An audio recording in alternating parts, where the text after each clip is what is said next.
they'll give me the fingers, but it was the thumbs up, thank heavens, because this is only my second stint. And last time I only had about half an hour and then we got blown out. Anyway, the usual warnings of the day, reminders of the day is that no fires. We are in a fire ban zone area in the Mackenzie country, even though it may not feel quite like it this morning with a cold northerly, I think, cutting across the course there. So if you're going to have bacon and eggs for breakfast on your barbecue, don't. And also remember the smells carries, and we'll sniff you out and hunt you down and eat your bacon, eggs and barbecue and take your barbecue off you. Maybe. Also, dogs, just keep your dogs on the leashes, please. So you are allowed dogs here, but just keep them on a leash. Other than that, let's see what's going on with the racing. So up at the start, we've got, and I'm going to read out from lane 1. Lane 1, Ashburton 2, Zara McGillan, Madeline Howden. Timaru 12, Rachel Pearson, Olivia Moffat. Twizel 2, India Tyne and Riley Beattie. Union 2, Tilly Nola and Phoebe Nola, sisters maybe. Meridian College 4, Lucy McWhirty and Jennifer Courtier. Burnside High School 2, Miranda Yun, Yashandi Wayangaran. Wanaka 4, Lily Garrett and Madison Smith. Kashmir 1, Mikhail Whitley and Caitlin Moore. And Whakatipu 1, Caitlin Perdue and Aria Saxton. And Cure 1, Sam Sharp and Macy Barnes. That's for Heat 1. Yeah, there are. Most of them looks like they're in the blocks here. I know there's 2 more still coming through. So let's quickly read through the names in Heat 2 because it does take a while to get through them. Lane 1 for Heat 2 is Timaru, which is Kaylin Morrison and Briar Taylor. Villa Maria College, Kaharangi Napora and Indian Taylor. Wanaka 3, Cameron Shaw and Pippa Hartnett. North End, Jordan Ekatoff and Brianni Patterson. We've got a scratching in lane 5. Marion College in lane 6. Freya Burgess and Miha Tangiti. Christchurch Girls, Caitlin Mercer and Greer Bowman. Twizel 3. May Templeton Gilchrist and Poppy Stanford. Avon, Bridget Petrie and Madison Broughton Savage. And then in Dunstan Arms 2, Miller Ockham and Emily Bissett. Excuse me. So those novices have done quite well lining up actually. As you can see, if you know, I think by looking at I'm not too sure my direction here, yes I am. So I think it is a slight northerly going across the course. That's why we've got this gnarly little ripple, which will probably push the rowers out a bit, out towards the far side, particularly with novices. So we might see some lane crossing, you never know. But they've done a good job lining up. I can see most of them in the blocks by the look of it. Just 1 to go. Must be 1, 2, 3, 4, 5, lane 5 maybe. Marion College.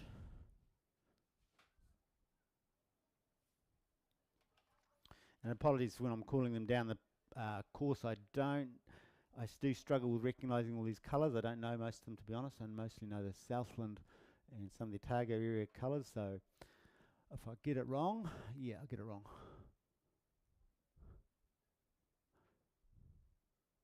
Can see the 4s going up there as well. Had a nice chat to some lads that are staying in the lodge with some of us volunteers from Newcastle Grammar College and over there in Australia, some of our cousins, Australian cousins.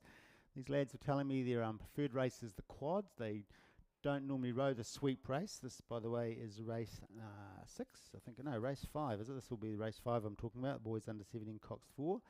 They've had a great week over here. They flew into Queenstown on Monday. They've rowed they're on a training camp. They've spent some time in Lake Hayes. I think they said Cromwell. And then been up here in Twizel for a few days. So they've had a good experience. Yes, they told me they don't normally race 4, but their strategy is to go, and we're underway already.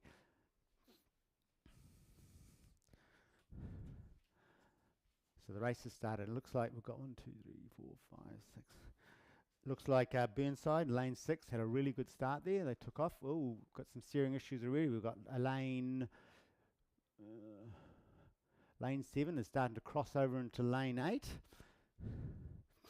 So we're getting a bunch up in the course here. We've got lane 7, lane 7, 8, 9, and 10 sort of bunched up together, and then in the gap there, and in the middle we've got a bit of a bunch going on between 6, 5, and 4. Oh no, 4's correct to themselves. In the meantime, lane 3 have done a little bit of a good job here. Twizel, they'll know this course well. They'll know how to race straight up and down here like an arrow in all kinds of weather, and they've definitely taken out a bit of a lead there.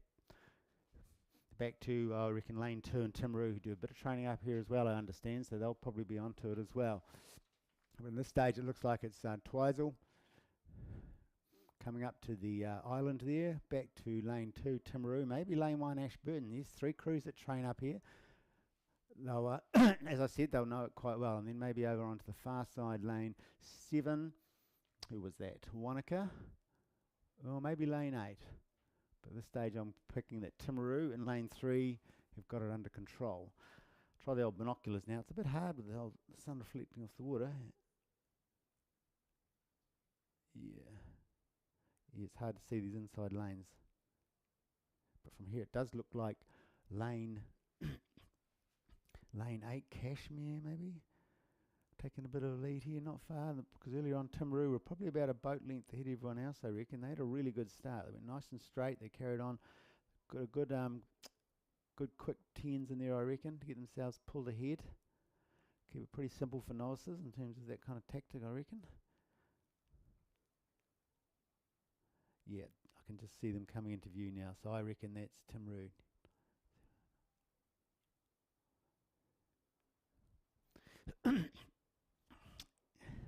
No, maybe it's not Timaru, sorry. So it's Timaru could have it here at this stage, but over on the far side, it's looking like Cashmere might be doing all right as well. But I think these inside lanes possibly might have a little bit of advantage because they'll be a bit closer in, as I said, and they have a bit more shelter, particularly when they get past the 1,000 there, which would be quite handy. Not getting pushed to sideways so much, all that sideways lateral movement. All slows the boat down. It all creates friction against the water.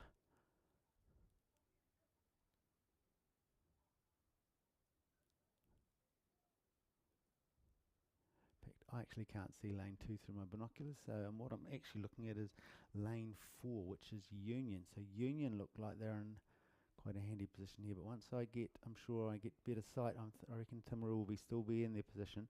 Over the far side, it does look like Cashmere, oh no, maybe Whakatipu have done a bit of a move, but then the outside, them Cure.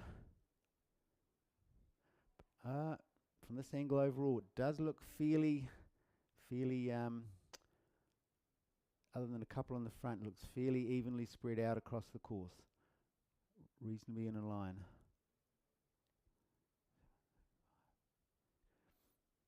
Yeah, so it's Timaru, I think have looks like Timaru and Twizel. Now Twizel I think have the lead here, so is that no, there's a boat going up. Fiddles in the course. No, it's all good. Yep. Twizel over Timaru. I'm not so sure about that far side. Oh, here we go. We just see now on the screen as they come past the 1,000. And it does look like actually the Whakatipu crews have moved up as well. They're taken up into possibly a lead position here. It's looking like Whakatipu and maybe Cure. As they come across in front of their camera now at the 1,000. Now we can see, yep, I reckon that's actually Twizel. Or they have a good coming across the 1,000. I reckon that'll be Twizel. Yes, Twizel. Back to Timaru. Oh, and Ashburton. So I think it's, yes, these inside lanes do have the advantage. In fact, they've got at least a boat length ahead of the Whakatipu crew on the far side.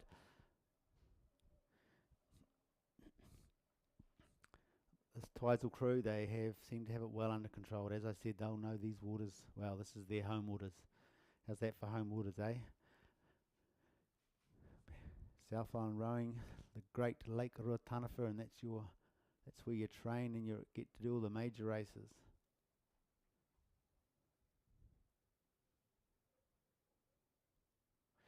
I'll just see, has the other race started maybe in the meantime? No. So they're coming down the track now. You should start seeing them coming into view. inside lanes will be the advantage, particularly when they're crewed by these crews that train here a lot more than the others. But remember, 1,000's only halfway. Now we'll see if there's any moves. If any one of the coaches have got any moves planned here, sometimes you do a bit of a move at 1,000. That's often a common place to just try and put a bit of pressure on. Just hold it, build it up a little bit. Maybe just give the other crews a bit of a fright. Make them go earlier than they plan to. That kind of thing. Break the plan. Break the race tactics of other crews.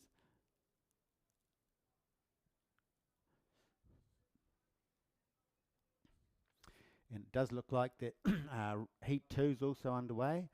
Can't see the starts, I'm not sure. Oh yes, I can see them now. Yep, coming up, so maybe they're about the island.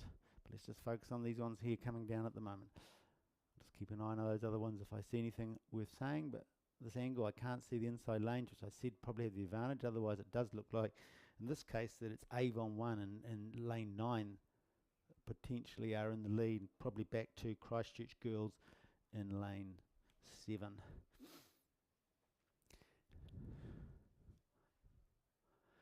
And in the meantime here we can see that it's looking like Twizel have this well under control.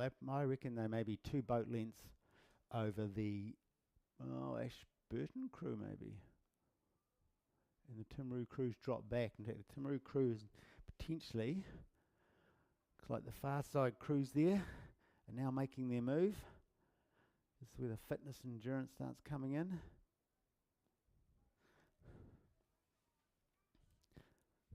So we've got, yes, over the far side, Kashmir, Whakatipu and Cure. Oh, you reckon they're dragging each other along there. Looks like Whakatipu or Cure, maybe just have it over Whakatipu back to Kashmir, sorry. In the meantime, these girls from Twizel are they're holding it. They've got it. They've got it control. I think at this stage, if they just keep that up, keep their slightly in front, they can keep their eyes on the other crews. Just push it through.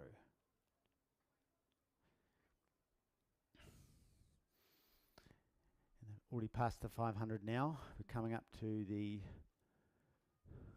250. Oh, it does look like Ashburton are now just they're challenging Twizel perhaps. Maybe they've moved up to a boat length or just a boat length behind, or even part of the stern canvas.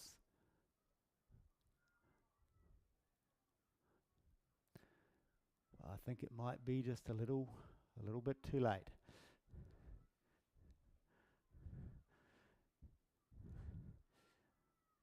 You never know though. It's still what, 100 to go. You can still take in 100, but no, you can see now that Twizel are digging it in. Yeah, no, they've got it here. They're taking it. Ashburton are just over a boat length behind them now. They've definitely got it into second, holding that into second place, and third might be interesting. It does look like that it's Kashmir High School, I would think, judging Kashmir High School. Oh, hold on, maybe it's not. I take that back. It's Wanaka. Pushing for third. Oh, but on the inside, yes, look at this. We've got Timaru doing a bit of a late run. And they're comfortable there now. So Timaru coming up. So we had, first was Twizel, second Ashburton, and Timaru in third. Well done, girls. So back, meanwhile, we've come to the 1,000 metre mark, and we've got the second heat coming through. At this stage, it does look like the far side lane there, so maybe what's that? That looks like, is that Avon there? It's either Avon or Twizel again, of course. I did say they know this course. They've got looking like a very handy lead, but I'm not sure. Oh, we've got 3 on the inside. They're possibly in line with them here. That would be lane 1 out to 3 is Timaru, Villa Maria and Wanaka.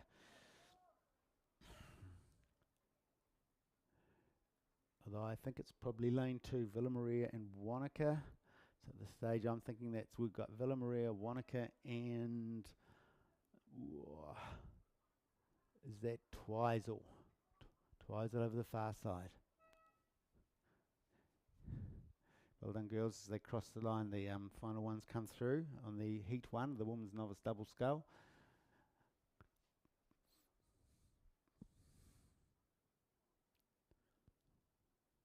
yes, it does look like that comfortably. I'm either that Twizel or Avon crew. I can't see any colours. All I can see is these blurred shapes. So I'm just thinking, is that lane 8 or is that lane 9? But they look like they might have a good lead here at the moment. And I'm not sure. Has something happened in lane 1 or 2? Has there been a boats getting in the course or something going up? I can't actually tell. Something's happened down there.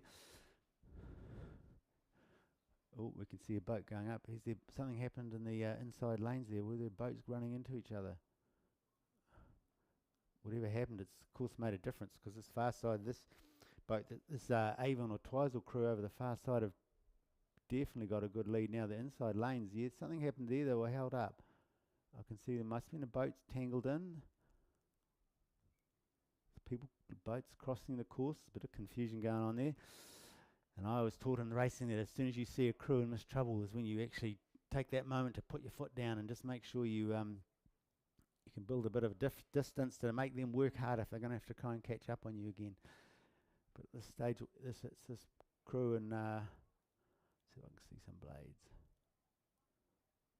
Oh, I think they are red. Red. I think that is Avon. Bridget Petrie and Madison Broughton Savage, who may have a very good lead on here. Yeah, it looks like a red and white stripe, the Mighty Avon of the Mighty Avon River of Christchurch. I shouldn't be saying Mighty, because Mighty is reserved for the Mighty Ariti River, according to Mills. I can tell you all about the Ariti River, so I spare most of my time. Anyway, this lead boat here, Avon, seems to have could be 3 or 4 boat lengths on this inside boat. Now I'm thinking, how do I tell? Because all the lane switching seem to go on lane 1, but according to the thing, that lane 2 is Villa Maria. Villa Maria Rowing Club. Let's have a look. Just checking their colours now. Is it a blue? You're all down on the banks, can probably see better than me. Maybe I need someone down there saying, oh, it's so-and-so. Can't see a number. That number's lost probably if they had a bang. And they'll be trying to make it up. Good on them. And I haven't got their spirits not broken. They are going for it. In fact, it doesn't look like a Villa Maria. It looks like a Cure. Purple coloured from here. But anyway, they're doing well. They're coming up into second place. In the meantime, over they actually look like they're going to be challenging Avon. Avon, maybe they put their spurt in a bit early and burnt themselves out. They're going to have to push it hard, and they're in that harder lane. Out on the far side with the wind, we're starting to catch and push them. But there's a real push going on here in lane 2, this inside lane here. The light blue colours.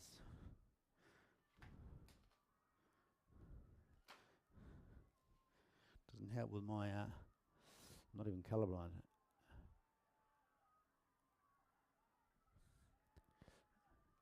Lots of cheering going on. Go for it. Good stuff.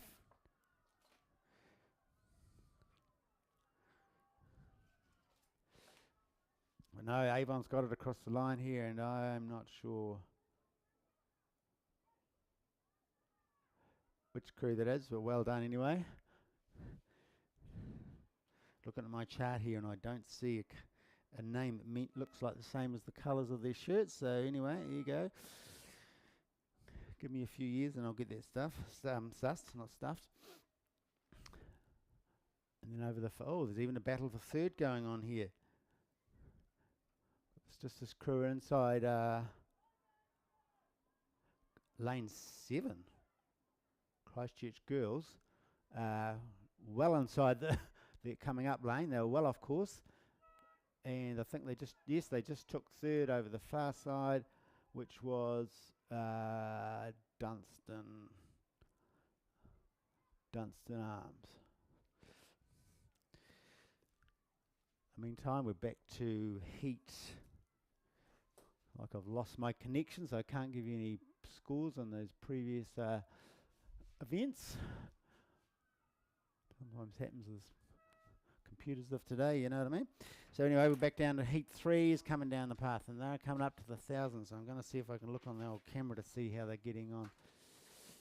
as we've still got the last few coming across the line here. Here's North End. Just watch out, North End. You're actually inside the upcoming lane. Finishing it off. Yeah, looks like Cromwell there. Probably feeling it over the far end, over the far side. We've got, that will be the Twizel area school. It's the Twizel team. So we've got up the 1,000 metre mark here. So according to the schedule, which can get confusing given that the last race had some from lane 7 and lane 2. Oh, here we go. So the winner is, so heat 1, Twizel 2 won that in 9 minutes. Heat 9 minutes 12:70. Oh, heat 2, Villa Maria 9 minutes 12:87. Remember, there's no finals today, so it's the fastest time score. Oh, that was close.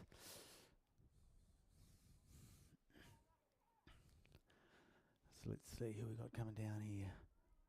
So on the inside we've got Avonside. From lane 1 we should have Avonside Girls, which is Olivia Leakin, Brooke Sykes, sorry. Twizel 1, Dehela Marsh and Hazel Manson. Otago Girls, Sienna Nicholson and Katie Rowe. Dunstan Arm, Bailey Thomas, Meg King. Burnside, Abby May, Melissa Irvin. North End, Sophie Johnston, Rose Hulihi. Meridian College 2, Olivia Vandermeer and Abby Pinford. Targo 1, Maya Still and Kylie Freeman, and Timaru 3, Nev Callahan and Jasmine Payne on the far side. And I'm thinking that at this stage it's looking like, oh, we've got we've got a very clear lead here. Is that possibly North End? So if I can count it out, you can all see it here. They're coming down. They've got a really good lead. They must have at least 6 boat lengths on the next lane, which I'm thinking is lane 2, which would be Twizel again. So let's see, lane 2, 3, 4. Is it North End or Meridian College here? Oh, Millsy would know. He'd be able to look at that and say, oh, that's... So looking at my chart, I'm going to go, where's Meridian College? Who would that be? Oh, I've got Millsy here. He would know this. Millsy, what's this? This is... Yeah, it looks like white with dark blue braces down them. Is it Timaru? In lane 7, no, it looks like it's though lane maybe 4. North End. Oh, you're right, I'm looking at the wrong bloomin'. Great, here you go. I'm just commentated heat 4. Well done, Frank. Yep.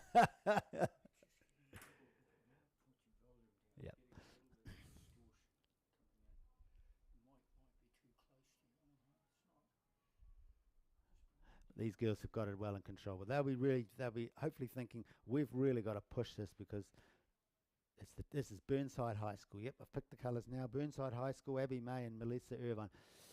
They've got at least, I think, 4 boat lengths back to this crew here of... oh, yep, that's that Twizel crew. Yeah, as I said, they know this course and they've got an inside lane. So I'm going... Burnside have got a good maybe 5 boat lengths, you reckon, over Twizel there, Millsy? But they've got to push it hard. It's all about the times today.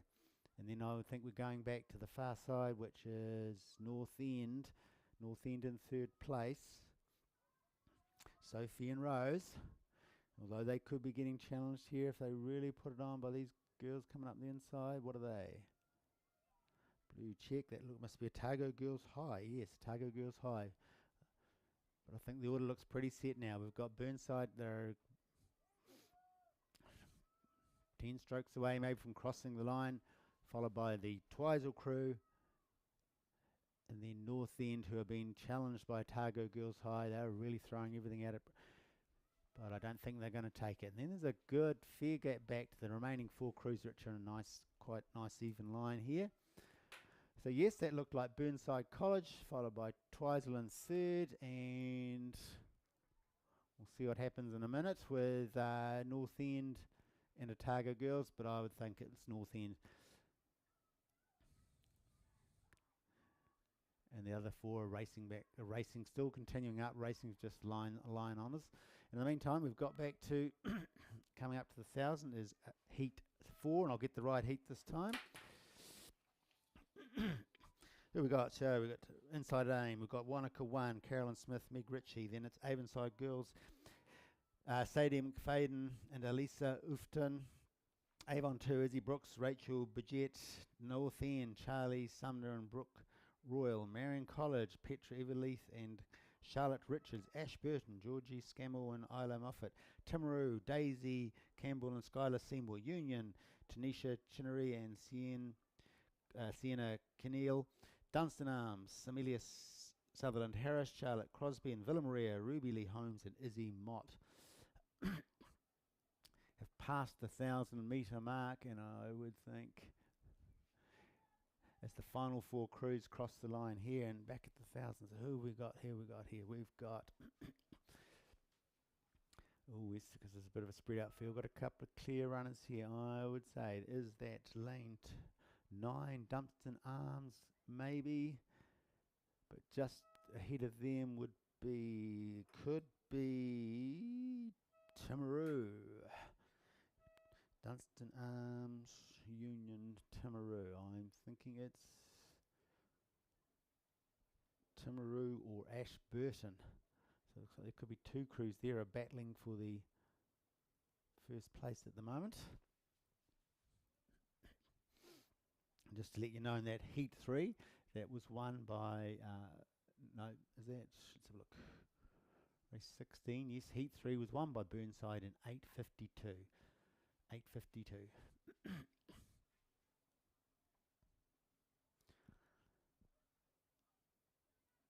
So yeah, there's definitely Dunstan Arm on the far side. So who have we got coming up on the inside?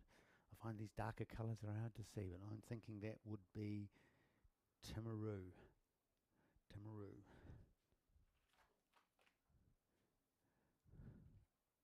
No, can't be Timaru because I don't think that looks a dark green, which possibly could make it. Could be Ashburton. They're a dark green, aren't they? Yep, so they've got the 2 dark green crews. They're both got green in the colour, although there's yellow and Dunstan as well. So Dunstan over the far side, and the inside at the moment, I want to see if I can pick some boys as they come through. I think it is Ashburton, yes, and they've got the yellow boat as well. Yep, the gold boat. So, so Ashburton at the moment have it. Oh yes, I can see it. Using my binoculars, sometimes it's easy just to look out the window. I can see it from here. That looks like they have 2 boat lengths, maybe back to Dunstan. Then we've got, is anyone coming up the inside? No, we haven't. So that would then be Marion College in 3rd. I'm thinking it's either Marion College, but Marion College and Union. Marion College and Union there, perhaps pushing for 3rd place. But in this stage here, we can see that, yes, Ashburton got this well under control, looking very strong, looking very well. Though are they going off course? Yes, they've just pinged the boys, so they're now rowing up with the boys beside them. Dunstan well back on them, so we've got 1, 2, 3, 4, 5 boat lengths back to Dunstan, but in the meantime we've got a scrap going on for 3rd. We've got a scrap between 5 and 7. We've got a scrap between Marion College and Timaru, and Marion College have just pulled ahead. They may be half a boat length. As we hear the beeper as Ashburton cross the line. Now Marion College are digging it in, well controlled rowing, not actually speeding the rating up, but they're rowing nice and strong. They know they've got it. Push themselves across the line. And Timaru come in 4th place. And close behind we've got the remaining crews, but close in the last gap. They're all going for it hard well. But we'll now switch back to the 1,000 because we've got the boys under 17-4 coming down. So in lane 1 we've got St. Bede's College. I'm just going to read their first names. Jonty, Christopher, Lucas, Alex. Christ College and Logan, James, Henry, Ollie Cooper, Ali Coles is the Cox, and Jonty Swain is the Cox of the previous vote. Nelson, We've got another Ollie Locke, George, Harry, Zachary, and their coxes Christopher Green.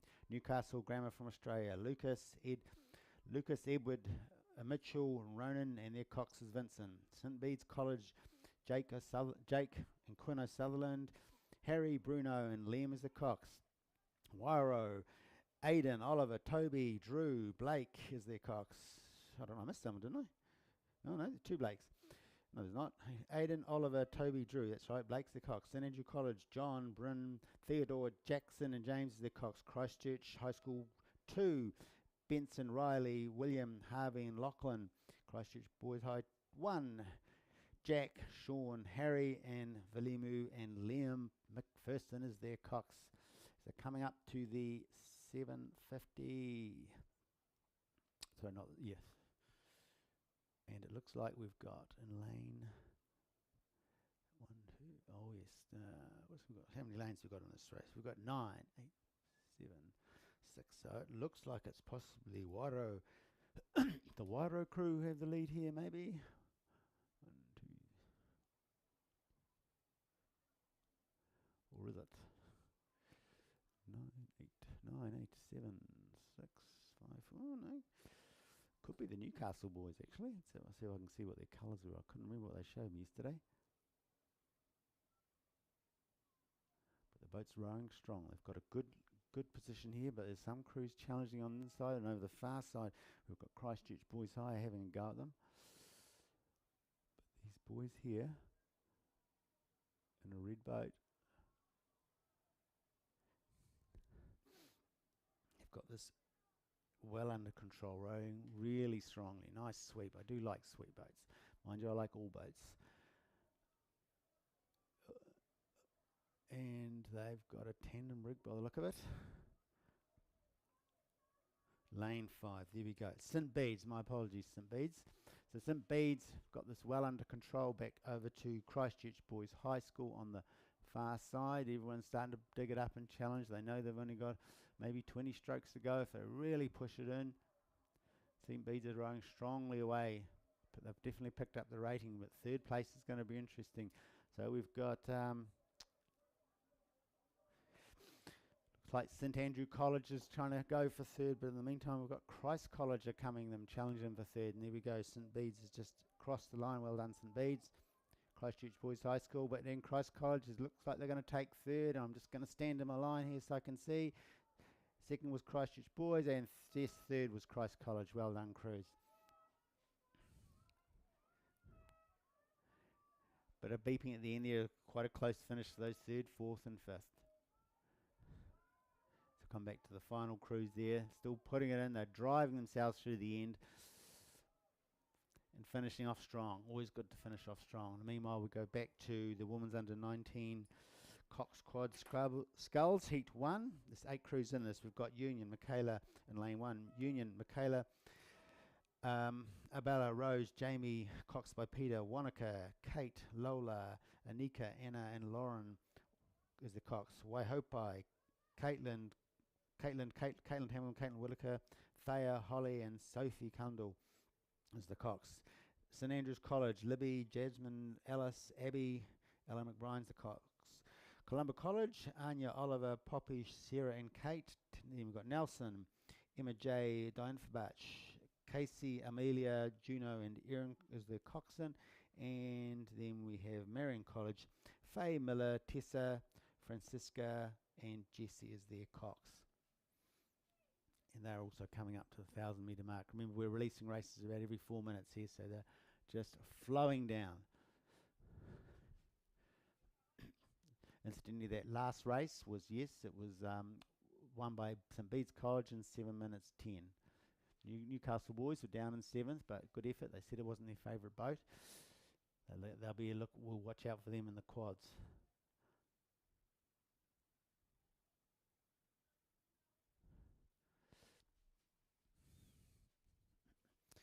So if the woman's under 19 Cox Sculls, it looks like a reasonably even field. I think it could be anyone's at this stage.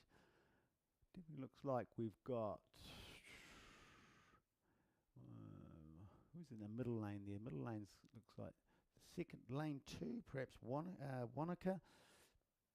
Wanaka and St Andrew College. Maybe have it here, and then over the far side, Meridian College.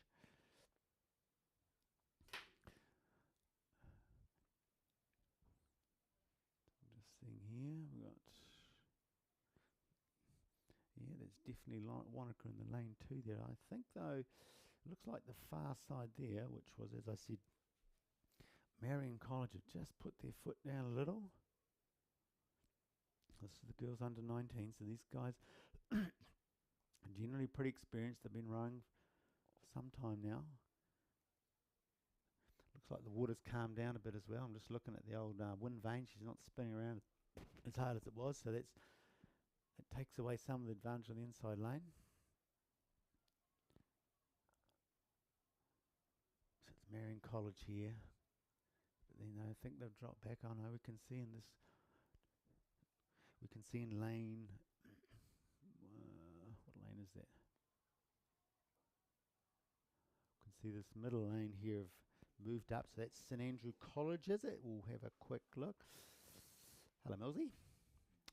Yes, it's St Andrew's College here. So who we've got? We've got St. It sounds like Mills is here to check. We might be having volume issues. I might be talking to myself and no one's actually hearing me. Oh, the live streaming. The live streaming. But I'm here for you guys and the live streamers, I suppose. And so this is actually going to be a nice, tight race here because it's looking like St. Wanaka and St Andrew's College.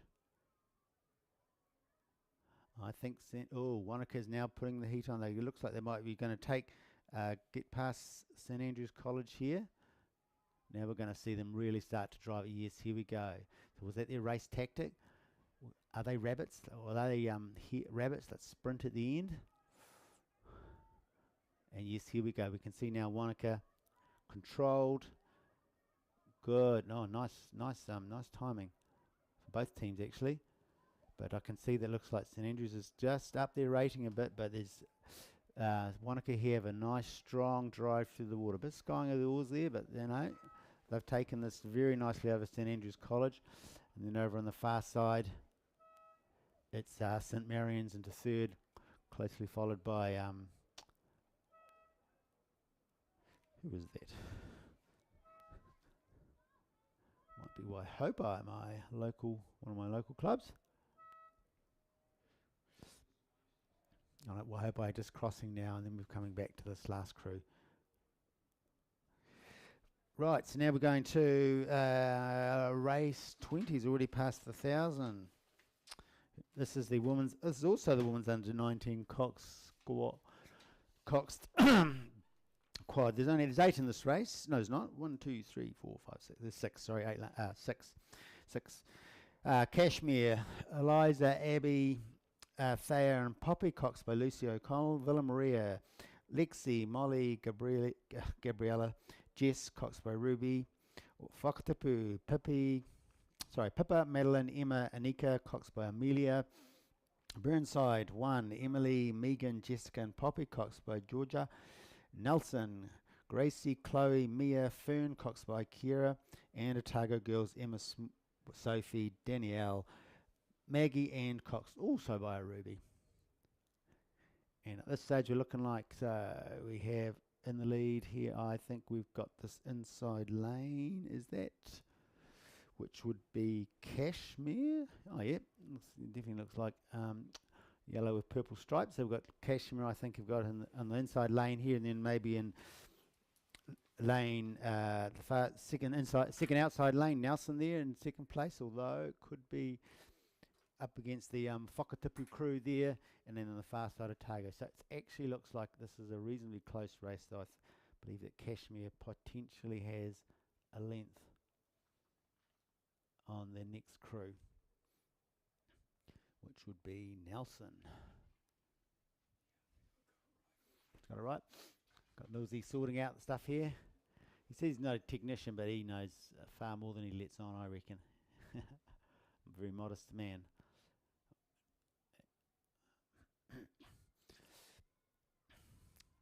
Excuse me, I'm going to need to have a drink soon, I think. Water, that is, water. So Nelson, so where are we? Kashmir, wasn't it? Yes, so we've got Kashmir here. Yeah. Kashmir have got a good couple of leads over. There might be a bit of a chase going on for second place there between Nelson and the far side, which is a Otago Girls maybe coming up on them in Whakatipu. Kashmir have just picked up their rate there. I can just see it popping up.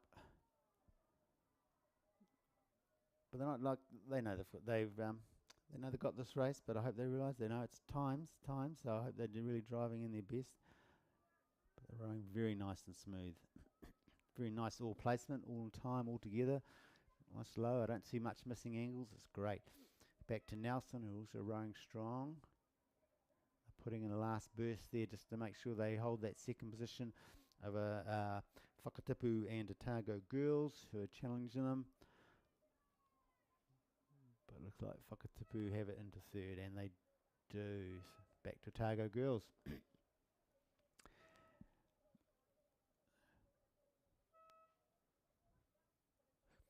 Back to Otago Girls, back to Burnside High School.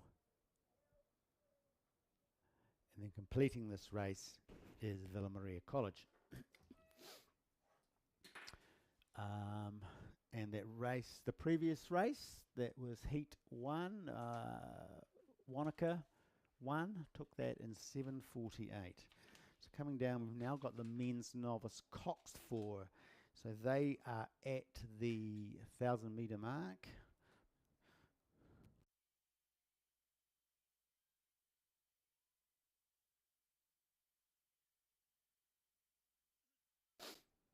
And the men's novice Cox 4, we've got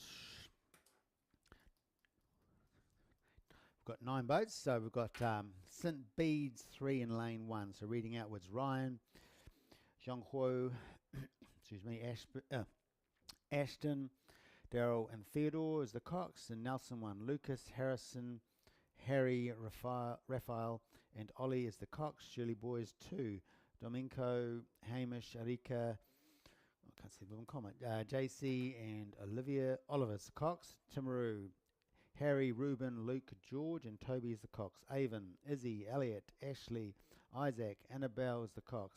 Omaru, Lewis, Jacob, Ned, Cooper, Peyton is the Cox. St. Bede's 2, Harry, James, Ryan, Mark, and Matthew is the Cox. Christchurch Boys, Freddie, James, Zeph, Donish, and Freddie is the Cox. And Shirley Boys 3, Tim, Chris, James, Jay, and Lachlan is the Cox. And as you can see, they're coming up to the 1500 here. And who have we got? So I'm thinking on the far side, looks like it might be the outside lane, which could be Shirley Boys. But I think they're in second behind this lane up here, which would be... also Shirley Boys. Do Shirley Boys row in red? These are the questions I need to know.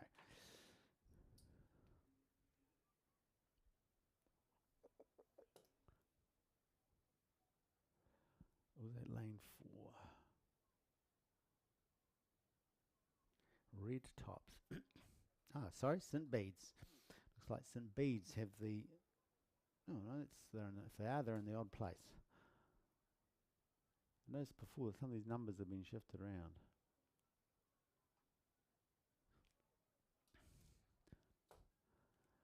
So we've got a battle going over the far side.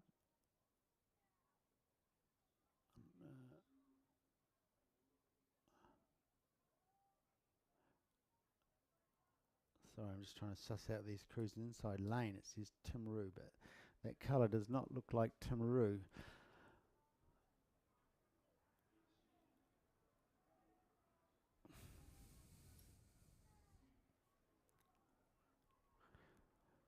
Whoever they are, they're doing well. They're coached well. So what do we got? That is St. Bede's College. So St. Bede's, according to my thing, we're in lane 7. Just make sure I'm not reading the wrong race again. That would be embarrassing to do that twice in a row. Yep, I am. Well done, Frank.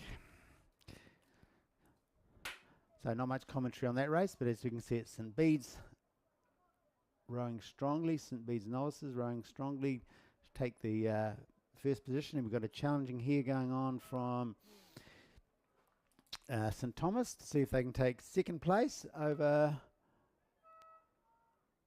far side, which I think they did, which was Christchurch boys. Well done, boys.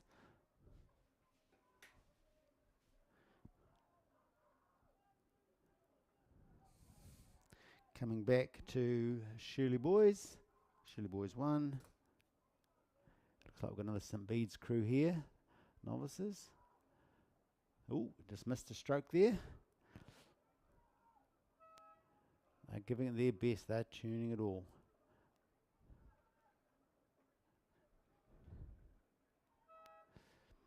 In the meantime, right, just take a pause for a second to get myself recollected again.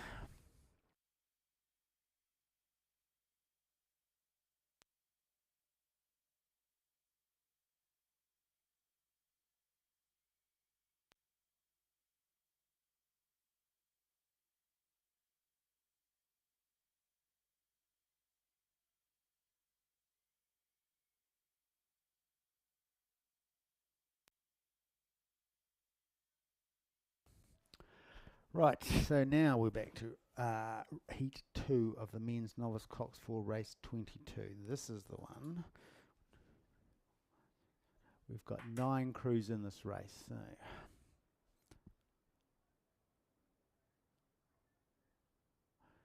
bit of reflection off the water now, so it's getting harder to just pick the inside lanes. So we've got a crew over the far side. It looks like the middle lane is in control here at this stage, and who would be in that middle lane? Maybe it's that Timaru crew.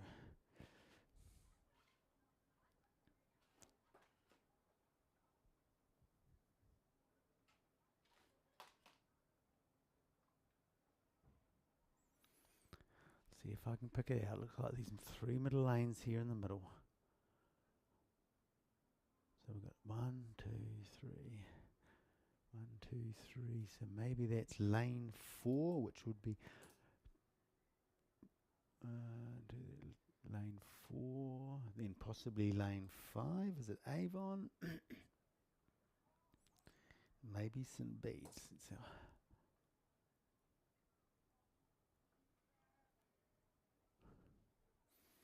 it does look like it's. Hold on. I've got a crew in yellow.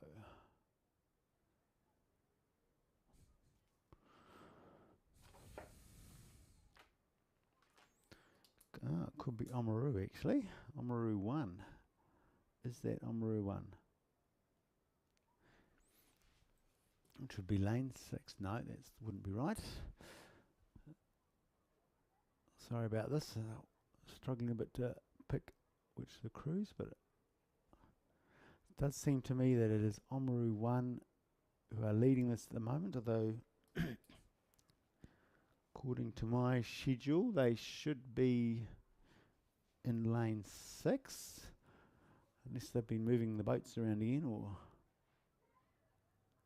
yeah, that's definitely Oamaru. So Oamaru definitely got a very good lead here, about 5 boat lengths back to which would be is that an Avon crew over the far side, and who have we got on the inside here? It could be the Timaru Rowing Club. Oamaru look quite a well-drilled crew here for a novice crew, so I'd say they've been doing a bit of sweet rowing. Rating quite quick. The Bellman's perhaps just needs a bit more length, maybe reach out and get a bit more length there, but they've got this well under control where they know they're going to win this. But once again it's about the time there. In that previous race, the fastest time was 7:31 by St Bede's. So if they can beat that at this stage, they'd be in the gold medal position. That's what they'll be after. Meanwhile, Timaru and St Bede's, Timaru and St Bede's are battling here. I know Timaru's clearly taken off. They're taking off here now. Good, strong rowing. Look at that. Nice. Putting everything into it. Seem to have a little bit more drive in the water. Perhaps rating a bit higher there than the St Bede's crew. They're also trying their best. But back to Timaru. They're going to be finishing this in 2nd place. And in 3rd place we have St Bede's College. Oh, that stroke from Timaru is just hanging there. He put everything in. What a great way, chucking it all in at the finish. Good job, boys. And then we come back to the inside lane here. Second St Bede's crew. Meanwhile, we're up at the 1,000-metre mark. We've got race 23, the boys under 16 double sculls. Looks like we've got a full lane for this. Reading from the outside, we have St Thomas of Canterbury, St Thomas of Canterbury. We've got Jacob and Gino. Then we've got Burnside, Mitch and Nisha. Otago 1, William and Paddy. Otago boys, hi. Thomas and Zach. Whakatipu 5, Mike and Harry. Whakatipu 3, Finney and Hagan. St Thomas of Canterbury 3, Declan and Samuel. Shirley boys 3, Logan and Brennan. Nelson 2, George and Cooper, and then St Andrews College on the far side, Jack McStay and Samuel Edwards. This is the boys under 16 double sculls. These lads may have had a year or two of rowing already. They might have been novices last year or perhaps even the year before.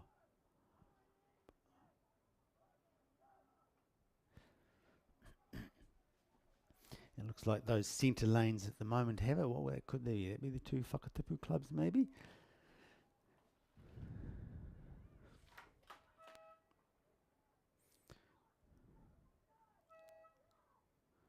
See if we can pick them out.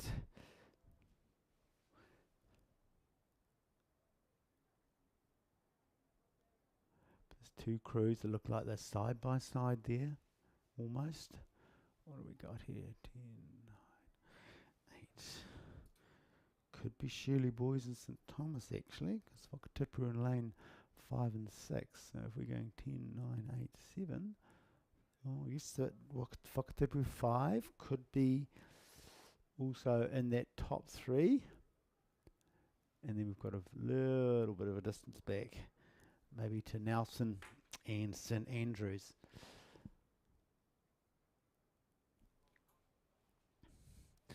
Let's see if I can. But it does look like. Oh no, I know it is a Whakatipu crew that is in the lead here. It's Whakatipu 6. Whakatipu 3, sorry. Finley Woods and Hagen Brown. They've got some. Maybe a length to the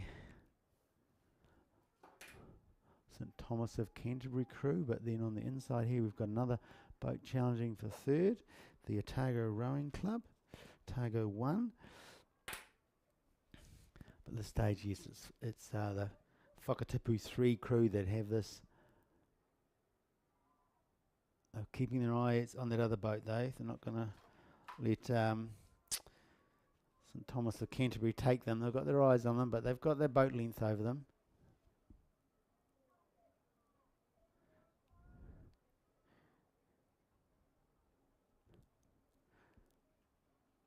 Coming up to the end now. And then Otago back to Otago. But Whakatipu boys, oh, they're really reaching out now. Nice length. Perhaps get the blades in a bit earlier, I think. It's just something drilled into me. You know, coaches have all their things. Mine is a square early, blade in, push it in early, nice and early. Whakatipu crossed the line. Oh, Otago really put a burst on there, but St Thomas kept them out, and they've taken third place. And just for that previous race, the men's novice 4, Oamaru won that in 7:24. So that means they were faster than the St Bede's crew, which were in the men's novice the previous race. You see the last of the doubles here. There's some boys are still putting a lot of effort in. Why not? Good on them. They want to finish strong. Best effort.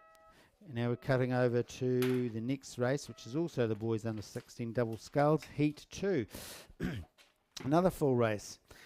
And this we've got from the inside, Timaru, which is Tim and Lincoln, then Otago 2, Ferguson Noah, Whakatipu 2, Max and McCullough, Shirley Boys 2, Aidan and Oliver, Whakatipu 4, Ollie and Cameron, Otago Boys, James and Leo, Cromwell, James and Ryan, Nelson, Olivia and Murdoch, St Thomas of Canterbury, Flynn and Noah, and then Twiser 1 on the far lane.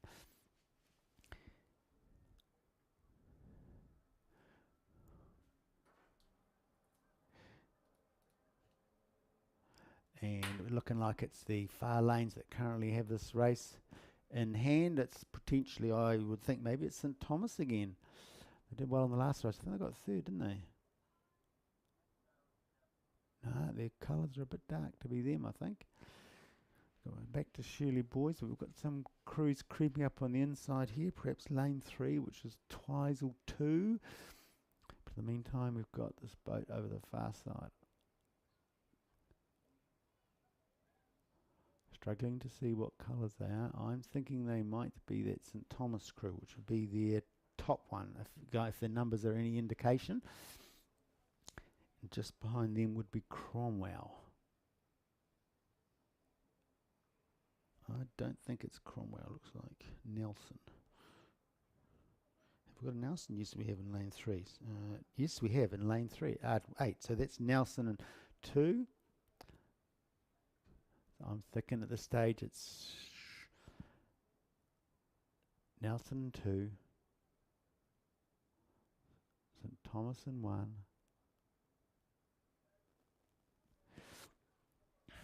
St Thomas in 1, Nelson in 2, and then we're coming back to this inside lane here, which is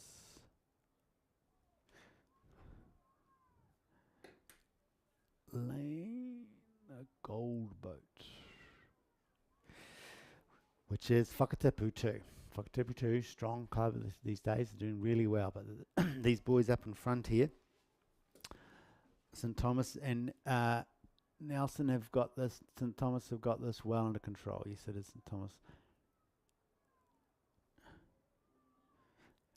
But Nelson's giving them a bit of a push. They've got a boat length. I don't think you can pull a boat length out of your hat in that number of strokes, boys, but you never know. Dig it in, give it a go. Finish strong. Timing's all about placing. They're finishing really strong.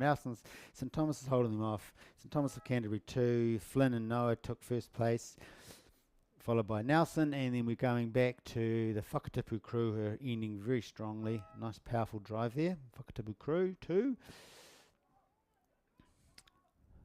And then we've got a bit of a challenge going on for 4th place here between Shirley Boys and Twizel. I think Twizel took that off them. So back to some excitement going on there. Back to race 25, which is also the boys under 16 double sculls. Heat 3 in lane 1, Whakatipu, Jasper and Charlie. In lane 2, we've got Cure 1, Liam and Ethan, and Twizel 2, Desmond and Bryn. Nelson 3, Miko and Peter. Targo Boys High 1, Toby and Jack. Targo Boys High 2, Lyco and Henry. Timaru 1, Gwen Hugh and Riley. Cromwell 1, Jacob and Connor. St Thomas, James and Ben. And Shirley Boys, Brennan and Jack. And I'm thinking that's St Thomas crew again. They are showing a really strong performance in these boys under 16 doubles.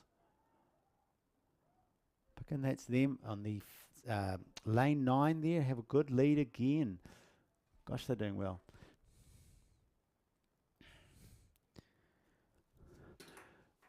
But what's this? We've got someone creeping up on the inside, eh? Now, who would that be? Is it a Whakatipu crew? That's their if it is, it's their number 1 crew coming through, or is it maybe Cure? Let's see. No, I think it's lane 1. So that's Whakatipu 1 crew, quietly coming up on the inside there.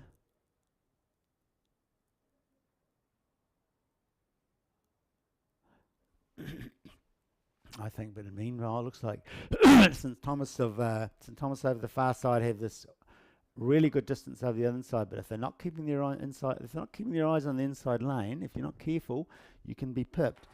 By the way, that previous race had the fastest time, 7:22. So that St Thomas crew got that at the moment. The St Thomas 2 have this event at the moment. In this case here, looks like we've got another St Thomas crew, maybe.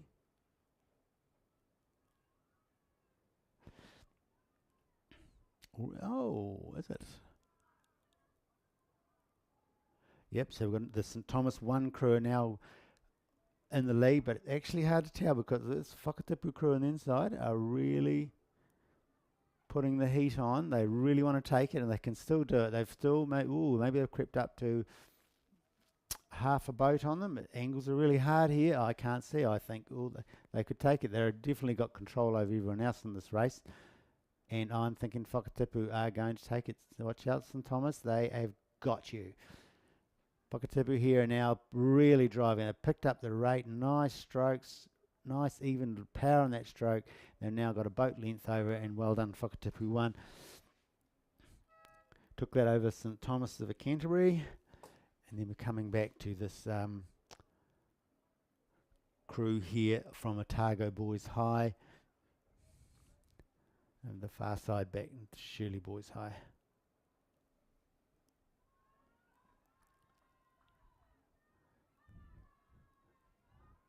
Yes, the first two crews in that race certainly put a bit of distance on these other boys.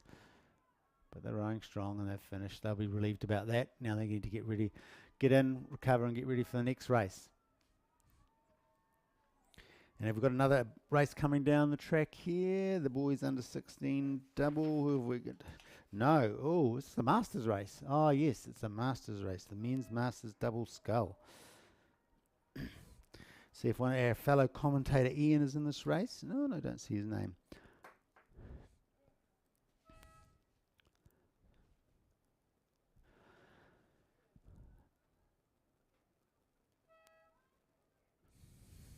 Men's Masters single scull. Who have we got? So on the inside lane, we've got Union 3. Then we've got Paul Lissett. Then we've got Avon 1, Dave Verosi. Union 1, Dominic Mahoney. Ashburton 1, Peter Armstrong. Wairo, Daniel Karina. Union 2, Chaz Todd Hunter. And Canterbury 1, Christopher Napier. That's Division 1 of the Men's Masters sculls. Rowing from 1,000 metres.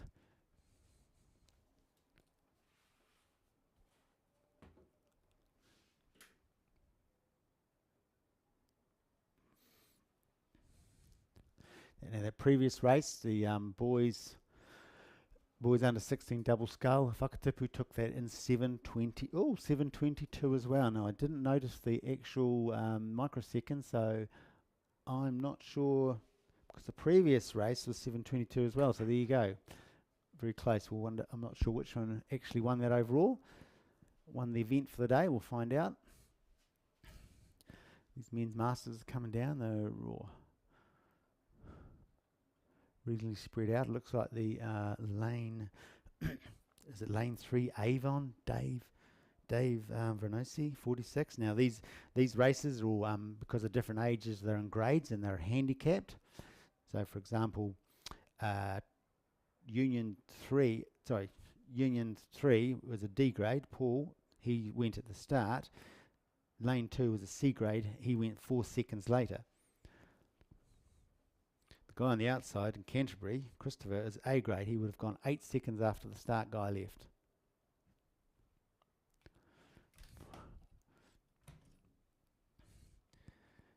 And I can see here it's Avon have the lead. Avon 1, that'll be Dave Vernosi. Got a good lead here. Couple of boat lengths coming down. But there's there's interesting positions here for first and second. I would say it's actually just the person inside of him, which is Union, Dominic Mahoney. Both these guys are C grade, so they're of a similar age. They're between 45, what's the age grade? 43 and 50.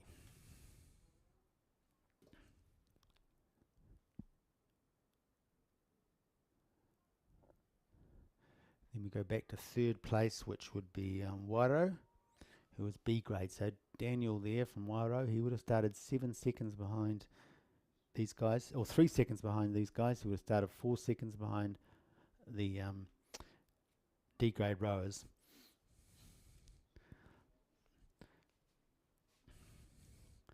You can see that Dominic Mahoney from Ashburton here, he's got this well in hand, he's pushing it hard through.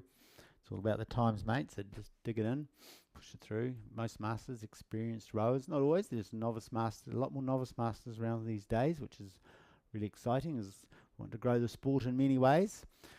got masters and adaptive rowers and all kinds of people. And here we go. We've got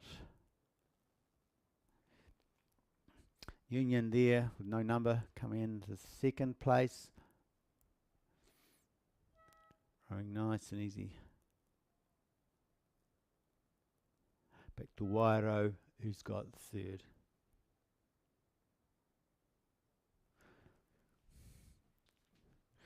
So we're moving back now down to the next Masters heat, Masters single scull. In lane 1 we've got Twizel 1, Kevin Makey, F grade, Dunstan Arms, E grade, Chris Brooks, Avon 2, E grade, Ian Macbeth, Arua, John Wilson, that's my home club, I grade.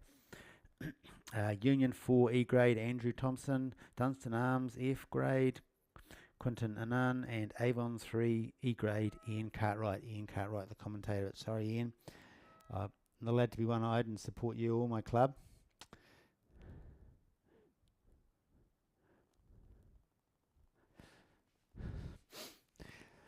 But I can tell you, old John Wilson, formerly of Riverton Rowing Club, rows for Arua now. Always got the lead. He's back in the day, yes, he's got some prem titles.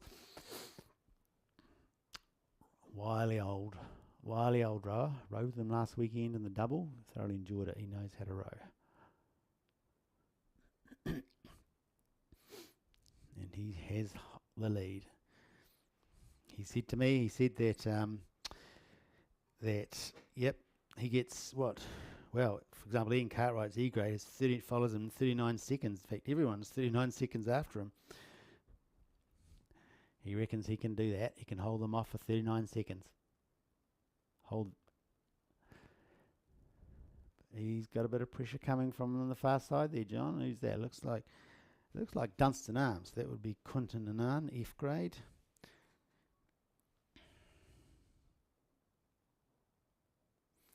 So the F grade range is 60 to 64. That's F. E grade is the age under that, so that's 55 to 59.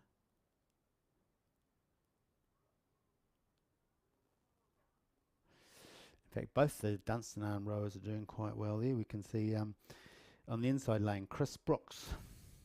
Looks like at the moment, Chris Brooks and his comrade from Dunstan Arms 2, Quinton Annan, are battling out for second. They'll be trying to roll back John.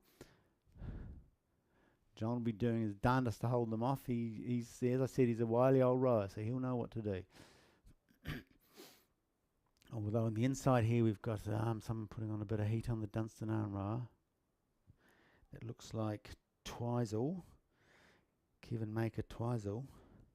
Oh, is that Kevin Maker who coaches all the Twizel rowers up here? He'll know this water then. He'll know the bits, mind you. Perhaps most of these rowers will know it because as masters they would have rowed here a number of times. And they'll know this water quite well. They'll know the tricks and trades. And they're battling down. John's holding them off. Twizel's pushing up on Dunstan. Dunstan the inside there. He's responding. Chris Brooks is responding. Of course, that pushes them up, and then John's going to have to do something because they'll be pushing him, and they might get him. This is going down to a close finish. So we've got Twizel. He's pushing onto Dunstan now. Come on, John. Sorry, can't be one-eyed. Come on, John. Oh, yes, and Twizel, who's pulled into first place.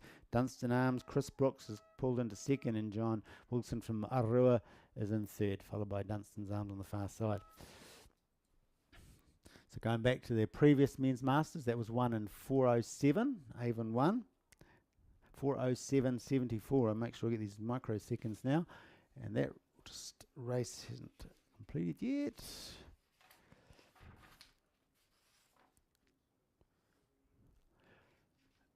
And right, so the next race includes adaptive rowers. It includes adaptive rowers in the women's masters. Double sculls. Now I'm going to do a wee plug here because some of these adaptive rowers are from Invercargill. That Dave Galbraith, he's been coaching adaptive rowers and Special Olympic rowers since 1994 down in Invercargill. They've got I think about 4 or 5 rowers at the moment. they've got the equipment and they're doing a lot of work in this space. And they're good members of the club. We're always happy to go out with them and go for a row. So they've actually entered this event in a quad. So if you double. Sorry, they told me it was a quad.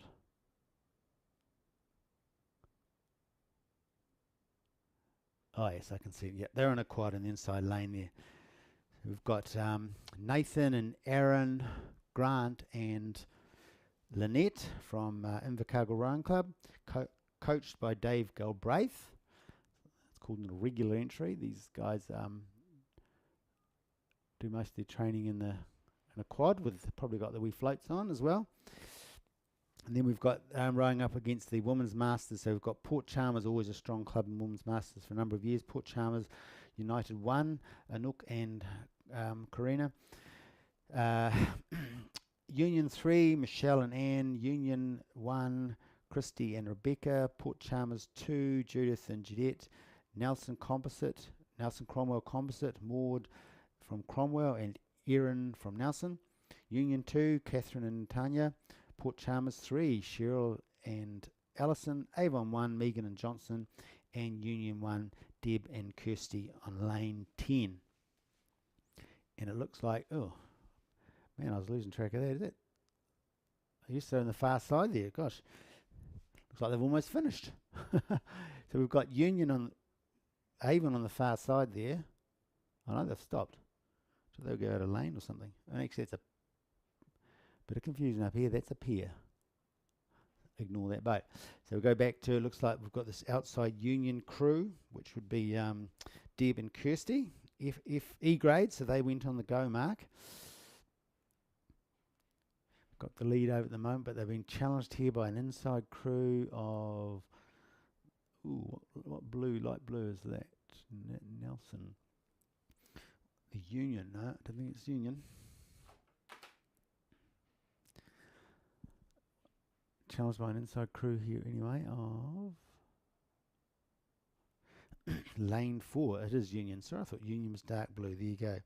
They were A grade, so they would have left 9 seconds after the Union crew that have the lead in the front. That's not Union.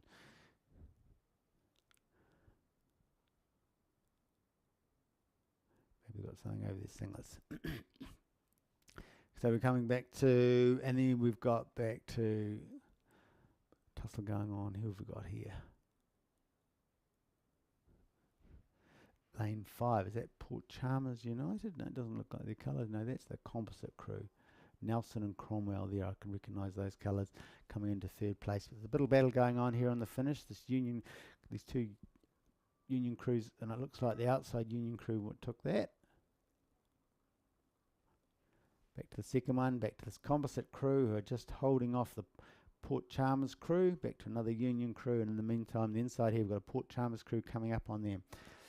Just on inside lane here, you can see the Invercargill, the adaptive rowers there. It looks like, Dave was hoping to get a lighter coxswain for them, but that looks like Dave Galbraith in the cox suite, and you can see a little float there just to keep them upright. Doing really well. Come on, guys, push it through. That's it. Grant there in lane suite 3 with he's a big, strong lad with a big, fast pace, and it there. Gave these guys a ride up from Invercargill yesterday on Friday. Very pleasant journey. Nice guys. Well done. Well done.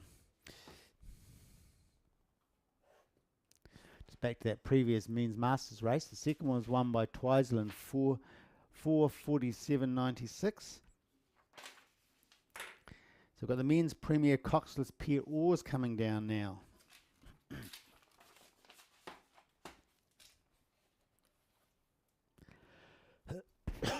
So lane 1 was scratched. So we've got Avon 6 was scratched. So lane 2, Avon 1, Cody and Oliver. Avon 5, Josh and Fred. Cure, Lewis and George. Avon 4, George and Fergus. Avon 2, Sam and Matthew. Canterbury 1, Sam and Angus. Cure, Will and William. Avon 3, Henry and Ted.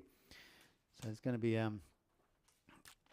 few Avon bragging rights up for this one. This is the heat 1. Looks like the only heat, so this is a straight final.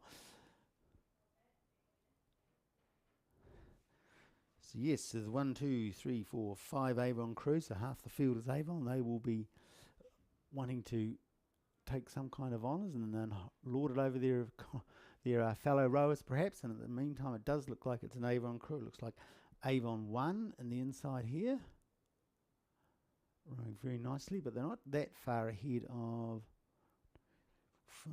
what's that, Avon 4 in the middle there, and over the far side Avon 3. I think it's going Avon 1, Avon 3 and Avon 4 at this stage. Tucked in between those two Avons there's a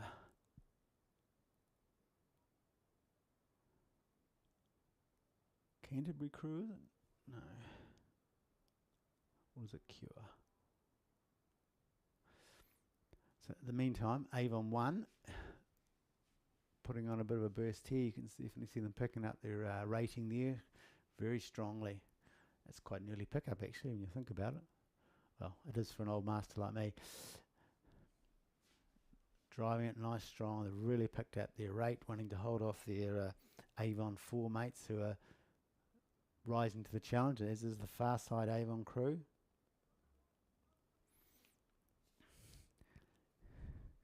And then is it Cure there in the middle there?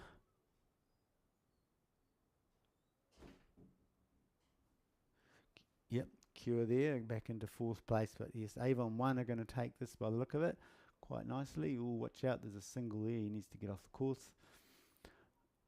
Avon 1 drive themselves across the line. Back to Avon 4, if they can just hold off the other Avon crew, which I think they will take quite a lot to make up a bit of distance in a pair.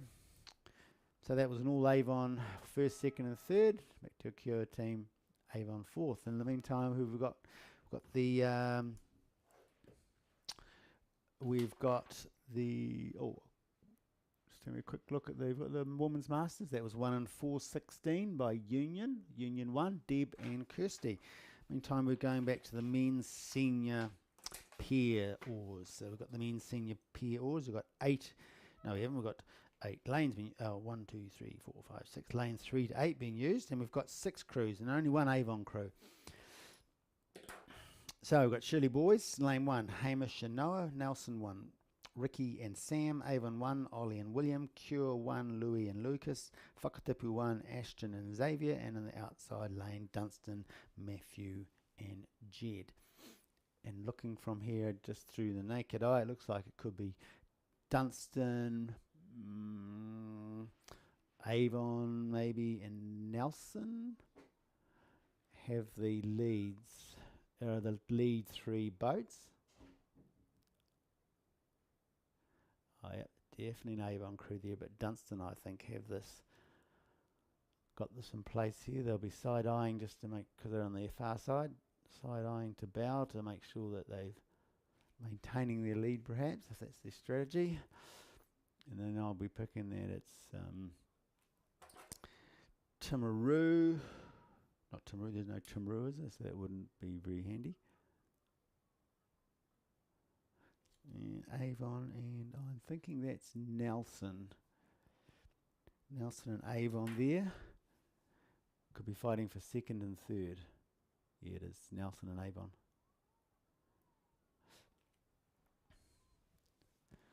Dunstan Arms have got pushing hard. Haven't got a huge lead. Maybe they have a boat and a half over them. More Avon and Timaru. Avon has it slightly, maybe a canvas over Nelson there. Nelson, Avon and Nelson. Yep. Yeah, Dunstan definitely have about 2 boat lengths, 3 maybe on the Avon crew, and then we've got Nelson. They're now pushing onto Avon. You can hear the cheering. I can hear the cheering from the crowd. A nice strong voice there. It's funny out there that people think you can't hear, but the thing is you actually can. But it's usually someone you know. I was reading an article by Sophie McKenzie, the ex-New Zealand rower, and she said she could always hear her dad. Her dad was cheering. She said in this article, so cheer your crews on, and your recognised voice they'll hear, and it does make a difference. It does make it lift. Dunstan are reaching long and strong now. They're really winding up to take this, though. They're not making much space over Avon, who are starting to come back on them. Probably a little bit late. Nelson are also pushing Avon. They're up to half a boat length, but all a little bit too late perhaps. Dunstan, Avon, and Nelson is the order of that event. Just in the previous race, the men's Prem, yes, it was won by Avon 1, 2, and 3, and 6:53.96 was that first time.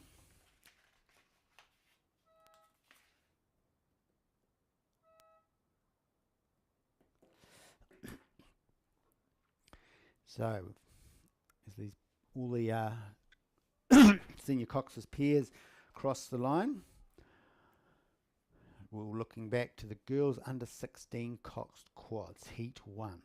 We've got 9 crews in that. We've got 1, 2, 3 heats there.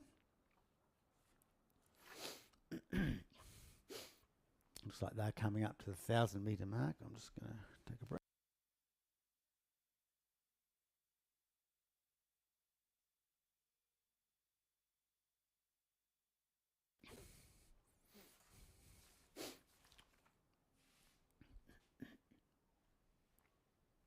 So they came up to 1,000-metre mark. So who we've got? Lane 1, we've got St Andrews 3. Olivia and Isabella. Marion College, Olivia and Annabella. North End 1. Kira and Bonnie. Columba College 2. Hannah and Emma. Whakatipu 1. Zara and Lucy. Otago Girls 1. Ariana and Millie. Villamaria 2. Scarlett and Kobe. Cromwell 1. Hannah and Sophie. And Rangiruru 1. Jessica and Sophie on the far side. It looks like it's the middle boats there have this at the moment. So, oh my goodness, I just read out 2 names and there were 4. So let's do that again, shall we? I'm going to quickly go through it again. So, St Andrews College, Lane 1, Oliver, Isabel, Katie and Emma. Emily, Cox by Ella O'Brien. Excuse me. Marion 2, Olivia, Annabella, Lucy, Abby and Emma is the Cox. North End, Kira, Bonnie, Mika, Margot. Taylor is the Cox. Columba College, Hannah, Emma, Taylor, Sophie. Hannah Paul's the Cox. Whakatipu, Zara. Lucy, Amy, Sasha, Jessica Glover's the Cox.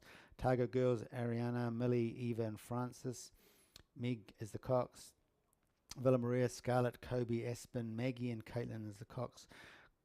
Cromwell, Hannah, Sophie, Brooke, Indiana and Harper is the Cox. And Rangiruru, Jessica, Sophie, Tyler, Gilbert and Lucy with Charlie Ward as the Cox. And we've got in the middle here Lane, what do you reckon, 1, 2, 3, 4, 5, maybe Lane 5, that would be Whakatipu 1 in the lead. Is it Whakatipu 1? I can see a gold boat, so yes, I think it is. That'll be Whakatipu, and then maybe, that's actually reasonably close around the middle here. On the far side, we've got the Rangiruru girls. Could they be in second? Whakatipu, we've got a lot of clear water between them and the next, so it could be Rangiruru girls, and then perhaps Columba College. Columba College there, maybe into the second, third with Rangiruru. But at this moment, any of these other crews just either side of them. North End, Targo Girls, St Andrews there in the inside lane could actually make a move to get in second or third place. But at this stage, it's Whakatipu who have this well in hand. In the controlling position here at the point of the arrow, maybe 6 boat lengths ahead of the next boat, which should either be a Rangiruru or Columba College.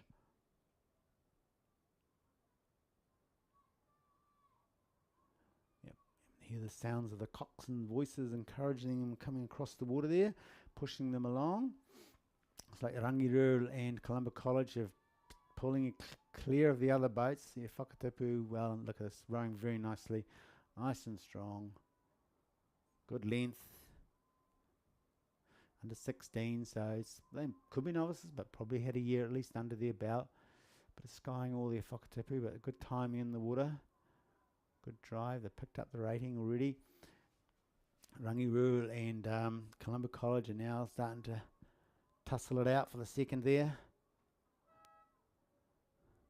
Trying to pick up the rate, pick up the pressure, land that blow that might just give them the advantage over. I can definitely see Rangiroa really picking up their rate, but oh no, it's like Columba College have really rowing just a little bit stronger. Maybe they've taken it off them. In the meantime, we've got North End also pushing up on Rangiroa, and North End have now pulled into third. They're all throwing everything at it at the moment, and yes, well done. So that was second place was Columba College, and North End took it off Rangiroa to get third. And just for interest rate, in the men's senior pair, the previous race, Dunstan Arms won that in 7:18:17. 7:18:17.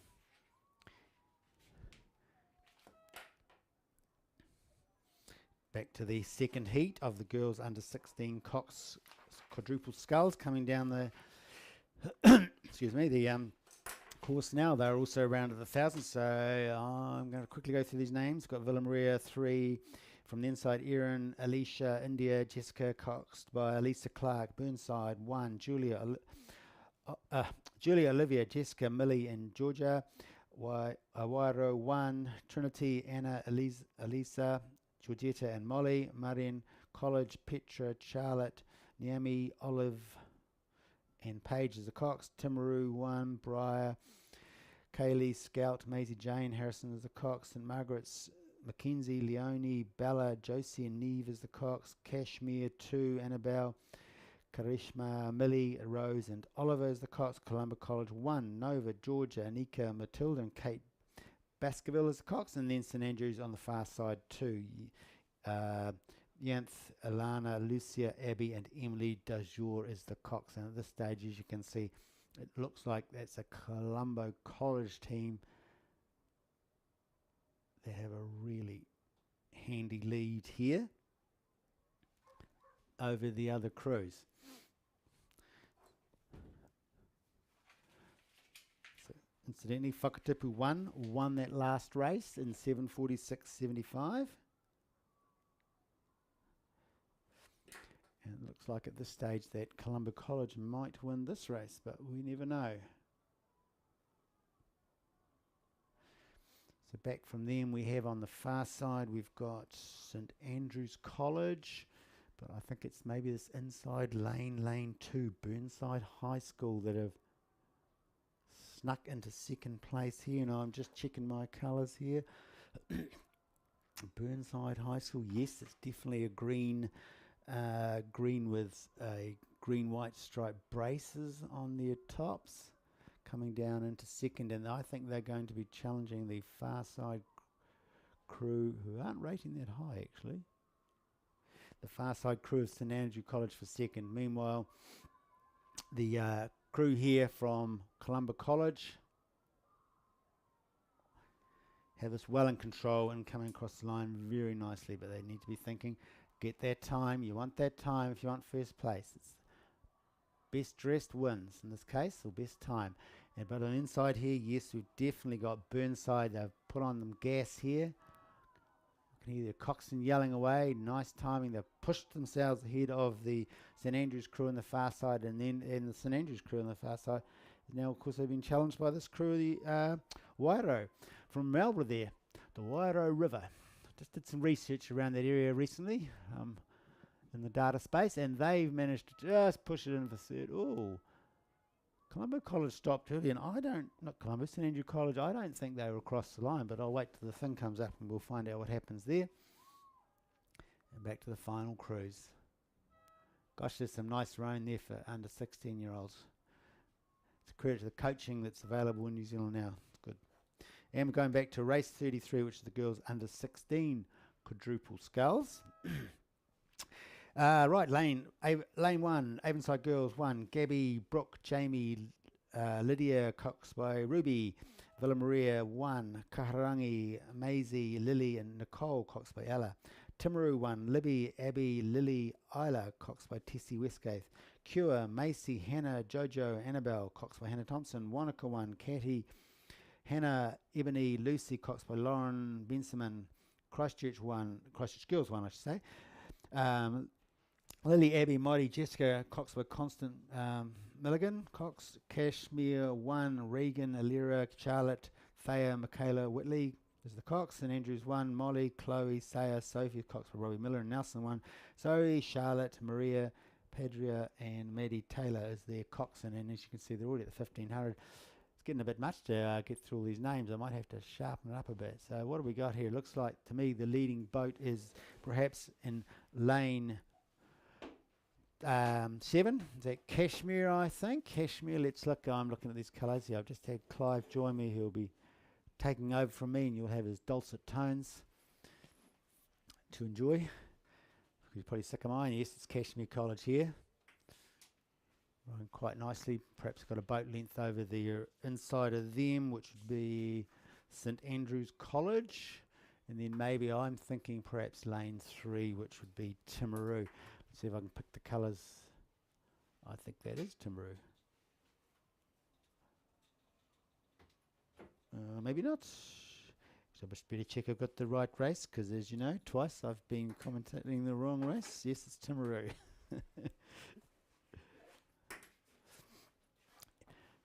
So Cashmere have this here. They've got it in hand. They're in a good spot. They can survey all the course. They can respond to any pressure that comes on if that's part of their race plan. It usually is. You like to have a little bit in the just to respond, but they need to be thinking about this time, so they might want to start pushing it through. Look for the top times that'll win this event. Rowing very nicely, got quite nice timing there. I like the height of their blades on the water. It's good. They're not missing too much when they hit in from the drive angles. And we've got back to St Andrews here. Coming across strongly into second place. So there's a tussle maybe going on here between this Timaru crew and then over the far side, which would be the Nelson crew. But I think Timaru, yeah, they're taking it. They're a length ahead. They're not going to lose that unless something drastic happens. And the Nelson crew over the far side coming into 4th place. So just in that previous heat for heat 2, the time was 7:47:45. That was Columba College. So this means at the moment Whakatipu from heat 1 have the honours.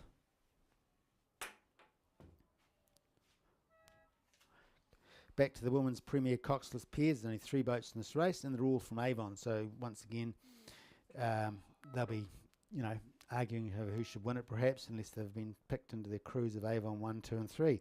Inside lane Avon 3, Katie Bell and Alia O'Sutherland. Avon 2, Mania Butler and Hannah Matahari. And Avon 1, Gemma Burrows and Phoebe Collier. And as you can see, it looks like it's in order of Avon 1, which is on the far side, Avon 2 in the middle, and Avon 3 on the inside. And Avon 1 perhaps got a boat over the other 2, maybe 2 boats. They'll all, of course, know each other well. They've probably got the same, potentially the same race plan, depending on the coach and that. So just having a look here, Cashmere, right, so that the third and final race of the girls under 16 quad heat 3, Cashmere took that in 7:43. So well done, Cashmere, for 7:43:59. That would mean that you are the, I think you would be the event winners. Well done. That's an unofficial announcement, by the way. I'm not the final judge. Meantime, these women's pairs are coming across. What time do you take over, Clive? 1:30. Clive's going to be taking over for me in a moment, perhaps after this race. You started at 7? Yep. Sorry? Yeah, you started at 7. Yep. Clive will be taking you through the women's senior coxless pair oars, which I can see coming up to the 1,000 there. And we'll just let for this race here, which is the Premier Coxless pairs finish, and we can clearly see the Avon 1 of Gemma Burrows and Phoebe Collier have a good strong lead here. They're rowing, finishing very strongly. Nice catch angles. The bow sculled, it's a bow sculled pair, a bow stroked pair, I should say. That's what I do down home if I row a pair. I'm a bow sider, but I usually get beaten up into stroke place. Well done. That's a nice strong row, and the 2 Avon crews. Oh, Avon 3 are going to push their compatriots, Avon 2, but probably a bit much to make up that distance and appear at this time. And that is the end of that race, and I'll hand you over to Clive.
Good morning, ladies and gentlemen. Fantastic to be back down here rowing. Conditions are working for us so far today. So thanks to Frank for taking the early morning spot this morning. We're running yesterday's program, and I know Frank's going to look into me just to confirm that we're running all heats and then taking times. So it's event number 35. It's the women's senior coxless pair. They're well down the track here, and let's just see who's racing. We've got Dunstan Arm in 1, Avon in 2, Rangiruru Girls' School in 3, Cure Boating Club in 4, Ashburton in 5, Avon in 6, Timor in 7, Rangiruru Girls' School in 8, and Kashmir High School in lane 9, which is none other than Abby Higgins and Poppy Wyndham. So let's have a quick look here as I pick them up.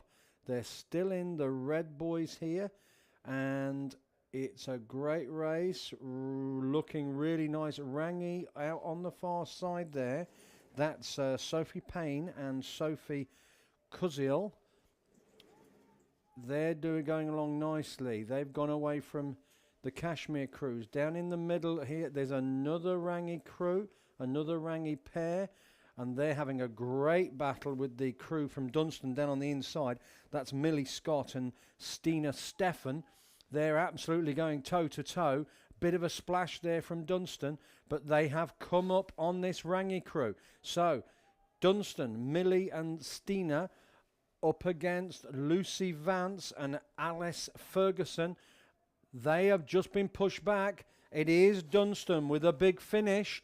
Very big finish. They were in third and they've gone through to first. So Rangi, Sophie and Sophie over the far side. They're sitting in third. Kashmir, I would say, have dropped back. Avon coming up here as well. That's Jessica Tavendale and Claudia Kinder. They're looking like a fourth, but it is Dunstan, Millie and Stina who go through. Then it is the Rangi crew of Lucy Vance and Alice Ferguson. Then it's the Rangi crew of the far side, Sophie and Sophie. And then it's Avon, Jessica Tavendale and Claudia Kinder. And then the rest of the field come across there. That's Cure, I think, are just going over there as well. Yeah, they just came behind the Avon crew. That is the women's senior coxless pair, heat number 1. So we can safely say that Dunstan picked that up. Well done, Dunstan, with Rangi taking second and third. Next, we've got the men's, race number 36, men's club single schools. Dunstan Arm in lane 1, Invercargill lane 2, Nelson lane 3. I'm just going to get Frank to double check that for me downstairs, that we're running the heats and just basing it off. Yes. No finals. That is what we're doing, yes. Yep, thank you. Thanks, Frank. So just confirming that. So this is heat number 1. So we've got 3 heats by the look of this. Maybe 4 heats, actually. 4 heats. Let's have a quick check. Yes, 4 heats of the men club singles. So I'll have to keep an eye on these times as they're well making their way down. We've got Dunstan Arm, Invercargill, Nelson, Otago Boys High, Cure, Wakatipu, Wanaka, Ashburton, Wairo and Avon. Thanks, Frank, for this morning. Great session. Great to have him in the team. He's our newest commentator on the block and doing a fantastic job. We've already managed to delegate a few jobs to him, which is wonderful to see. So, getting the binoculars on the field here. Great to have the TV screens going. Good coverage, thank you, to the operators downstairs. And it is Wakatipu, Toby Tredegar, coached by John Morrison, who is looking back on the field. Now, normally with the heats, obviously there can be a little bit of shadow boxing there and a little bit of just, hey, making sure you make the final. But with loss of yesterday weather-wise, they've got to go out and give it their best shot. So in first place, at the moment, we have from Wakatipu, it's Toby. Second place, that looks like Cure in lane number 5. It is Matthew Smith, coached by Alex Kennedy. Matthew Smith having a strong finish. Toby's still got clear water. Matthews up to the rating, trying to close. The ducks are being sent scurrying, I can tell you that. And he has closed up, Cure. They've closed up, but Toby's going to hold on. He's just right on the back of it there, but Matthew comes second. Wakatipu first, Toby Tredegar in third place is in lane number 4. Lane number 4 for Otago Boys High. That's Harrison Theode. He comes third. Over on the far side, that'll be Ashburton. They've gone over the line. And then we have lane number 9 and lane number 3. Lane number 3 got over first, by the way. That's Nelson, Ethan Steele, and Wado Kea Sheehy, sorry. So let me just see if I can get the times on that. Give me 1 second when they come through. Meanwhile, the next race is heading down, but I'm going to try and record all these times and then update you as we come to each heat. So in this race, we have Dunstanarm, Ashburton, Cure, Wanaka, Avon, Wairo, Timaru, Canterbury 2, Nelson 1, Kashmir High School 1. Recognise a few of these names here from Liam Kirkland for Wairo, Josh Bartlett from Timaru, Jackson Taylor, and also Sam Barnett and Connor Davison. So they're making their way down. They're a little bit of a scattered field in this now. But let me get the binoculars on. Difficult to pick up the colours. But let me just try and give you something. There's Nelson out on the far side there. That's Jackson. He's slightly down on the Timaru rower. Yes, that's Timaru. That's Josh Bartlett, coached by Brian Smith and Liam Parker. Big shout out to Brian. Then we come back, and that's an Avon rower there. That's Charles Beale. There's Charles. And down on the inside here, that's Cure Boating Club, Sam Barnett. Sam, he's gone away from James Patterson from Ashburton and Dunstan's Connor Davison. He's well and truly gone away from those. And it's going to be a good battle here. Cure have just nudged into second place. That's Cure. That's Sam Barnett. He's nudged into second. He's got in front of Avon's Charles Beale as they're into the yellow boys. They've gone. They're really pushing it through now. Sam's pushing away. He's trying to get away and break that contact with Avon. Out front is the Timaru rower. That's Timaru's Josh Bartlett. He looks across. He hasn't won it yet. He's got the lead, but he's really driving. Bit of splash there. A quick look across. He's really pushing it through here. He's trying to hold on in lane number 7. Cure down on the inside. That's Sam Barnett. He's closed it right up. It's going to be down to the wire. Avon are sitting in third. Fourth and fifth is Nelson and Wido down to the line. Timaru just holding on, but it's really close. There's a canvas. He's going to get it. He takes it. With Cure in second place. Now let me come back to those times for you before. 7:46, 7:47, let's say. And then second place was 2 seconds. That's 7:49. And then third was 11 seconds back on there. So let's call that 8. Let's call that 8. Great racing there, and I'll give you the times on this one as the next heat is underway. So we know there that Cure was second, and where's he gone? Josh Bartlett was first, and in third place was the Charles Beale. So I'll give you their times when they show up as well. But let's come on now to race 38. Race 38, still the men's club single schools, heat 3. Best time wins. We've got Avon, Wakatipu, Timaru, North End, Cure, Canterbury, Nelson, Wido, Dunstanton and Otago. This is a closer field again. There's a couple have just dropped off the back. That's down on the inside lanes. Let's just see who that is. Yeah, lane number 3 to the looks of, and lane number 1. That is Will Sampson and Levi Heffernan. But the lanes through the middle, I can see a Cure again. Cure Boating Club, Jacob.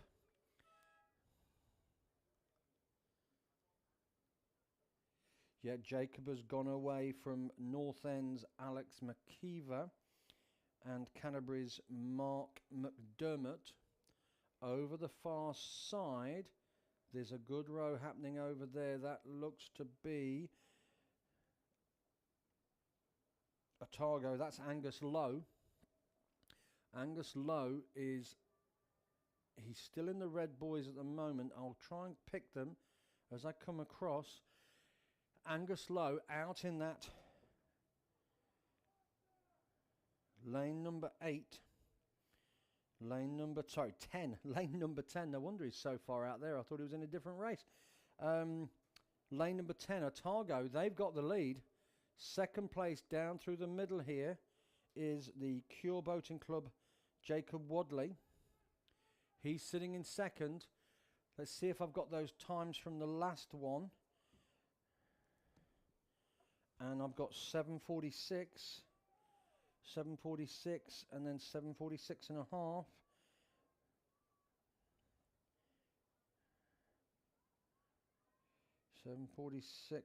.5, and then the next one was 7 seconds back, which is James Beale, so 7:53. As they come down, we're well into the last 20 strokes. It is lane number 10, that red cap. The red cap of Otago, Angus Lowe, lane 10 is going to take the win. He's going to take the win, and we'll check the time. Second place is going to be Jacob. Jacob is going to be second. He's working through that. He's lane number 5. That's correct. And in third place, oh, it's very close for third place. We've got Wairo in the mix. We've got Timaru in the mix in lane 3. Who's going to get it? I think it's going to be Timaru. Lane 3. Levi Heffernan. Levi Heffernan is going to... I hope he didn't stop rowing too early there. And then Wakatipu down the inside. That's Benjamin Wilson. As the rest of the field come across the line together. So, wow, it's all happening there. Again, let me see if I can give you a time. 7:46 was the winning time. And that, I believe, is the leader at the moment. That is Josh Bartlett, 7:46. I just want to check those other times just there. And second place would be Sam Barnett, if I'm not mistaken. It's all pretty close. That was in a second. Toby was 7:47. So the next field coming down looks like a smaller field. Heat number 4 of the men's club single schools. We've got Otago Boys High, Christchurch Boys High, Wanaka, Ashburton, Cure, Boating Club, Nelson, Avon, Canterbury 1, Invercargill, Shirley Boys High School. So they've gone past the 1500, making their way down. Just looking at the last times, Josh Bartlett said 7:46.11, so that's our leading time with Sam Barnett in second. That's obviously unofficial. Let me just confirm that, unofficial. Let's have a look what's happening here.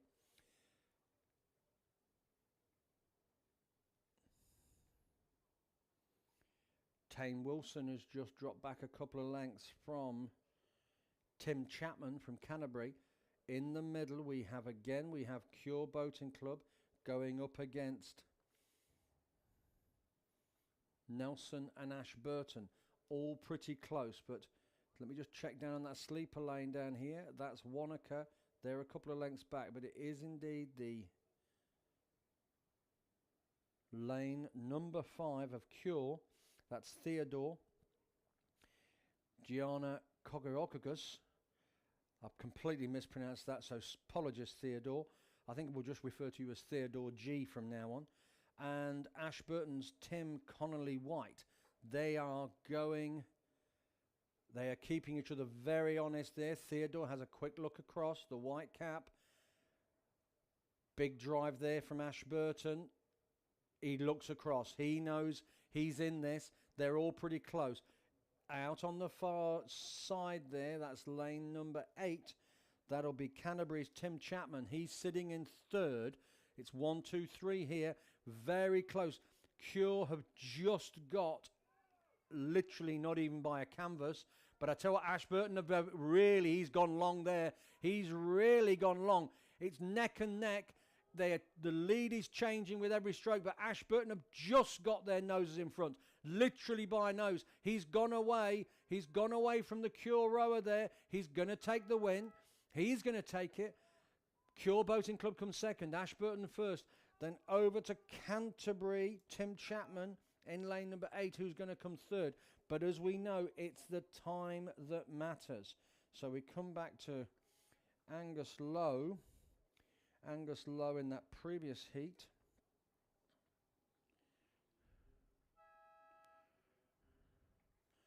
Was 8:07, so that was a slower heat. That previous one, 8:07 for Angus Lowe, 8:07, 8:10 for Jacob Wadley, and 11 seconds back, 8:21 for Levi from Timaru. Yes, that's right. So that previous heat, heat 3, was a slower heat. Let's see what the times were on this one. As the next race coming down is the men's under 19 Coxed 4. This is hotly contested, and I'll give you the crews as we have a look at this. It's St Andrews College in 2, Christchurch Boys High School in 3, Christ College in 2, St Bede's College in 2, St Andrew College 1 in lane 6, lane 7 St Bede's College, and lane 8 Christ College. So men's under 19 Cox 4. This is heat 1. There's all of them progressing to the final, so this is the final. I'm still waiting on those times from that last race. If I can give you that, I will do. But let me pick this up now as we look at these crews coming down.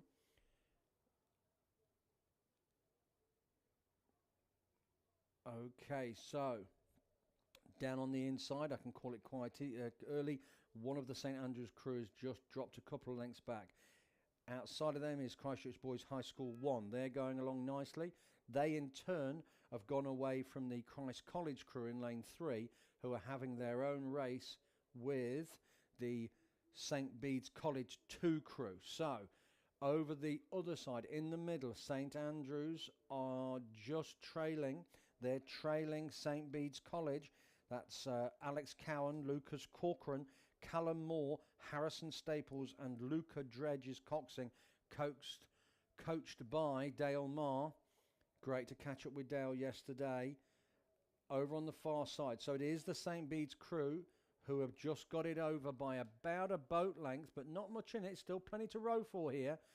Looking over on the far side there, that is the second Christ College crew of Oscar, George, Max and Geordie, with Daniel Wilson coxing. They're sitting in 3rd at the moment. So Christ College are sitting in 3rd. St Bede's are just keeping that distance, managing that distance from the St Andrews crew in lane 6. St Andrews in lane 6, that's Sam Gamble, Jake Burrows, William Long and Charles Butterfield, with William Taverdale coxing. I know he'll be absolutely roaring them on and getting them going. It's coming down. They've caught up they've caught up a seat. They're putting them under pressure. They're trying to finish big. Down on the inside, Christchurch Boys High School in lane 3. They're getting in the mix. Christ College are just holding on to 3rd, but only just. They are reeling them in, but they've got 2 seats now. They've got 2 seats. They're just going to run out of space. St. Bede's are going to take it. St. Andrews take second. Down on the inside here, that's Christ College take third. Sorry, apologies. Christchurch Boys High School who take third. Christ College coming in fourth. That was Jack Bond, Jacob Rule, Harry Galvin, Danny Webb and Grayson Faulkner Coxing. So they came third. St. Bede's College came first with St. Andrews College 1 in second. Coming back to that last race, the men's club singles, the time was 7:49 and Theodore was put 1 second back, so let's say 7:50 for Theodore in 2. And the third time was 8 seconds back, 7:58. So, well done there. That's some good racing in the men's under-19 Coxed 4. That'll be a good hit out for the schools, which I think is coming up in a couple of weeks, if I'm not mistaken. And then, obviously, we've got Mardy down here later on. So, they'll be really happy to have got a hit out there and work for all those crews to do, but they're all in the hunt. So, great to see. Women's Club Coxless Quadruple Schools. So, we've got a couple of heats on this. Yes, 2 heats.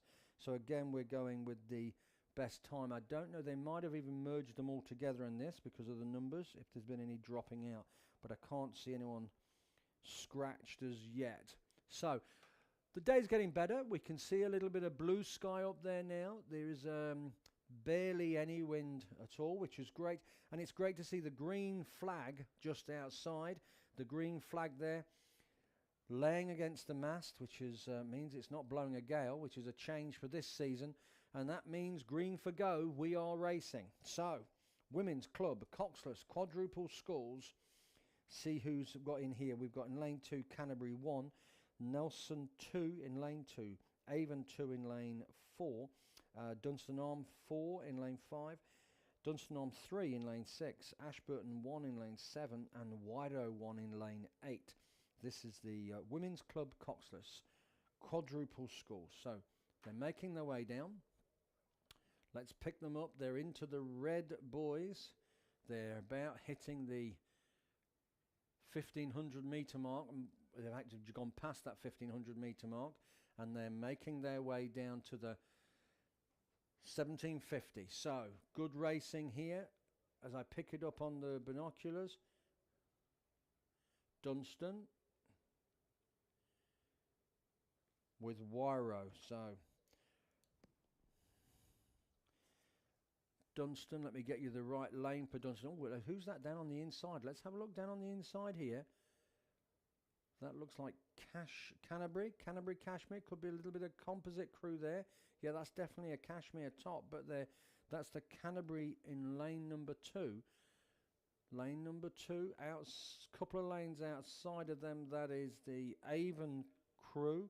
That's Julia, Courtney, Katie and Emily. But out front is the Dunstan crew. Let's have a look at this Dunstan crew in lane number 5. Yes, lane number 5.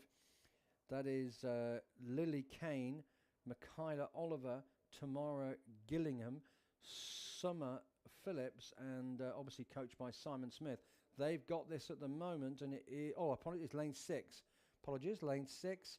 That's Gura Ferguson, Heather Breen, Kate Spriggs, and Rebecca Kingan, still coached by the same Simon Smith, but it's actually lane 6 there.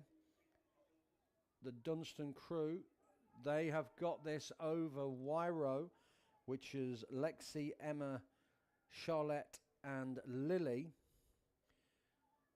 So it is Dunstan as they make the last 20 strokes. Those green blades with the yellow stripe in lane number 6. They've got a comfortable lead there. It's closed up down on the inside. The Canterbury crew with the Cashmere Sculler at the back there. And it is, yes, they're going to come through. The Canterbury crew have rode through Wyro on the far side. So they're going to push them back into 3rd place in that heat. Avon coming over the line now. And then the Ashburton crew. So, they got into 2nd, Wyro came 3rd, and it was the Dunstanarm crew in lane 6 who came first. On the men's under 19, St Bede's came through at 6:54. St Andrews College 1.55 seconds behind them, and Christchurch Boys High School 1.96 seconds behind them. So there we go, time-wise.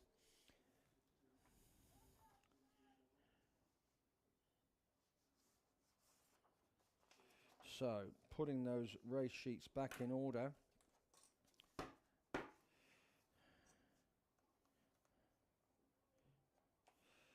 So the women's club Coxless 4. This is a smaller heat here, only 5 boats in this, but let's this is heat number 2, race 42. Race 42, women's Coxless quadruple scores. We've got Dunstanarm, Nelson, Avon, Dunstanarm 2 and Wanaka. Let's see what's happening here. So as we take a look, it is the Avon crew of Sam Rankin, Emma Rees, Grace Langridge and Molly Judson in lane number 5. They've got the lead at present. Second place down on the inside, I think, is the second Dunstan crew. Yes, they just got their noses in front of Nelson. Nelson Crew's Holly John, Millie Tredder, Naomi Robertson and Madeline Collis. Dunstanarm 1 is Olivia Bissett, Olivia Pybenger, Ruby Smith and Paige Fury. But they're both in it, and along with another Dunstan crew, which is Emma Bryant, Ellie King, Naima O'Doherty and Talia Nelson. They're maybe just sitting in 4th at the moment, but it is Avon, the Avon crew in lane number 5, Sam Rankin, Emma Rees, Grace Langridge and Molly Judson. They're coming through. They've got some clear water there, looking quite smooth. Be interesting to see the time.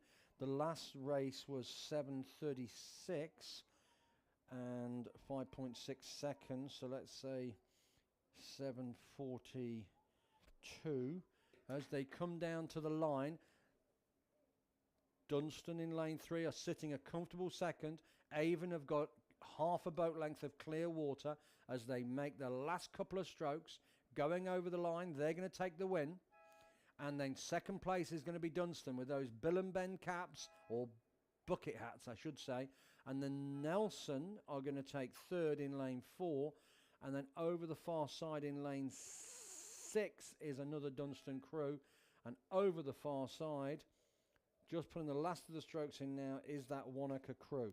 So, time-wise, race number 41 we know was 7:36.88. And then second place was 7:42. I'll try and confirm those times as soon as I can. Right, race 43. As we again see, oh look, it's great to see a little bit of sunshine coming through. Just from note, gentlemen, obviously make sure, ladies and gentlemen I should say, make sure all dogs are on a lead. Please make sure you're careful biking through. There's no need to speed through there, just take your time. Got a reasonably big crowd today. Make sure you use of the facilities, the coffee carts and the cafeteria downstairs. And just make sure you pack everything in and pack everything out. So no rubbish on the ground, please. Let's make sure we pick it up. Great support from Meridian, by the way. We do want to mention Meridian Energy and their continued and very kind support of all things rowing. So great to have them as obviously as our naming rights sponsor, and it's wonderful to be down here finally to be rowing again. So well done to Meridian. I always think of them when I flick the switch on. They're always there. Well, apart from when it's not. But anyway, they're there 99.99% of the time. Let's have a look who we've got, and I'll just give you some times. Oh, that was a quick heat. 7:22.79. And then 4 seconds back was Dunstanarm. So that heat is going to take first, second and third by the looks of it to me. Yes, they are. That was the quicker heat race number 42. So Avon won it with Dunstanarm in silver. So Avon take the gold, Dunsingham the silver, and Nelson take the bronze. That's that heat. Now, girls under 15, Cox quadruple schools, over 2,000 metres. As they make their way down, we've got Villa Maria College, Wakatipu, Timaru, Rangi Ruru Girls' School, and St Margaret's College. Under 15, always a competitive category. A lot of bragging rights to be had. Now, this is the only year that they'll row the octuple for those down here for rowing for the first time. We hope you love it. Make sure you get involved. You can be involved in many different ways.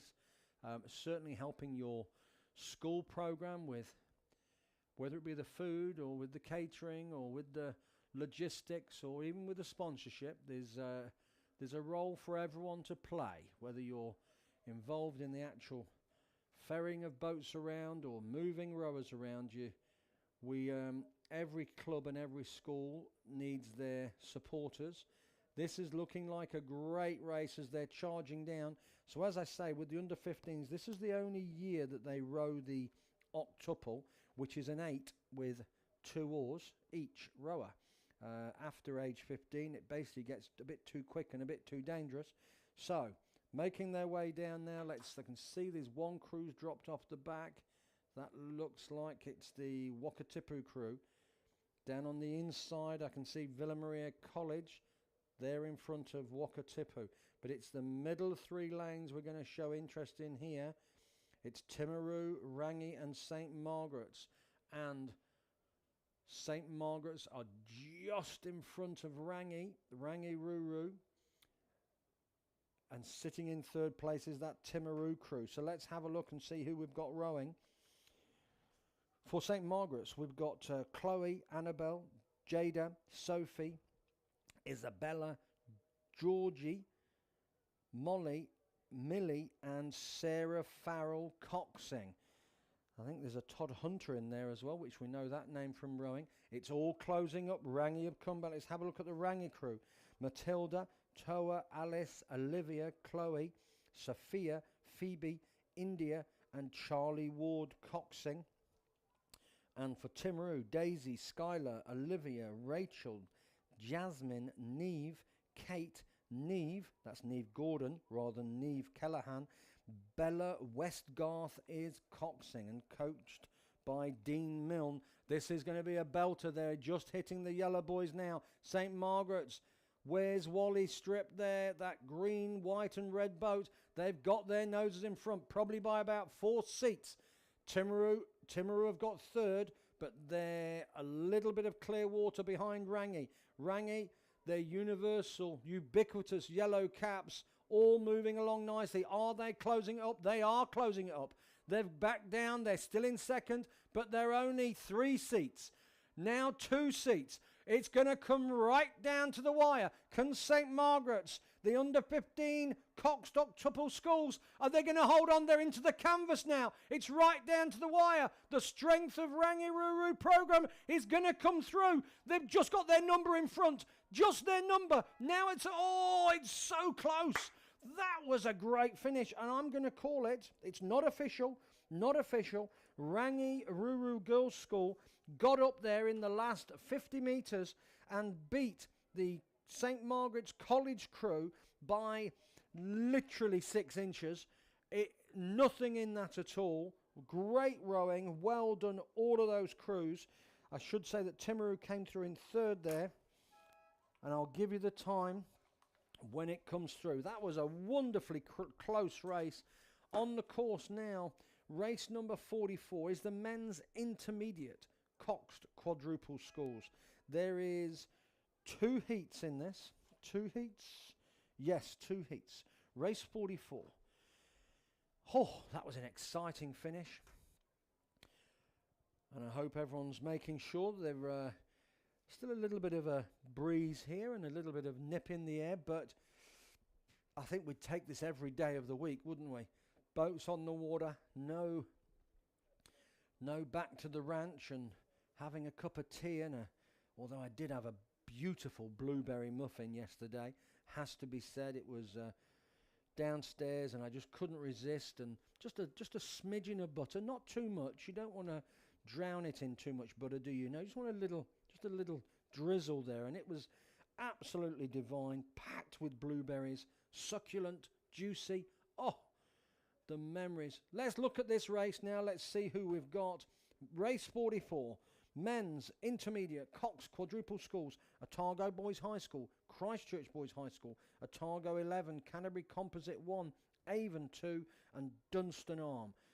Race number 44, down on the inside. It's this inside lane, and it is looking like the Otago Boys High crew.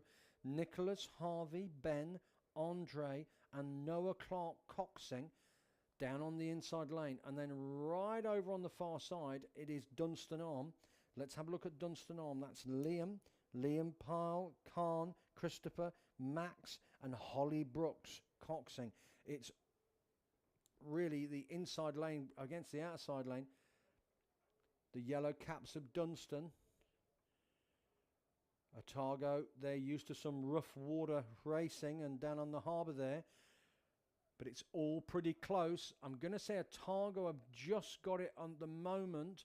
In third, I can confirm it is the composite crew, the Canterbury composite crew. I can see the Avon top in there. So they're sitting third, and they're a comfortable third. They've gone away from the other Avon crew and the second Otago crew. But down on the inside, and again, it's going to be a close finish. It is Otago in lane 3 coming up against lane 8 of Dunstan. Who is in the lead? Otago have just got their noses in front by about a canvas and one seat. They've upped their rating. They're driving through to the end.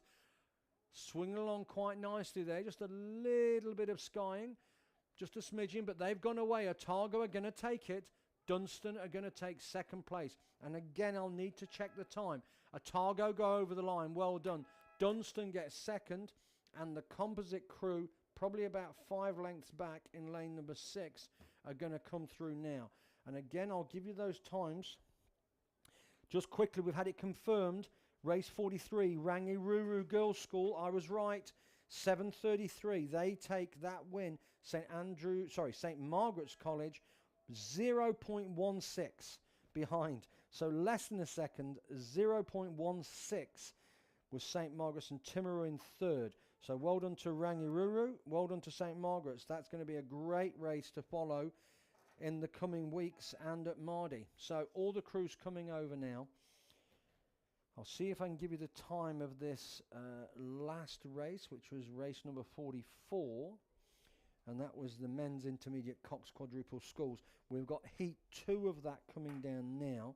So in heat 2, race 45, we've got Twizel, Cromwell, Shirley Boys High School, Union, Waihopai and Avon. So good spread across the field. Down on the inside, it's Twizel who are doing well. They've gone away from Cromwell.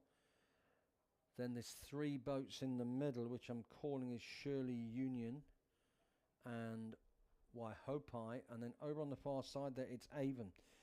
That's Avon have got themselves right in this. Let's see what I can pick up on the screen here. Good coverage from the operators, so thank you to them. It's nice to be back, have that back up and running properly. I know they've done some work on the cameras. I know Glenn was down there also working on the speakers, so hopefully that's going well for everyone. As we can see, there's 3 boats here. It'll be Twizel down on the inside. That's Orlando, Jack, Kobe, Ralph, and Troy Smith is coxing. They are just sitting in second with, out on the far side, Avon. They're sitting in third, which means first place is the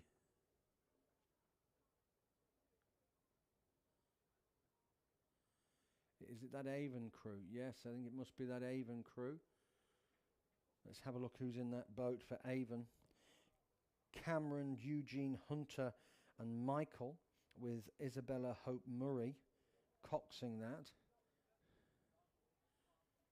That must be lane 7. Then we've got the Canterbury Composite crew coming through the middle with a Targo. Yeah, I know there's Waihopai. There's Waihopai. Yeah, Waihopai there. But it is the Avon crew of Sam, Jamie, Harry and Will in race...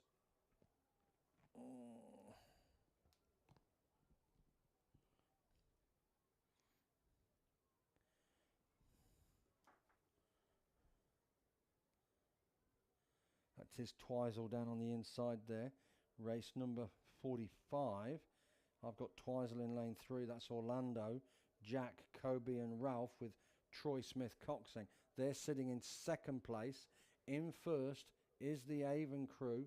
That's F8, lane 8. Lane 8 is the Avon crew. They've got clear water here as they go past the last single red boy and they're into the last 100. They're into the last 100 and they've got the lead. I tell you what, Twizel are finishing very strongly. They've got a higher rate. They look across. They're closing up, but I think they've left it just a bit too late. Big shouting there. They've closed it right up. I tell you what, they could nick this. Oh, they got unbelievably close. Avon were just cruising through there and didn't seem to answer to it at all. In third, coming along is a Union, sorry, lane number 6 is the Union crew. That's Union coming through for third. Then Waihopai. And then down here is Shirley Boys High School. They're crossing the line. Again, I'll have to keep an eye on the times for you.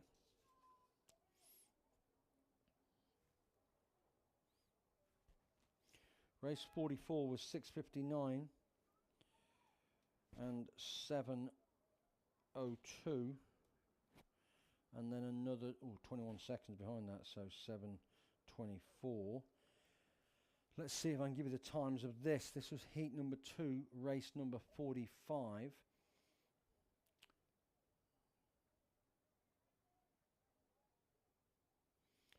We can see there's some singles on the water there, which is the girls under 17 single schools.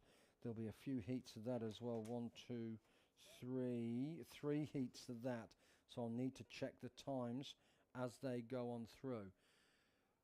So, there was a crew out the far side there. That maybe that. Oh yeah, they've had an equipment breakdown. That's E4. There's just 2 of them trying to row that back there. So well done those boys. Somebody unfortunately has got a broken piece of gear. So let's look at the time. 7:02, race 45. So that was slightly slower. 7:02. They might just sneak into third place, the Avon crew. Twizel were 7.025. So it is that first heat. It is the that first heat who are going to take the win there. Well done. That's race number 44 and 45. So, race 46, 3 heats, girls under 17, single schools. Now, normally it's the first 3 are going through, but what we're doing here is obviously running all the heats with the fastest time winning. You can see the clouds up there from the camera. It's black over Bill's mothers, as we used to say back home when the dark clouds were threatening. And big fields here. So we've got lane 1, Otago, Timaru, Waihopai, North End, Ashburton, Burnside, Otago Girls, North End and Twizel. Let's have a look at these rowers. Olivia Duffy for Otago, Margaret Peters for Timaru, Stacey Thompson for Waihopai, Georgia Cockburn for North End, Penny Marriott for Ashburton, Poppy Knight for Burnside, Kate Merriman for Otago Girls High School, Otago Girls, Lola Castles for North End, and Kira Tyne for Twizel. As we pick them up as they're just again working their way down to the 1750. It is through the middle. It's the yellow boat who is battling what looks like to be Burnside. So I'm going to say that's Penny Marriott of Ashburton, who's just got a nose in front of Poppy Knight from Burnside. Then further out is another yellow boat. That looks like North End. That's Lola Castles, who is just having a race there with Twisel's very own Kira Tyne. They're the four who are out front. And very close to call at the moment. I'm going to say it is Twisel. Twisel out on the far lane there. That's Kira. Kira, she's first. Second place is the yellow boat of Ashburton in lane number 5. But there's not much to play. Just back from her is Burnside High School Poppy Knight, but still involved. 4 boats coming through. They're about 130 metres to go. Ashburton just to put a piece on there, continuing just to hold Burnside at bay, but she's up to rating. Burnside, Poppy Knight, she's getting involved. She's now well and truly gone with those leaders. Over the far side, the second yellow boat. The second yellow boat has dropped away. That is lane number 8. That is North End. She's dropped away into 4th. Great finish down here. Twisel. Twisel is sitting in second and third. It is the yellow boat of Ashburton who's going to finish first. Yellow boat of Ashburton. She keeps, all to play for. I can't call second and third. What I can say is Penny Marriott won that one. Twisel, I'm going to call Twisel as second and then Burnside as third, but they could reverse out. I'll look at the screen and give you the time as soon as I can, because the times are going to be important. As the rest of the field come across there, a wonderful finish with North End Lola Castles just dropping away a couple of lengths in that last 100 metres. But I have to put a call out there to Poppy Knight, who was sitting in about 3rd or 4th and really came through. So well done to Burnside High School, Poppy Knight. That was a fantastic row.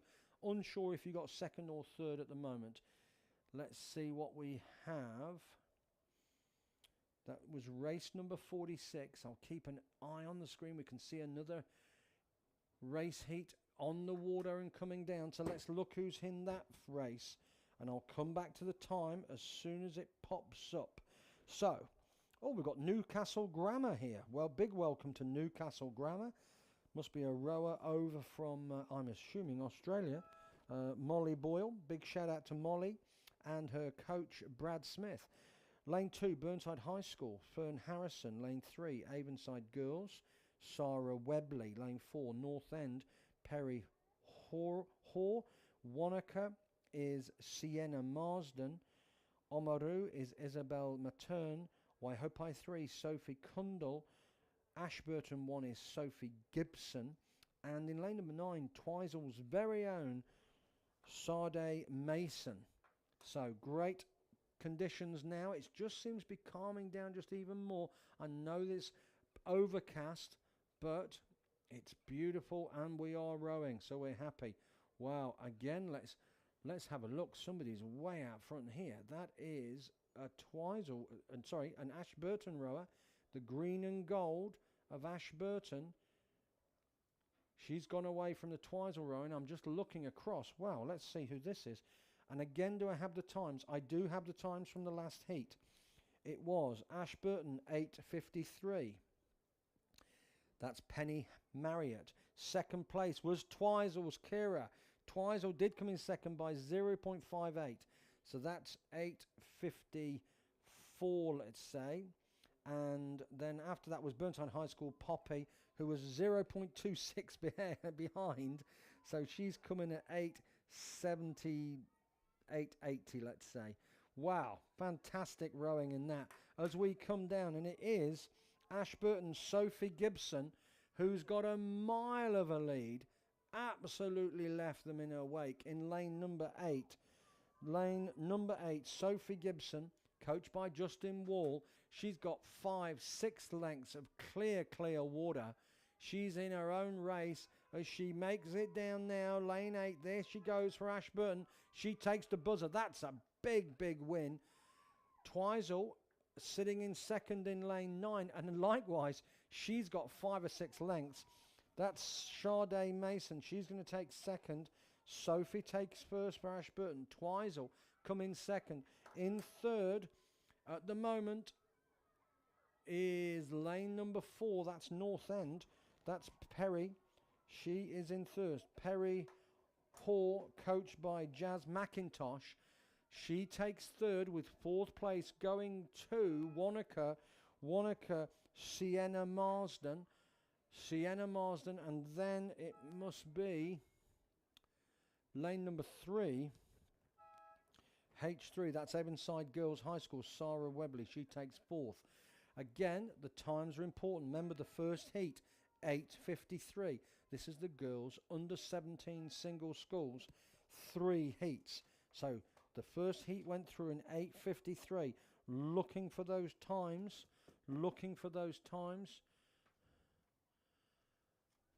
There's another heat on there. I'm just hanging out for these times. Let's go on to the next heat.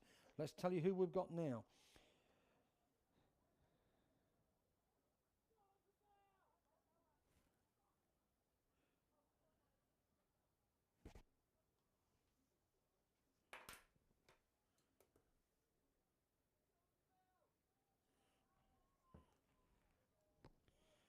That was race number 47. Race number 48 is on the water.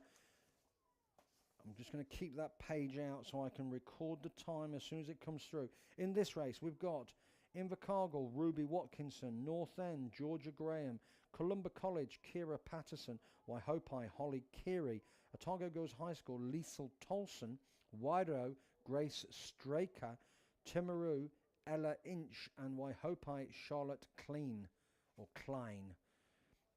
Good racing again, a bit of a spread out on this field. I still don't have an update on the time for you, but I will give it to you as soon as I get it.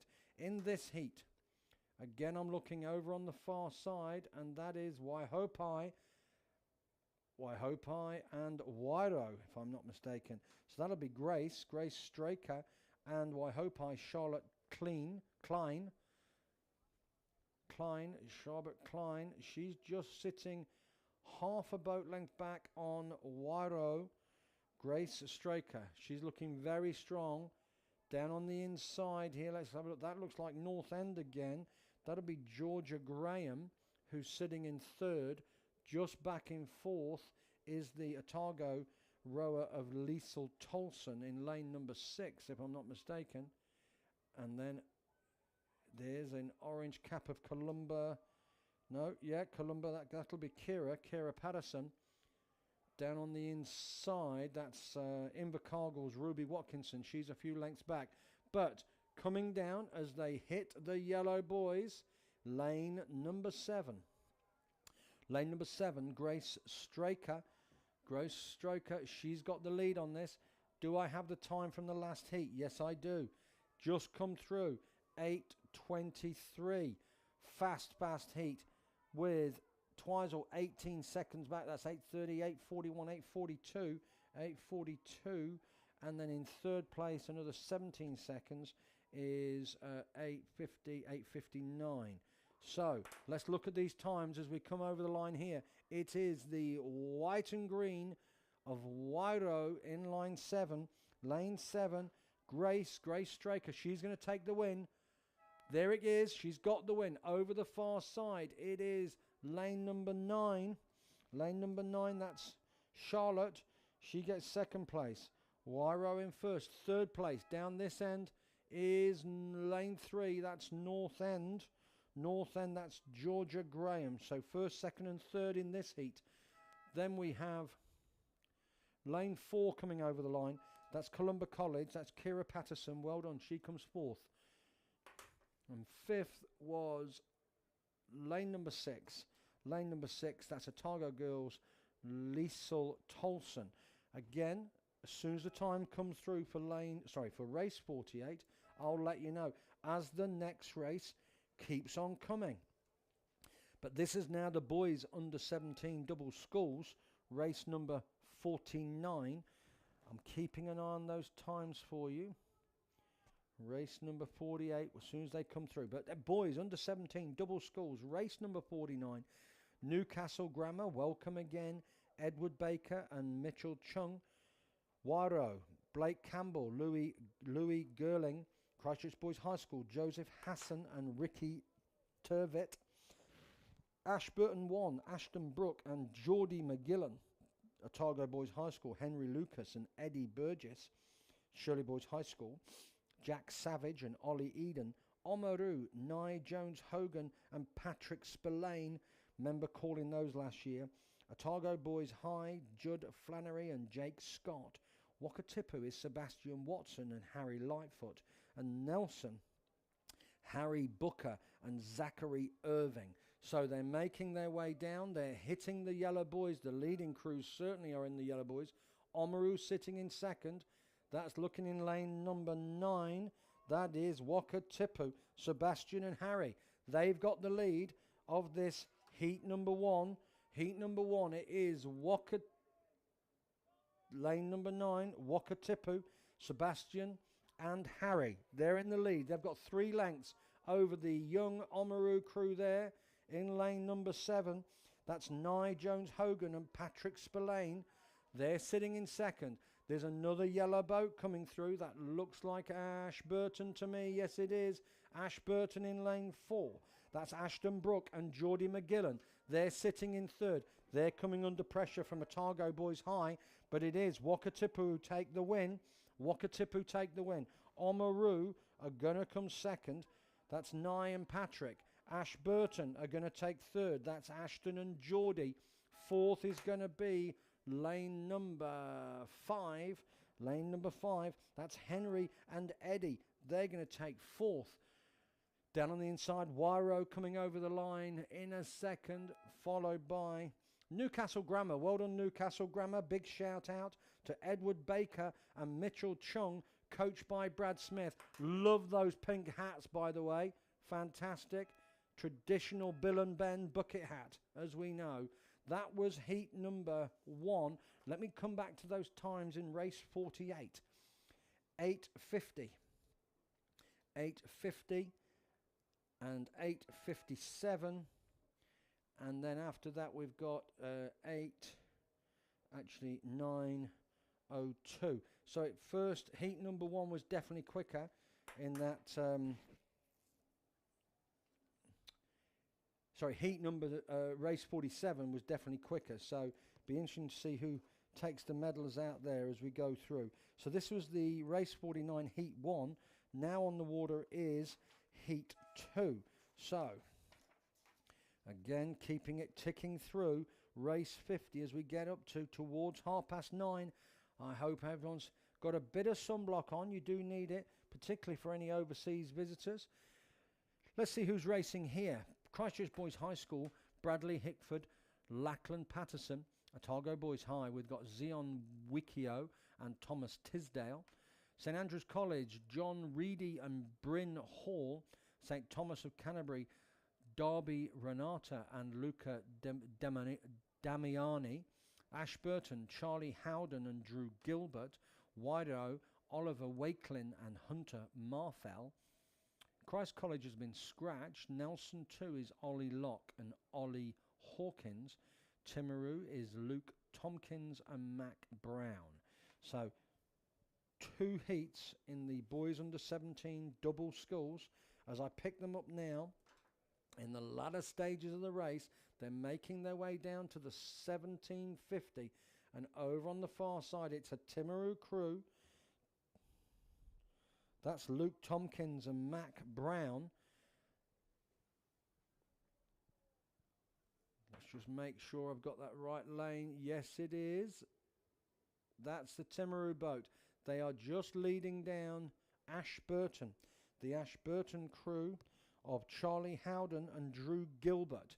They're sitting in second. Timaru have got the lead at the moment. Now, with all the bad weather, we've not been able to notice the hairstyles that Timaru are carrying this year, and it looks like they're yet again ahead of the curve. They're leading the trend. Brian really does put a lot of effort into making sure that they're following the international trends that are coming through. So it is Timaru in lane 9. They've got a boat length of clear water on Ashburton, who are finishing strongly in lane 5. That's our 1 and 2. Third, let's come and have a look at third. It's Nelson in lane 8. Let's have a look at this Nelson crew. Nelson in lane 8 is Ollie Locke and Ollie Hawkins. So it's the two Ollies who are going to take third. It is indeed Timaru who go over the line now in lane 9. Well done, Timaru. Ashburton go over the line. They take second in this heat. Nelson, lane number 8, are going to take third. But as we know, it's about the times. Boys in the 7th. So Nelson take third. Timaru were first. And Ashburton was second. Now, back to the screen. Race number 49. The times we have is 7:04, 7:15, 7:15 and 7:18 in third. 7:18. So 7:04, 7:04.91. That was Wakatipu. Keep an eye out for the times for this heat number 2. Meanwhile, we're moving on to race 51, which is the boys under 16 Coxed 4. This will be a great race. Absolutely fantastic. Race number 51. And there you see them on the screen just going through. We've got St. Thomas of Canterbury, St. Bede's College, St. Andrew's College, Christ College 3, Christ College 2, Wakatipu 1, Burnside High School 1, Christchurch Boys High School 1 and Shirley Boys High School. Again, we have 2 heats in this, so the times matter. Let me see if the next times have come through for race number 50. Not as... Oh, here we go. Here we go. 7:09. So they will go into second place. So Timaru will have got the silver. After that, we have 7:13, 7:14, let's say. Yep, 7:14. They will maybe squeeze into third place. Oh, no, they might get second. They'll get third place. And Wakatipu will get second, if I'm not mistaken there. As we come through here now, though, let's pick this race up. 7:14, so 7:09. 7:09 versus 7:04. So they're going to take that. Second place, yep, is going to go there. That's great to see. Boys under 16, Cox 4, St. Thomas of Canterbury, St. Bede's, St. Andrews, Christ College 3 and 2, Wakatipu, Burnside, Christchurch Boys High School and Shirley Boys High School. And there's a crew here down in lane number 2, and that is a St. Andrews crew. That's St. Andrews, Bradley Hughes, Caelan Graham, Oliver Barker and William Curry, coxed by William Camo.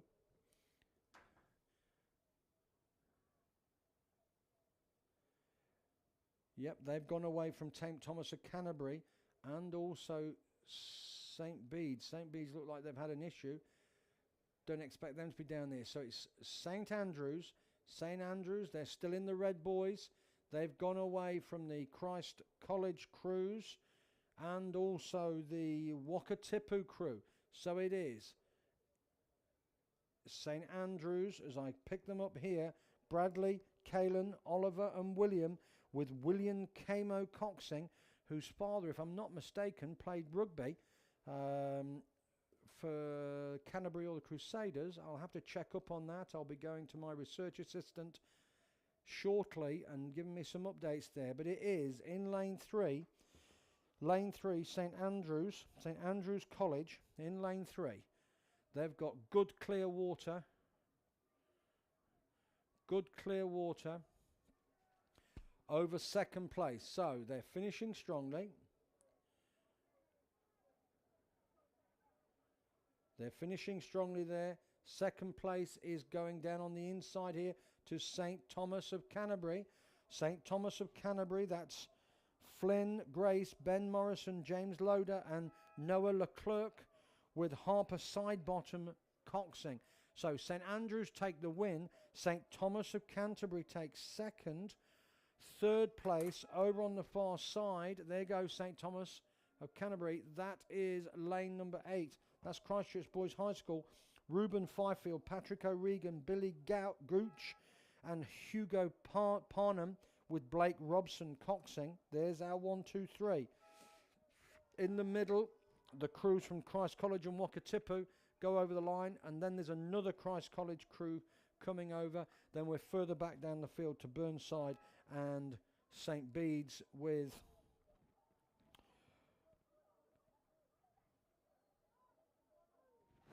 let's see the times. See the times. Race number 51. Race number 51. No times as yet. Let's have a look at the next heat. I'm trying to think, in all the years I've been involved, I can't remember this happening where we're running heats and using times. Certainly not in my time commentating anyway. It's probably happened otherwise. Boys under 16, Coxed 4, Heat 2. We've got St. Thomas of Canterbury 2, Timaru, Christchurch Boys High School 2, Wairo, St. Andrew College 2, Christ College 1, Christchurch Boys High School 3, and North End. This is the boys under 16, Cox 4. They're making their way down. It's an even race so far. Looking like a couple of the crews just dropped back, but the rest of the field are all in the mix. So again, let's just have a quick look. Down on the inside, I think it's St. Thomas of Canterbury who've dropped away. Timaru are absolutely in the mix, slightly behind Christchurch Boys High School, who are up with Wairo and St. Andrew's College. They're all together. Just slightly outside of them is Christ College and also Christchurch Boys High School. So let's see if we can pick any, or in fact, just turning to the screen, we can see it's the crews out on the further lanes who have got a lead. That is going to be the Christchurch Boys High School and Christ College crews, with North End having dropped away.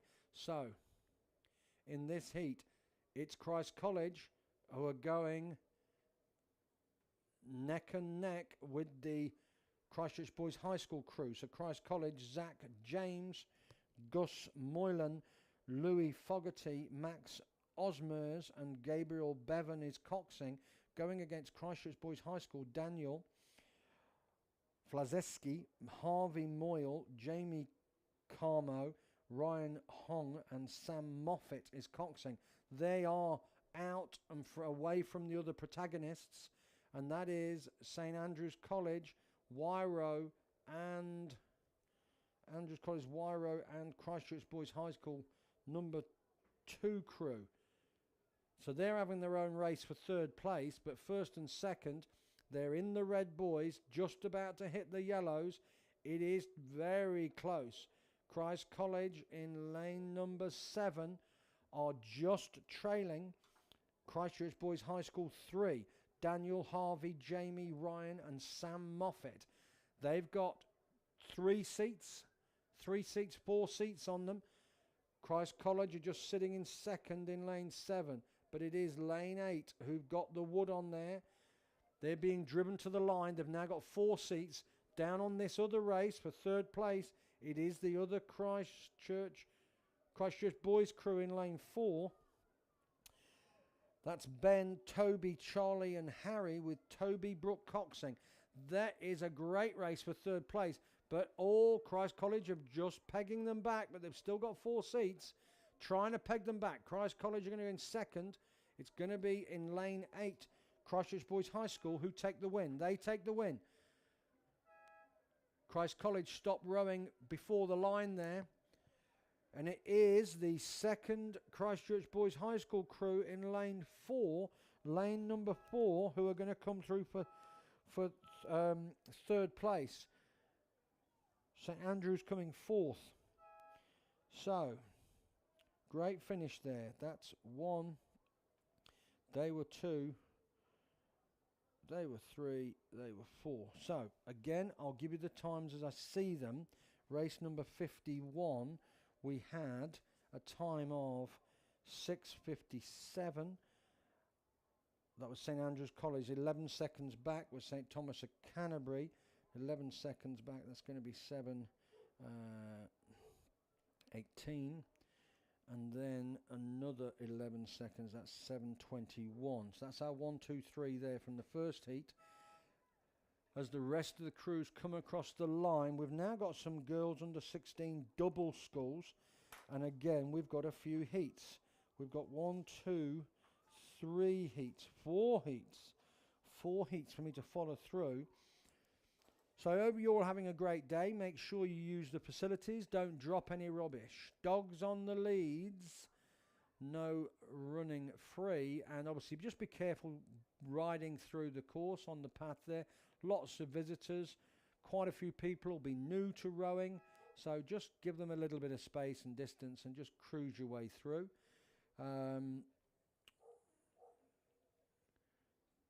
Dog happily barking away there. Let's have a look at the sky there. It's still overcast, but I tell you what, one side is really quite overcast, but this blue sky over that side with beautiful white clouds. The wind is virtually non-existent now. The flag, the green flag, is laying limp next to the flagpole, so that's wonderful to see. No wind so far, so the forecast is, oh, someone's just had a little tip up there. Hopefully they can they're okay. I think they were just making their way down. The safety boat is coming across. Good quick action from that safety boat. I think he'll be able to get them to the shore and be able to give them a hand. It's a red boat. I can't see who it is as yet, but anyway, they've had a quick freshen up. It's V5. Let's see who that is. V5. They'll have to get that boat out. And St. Bede's College, Brody and Harry, big shout out to you boys. As long as you're okay, just get it to the side there and get that water out, and you'll be able to, got plenty of time before your race to get down there. Well done to the safety boat. I see they're just bringing it in. Looks like there's a coach there going to come and give them a hand and make sure they can get themselves back in that boat and get the water out. So anyway, making its way down. 7:12 was the last time. 7:12. That was slower. So it will be that first heat that take the medals. 7:12 might get second place. Frank's coming back in here. So we're in the girls under 16 double sculls. This will be competitive racing. Big fields here, and let's pick it up and see who we've got. Timaru are looking good. They've just got their noses in front of Burnside.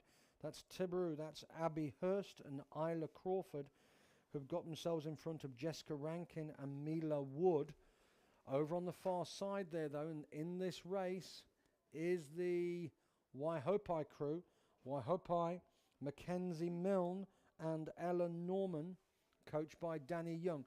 Over on the far side as well, we've got North End, Honor Gardner and Margot Erasmus. I think they're going to sit in fourth at the moment. Waihopai in lane number 6. Mackenzie and Ella. They're going along nicely. Down on the inside here, I tell you what, Timaru have been overtaken. Burnside, this young Burnside crew, N1, that's Jessica Rankin and Mila Wood. They've had a great last 100 metres, and they have got themselves in front of Timaru. That's Abby Hurst and Isla Crawford. Isla, they're now sitting in third. Timaru are sitting in third. Burnside, a fantastic finish from Jessica and Mila. They're going to take the win. They are now got clear water. They have had a massive finish down here for Burnside High School. They're going to take that. This is only heat 1. We're going to have to check the time. Big finish from Burnside. Well done. Timaru have managed to get back into second place. So Burnside take the win. Third, Waihopai just ran out a bit of puff there. That's Mackenzie and Ella. They were looking really strong there. Over the far side, that's North End who've gone well. Down in the middle, Wanaka, that's Ebony and Fenella. They've now finished, so I think they came in 5th. Let's see if we can pick up the times when they're... Oh, my screen's died, so that doesn't help me at all. But never mind. Frank's back up with me now. And did you see that boat tip over there, Frank? Just quickly, did you see that? No. Yeah. No, I didn't actually. I was coming over here because I wanted to actually see the Wahopa and then Invercargill cruise row. Fair enough, fair enough too. I think they've got those boys back in the boat now. Back in the boat, that's great to see. One of the coaches there and definitely a helper. They've got themselves back again. So well done to those boys. That's in the V race, V5. We'll be keeping an eye out for those. They've had a quick freshen up. Probably do them the world of good. Next, look at this next race coming through. Again, 3 heats in the girls under 16 double sculls. So we've got to keep an eye on the times. That last race, the leading time was 8:19, and then 4 seconds back from that. So let's say that 8:24, and then again another, oh, nothing, let's say 8:25. So, all happening. Race 54. Avonside Girls High School, Newcastle Grammar. Again, a big shout out to Roxana Brown and Alan Bell. Mackenzie, coached by Brad Smith. Newcastle Grammar, Invercargill, Timaru, North End, Union, Columba College, Nelson and Cromwell. So, as we see it on the binoculars, it's out on the far side. That looks like the Nelson crew of Mia Cliff and Fern Backhouse Smith. Fern Backhouse Smith, they're going along nicely. The orange caps of Columba College, that's Nova Whiston and Matilda Sutton. They're moving along nicely. They've got a little bit of clear water. Oh, Invercargill are doing well down here. That's Invercargill, that's Drew Thomas and Maddie Molstrom. They're going along nicely and they are sitting in second place. Inside lane from them is the Ashburton crew. So apologies, that's not Ashburton. That'll be the Newcastle Grammar crew. They've obviously borrowed somebody's boat there. That's Roxana Brown and Annabelle Mackenzie. They're probably sitting in 4th place at the moment. Over, looking back across over the other side. Lane number 8. Lane number 8 is the Nelson crew. This is lane race 54, 08. Nelson, Mia Cliff, Fern Backhouse Smith. They've got 2 lengths. But Invercargill in lane 3. Drew and Maddie, they've finished strongly and they've got into a good second place. They're closing, but I think there's not enough time left. Invercargill finishing well. Drew and Maddie, they've got a comfortable second, 2 or 3 boat lengths. Columba College there, that's a young crew. That is giving away a bit of height there, but they're finishing well. Just coming out a little bit early on that stroke. That's lane number 7. So it is indeed the Nelson crew who take the win. Invercargill comes second. So Nelson first, Invercargill second, and Columba College third. And we'll have to keep an eye on the times as the rest of the field come across the line now. Well done to all those rowers, the girls under 16 double sculls. Now, time-wise. That was the screen's gone again. That really doesn't help me. Race number 55. Still, this is heat number 3. Girls under 16 double sculls. We've got Cashmere High School, Regan Kelly and Thea Murdy. Cure Boating Club, Poppy Clapham and Macy Barnes, Marion College. Sophie Stewart and Sophie Davis. North End, Mika Robinson and Taylor Nutting. Columba College, Annika Lesser and Alice Porter. Wakatipu is Amy Patterson and Sasha Key. Timaru, Scout Fiske and Maisie Jane Chapman. Lane 8, Christchurch Girls High School, Paige Hickey and Neve Hickey. Oh, there we go, Paige and Neve Hickey. And last but not least, Nelson 3 is Marie Gordon-Ing and Margot Callahan. So, full field, last heat of the girls under 16 double sculls. Normally we'd be obviously racing for heats and times. If we look at the time, was that the last heat, that race 54? Yes, so let's give the times there. We've got 8:14 and then 8:18.5 and then another 10 seconds back. So 8, let's say 29, let's say 8:29. So 8:14 is our leading time on that heat 2. Heat number 1 was 8:19. That was the girls under 16 double sculls. So at the moment, the winner of heat 1, which was Burnside, they're sitting in 3rd. but it is the Nelson crew who are first, with Invercargill sitting in second at the moment. But this heat's coming down. As I pick them up, they're still in the red buoys. There's 2 boats out front, and it's North End, Mika and Tala. They are trying to pull in the Wakatipu crew. That's Amy Patterson and Sasha Key. Amy and Sasha, coached by Shane Muir, lane number 6. Oh, got to look at a sleeper lane down here. Down on the inside, there's a Kashmir crew. Regan Kelly and Thea Murdy. Come on, Thea. Here they go. It is lane number 3. Lane number 3, that's Marion College. Big shout out to Marion College. Sophie and Sophie. Sophie Stewart, Sophie Davis. They're sitting in second. Kashmir are sitting in third. And here we go. Oh, yeah, I've got a bright shirt on today. Ian's just being sick. Wakatipu, lane 6. Wakatipu. It's Amy Patterson and Sasha Key. They've got the lead. It's been closed up, but they've got the lead at the moment. Marion College sitting in second. Clearwater over Kashmir, Regan and Thea. So Regan and Thea are going to take third in this heat. Marion College are going to take second in this heat. And the winners of this heat are going to be Wakatipu. Wakatipu, that's Amy and Sasha, take the win. Sophie and Sophie take second. And Regan and Thea take third. The rest of the field are probably about 5 or 6 lengths back. Just having a look and seeing who that is over there.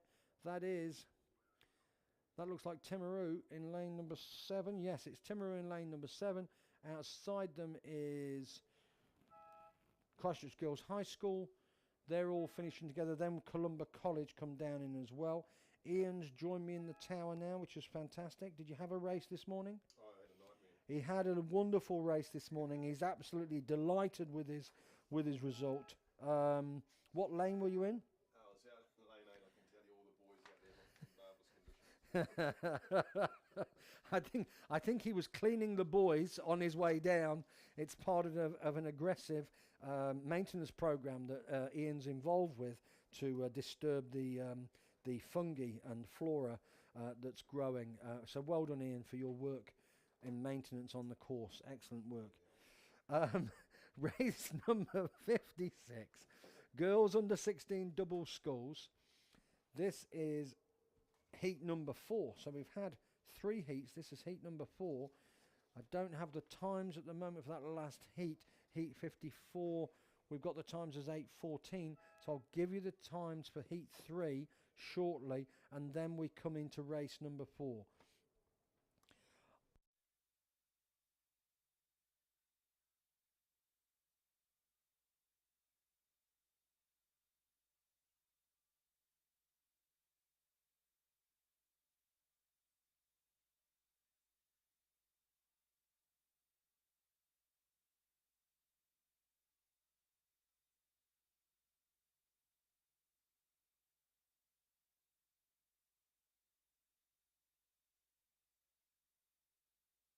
Okay, so Ian's going to be coming on. Are you making yourself a coffee first, Ian, or not? Stretching the larynx. He's stretching. He's warming.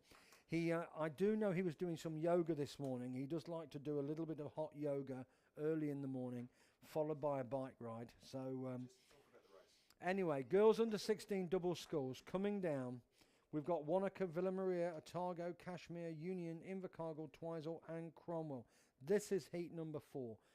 Good rowing again. Let's have a look, see what we're picking up there. That looks like Twizel. Twizel, a bit of local knowledge on this track, but they're rowing well. They've gone away from Invercargill. So that's Lucia Yates and Hazel Henderson who are leading this pack down. Invercargill are sitting in second. That's Leah Jack and Abby Brown. Down on the inside now, looking one of these sleeper lanes. That looks to be like Wanaka, Hannah Jones and Lucy Radford.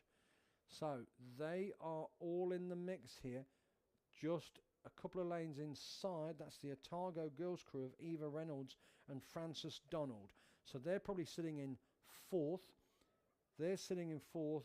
Wanaka are sitting in third as they make their way down. That's Hannah and Lucy, but they're closing up on this Invercargill crew who are rowing a pretty relaxed rate there. And then it is the Twizel crew who are stretching nice and long. They're going long with those oars, and that is lane number 8.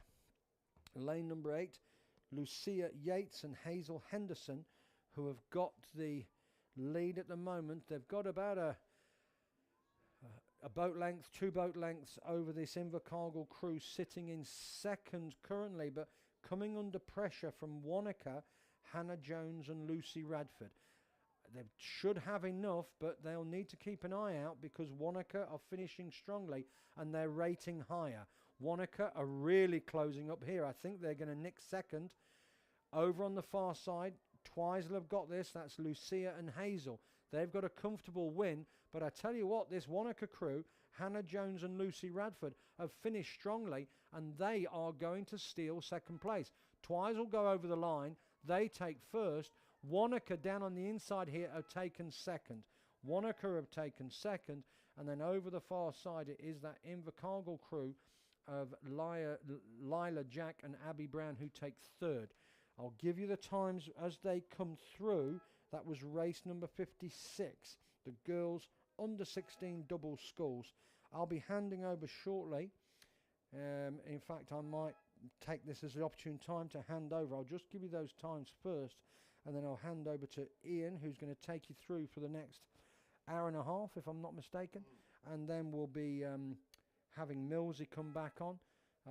So great work here. This is Women's Intermediate Cox Quadruple Schools, race number 57, which I'll pass on. I'm just going to wait for these times for race number 56, because I'd like to give you those as the opening times, and then we can pass you over to Ian.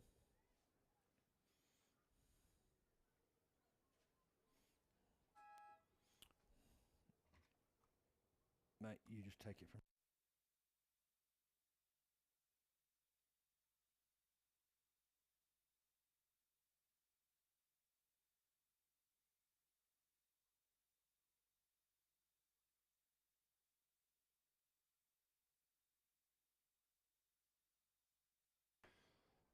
Thank you, Clive. Good morning, team.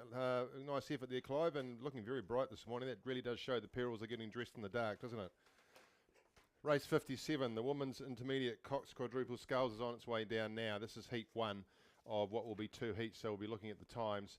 And a good start there by Dunstan in lane 3. Looked like they got things pretty well under control, but further out, 3 lanes in would be Wairo in lane 7, could be second. Outside them again, we go to St Andrews College, and then probably in 4th at the moment, although they were a lot further on than that earlier on, would be Columba College. So this is Dunstan out in the lead there in lane 3. Phoebe Herrick's Poppy Turpin, Kate Spriggs, Bella Breen and Lily Kane coxing, coached by Simon Smith. They would have 2 boat lengths now over Wairo, Trinity Rose Locke, Anna Hudden, Georgette Hurt, Eliza Glover and Molly Wilkes. Down there doing a good job, and out across to lane 9. St Andrews College coming through nicely in the last couple of hundred metres. Emily Woodgate, Isabella Cody, Alana Brooke, Olivia Connor and Emily Dejoux is the cox. Race 56, girls under 16 double, Twizel through in a time of 8:30.48. Looks like they were, and Wanaka finishing second there, 5 seconds behind, another 1.5 seconds back to Invercargill. So those times will come through on Rowett, and we'll be able to work out who has picked up the bling. Just a reminder to all crews that we are awarding medals today, so once you know the results and you've managed to get yourself some shiny objects, you can head down to the McRae Lounge and pick those up. But 150 metres to go, looking good here. Dunstan lane 3. Now well out now. Look, they've done a good piece of work in the last 150 metres. They'd have a 4 boat length lead over Wairo, who are second. Columba now looking third, moving past St Andrews College. Then we come back inside to Otago Girls out there in lane number 8. Back into the middle of the course, we can see St Margaret's there in the candy stripes. Down into lane 1 is Union doing a good job there. In lane number 2 it is actually. And then we come back to Canterbury in lane 5. So this is the first heat going through. Less than 100 metres to go now for this Dunstan crew. Nice and clean at the catch they are. Good drive through, that wee Dunstan drive that we talk about. As they come down 50 metres to go, giving the bucket hats an outing. 120 metres to go now for Wairau, looking good. 2 boat lengths over Columba.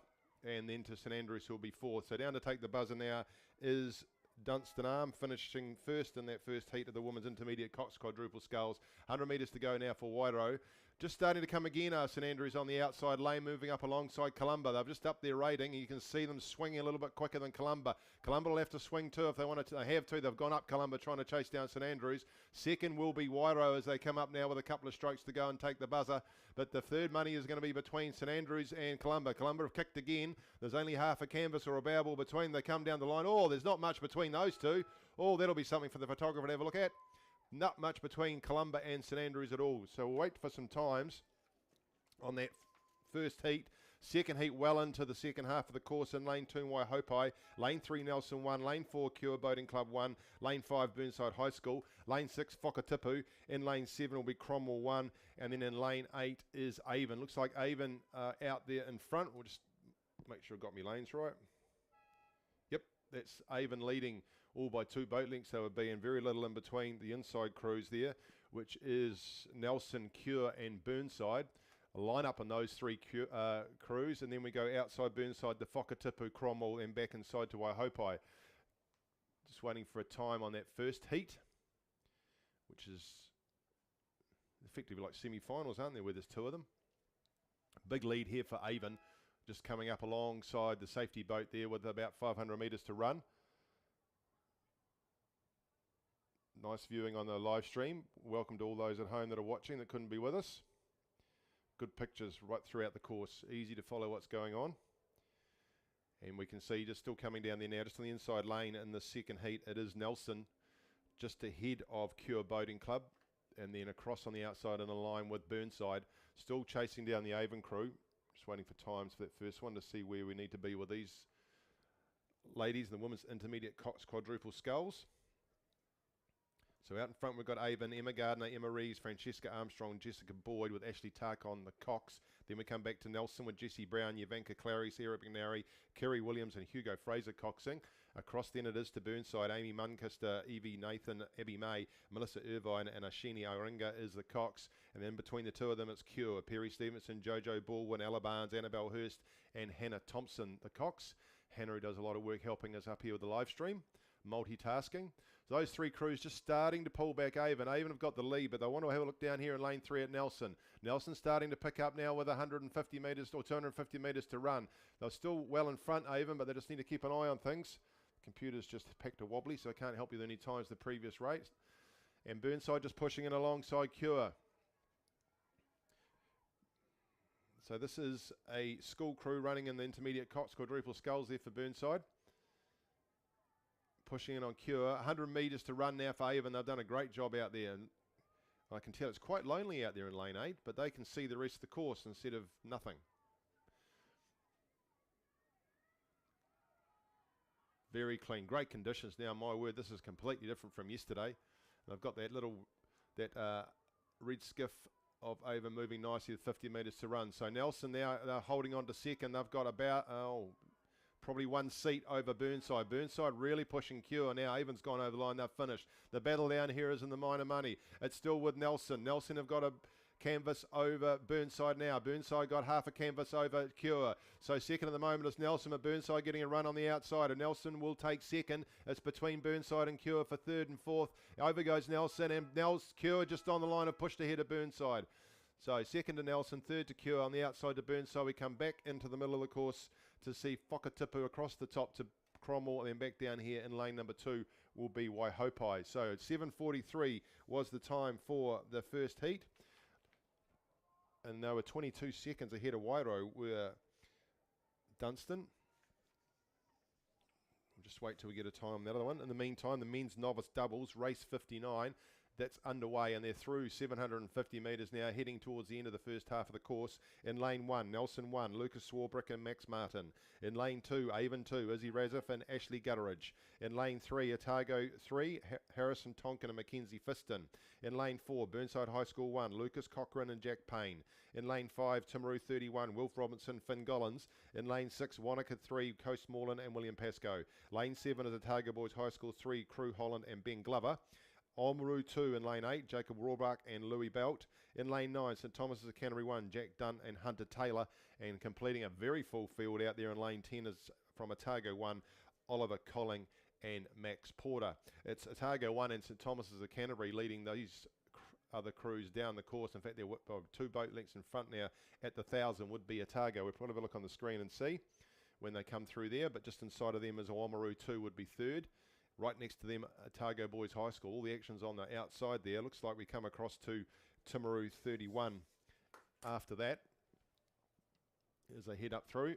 Just waiting for Heat 2, 7:35. So significantly quicker was that second heat in the women's intermediate Cox quadruple sculls. 7:35 for Avon versus 7:43. So that's the way it's looking. Maybe Avon and Dunstan might have taken out the medals there. We'll have to wait and see. The official results on Rowett would be the way to go.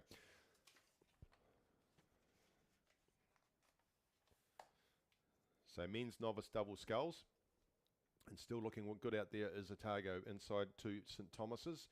Then Oamaru, then Otago Boys High School. I'm just wondering if there's been a scratching because it looks like lane 6 might be missing. Nelson down here in lane 1, just inside of them to Avon 2. Ahead of them is Otago 3. Then we come across to Burnside, St Thomas's. Sorry, Timaru. Yeah, someone's not there.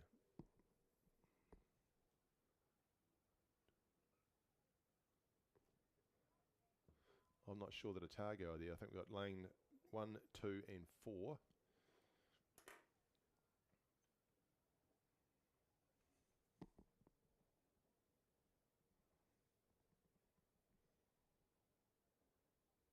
But we can see the blue and white horizontal stripes of Otago way out there in lane number 10, Oliver and Max.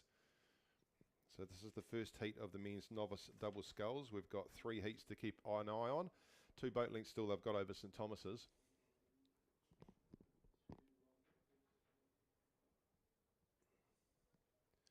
And then we can see the gold of Oamaru about 3 boat lengths back from St Thomas. Right alongside them would be Otago Boys High School.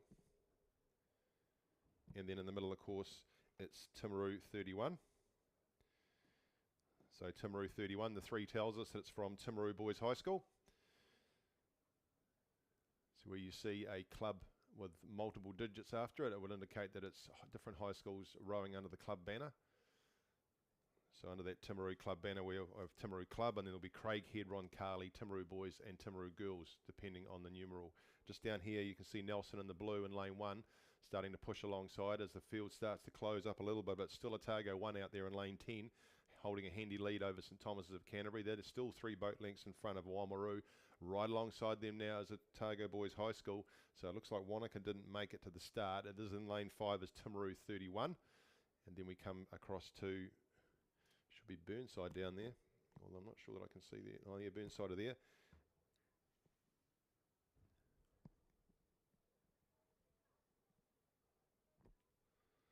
It's Lucas and Jack, and it looks like maybe Otago 3 didn't quite make it. So a couple of scratchings there.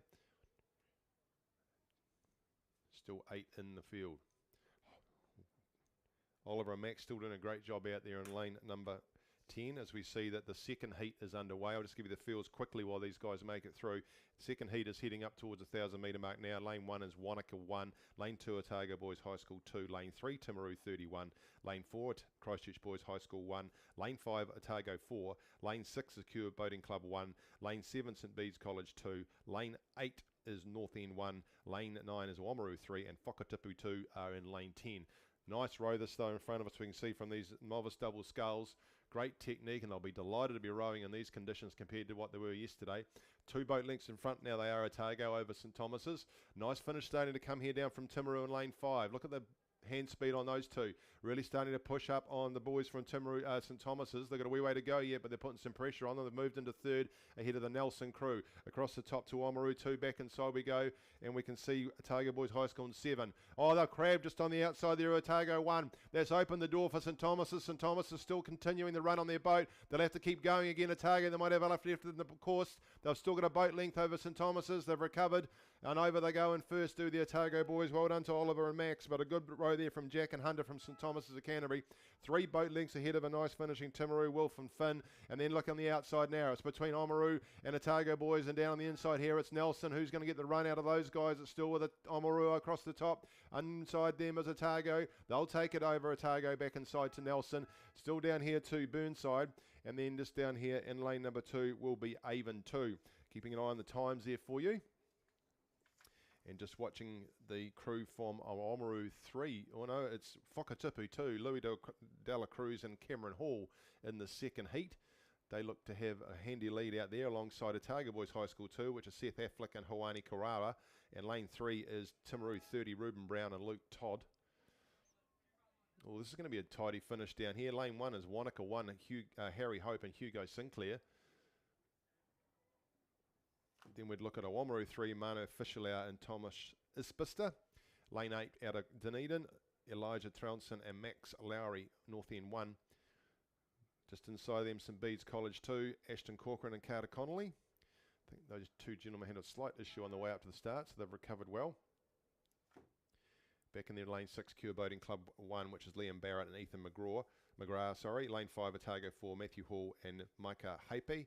And lane 4, there is Christchurch Boys High School 1, Ethan Rose, Cameron Buckingham.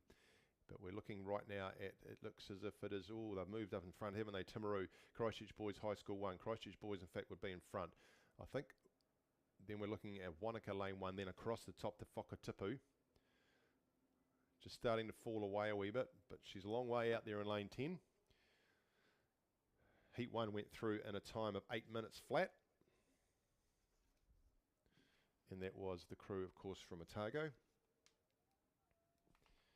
And then another 3 seconds back to St Thomas's. So I'll keep an eye on this first heat as it comes through, the second heat.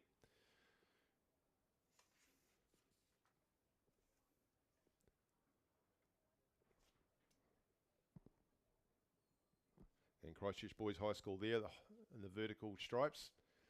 Familiar, blue and black. Ethan and Cameron, coached by Maisie Scott. They've got 3 boat links, I think, over the inside crew from there. Timaru 30, then back into lane 1, Wanaka 1. Those are the 3, just falling away a bit on the outside. Lane 10, Whakatipu.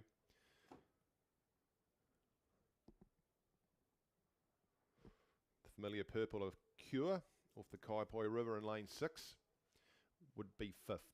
Just pile them on. They might have just gone ahead of Whakatipu now. So a bit of separation there. Just watching down on the inside. This crew from, he gets his goggles right, the Wanaka crew here in lane 1, really putting some pressure on that crew from Timaru, and both those 2 crews are chasing down the Christchurch Boys High School crew. So still a good lead there for Christchurch Boys High in the second heat of the men's novice double sculls. Day 2 here at the Meridian South Island Club Championships for 2024. Thanks again to Meridian for all their support. They do wonders for rowing here, particularly in the South Island. Up now to the red boys, 100 metres to go, Christchurch Boys High School. They can look either side of them and see that they have got the distance and gone through on Timaru Wanaka. Now look, Timaru responding now. You can just see them go a little bit quicker with their hands, Ruben and Luke. Coached by Brian Smith. They've gone there 100 metres to go now. Nice little battle coming up between Timaru and Wanaka. They'll be well behind the Christchurch Boys High School crew. The rest is going to be between Cure and Whakatipu. But it's with, oh, they've just crabbed it there. Have the boys from Christchurch Boys. Have they opened the door for Wanaka? No, they've recovered again. Over they go to take the buzzer, and Wanaka are now got a canvas over the crew from Timaru. They're looking at each other instead of where they should be going. There they go and take it, Wanaka. Well done, second. Third to Timaru. And across the top now will be Whakatipu and Cure fighting it out for 4th and 5th in this heat. Down inside we come to Otago. Across the top to North End. Back inside from them will be the double from St Bede's. And then right on the outside there in lane 9, Oamaru 3 and Otago 4 in lane 5. So the time they're looking to go better than for these gents is 8 minutes. So we'll keep an eye on that and see what happens there. For Christchurch Boys High School. Meantime, it is men's novice doubles heat number 3, race 61, through 750 metres, heading up towards the 1,000. And it's lane 2, Oamaru 1, Cowper Lynch and Ned Newlands Carter. In lane 3, Avon 1, Elliot Nye and Isaac Horans. In lane 4, Otago 2, Tristan Steenkamp and Noah McCaubrey. In lane 5, St Bede's College 1, Brody Clements and Harry Hill. In lane 6, Wanaka 2, Hugo Ragg and Joseph Combe. In lane 7 will be Timaru 41.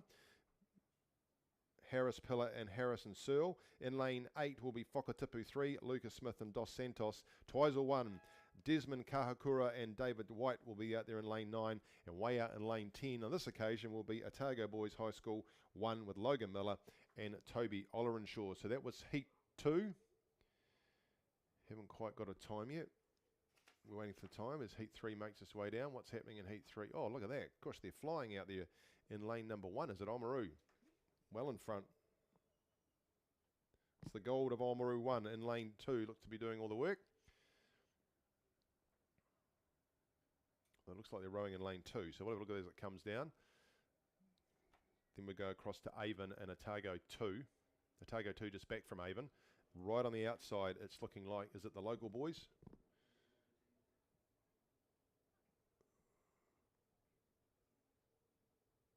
No, it looks like it's probably Whakatipu going by the colour of that skull. It's yellow.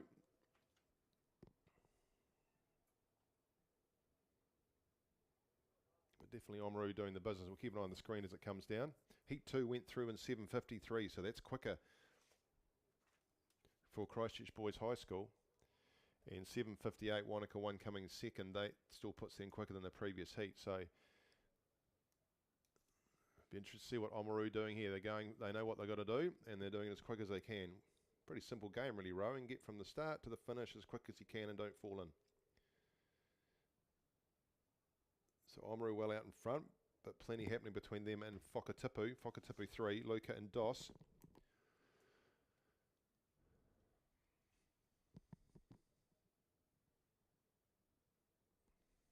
Second back from Oamaru is Avon.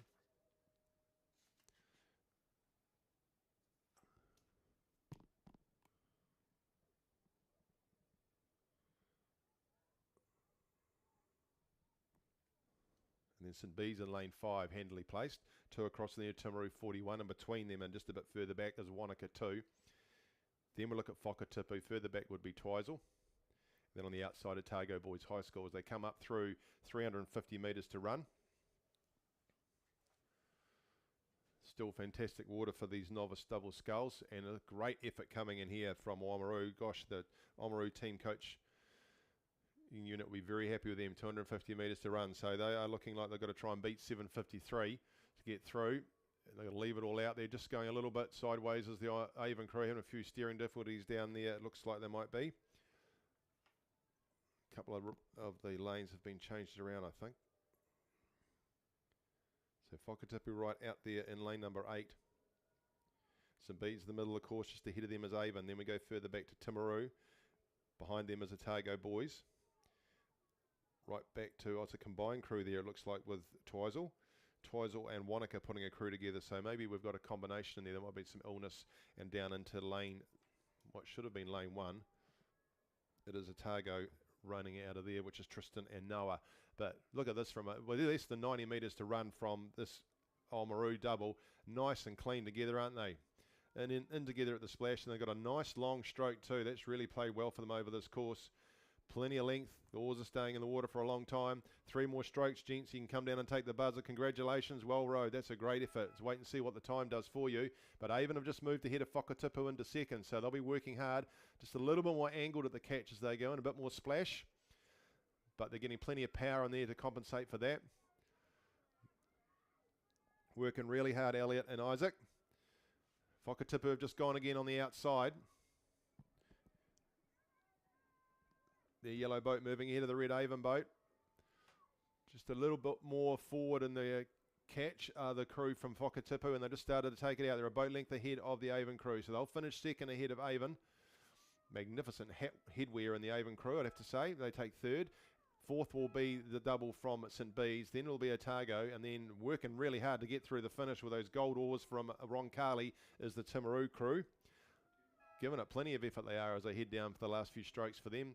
Then we see Wanaka in the middle of the course, across the top to the composite crew from Twizel and also Wanaka, and then we'll be back down here to Otago in lane 1 presently, and now into the transit lane. So they probably want to straighten up a little bit, see how they go. Waiting for a time for this heat to see how we go, and we'll know where we are for those men's novice double sculls. But look out how quick this has come down. This is the men's premier double sculls, and they're on their way. There's some class out here. Dunstan Arm 2 in lane 3. Marley King Smith and Henry Clatworthy. Inside of them, Jack Pearson and Angus Kenny from Dunstan number 1. Outside of them into the middle of the course, Avon 1, Henry Kirk and Sam Wilson. Lane 6, Canterbury 1, James Martin and Angus Cole. And the Wairo Composite, Sam Horgan and Tristan Gregory Hunt is out there in lane 7. So there's some classy sculling going on out here. They've sort of snuck up on us a wee bit, haven't they? So this is the men's premier double sculls. So it's all with Jack and Angus out of Dunstan Arm number 1 in lane 4, being chased down by Marley King Smith, who had a stellar season last year out of Whakatipu. Cleaned up in all the secondary school stuff. Now he's with the big boys. He's still 2 boat lengths behind this first crew of theirs. Third will be fighting for the bronze medal. So that's going to be between Canterbury, James and Angus against Henry and Sam from Avon. It'll be close between those two. And then out there we have in lane 7, it's Sam and Tristan from Wairo Composite. So Sam out of Avon. He's sitting in the bow there. Tristan stroking away. Less than 100 metres to run for Jack and Angus from Dunstan. And that's how you do it, boys and girls. Just watching them come down. Nice run on the boat. Marley and Henry have just taken it up a bit, but they're still a boat length and a bit behind their number 1 crew. They'll take the silver medal. Gold medal will go to Jack Pearson and Angus Kenny.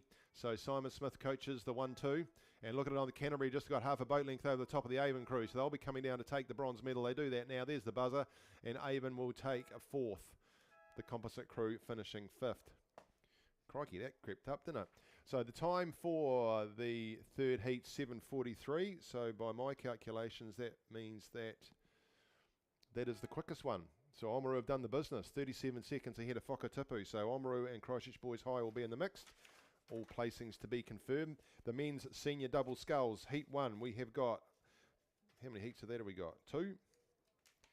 So we're looking for times again. This is the first heat coming down now. Lane 3, Shirley Boys High School, Hamish McIntosh, Noah Visser. Lane 4, Wairo 1, Ashley James Fitzgerald, Finn Ellison. Lane 5, Whakatipu 1, Ashton White and Xavier Small. And lane 6 is Timaru 30, Josh Bartlett and Blake Parker. In lane 7, Otago 1, Matthew O'Meara and Angus Lowe. And it is, oh, they're leading 2, aren't they, out there in lane 8. At Dunstan Arm 1, Matthew King and Hamish Yateman. They would, oh, it's going to be close, isn't it? Look down on the inside. You can see that it is Wairo. Gosh, those crews, the Nelson crews, have got the furthest to go home later on today, haven't they? So they're going to make it worth their while. Wairo, Ashley James Fitzgerald and Finn Ellison making all the money out there in lane 4. Look at that. So it's going to be between them and Dunstan. It's going to be close between these 2 crews. Just inside of Wairo is Whakatipu. Those are the 3 at this stage for this one. Then it's Otago. Then we go further back to Shirley Boys in lane number 3. The first of 2 heats, men's senior double sculls. Remember, no finals today, so it's going to be taken on time.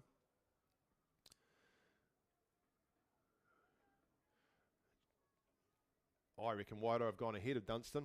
Let's have a look and see as they come down now. We'll catch it at the Red Boys and see who's got the lead. Not much here between them, though. Wairo, Dunstan, who is it? Let's have a look at the Red Boys and see if we can get it. Maybe Dunstan are going to get the Red Boys first. They do. That's how clear you out. They've got a boat length over Wairo. Wairo got to get their hands moving a bit quicker and get it on the legs if they want to take over the top of Dunstan. Dunstan have got this nicely under control now, and it is down to Whakatipu would be 3rd. Otago starting to chase them. They are moving Wairo, but so are Dunstan. Dunstan have still got a boat length. 50 metres to run. They'll do this, Dunstan. They'll come down and take this first heat, and we'll have a look on time. There they go to take the buzzer now. Well done to Dunstan, Matthew and Hamish. Whakatipu, Ashton and Xavier will finish 3rd because Wairo have got 2nd, Ashley James and Finn. And then their Otago crew. Oops, the bowman had enough before the buzzer, so he's gone over the line now. Matthew and Angus. And then completing the field will be Josh and Blake and from Timaru and Shirley Boys High School. Second heat is on its way. Lane 3, Otago 2. Charlie Karen and Oliver Hamilton. They've got less than 100,000 metres to run. In lane 4, Cure Boating Club 1. Flynn Mercer and Alex Fletcher. Lane 5, Nelson 1. Rico Fraser, Sam Johnston. Lane 6, Wairo 2. Liam Collins, Edwin George. Lane 7, Cashmere High School 1.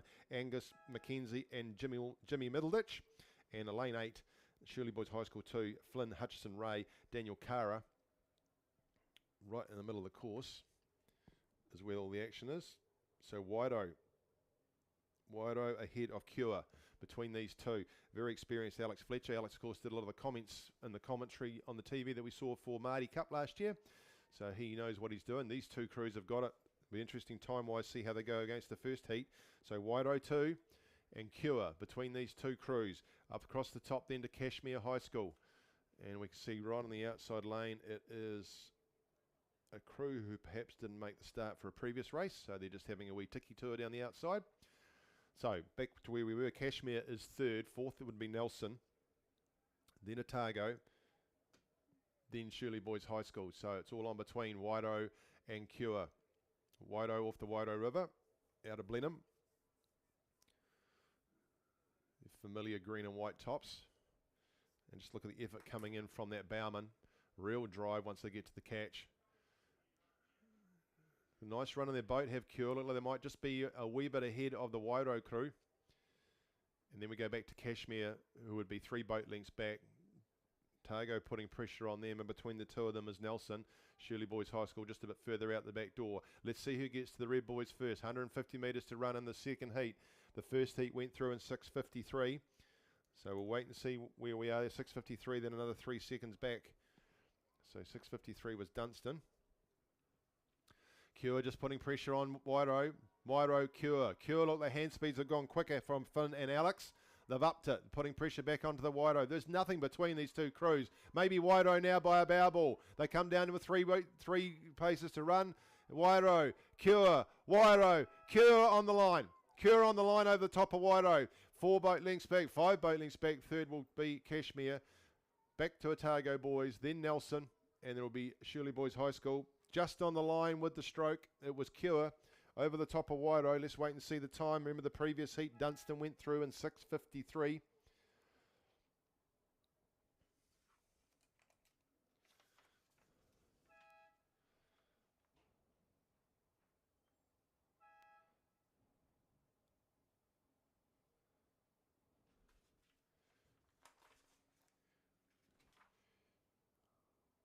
Women's Premier Coxless Sculls.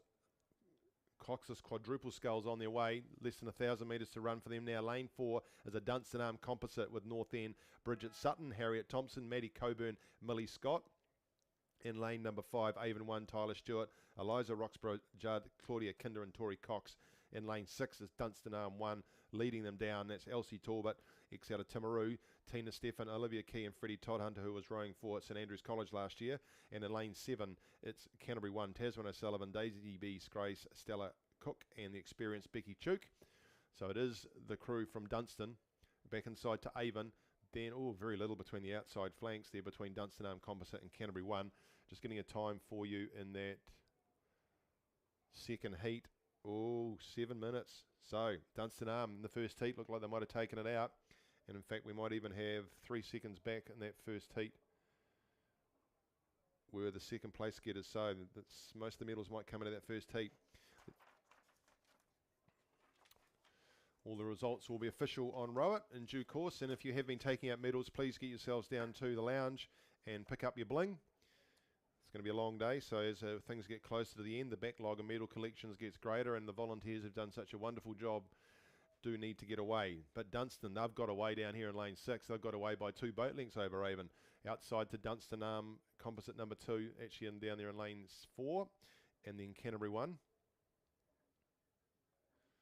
So good conditions just to watch the sculling exhibition going on, particularly from this Dunstan quad.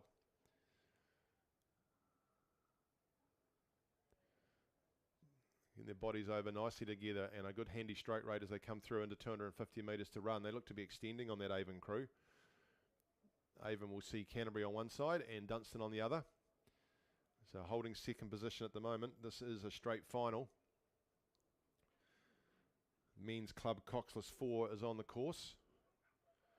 Heading up through 1,000 metre mark. You can see that's being led now by Cure and Avon. We'll just wait for this other race to finish and give you those fields. Great to see so many dogs here. Please do remember to keep your dogs on the leash. I saw one before that had sniffed a taste of freedom and he was off, but he's been hauled back in again. 50 metres to run for Dunstan. Nice exhibition here, coached by Simon Smith for Elsie Steiner, Olivia and Freddie Todd Hunter as they come down now and take the buzzer and the gold medal here at the South Island Championships. Thank you to Meridian for 2024. Avon will take the silver, and all bronze is all on now between the composite and the Canterbury crew. That's Canterbury at the moment. They'll just hold on though by half a boat length over the composite crew.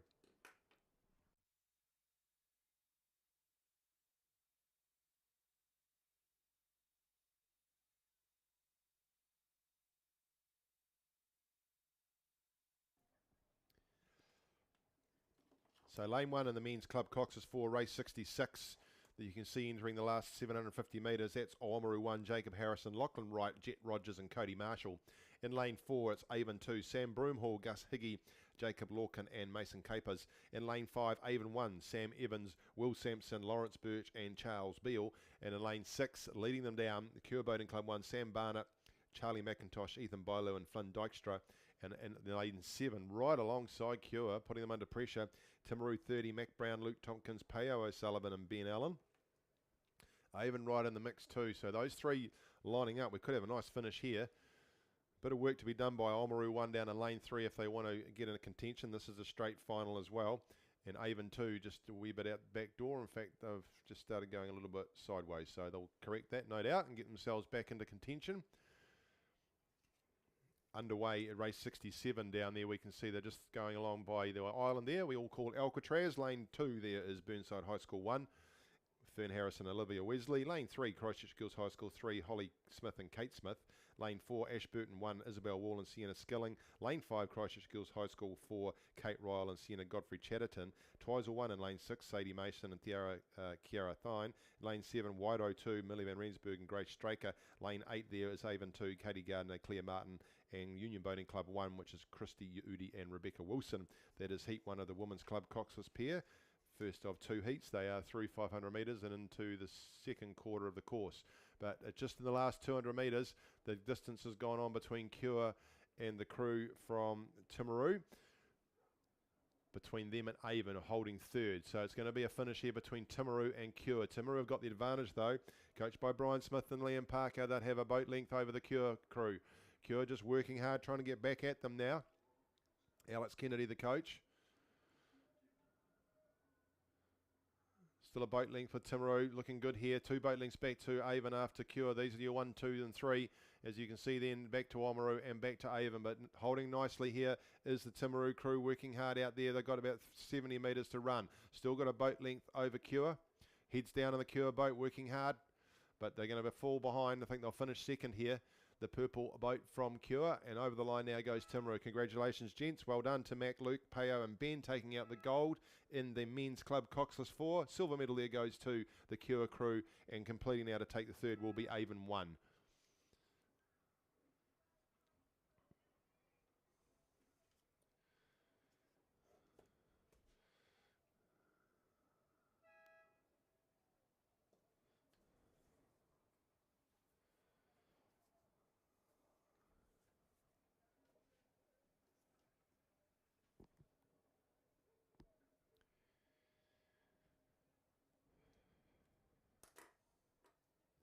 So first heat of the Women's Club Coxless pair into the second half of the course, just coming past the brand new starters tower, the 1,000 metre mark.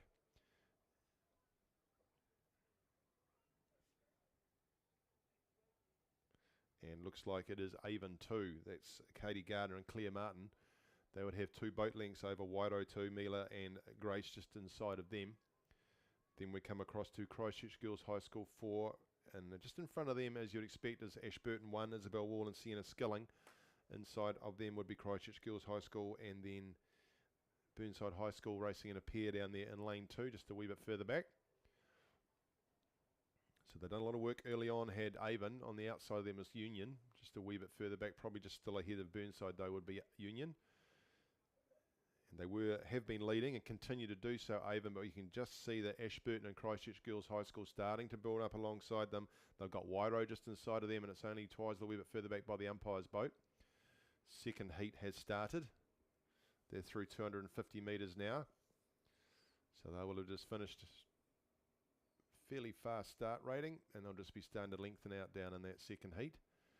But well into their rhythm now, and probably starting to look at doing a couple of pieces as they get towards 500 metres to go. And that might be what's just happened with this Avon crew. They've gone back ahead again. So Katie Gardner and Claire Martin have just extended the lead that they had. They looked like it was closing up, but they've still got it. Ashburton starting to move now. That's Isabel Wall and Sienna Skilling. Remember, this is the first of 2 heats, so we're looking at time. They'd be second. Third now with Christchurch Girls High School. Just maybe behind Waido. Right in the middle, and it looks like Twizel just in between those 2 crews. Cross we go to Union Boating Club, then we go right back down to Burnside in lane 2.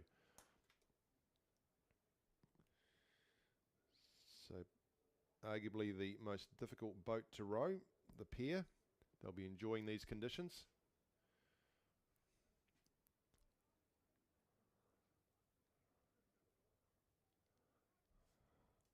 Just keep watching down in lane 4. Ashburton just starting to creep even further. So they're well clear into second is Isabel Wall and Sienna Skilling, coached by our chief starter Justin Wall.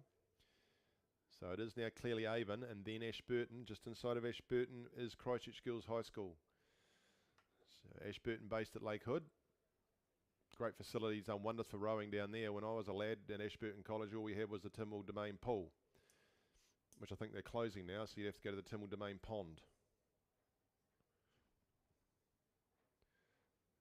So nice run on their boat, the Avon pair, but just continuing to watch the work going in. So Ashburton have upped their rating. You can see the effort going in from Ashburton down there in lane 4 versus the stroke rate from the Avon pair out there in lane 8.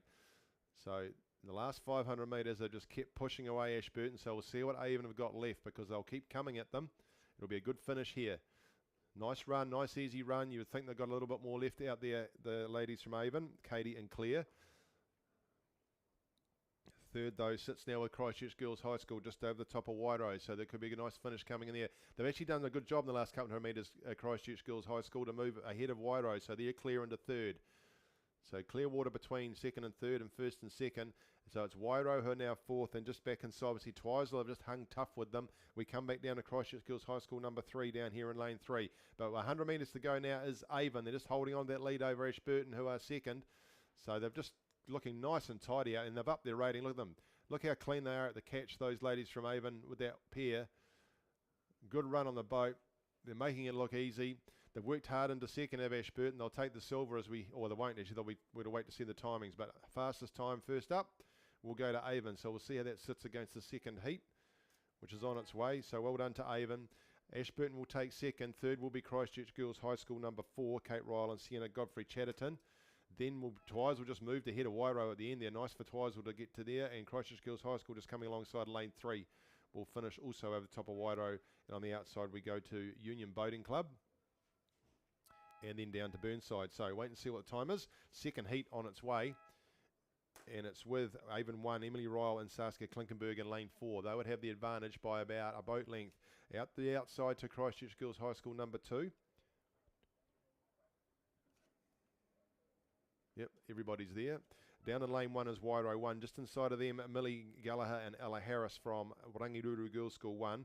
So for Wairau, it's Emma Flanagan and Daisy Vavasau. In lane 4, Avon 1, Emily Ryle and Saskia. In lane 5, Canterbury 1, Toby Reeves and Libby Graves. In lane 6, it's Christchurch Girls High School 1, Elsie Lowe and Marley Ross. Nelson 1 is in lane 7, Jessie Brown and Gemma Mead. In lane 8, it's Christchurch Girls High School 2, Rosa Robert and Kira Wolf. Oh, just moving through there now. Avon 1, they've gone well ahead. So they've probably got 2 boat lengths across on Christchurch Girls High School. Second would be Nelson. And then down to Wairau in lane number 2. Just waiting on a time on that first race. This is the second heat of the Women's Club Coxless Pairs. Women's under 19 Coxless pair will be heading down the course very shortly. In fact, they're underway. They've just started. So full field there. There should be 9 of them. So there might be a gap. Not quite seeing the scratchings. Men's Club 4 went through in 6:36, just confirming that there, with Timaru taking the gold. Silver to Cure, and third and bronze goes to Avon 1. So Avon 2 and the Women's Club pair have gone through an 8:03. 37 and 8 seconds down on them would be Ashburton. So we'll see how the second heat goes. But look at the work coming in here from Avon. Just starting to be moving on there is Wairau. So Avon well clear of Wairau, falling away on the outside, Christchurch Girls High School number 2. Then we look at Rangiruru. Rangiruru won't be out of it at the end of it.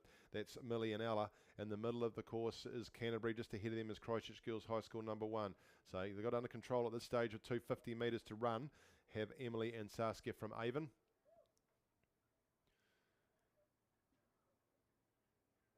Wairau starting to push up on them in lane number 2.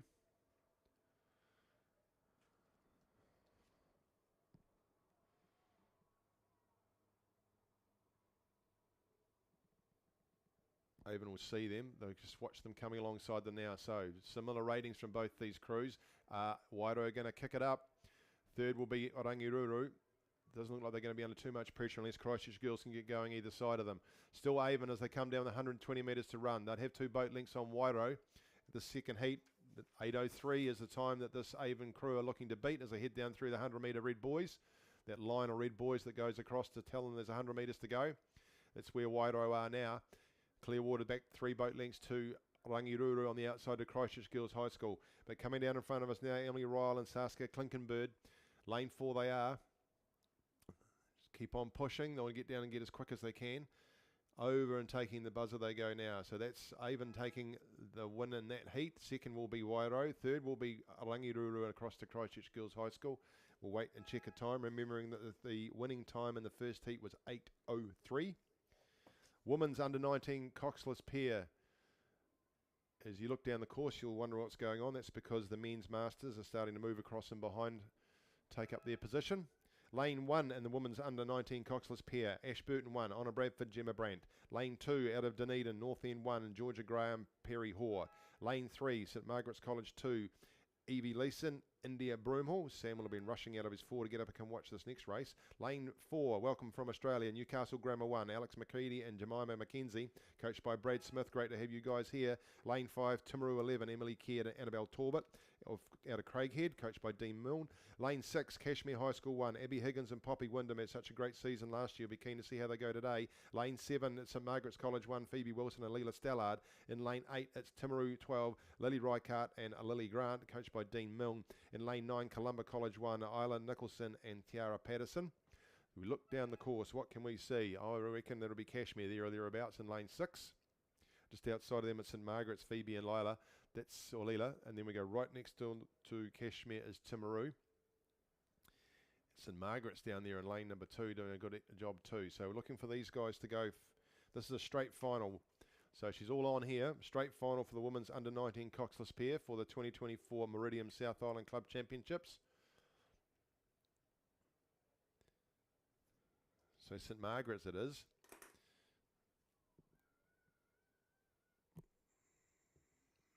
The familiar red and white vertical stripes, red boat. Red and white boat with a shade of green as they come down. They've got 2 boat links they have over the rest of the crews outside either side of them. So either side of them on the left they've got Cashmere. Just right next door to Cashmere is Timaru 11. On the outside of them is Timaru 12. They can see where it's coming from. But they need to look right across and they'll see that their other crew, St Margaret's College number 2, Evie Leeson and India Broomhall, are in the mix too. So we've got 4 crews virtually lining up. It's a matter of whether St Margaret's can hold on for the next 750 metres.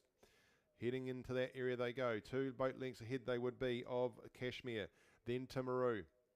But just watching the works coming in down here in lane 3. Look at Evie and India from St Margaret's College number 2. All they're starting to make a move. They have done 2 since about the 500 they come up to. So St Margaret's and St Margaret's starting to line up with each other. This will be interesting. It's a matter of whether Timaru and Cashmere can do the work to challenge them. On the outside, the next best would be Timaru 12. So we are looking at St Margaret's 1, St Margaret's 2, Timaru 11, Cashmere as they come up towards 350 metres to run. Women's under-19 coxless pair. Can we get a time? Second heat for the Women's Club coxless pair. Avon 2 went through an 8:02, so they've gone quicker. That looks like they might have actually taken it out, so it's still to be confirmed, but it looks like it might be an Avon and an Avon as far as the medals go in the Women's Club coxless pair. All very unofficial until it's official. So they've just pushed away again, have St Margaret's number 1. Still got Clearwater, I think, maybe just over St Margaret's number 2. Then Timaru, Cashmere just ahead of them. So Cashmere third, just sitting back from the 2 St Margaret's crews. And Timaru will need to move if they wanted to put some challenge onto Cashmere as we move out of the red buoys into the yellow buoys, which signals the last 250 metres to run. And 2 boat links now starting to move nicely. They just look a little bit cleaner, do St Margaret's number 1 out there in lane number 7.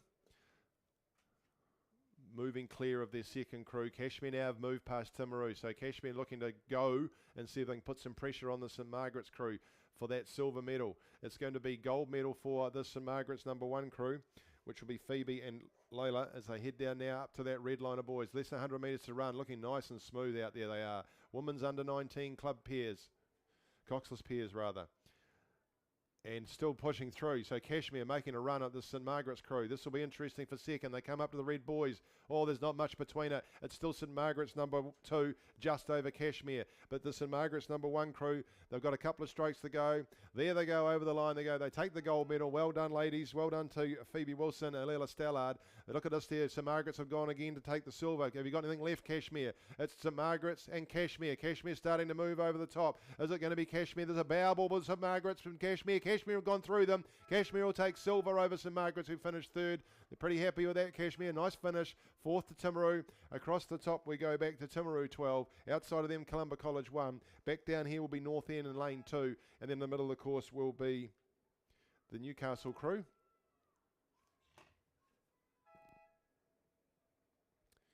And that looks like an Ashburton crew that I didn't see on my sheet. Oh, it is Ashburton, one who, well, they were in lane 1 to start with, didn't like that, so they're finishing in lane 5. Much better lane to finish in. Lane 1 can be so claustrophobic down there, and it'll be Newcastle across the middle coming through they go. We'll get a time for you there, but that's a good run there for St Margaret's. St Margaret's 1 over Kashmir, and then St Margaret's 2.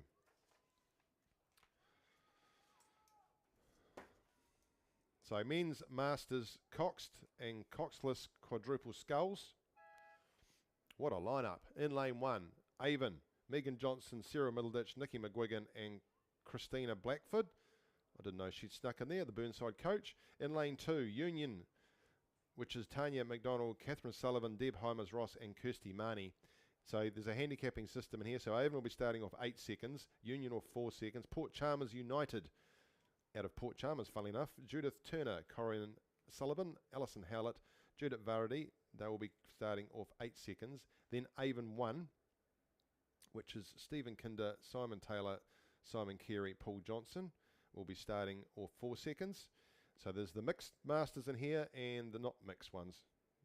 In fact, it's like a licorice, all sorts in here. Lane 5, Dunstan Arm 1, Quinton Ann and Nick Bailey, Andrew Jolly, Chris Brooks, coached by Simon Smith. In lane 6, Union 1, Andrew Thompson, Paul Is it, Scott Ingalls and Chaz Todd Hunter. And the Newcastle Grammar Composite with Colin Brown from Nelson, Tony Crosby from Nelson, Calvin Maker from Twizel, and Brad Smith from Newcastle. They're out there in lane 7. So the thing to watch is probably, looks like Dunstan in the middle. As they head down, certainly is. So a boat full of mature gentlemen who spend a lot of time coaching clubs and also continue to row happily themselves. Many of them have just been like you, watching on the sideline, and eventually have got into a boat. So very accessible sport. So Dunstan Arm in lane 5.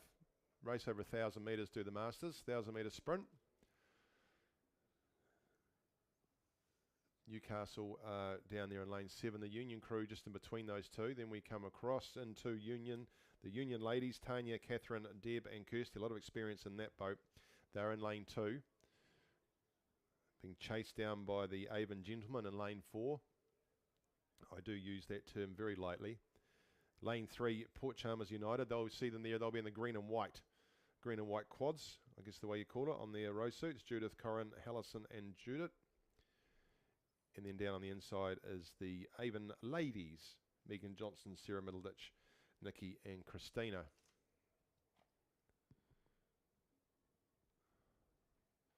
So just starting to move up alongside the Dunstan crew is the composite crew. Some very competitive gentlemen in there. I see Calvin Maker, the Twizel coach, sitting there in 3-seat, having raced in the single earlier this morning, as did Quinton Annan, who's sitting in the Dunstan boat, so they'll be looking at each other. Then we go back to Union Avon and the Union ladies as they come down.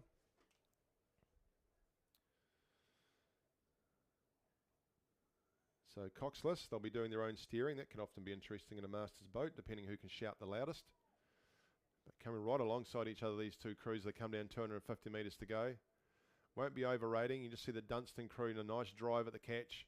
Probably sitting around about 28, heading up towards 30 as they go into the last part of the course. and that Composite crew. They've just taken it up a notch, so it should be all on. There's plenty of competition between those two crews. Heading up now towards those red boys. 100 metres to go. They're well clear of the rest of the field, these two crews. Being coxed by Crooks Books is the Dunstan crew. And in fact, the Composite boys have moved ahead, all by a boat. Oh, they nearly got a seat as they come down to the line. 50 metres to go. They're starting to extend on them. So the Composite crew are going to take this out over the Dunstan crew. And third, we look down the course, we can see the Union men have made a good fist of it in the last 150 metres or so. They've moved past Avon, and then the Union ladies down here being well coxed, as always, by Kirsty Marnie in lane 2. Looking quite tidy. Oh, see Paul Johnson sitting in the bow of the Avon Masters crew. Couldn't even get the right coloured oars to match the other lot. Look at it. 3 sets of reds and 1 white. Avon go across. The gentlemen, the ladies go across now. There they go. And then the Avon Masters men, they've finished. And Port Chalmers finishing quite tightly down there in lane number 3.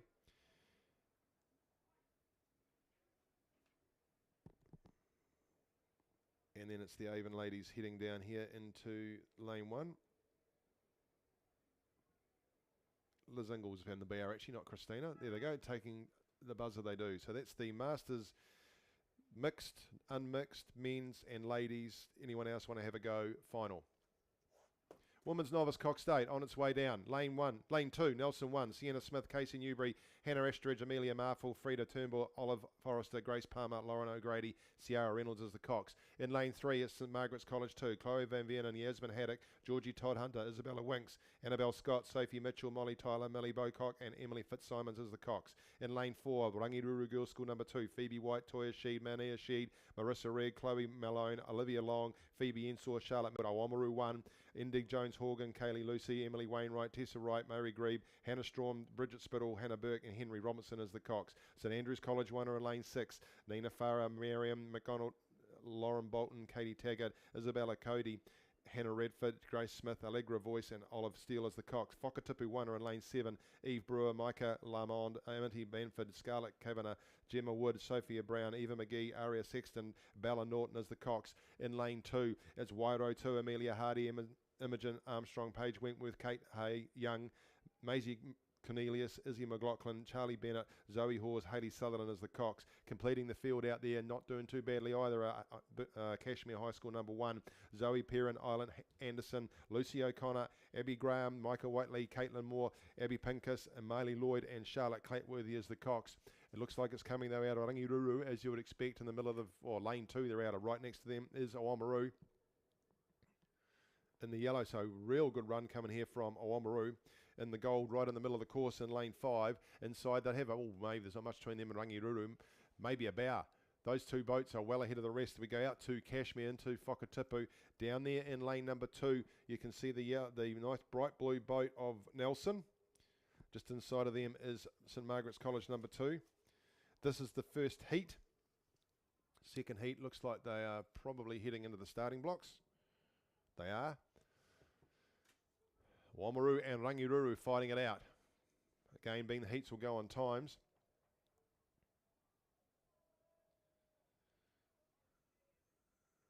Nelson ahead of St Margaret's. Middle of the course would then be back to it's like St Andrews and Whakatipu behind them. So St Andrews, the blades have got that white diagonal cross on them, across St Andrew. And Oamaru under pressure now here from Rangiruru. Very little between these two crews. They're well ahead of everybody else. Nelson would now be third over the Cashmere crew, I think. Cashmere right out there in lane 9. Still great water we got here at Lake Ruataniwha. It's behaving itself today. Fourth is Nelson. Then we look at St Andrews.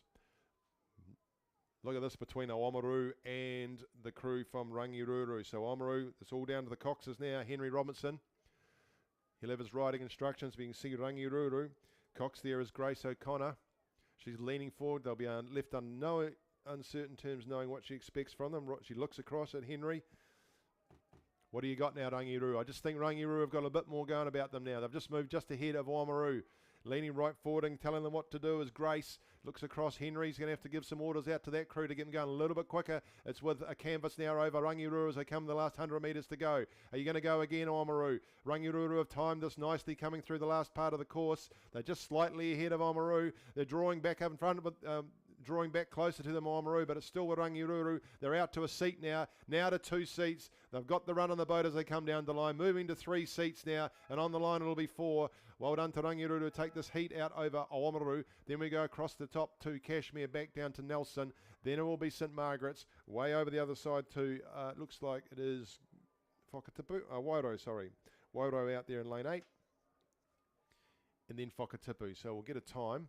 Second heat is just through 250 metres. I'll give you the fields for those. This is the second heat of the Women's Novice Cox Date through 250 metres now. In lane 2, Rangiruru Girls School 1, Ashley Brooks, Amelia Jones, Kate Oliver, Lucy Johnson, Chloe King, Hannah Harper, Gussie McFarlane, Maddie Young and Liv Barnett. In lane 3, Wanaka 1, Lily Garrett, Pippa Hartlett, Cameron Shaw, Madison Hunt, Alia Hay, Caroline Smith, Caddy David, Meg Ritchie and Emily Hunt is the Cox. In lane 4, Christchurch Girls High School 1, Emily Shearer, Amelia Scrivenger, Ella Tucker, Hadassah Timo, Michaela Timo, Caitlin Mercer, Greer Bauman, Sophia Robertson, Georgetta Huller is the Cox. Columba College winner in lane 5, Isla Petty, Micaiah Moore, Charlie Smith, Ruby Hefford, Siobhan Brennan, Sarah Stevens, Ella Colquhoun, Harriet Byfield and Kate Baskerville the Cox. North End 1, lane 6, Olivia Adam, Charlie Summer, India Farrell, Juno McDonald, Brooke Royal, Brianna Patterson, Bailey Chapman, Anna Tocker, Holly Chisholm the Cox. St Margaret's College 1, lane 7, Ella Drummond, Jada Montgomery, Isabella Green, Bronnie O'Sullivan, Summer Zhao, Annabella Glengarry, Isabel Brooke and Sophia Cathro with Ellie Scotland the Cox. And completing the field there is lane 8, and that is Wairo 1, Poppy Fernandez, Mariana Hatana, Izzy Vickery, Ryla Somerville, Maisie Shanfield, Celia Spencer, Emma Isles, Lucy Thompson with Sophie Campbell. Heading up towards the 1,000 metre mark they go. Rangiruru number 1, they've got the lead over Christchurch Girls High School. Just inside of them is Columba. Then we have a look at St Margaret's. So St Margaret's and Rangiruru leading the field down in the flanks. So between them it is Christchurch Girls High School and Columba. Just waiting for the time for the first heat. Won by Nelson. Second was St Margaret's College 2. Rangiruru 2 finishing 3rd. No, we don't. That's the lanes. Read it properly, Ian. That's not the times, as you were.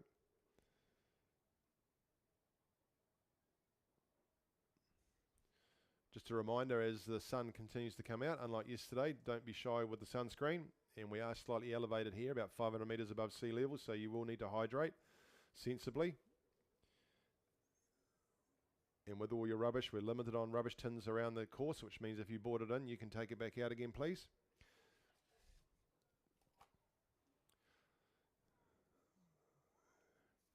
Heat 2 of the Women's Novice Cox 8.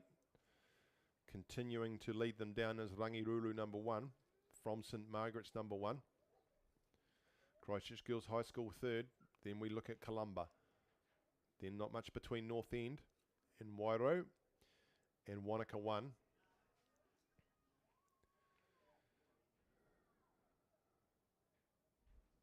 Boys under 17 Cox 8. Straight final. They'll be rattling down the course shortly. They are. In fact, up 500 metres they go. I'll give you the feel for that. That's a straight final. All that's the boys under 17 Cox State, lane 4.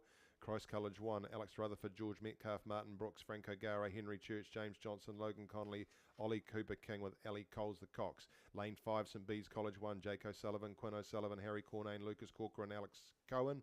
Bruno Dooley, B. Guerra, Hugo Van Heeren and Liam Duff as the Cox. In lane 6, Christchurch Boys High School 2, Benston Winters, Joseph Hassan, Ricky Tevitt, Bradley Hickford, Jamie Carmo, Lachlan Patterson, William Mackay, Harvey Moyle and Liam McPherson the Cox. And Christchurch Boys High School number 1 is in lane 7. Harry Cook, Sean Rooney, Jack Dennehy, Viliamu, Fina, William Harrington and Ollie Browning with Harry Hegan and Ben Rowe with Lachlan Dean as the Cox. Looks like St Bede's have got the advantage down there. It's Ashburton. Dreaming. Christchurch Boys High School 1, Ian, in lane number 7, and they would be second, early stages. But looking down here, this is heat number 2. Rangiruru and St Margaret's. It's where it was at the 1,000. Not much has changed, just the distance. Rangiruru looking impressive. They'd have a boat length over St Margaret's. But coming alongside St Margaret's, though, putting them under pressure, It's that crew from Christchurch Girls High School. They're third. So the Christchurch schools are leading them down. Columba College, the best of the rest, is in fourth. But Rangiruru, strong season they had last year. Commanding program they've got. And Liv Barnett, she's the Cox this year. She's in the seat Annabelle Wynne-Williams had for so long. She's taken over from there, and she's given them a really good clear race plan. They come down now 150 metres to run. They're just extending. Christchurch Girls High School putting St Margaret's under pressure. Looking a little bit stronger in the middle of the course. St Margaret's need to do a little bit of work if they want to take that race out. And that will be down to Ali Scotland to tell them what to do. But down to the red boys, they come now. Rangiruru, 100 metres to run for them now. Just holding on the outside, St Margaret's. Georgetta Heller for Christchurch Girls High School is giving the instructions to that crew. Slightly better run on their boat, it looks like to me, to St Margaret's. So they come down 100 metres to run now. But Rangiruru, four or five strokes to go. They'll come down and take the second heat. We're still waiting for a time for the first heat. We've got that. It was 7:30. So Rangiruru have just taken out this heat. Round of applause from the coxswain for them. Liv's happy. 3 boat lengths back to St Margaret's, who will take second, and then it will be Christchurch Girls High School take third. I can tell you the time for Rangiruru number 2 in the first heat was 7 minutes 30, with Oamaru only being a second, nearly 2 seconds behind. So we'll wait and see timing-wise for this heat to see where the medals go. But having a look down the course, you'll see St Commanding at this stage, a good boat length over the number 1 crew from Christchurch Boys High School, back inside to Christchurch Boys High School number 2. Actually, Christ College will be just ahead of them. So these crews will be enjoying getting out and racing. They've had a lot of training camp time. Both St Bede's and Boys High spending time down at Dunstan.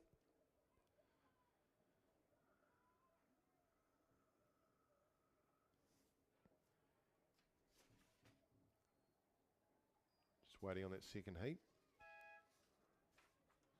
Men's Intermediate Cox 4, race 74 underway.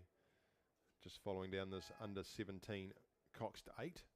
And just extending now, S&B's looking quite tidy as they come through, not overrating. Be 2 boat lengths back now to Christchurch Boys High School. As these schools build into their Māori Cup programs. Of course, before them we have got the South Island Secondary Schools Championships here in a couple of weeks' time, beginning of March. And so St B's putting a good job there. Liam Duff giving them their riding instructions. Sitting there in the coxswain seat. No need to bark at them. Good clear plan and a nice run on that boat as they come with 120 metres to go. Look like they're extending on Christchurch Boys High School, and Christchurch Boys High School extending on Christ College and Boys High number 2. So looking at a nice move they are. St B's College. Their program is swinging. Look at that. They come down here with 50 metres to run. And quite convincing there in the boys under 17 Cox Tate. Straight final. They take the gold medal here at South Island Secondary School, South Island Club Championships. Well done to them. 4 boat links back to the silver medal taking Christchurch Boys High School. Number 1 crew and Christ College will take bronze. Just pushing through here on Boys High number 2. They'll be happy with that. And we can tell you that Heat 2 of the Women's Novice Cox Day, Rangiruru number 1 went through in 7:23 and a further 13 seconds behind to the crew from St Margaret's. So that to me looks like Rangiruru 1 and 2, and then it'll be between St Margaret's and Oamaru for the bronze to be confirmed.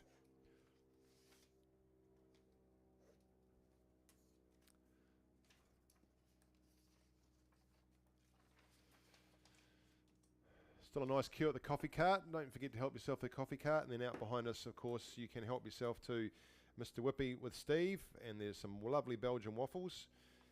The pizza man's up and running. Bacon and egg buddies. So it's such a healthy event that we have here. You can afford to treat yourself to one of everything out the back. Men's Intermediate Cox 4, Heat 1. Straight final. Canterbury Composite, Lane 1. Eugene Farrell, Christopher Napper, Connor James, Ben Innes, Sam Moffat. Lane 4, Christchurch Boys High School 1, Finn Taylor, Will Cunningham, Cooper Blank and Leo Wren, Toby Brook. Lane 5, Waihopai, Thomas Butson, Kane Wilson, George Browning, Ryan Smith, Noah Lucy is the Cox. In lane 6, Oamaru 1, Lachlan McEwen, Hamish Robertson, Ned Newlands Carter, Cowper Lynch and Greer Dixon the Cox. Lane 7, Avon number 1, Harry Black, Hunter Donnelly, Will Coughlin, Sam McAfee, Ashley Tark on the Cox, and St Bede's College 1 out there in lane number 8. Jonty Coburn, Christopher Guinea, Ashton Corcoran and Andy Peterson with Jonty Swain the Cox. Avon 1 just ahead of the crew from St Bede's. Then Awamaru would be third. Very little then between the Canterbury Composite. Canterbury Composite is Canterbury and Avon. Then Christchurch Boys High School just inside of them, and then we go a little bit further back to Waihopai.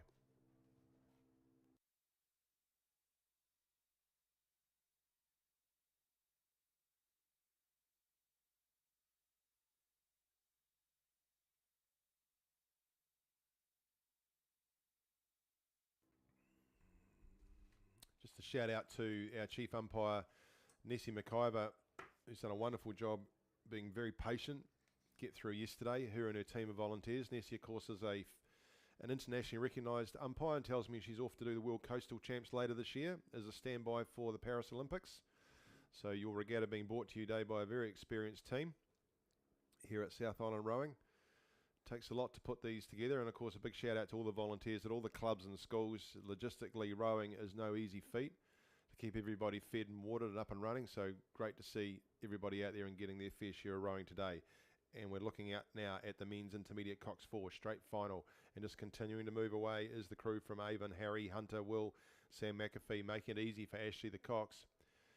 Just drawing up alongside St Bede's would be Awamaru. Just keep a little of an eye down on this composite crew. Being a composite crew, they might not have had too much time together, but they're just moving through in lane 3 ahead of Christchurch Boys High School. They'll be looking to put that Awamaru crew in their familiar, all the Awamaru boats, black with the white writing. You can see them in the middle of the course. At the moment, they're holding third, but just getting a nice run on the composite crew. Eugene, Christopher, Connor, and Ben. Sam Moffat the Cox. But still Avon. And both these, compared to the 8s that you saw come down, where we had the stroke seated coxswain, you've got the bow seated coxswain in these boats. It's lying nicely in the bow. You won't see that in a Masters race because it wouldn't fit. Middle of the course, they are Oamaru. They're just starting to be put under pressure by that composite crew, but well out in front, 4 boat lengths and lots of clear water between them and the second place in Bees is Avon. Well done to Avon, taking the gold medal in the men's intermediate Cox 4. That will be Harry, Hunter, Will, Sam and Ashley Tark on the Cox. Nice and easy over the line they go. Tandem rig, they were 2 on the bow side. You can see that 2 and 3 seat, both on bow side. And then we look at this traditionally rigged boat coming down from St Bees to take the silver medal. Congratulations to them. And Oamaru have just done enough in the last 100 metres to secure the bronze. They head on now and take the buzzer, and the composite crew will finish 4th just from Christchurch Boys High School number 1. Bowman working very hard in that Christchurch Boys High School boat. And then Waihopai. That's how they finish in the men's intermediate Cox 4. Just confirming a time for St Bede's College in the boys under 17 8. They went through in 6:14, so that's a pretty smart time for this time of the season for under 17s. Girls under 17 Cox quadruple sculls are through the first 1,000 metres. This is heat 1. There's 2 of them.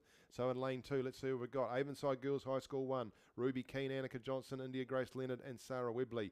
Lydia Monk is the Cox. In lane 3, Meridian College 1. Sophie Stewart, Neela Penrose, Charlotte Patterson, Carla Brignall and Sienna Aiken is the Cox. Whakatipu 1 are in lane 4. Pippa McAtamini, Emma Andrew, Lucy Clark, Anika Arlett and Amelia D is the Cox. In lane 5, Nelson 1, Amelia Hussey, Emma J. Diefenbach, Lucia Maskell and Carlotta Kapfara with Christopher Green the Cox. That's Nelson 1 in lane 5. Out of Dunedin Harbour, off the harbour there, lane 6, not far from the stadium, North End 1, Honor Garden, Georgia Coburn, Esther Whiteside, Lola Castles and Bonnie McGregor. That's them out there in the red and black. Lane 7 is Cure Boating Club, the Purple Haze. Perry Stevenson, Jojo Baldwin, Ella Barnes, Annabelle Hurst and Stella Jones is the Cox on this occasion. In lane 8, St Andrews College number 1, Hebby Hartshong, Sophia Drury, Jasmine Christie and Molly Thomas with Ella O'Brien the Cox. And Awamaru 1 complete the field out there in lane 9. Atlanta McDowell Williams, Chloe Southard, Sophie Spittle and Sophie Rawbrock with Quinn Anderson the Cox. Marion College doing a good job, it looks like, in lane 3 if I've picked it right. It is indeed. Marion out there in lane 3, just leading these crews down. well coached there by Stuart Wade. Whakatipu 1 would be just inside of them, and second, not much though, between them and across to North End. North End putting in a good spurt, and then across the outside, it is St Andrews College. The St Andrews, you can always see it really clearly here from now, the St Andrews cross on those blue blades. Meridian though. Meridian from North End, not much between North End, St Andrews and Whakatipu. Whakatipu in the yellow boat you can see just on the right hand side of Meridian. So that gives you a bit of a grounding. It looks like St Andrews is starting to get a bit of a roll on the outside. They're still well behind Meridian, but they're starting to move past North End, and in turn they're going past Whakatipu. So still 350 metres to run, plenty to happen, but there's those 4 crews well ahead of Oamaru 1 out there in lane 9, back across to the Cure Boating Club crew, and then right at the back it looks like Nelson, just Avonside Girls down there in lane 2. Men's Intermediate 4 went through in 7:19. That's Avon 1 with St Bede's going through another 12 seconds behind them. So Marion, nice and easy. You can tell how they've been coached. Look at that. That's typical Stu Wade. Not overrating. Nice drive. Let the boat do the work. On the outside, St Andrews College moving into second quite nicely. Whakatipu, my apologies, have come back a lot quicker too. So they're moving into third past the North End, but it is Meridian. They're under pressure a little bit from St Andrews, but they've got it under control. They'll have a little bit more they can get up to if they need to, I would imagine, looking at that rating. 150 metres to run for them now. Then it's St Andrews. Oh, and they're coming back again. Whakatipu and North End at each other. Bronze is going to be interesting, although this is the first heat, so it'll be positions and times. Wait to see how they go. 100 metres to run now for Meridian. Running nicely, that boat. St Andrews have moved into second. It is between North End and just up the rating. They're going a little bit quicker now to try and track down that Whakatipu crew. Have got less than 100 metres to run. Very little between those 2 crews. Then daylight back to the rest of them. But it is Meridian. Nice and tidy down to the line they come. Look at those girls. Heads up. They look like they're replicas of each other. Heads still in the crew. Across they go. They take the buzzer. And then it's going to be St Andrews to take second. Whakatipu have done just enough in the last 100 metres. They'll be a canvas over the crew from North End. We'll wait for times and see how they go. So they go across in fourth to North End, and it's between Oamaru and the crew from Cure for the next place. And then Avonside Girls down here in lane 2, and just in the middle of the course will be Nelson. Meanwhile, the second heat, this is the girls under 17 Cots Quadruple Sculls. Second heat, race 76. Lane 2, Wanaka 1, Sienna Marston, Hannah Jones, Ebony Howes, Lucy Radford, Lauren Bensman, the Cox. Lane 3, Union 1, Charlie Tate, Michaela Hurst, Ruby Bella, Ferguson, Jamie Seddon, Peter Neuenhausen is the Cox. In lane 4, Waihopai 1, Stacey Thompson, Billy Joe Crooks, Holly Carey, Sophie Kundal and Caitlin Hamilton, the Cox. In lane 5, from the same area, Invercargill 1, Maddie Malmstrom, Kiara Houston, Ruby Watkinson, Drew Thomas and Lily Clark, the Cox. Cashmere High School 1, Regan Kelly, Millie Brooks, Illyri Clare, Eliza Omar and Oliver O'Neill are in lane 6. Villa Maria number 1 in lane 7, Madison Dowling, Ava Smith, Gemma Strick, Sarah Roach, Caitlin Strick. The Cox, coached by Phoebe Collier. And in lane 8, it's Otago Girls number 1, Jessica DeTower, Katie Rowe, Liesl Tolson and Katie Merriman with Meg Tuma is the Cox. It's all Cashmere High School. Look at that, coached by Joe Young. They are well out in front of the rest of the field. In fact, second would probably be the Union crew, I think. And then in the middle we go to Invercargill, and then it is Villa Maria. Not much between those other 3 crews, but they're all behind Cashmere. So we're looking for time. Looks like the computer's just having, it was ducked off for lunch as the computer, so it'll be back shortly, hopefully. So it'll give us some time to see what that Marion College crew went through in as a comparison with this next heat that's making its way down. But look at this Cashmere crew, Regan, Millie, Elila and Eliza. I'm sure Eliza's dad's enjoying this. He spends a bit of time volunteering out on the safety boats. They would have a good 4 to 5 boat lengths over that crew coming in second, which is Union by the look of it. It is, that's Union, coached there by Lisa Owen. So they're second. They'll look across and just see the crew from Invercargill. See the Invercargill there in the white and the yellow with a bit of black mixed in through. Then we go to Villa Maria in the blue. Cambridge blue on the outside, they are Villa Maria with their blue blades as they cut through the water, but they're all chasing, aren't they? Look at this from the Cashmere crew. Not overrating either. Through the red boys into the yellow boys, signalling the last 250 metres to run. They'll see that. They'll know what they've got left, and I can tell them that the first heat went through in 7:38 for Marion College. 6 seconds ahead of the St Andrews crew they were. Let's see what we get here. It'll give us a gauge. And just like the Meridian crew, you can see they're nice and tall, sitting up, particularly at the catch. Just starting to lean forward a little bit now as the stroke, but they're looking nice and in unison, clean the catch, nice and long through the drive. Up they go to the red buoy. Letting the boat do the work is Cashmere now. They've got 100 metres to run. And it is the crew from Union continuing to push into second. Third now is going to be between, it's a lineup there, isn't it? Between, that looks like Whakatapu. Sorry, Wanaka. Between Wanaka in the middle of the course to Invercargill. Actually, Wanaka have done it. Wanaka are moving into third now over the top of Villa Maria and Invercargill. Then we go back to Waihopai, just battling a wee bit. And then out in the outside lane will be the crew from Otago Girls. But well done to Cashmere. That's convincing. Well clear of the rest of the field. Great job here from Union. They've got clear water between them and third, which is Wanaka. As they come down 50 metres to run, or 2 more strokes actually, 50 metres for Wanaka, and then it is to Villa Maria, just in behind, I think, the Invercargill crew. So Invercargill will take the 4th, 5th to Villa Maria, then we go to Waihopai and Otago. So let's wait and see what the time is. Remember that the crew from Meridian went through in 7:38.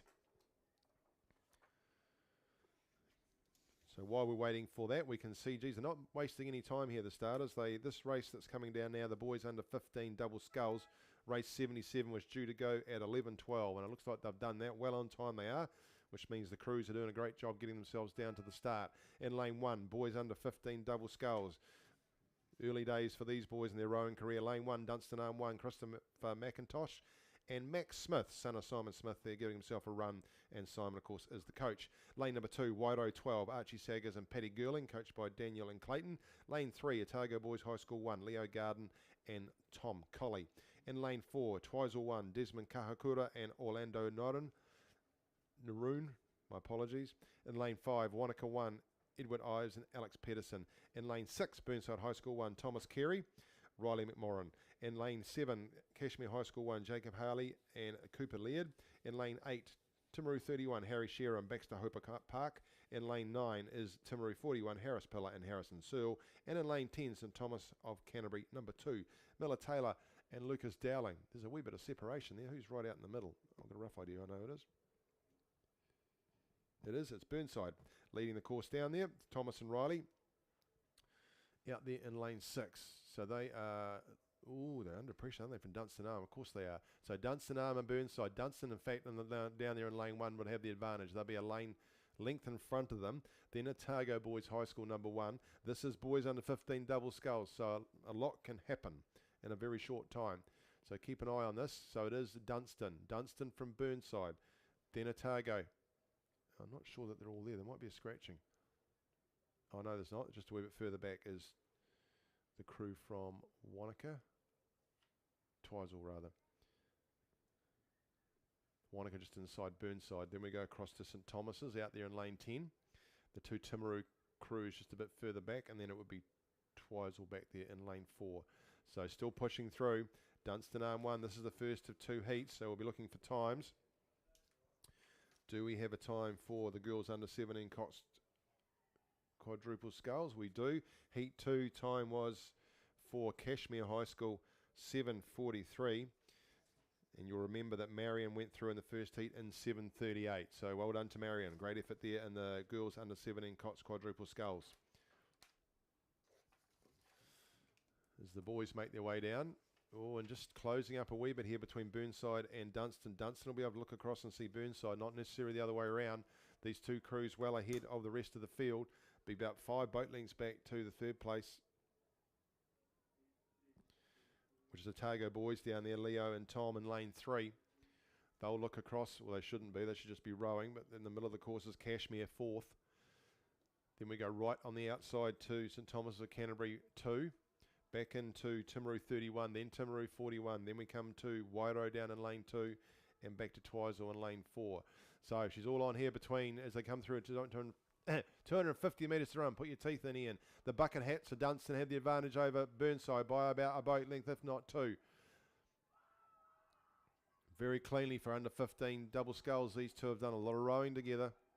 And they've just gone up. So Burnside, here we go. They're having a do at them. Burnside have just lifted their rating. Try and chase down Dunstan. This will be interesting. They're all into it here. It comes up to the Red Boys. Dunstan's still got a good lead over Burnside. And way, way back we go to Otago Boys in third.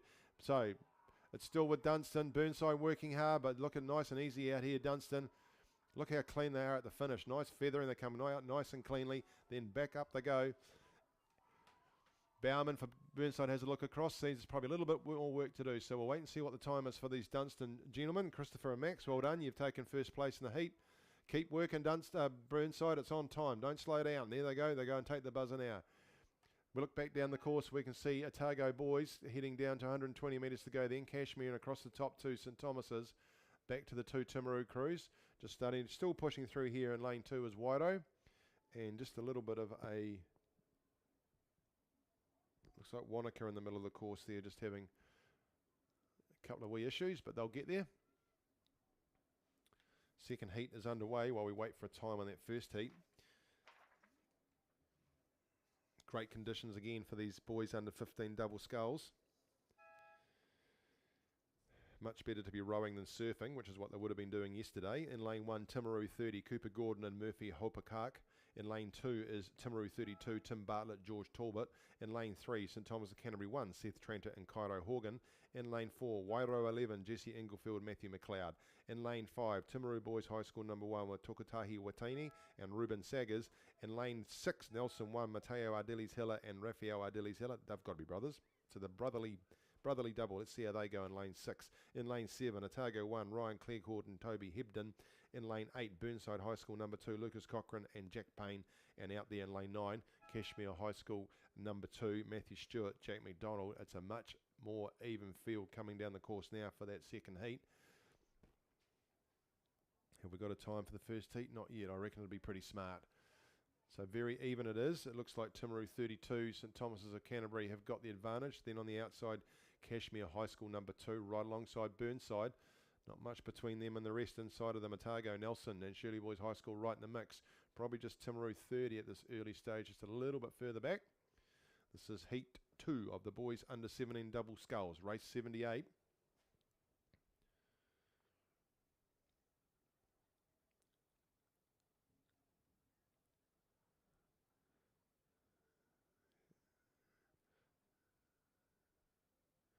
Just Wanaka doing a good job to finish out in front of us. She's a pretty big effort, 2Ks as an under 15-year-old. And particularly with the way the weather's been, these gents probably haven't had as much time on the water as we all have liked. But 100 metres to run for them now, so good effort here from Edward and Alex getting it done. There's nothing like having Lake Ruataniwha to yourself. Once they get through, we'll get a time for the second heat. The first heat. Second heat, though, still Timaru 32 and St Thomas's. Starting to move clear, they are. In fact, it'll be 2 boat lengths back to Wairau 11, who would be third. 2 across to Nelson.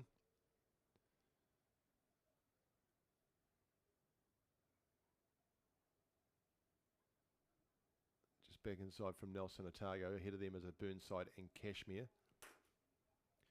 So head up to 500 metre mark. Just a nice shot on the live stream for them coming through. We'll get an idea from that live stream just what the distance is. So I hope everybody at home who's streaming is enjoying the coverage. Great work here being done by South Island Rowing to get this all up and running. It's something that's become a real thing that we look forward to over the last few seasons. In fact, they'd have 3 boat lengths now with Timaru as they come through the 500 metre mark. 3 boat lengths over St Thomas's as they head through into the last quarter of the course for them. So St Thomas is second. In Wairau and Shirley Boys High School, not much between them as they prepare to all come past the supporters. Then we go across to Nelson. So just moving through. And heat 1, I got a time there now. Heat 1 for Dunstan, 7:21. Good time there for under 15 doubles. 7:21 for the Dunstan Arm crew.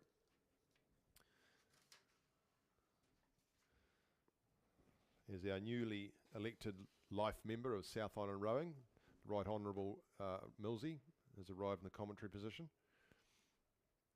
So he'll be taking you through the next hour or so. We'll do some 1 hour slots for the commentators from here on in as we take you through to what is a late finish on a Sunday, 4:30, but she stays like this, we'll get through the card and that'll be great. Timaru doing a great job here, aren't they? This is heat number 2, so they're chasing down 7:21. They'll just have to work as hard as they can. Will these two gentlemen, Cooper Gordon and Murphy Hoapa Park, coached by Brian Smith and Liam Parker. Up to the red boys they go. Nice lead, 4 boat lengths, and then they've kept going. Look at them working really hard. They're not stopping. Nice long stroke. They've got the blades are spending plenty of time in the water. Working hard to the St Thomas's crew. Just as they come down the line now for the Timaru boys, and Wairau have moved into third back in the field. Either side of them is Timaru and Shirley Boys High School. But Timaru 30 over the line they go now. Well done to Cooper and Murphy. We'll wait and see what time they've got. St Thomas's will take second. Then we've got probably 8 boat lengths back to Wairau. They're putting it in the big ones now, trying to get further ahead into third, just over the top of the Timaru 32 crew. Outside of them, it's Shirley Boys High School, then Nelson. Then we go across to, Burnside have had a bit of an oops. They've just gone slightly sideways. They've corrected. Kashmir just gone slightly past them, but they're continuing to work hard, Burnside. Back from them is Otago. So we get these crews through, and Wairau, they're still going to hold on to third, but finishing nicely down here in lane 1 is Cooper and Murphy. It's Tim and George from Timaru 32 that won that. My apologies, I got them mixed up. So well done to Tim and George taking that out. Wouldn't mind betting that George is Elsie's brother. We'll wait and get a time for Timaru 32. Just while they're doing that, the women's intermediate Cox 4 are on their way down. I'll bring this down, then I'll hand over to Millsy. So the women's intermediate Cox 4, lane 3 is Christchurch Girls High School 2, Rosie Burford and Greta Stewart with Evie Jones, Lily Shackleton. Saverick Malia is the Cox. In lane 4, Canterbury 1, Jessica Head, Stella Cook, Georgina Scott Linfield, Lauren Thompson and Grayson Faulkner the Cox. Lane 5, Timaru 11, Libby Brown, Kamina Carabera Martin, Sophia Lawless, Abby Hurst and Tessa Westgard the Cox. Lane 6, Avon 1, Alexandra Hopper Park, Courtney Preble, Francesca Armstrong and Jessica Boyd with Annabelle Williams the Cox. In lane 7, Nelson 1, Erin McNary, Ivanka Clarice, Kerry Williams, Brianna Williams, Erin Gleeson is the Cox. And out there in lane 8, it's Christchurch Girls High School 1, Annabelle Glasson, Marianne Allegra, Emerson Lowe, Marley Ross and Zoe Sullivan is the Cox. They are through into the second 1,000. Looks like Timaru 11. Avon's leading though. Avon are leading them down, and it is Timaru 11 who would be second. Then we go across to Christchurch Girls High School, I think would be third. Back inside to Nelson, and then it is going to be Canterbury 1 and then Christchurch Girls High School. That's the way they're coming down there in the intermediate Cox 4. Just wait to get the timings for the boys. Heat number 2. Ooh, heat 2. Crikey. Oh, Millsy's happy because the Dunstan man's happy because Timaru 32, they've gone through in 7:22, but that's a second behind Dunstan. 2 quick final heats there. So it looks like Dunstan will take the gold to be confirmed with Timaru 32 taking the silver. Smart times for under 15 double sculls. And so while Millsy's busy doing a jig in here and got a step in him, a bounce and a step, we'll hand over and he'll bring you through the final stages of this first heat and the women's intermediate Cox 4, which is a straight final. And as we leave that, it's Avon leading, Christchurch Girls High School starting to put them under pressure, and Timaru 11 just on the inside.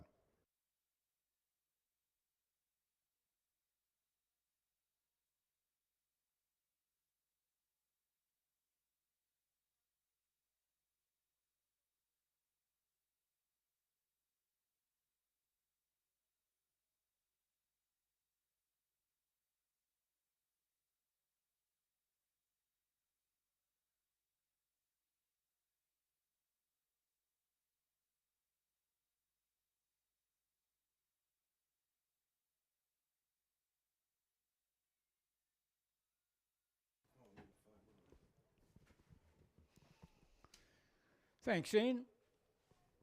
In case nobody's mentioned it, guys, welcome along. You're at the 2024, it's 2024, I almost said 23, 2024 South Island Rowing Championships here on the mighty Lake Ruatanapa, the Lake of the Two Monsters. We saw the two monsters put up a wee bit of a disco dance yesterday and we've forgotten all about it. We're down through the last 500 of the Women's Intermediate Cox 4. It would have been a straight final on the first day, but it's all going by times now, so whoever wins this will take the title, go down for 2024, and the gold medal, of course, and it's Avon sitting out in front. So it's Avon quite clearly, maybe a length and a half out in front. From right on the far side, it's Christchurch Girls. Christchurch Girls slipped up into second place. And then on the left-hand side of Avon is Timaru. These three crews will go through the yellow buoys now and down through towards the buzzer. Avon. Then we go back from Timaru. We go back out to the far side, which is Nelson. Nelson, a long way to go home after 4:30 today for Nelson. And then we come down the inside to Canterbury and the white Christchurch Girls number 2 crew. It is down on the inside. Avon pushing some big ones just inside the last 20 metres. Oh, they just caught a big one on the bow.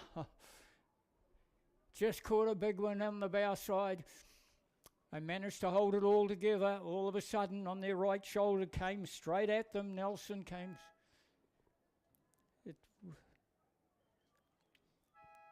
Timaru on the inside. There's the buzzer. The title will go to the crew from Avon off the Avon River in Christchurch. And then we go back to Nelson, Canterbury, and the second crew from Christchurch Girls. Okay, just a few. The canteen is open. Make sure you get along to the canteen and the row shop, guys, if you've got a spare bit of time. The starters are banging a race through every 4 minutes. Mr. Justin Wall, chief starter, along with Gary Wright and the trainee umpires, banging the course through. The first day's rowing, they were to do 159 races, which is very close to the record ever been rowed here in one day, but unfortunately the monsters put paid to that. Also, if you're a new spectator here and you've brought your lunch along with you, we do expect you to pack up your lunch, your rubbish, and take it home with you. So the saying we have here is pack it in, pack it out. Also, all dogs must be on a lead. There's no option there. They must be on a lead, all dogs. Pop over to get your lunch. It's pretty near lunchtime now, so you can pop over to the back and get lunch. See Erica and Drew down there for your coffee. And if you go over to Mr. Whippy and tell him that Millsy sent you over, he'll put a couple of extra hundreds and thousands on the top of your ice cream from Mr. Whippy. Congratulations to the really good crowd that's come out and persevered with day yesterday. There's something most likely around 1,000 people here today, if not more. And a big welcome down to all that gang down there at the 250, 300. You must sleep there. Don't know where you put your sleeping bags. Your program now moves on to race 80, it is. Race 80 of the program, the girls under 15 double sculls. The progression on the first day would have been 1, 2 and 3 to go through, so it tells us there'll be 3 heats. First heat up's got Waihopai down in lane number 1, then North End 2, Marion 3, Twizel 2, Cure Boating Club 1, Ashburton 1, Wakatipu 2, Waihopai 4, St Andrews College 2, and Wanaka 2. The time's pretty quick today because there's a little tailing wind there. It gets them behind them, so those big 8-packers will go under 7 minutes, and some of the guns will go around 7:20, 7:30. Women's Intermediate 4, race 79, the Avon crew went through in 8:05.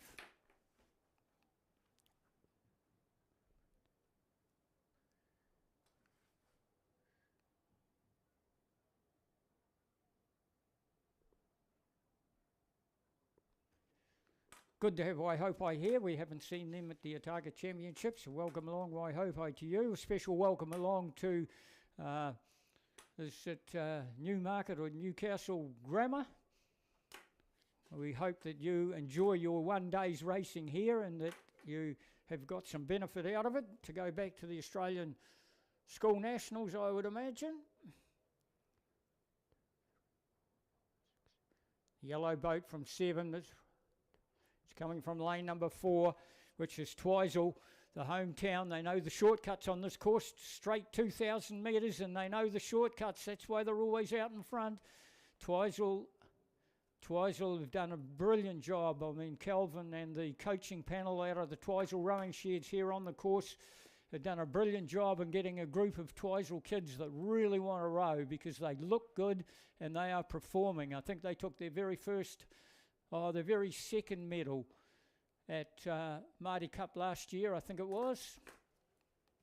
Here they go, sitting out in front. Whether they had some very good novices last year, Twizel, and here they go sitting out in front by what you would call a country mile.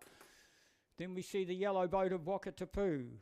It'll be the Wakatipu's number 2 crew, I would imagine.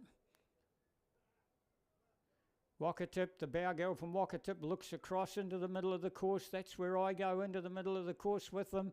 There's nothing there under any... Oh, she's looking at her club mates. So the 2 Wakatip crews, but there's a gap between them. So Twizel out in front by 8 lengths, and then another 8 lengths back to Wakatipu's number 2 crew. And that on the left-hand shoulder of them is the Ashburton crew. So Ashburton just slightly ahead of them. Then we go a half a length back to the crew from Christchurch Girls, for the look of it, or just see it's lane 6. It's Cure Boating Club.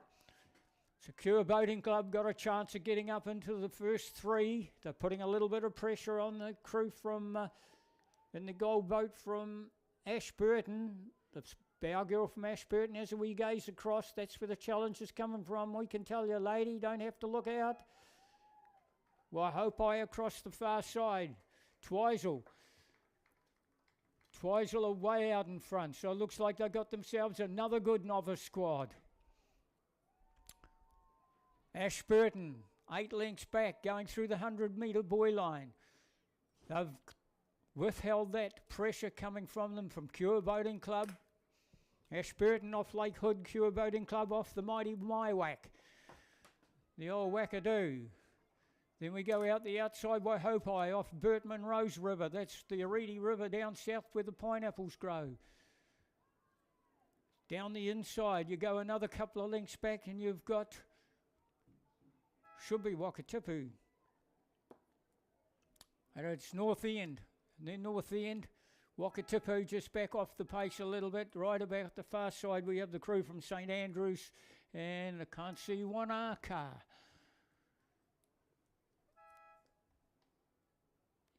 Got to get to the buzzer yet, ladies. You might drift across.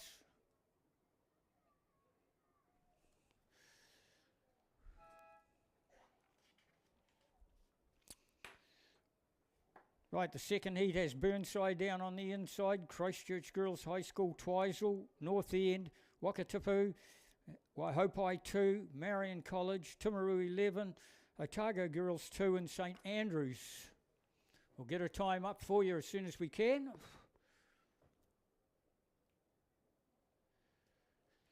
So just going through the, not quite through the 1,000-metre peg yet. We should be able to pick them up for you.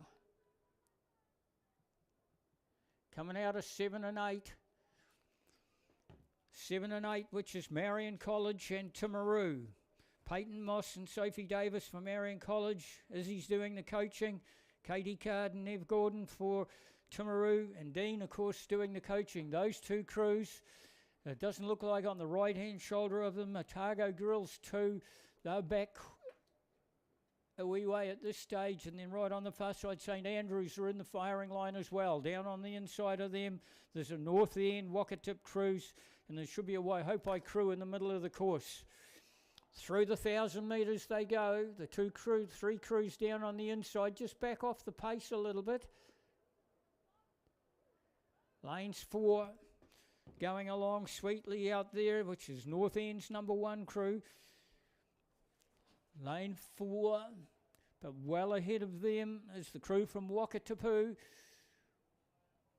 Wakatipu trying to put some pressure on the leader. That's the crew from Waihopai, I think. I'll just check the colours. This wee half-caste Pākehā boy is coloured blind.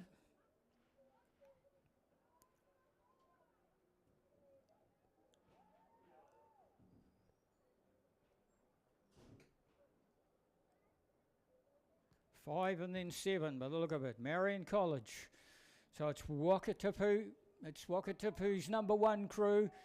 That's the crew that's in front. They've got about a 2.5 length lead over Marion College. Meridian College trying to bring with them. They're right on their right shoulder. The bow girl there also has a wee look to her left.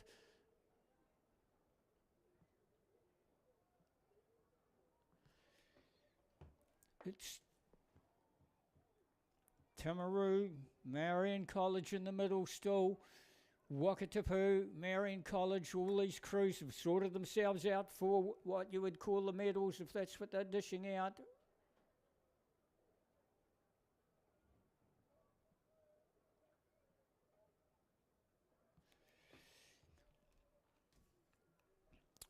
See the gold boat of Wakatip, you can see Marion College, Timaru. It's supposed to be Timaru out there. I just can't quite pick up the Timaru crew. Oh, it's Timaru, all right, yeah. With the Craighead blades and the Craighead boat. Timaru trying to put some pressure on Marion College. These three crews have opened up quite a big gap now. We're looking at about 6 lengths back to North End. North End's the ones trying to put the chase in, but they're heading into the Gold Boys now. We'll see if we can call them through for you. Now goes the yellow boat.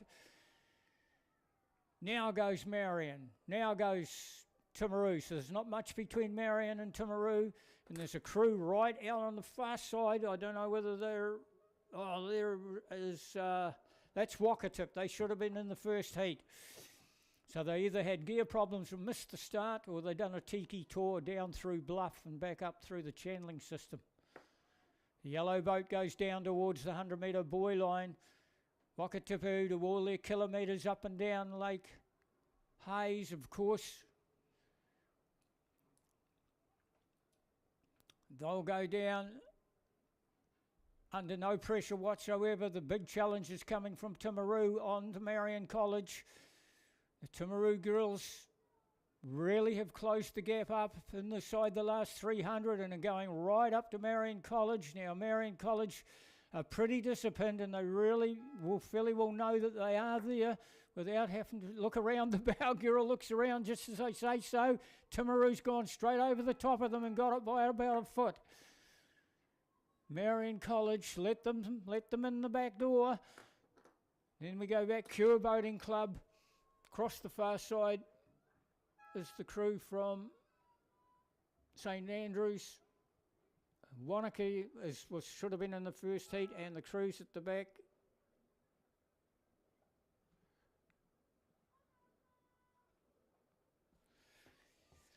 That's Otago girls across the far side. We've got Burnside down here on the inside. Christchurch girls just having a few steering problems. Then we have the second crew from Twizel and Waihopai.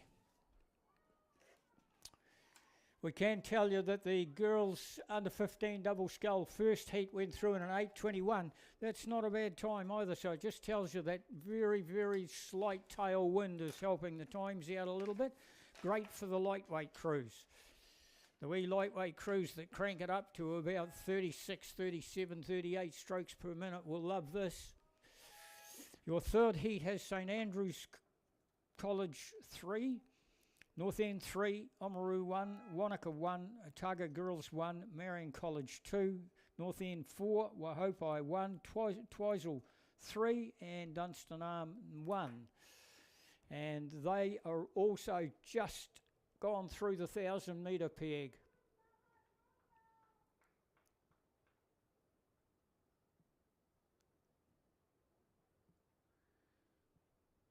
I can't see the colours, I can't see the lanes. I can't see past my nose, but it looks like it's lane 6. It will be Marion 2. We'll just do a wee check on it for you.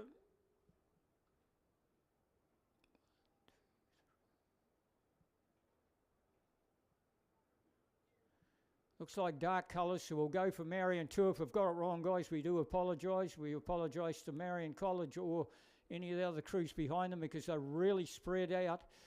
Even with field glasses, it's really hard to pick them up. The colour with the sun going glistening. We can see the gold colours of Oamaru on the inside. Oamaru got a very, very strong novice squad, certainly in the guys and the girls who have performed in what we've seen of the other two regattas. They're going along exceptionally well down the inside. The other two on lanes 2 and 1 are just finding the pinch a little bit. That's St Andrews number 3 and North End number 3. They are fairly well back at this stage after they're into this third 500. We're still looking at the crew that's sitting in front. I had them, we'll get a better look at the lanes for you now. It is Meridian, as long as they've stayed in their lanes. It's Meridian College that has the lead over Oamaru, and it's quite a commanding lead. It would be something like about 8 to 10 lengths at this stage. So Meridian College must have a good squad off the Avon River in Christchurch. Oamaru trying to chase them up, but I'll tell you what, they've got some ground to make up. They'll have to just do I've got to forget about the crew right across the far side, Dunstanarm. Oh, can't leave out Dunstanarm, Millsy. Right across the far side, Dunstanarm, right out there in that top lane. I was just about to say Oamaru would have to do a miracle row from there. We saw it in the boys in the boat. They done a miracle row to come through to take the gold medal, didn't they? But it's Dunstanarm. We've missed them on the first half of the course, Charlotte and Bella. I think these two young ladies are in their second or maybe third year rowing. That's a very experienced combination from Dunstanarm. I'm sure both of them are in their third season of rowing, and they are on their way down to the buzzer to take the title for 2024 and the gold medal. And I tell you what, they are 150 metres clear of the rest of the field. No wonder we didn't pick them up. That's Meridian College. And then we go another 8 lengths back to Oamaru. And then we go back to the rest of the field, which is followed up by the crew from Timaru.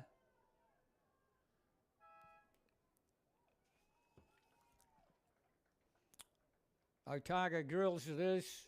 Right across the far side, we see the colours of Waihopai. Back a little bit, we have Twizel and something down the 3 crews down the inside. So St Andrews 3 and North End 3.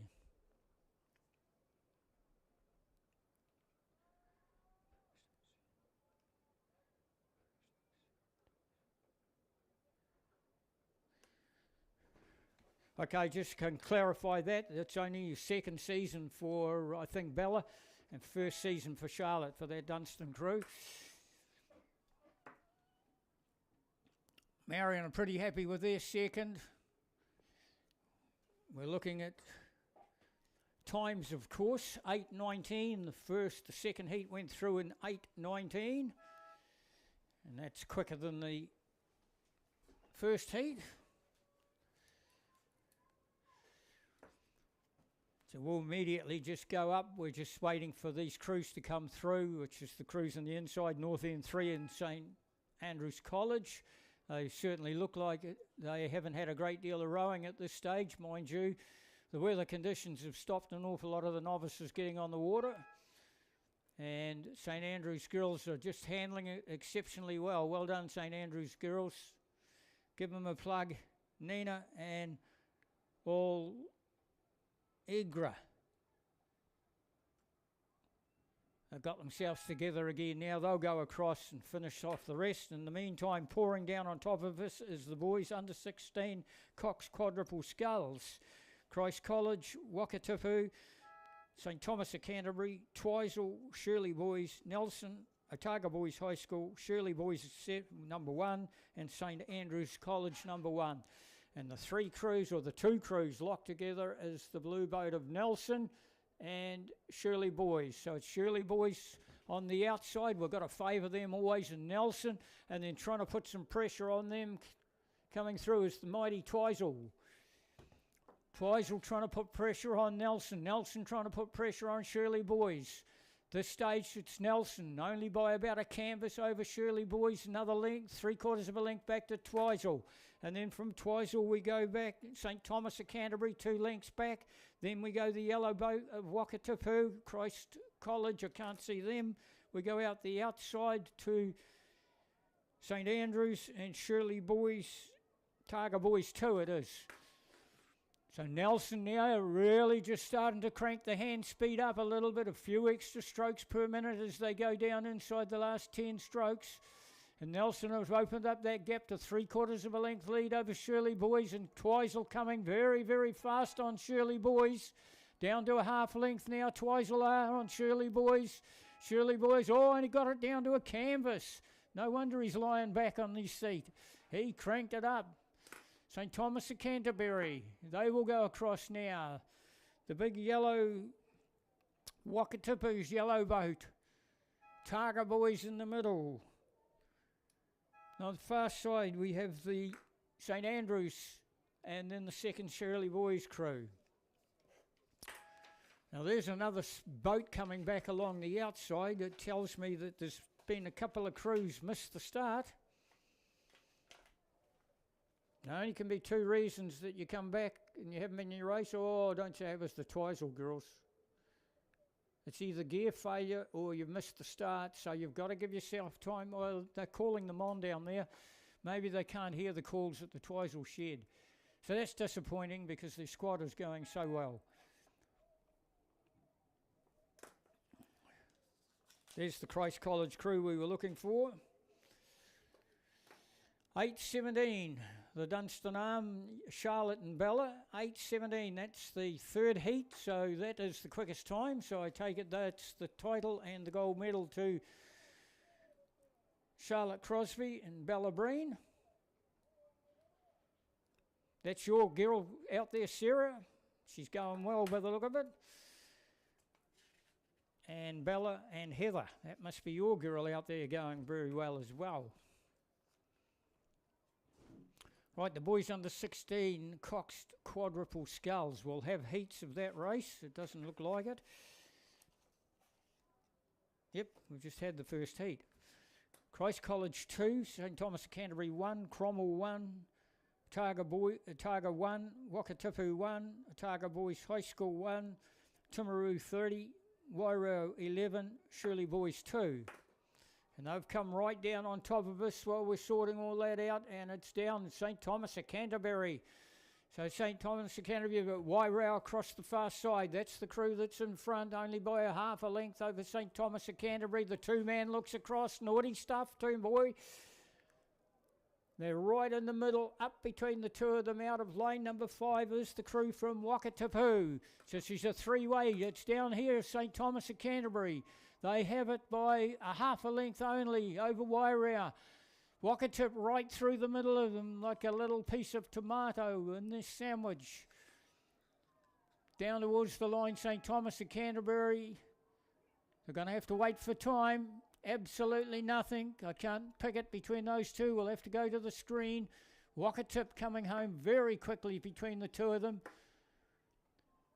Over the top of the crew from Wairau. Then we go with Targo Boys, that's their number 1 crew. Just inside them we have the crew from Otago, that'll be Johnny McGlashan Boys. Shirley Boys number 2 crew, locked up with Timaru. They'll go across and get the buzzer, and the two crews down the middle, which is Christ College is 2 crew, and Cromwell. And 7:07, the first heat went through in 7:07, and boys under 16. 7:07, and that's pretty snazzy time as well. Like we say, times are just a little bit quicker with that slightly tail breeze. We'll see what the first 7:07 to see who will take the title.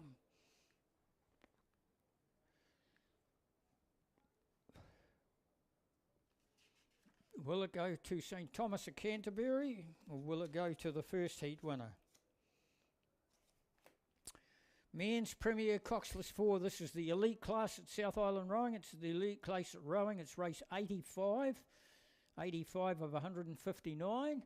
And this is Canterbury, Cure, Avon 1, Avon 3, Avon 2. And it's Avon on the outside. It's their number 2 crew that's got the advantage of over their number 1 crew in the middle. Oh no, it's the number 1 crew. So look at the size of these guys. They're all about 6'4", touching the clouds. Put a spirit level across the top of their heads. You can just see, if you're a novice spectator, you can just see a little bit of a splash when the blades drop into the water, and that's telling you that they're doing it correctly. They use the water as a leverage, so they drop the blade into the water as using it as a leverage, and they move the boat past the leverage, not trying to pull the oar through the water. And they just a little drop in. They feel it on their toes, the drive comes in, then the body swing, and then the arm rip. And then let's go back out and do it again. And they've got a canvas advantage over their number 2 crew. We come down to the very young Cure Boating Club crew off the Waimak. That's a good row from them in Premier grade. And then we go to that 3rd Avon crew, and right down the inside will be Canterbury's. And just see if it's one of the school crews out of Canterbury or not. No, it looks like just straight Canterbury crew. Right, that under 16 boys 4 second heat, congratulations go to St Thomas of Canterbury in 6:55. So you absolutely nailed it, St Thomas of Canterbury. So I take it the title, unofficially the title and the gold medal will go for 2027 down on the books for St Thomas of Canterbury. And I think that'll be just the boost they need to continue on to the South Island schools in the Marty Cup if they're thinking of doing that. Women's Premier Coxless 4 as well. There's only 3 Avon crews out there, so it'll be a demonstration row.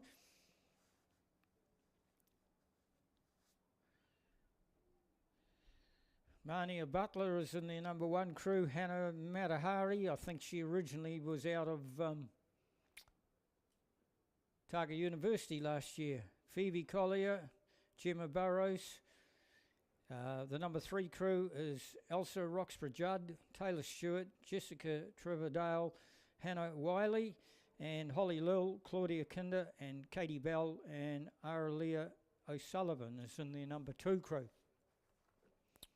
And it's the number 2 crew as thought, way out in front. They're in Indian file, then goes the number 2 crew, then the number 3 crew. It's like going to the Addington Trots. They are in Indian file as they come down through the course, a demonstration row out of the Avon rowing sheds off the Avon River in Christchurch.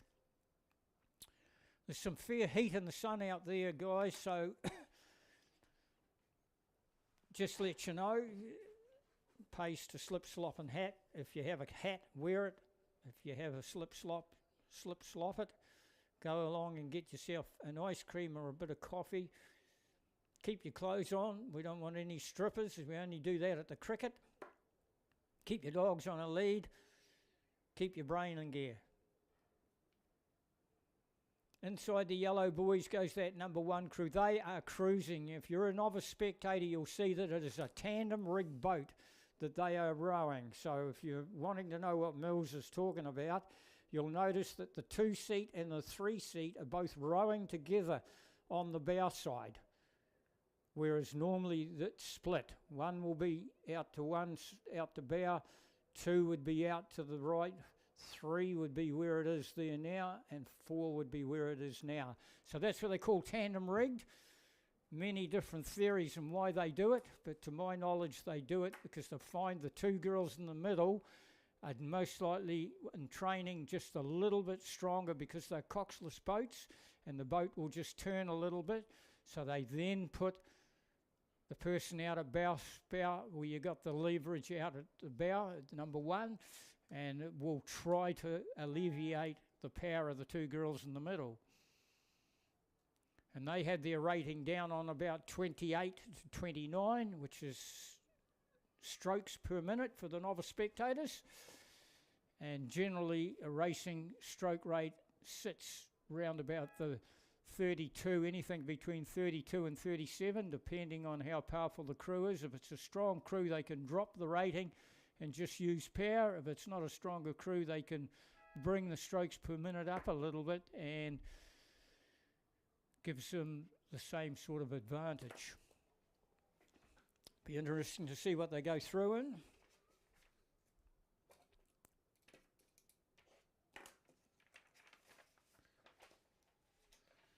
Women's under 19 coxed 4. If they'd raced it yesterday, they would have all come to the straight final today.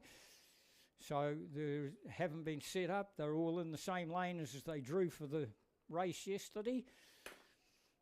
Meridian College down in 2. Christchurch Girls 2 and 3. Wairau in 4. Christchurch Girls, the number 1 crew in 5. Rangiruru's 2 crew in 6. St Margaret's is 1 crew in 7. St Margaret's is 2 crew in 8. And Rangiruru's number 1 crew out in lane number 9. So, the Avon trained crews are going to eyeball each other as they come through this course. The only one to try and upset anything from Christchurch is Wairau. And I'll tell you what, if you get your camera out and take a look down the course, boy, they're right across the course. There is 1 crew sitting out in front, but apart from that, 1, 2, 3, 4, 5 crews, 6 crews. There's only 1 crew that's slightly drifted off, and there's 1 crew that's slightly in front. Oh, and it is the Wairau crew. Go Wairau. Through the last 500, boy line Wairau goes. And there's the lineup. Who's going to be in the lineup? Rangiruru. Right alongside them, St Margaret's. That outside crew of Rangiruru will have a half a length on St Margaret's. St Margaret's would only be locked up completely. Their number 2 crew with their number 1 crew. Is seat racing going here, Trudy? We're doing seat racing for St Margaret's. Then we go Rangiruru's number 2 crew. They're slightly a half a length ahead of the 2 St Margaret's crews in the middle of the course. Then we go on the left-hand side of Rangi's number 2 crew. That's Christchurch Girls number 1. Then we go to Christchurch Girls number 2, just back off it down on the inside, one of the inside lanes along with Meridian. But sitting out in front is the crew from the top of the South Island. They've got a long way to go home after this regatta. It's Wairau. I'll just see if we can identify the coaches here. Joe's the coach. I'm sure that he will have had some help from John Morrison. If you're out there, John, welcome down to the mighty Ruataniwha again. So it's Wairau, Avon across the far side. Avon across the far side. We get a better look at the angle. So there's a great challenge going on from Rangiruru and Wairau in the middle. Could even be Avon on the far side. We'll take a look at this row of boys. Oh, it's clearly Avon. Got the angle wrong there. It's Avon only a half a length. It's Avon a half a length over Wairau. Now who can crank it up? Stroke Girl and Wairau says go. Look at the hand speed from the Stroke Girl and Wairau. They can hardly keep up with her. They want to really bring it up to about 28 strokes. You'll notice it's a tandem rig boat as well, but Avon got a run on their boat, and Avon will go down, take the buzzer. Because it was a straight final, they'll take the title as well. It's down to less than a half a length, so it was a big last 400 from Rangiruru's number 1 crew. And then we went the rest of the squad, Rangi 2, St Margaret's 2. Christchurch Girls 2, Meridian down the inside, and Christchurch Girls 1, well ahead of them.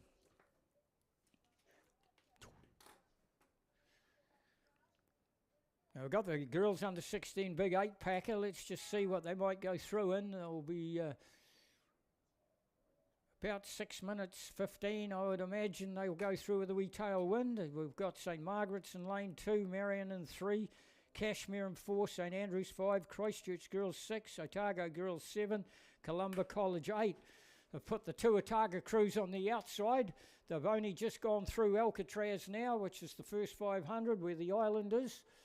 And they're in the second 500, all crews in the second 500.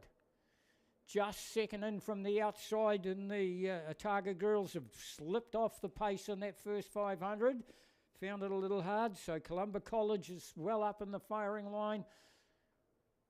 Right, the gold, right there was Christchurch Girls, St Andrews. They are locked together in the middle of the course.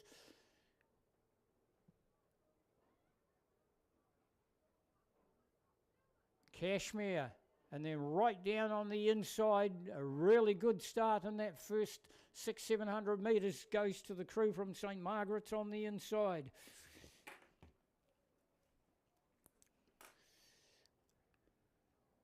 7:39, that women's under 19 4, first heat, race 87 went through in 7:39. So we should see these Cox States going through in anything from 7:10 through to 7:20, I would imagine. Oh, they're doing a good job. St. Margaret's down on the inside. I'm going to get a rating clock on them for you.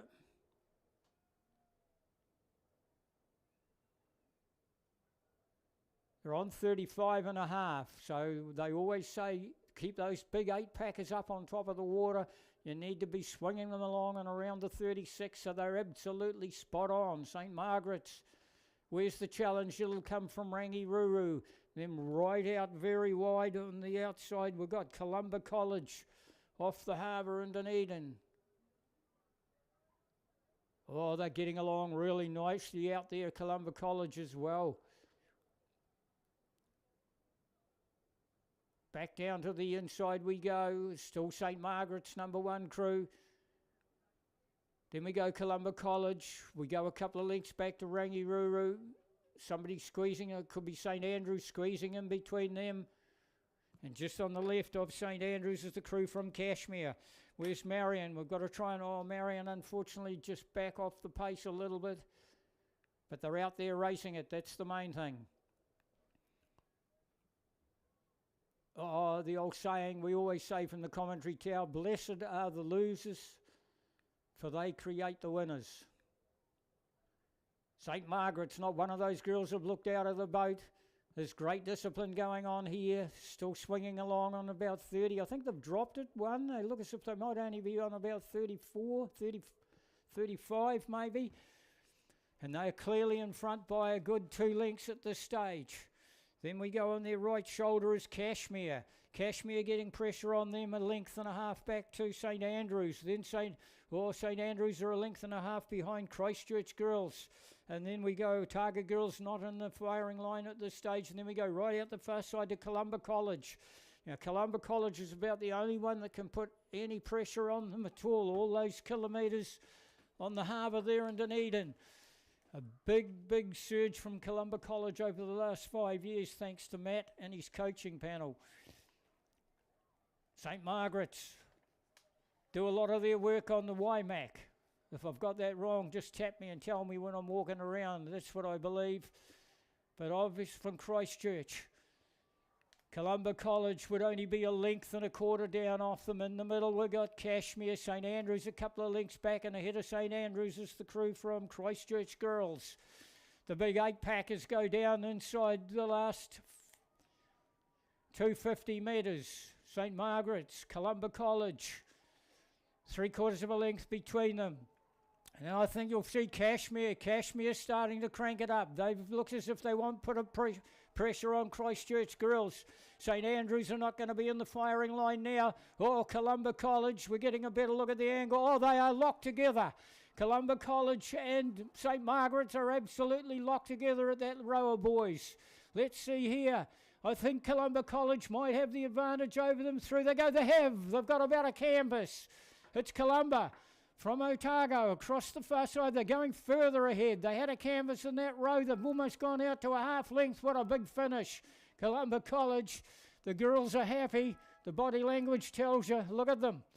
They are stoked. The other crews weren't far away. You could chuck a blanket over them. Kashmir, Christchurch Girls. St. Andrews couldn't handle the pace inside the last 300. Columba College had the best finish.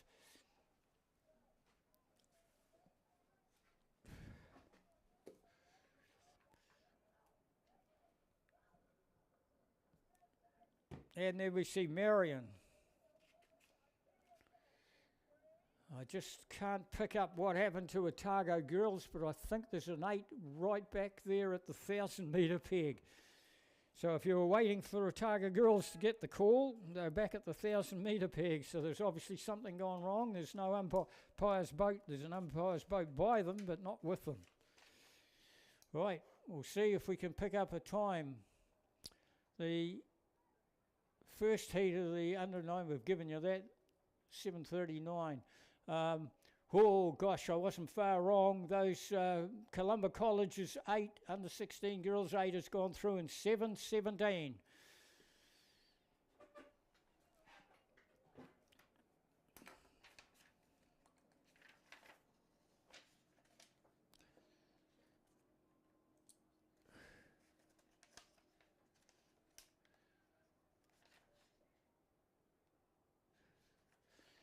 Right, we've got a second heat of that 8.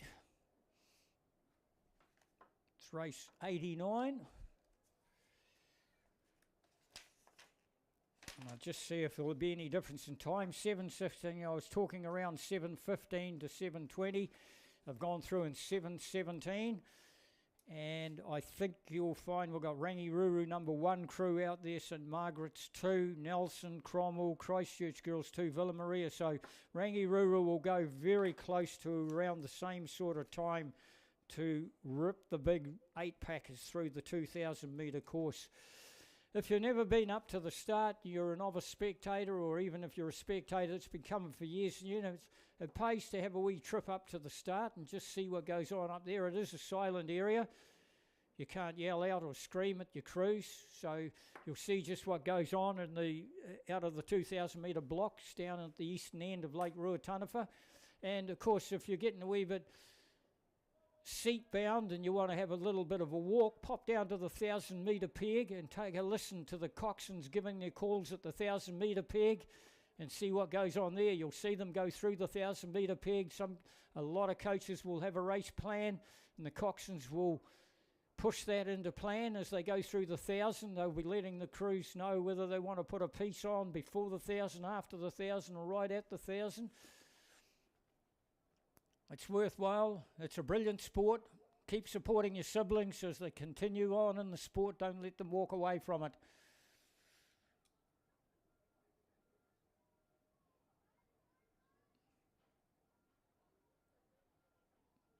It's one of the biggest sports around in the country. It's the Māori Cup is the biggest secondary school rowing regatta in the Southern Hemisphere over 5 or 6 days.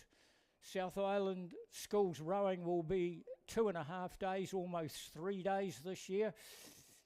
So the rowing is huge in New Zealand. Unfortunately, it is an amateur sport in New Zealand and doesn't get the coverage that it deserves. We've got all the guns here. Villa Maria on the inside. They've gone through the 1,000 metre peg. They're now in the third 500. The old legs will be starting to shake now. Oh, Rangi's got this one sewing up. The multicoloured boat and the gold hats of Rangiruru. I'm sorry, I just don't know. I might be able to find out from the program who the coxswains are for Rangi. No, I'm not. I got told yesterday who the coaches were for Rangi, but I've forgotten them by today. I've forgotten more than I can remember. Liv Barnett is in the coxswain seat, and she has got that big 8-packer right smack bang in the middle of those 2 rows of boys. And she will be letting her crew know that they're good 4 lengths out in front, but don't take the pressure off. If she's any good, she will push those girls all the way because they haven't had a lot of racing. So the coxswain, let's see how good she is, see if she'll wind that crew up as they come through the last 500 as the broken down boat of Otago girls comes down the outside of the Two Monsters course here in the Mackenzie country. Rangiruru. Where's your supporters down there at that 300? Give them a call. This is a classy looking crew. Nobody has looked out of that boat. I'll tell you what, if they do, they'll be away to the rice farm. They're swinging along really nicely. I'll get a clock on them for you. Well, they're just down a notch too. They're on the 35 mark. Oh, we missed a bit of water that time, girls. Don't look out of the boat. I've just given you a bit of credit.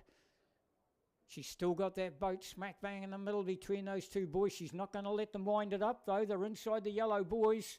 Just take a look at the stroke, girl, and just see if the hand speed quickens up a little bit. Novice spectators, they might get 2 more strokes per minute out of it. They're going to row it down hard by the look of it. If she's any good, she'll make sure they are working, girls. You've got to work. You haven't had much racing this year. Yep, she's just called. You just heard the call come, 100 metres to go. They still haven't got the rating up yet, though. They're going to do it with power. There's no challenge coming. The only crews that moved up into second Plussy from the rest of them is the crew from Nelson over Villa Maria on the inside. Then we go back another couple of lengths to the St. Margaret's crew, and then we go back to Christchurch Girls 1, and it looks like the colours of Cromwell. Yeah, it is. Oh, look at the body language, just as we thought. The coxswain pushed them. Well done, Liv. Look at it. The pressure was on. She's pushed them all away. That's the way you got to row every race, as if it's a final at Marty Cup. Nelson. Villa. We won't give Otago Girls the buzzer. St. Margaret's will get a time up. It'll be very close, maybe slightly quicker. I'll go back to my 7:15 just to see what they go through in. Men's Club, Coxless Quadruple Skulls, Dunstan Arm in 2, Ashburton in 3, Cure Boating Club in 4, Wairau in 5, Avon 1 and 6, Canterbury 1 and 7, Timaru's 30 in rain number 8. I think you'll find that crew would go through even quicker than the first heat, not by much, a couple of seconds quicker. We'll put them around the 14-15 mark. It's coming out of lane 4. Lane 4 is Cure Boating Club, Theodore, Ashton, Matthew, Jacob, and of course Alex Kennedy doing the coaching off the Waimak River there in Kaiapoi. Alex Kennedy, no mean man himself, swinging off of an oar. So there's some real coaching quality going on in this Cure Boating Club crew. It's a pretty young crew as well. I'll tell you what, they haven't got it all their own way though, because we're going to go right out the outside to Timaru, and always top crews come out of Timaru in the sculling grade. And they've got a top crew right out there. Peo, Josh, Ben, Blake, and of course Brian and Liam do the coaching out there. So it could even be Timaru with the advantage over Cure Boating Club. On the right-hand shoulder of Cure is Wairau. Wairau up into third place. They're a length and a quarter down off Cure Boating Club, maybe a length and a half. Then we come back on the left-hand side of Cure is Ashburton. They're another 2 lengths down off Wairau. Then we go back to the inside, that's Dunstan Arm, Ashburton, just ahead of Dunstan Arm, and then the crew on the far side, Canterbury and Avon. So down towards the 100-metre buoy line they go. It's Timaru, all right. Timaru with the advantage over Cure Boating Club. Timaru go through the 100-metre buoy line. We'll take them through for you. Timaru go through 100 metres this time. Now through. Now for Cure. There's only a half a length in it. Wind her up, Cure. Wind her up. Look at him wind it up. He must have heard the commentary speakers. He's wound it up. There's still a half a length behind. Timaru are happy to sit on a half-length lead as they go down towards the buzzer. Title will go to the little estuary in Timaru. Half a length advantage. Couple and a half lengths back to Wairau. Same back to Ashburton. Same back to Avon. Half a length back to Dunstan. And a half a length back to Canterbury.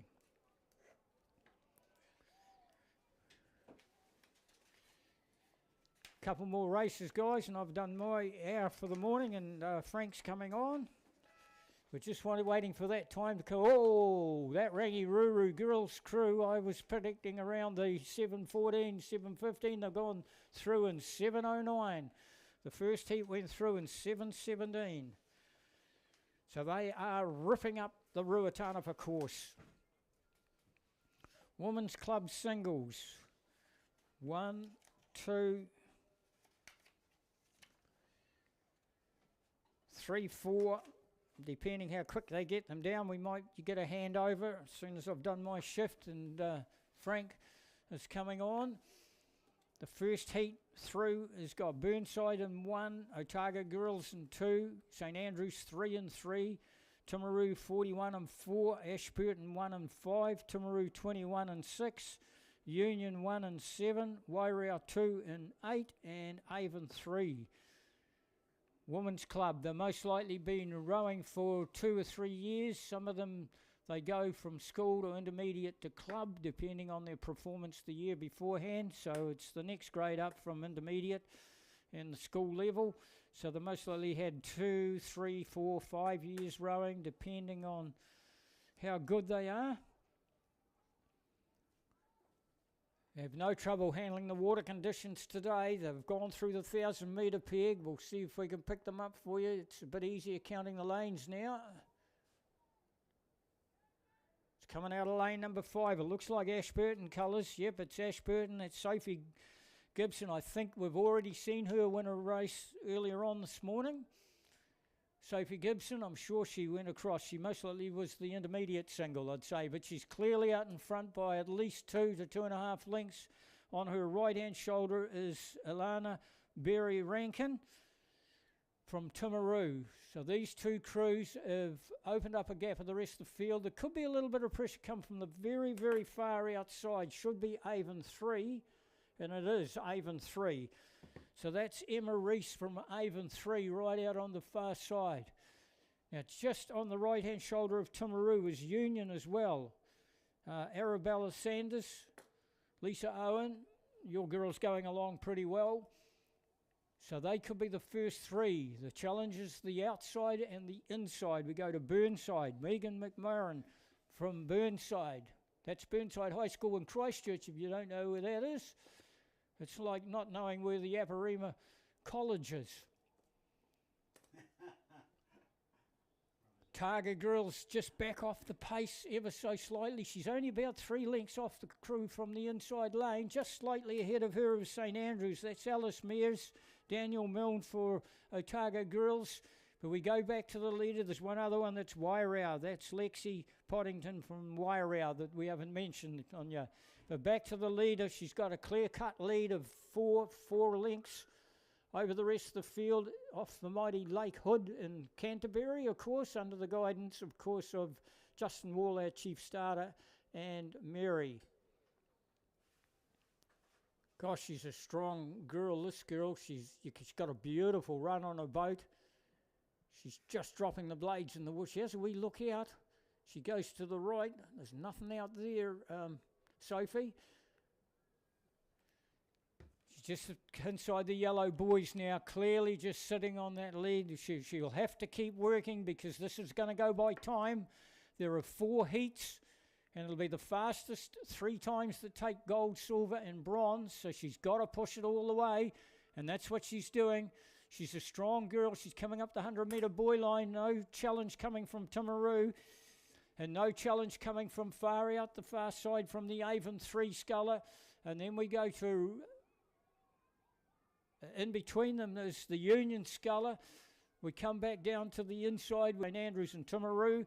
And in the meantime, Ashburton, yeah, she's got the idea. Look at the work that's going in from Sophie.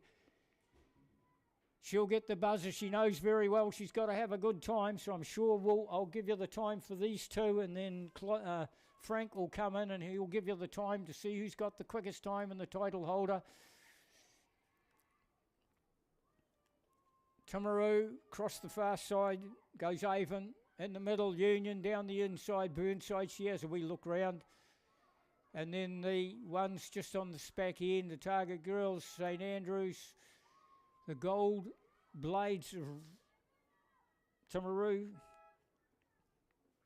And across the far side is the colours of Wairau, I think. Right, I'll just bring this one through, and then Frank will be straight on after this. We'll get that time for you. 6:30, the Women's Club Coxless Quads.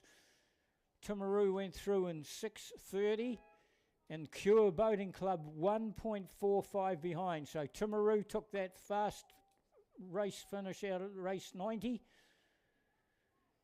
There's a bigger gap than I thought, 1.45. I thought it was closer than that. Right, Dunstan Arm, Oamaru, St Margaret's, Otago Girls 2, Timaru 12, Wanaka 2, North End 1, St Andrews 2, and Avon 4. We've got an 8.33. So we've got an 8.33 for the first heat to see who takes the title.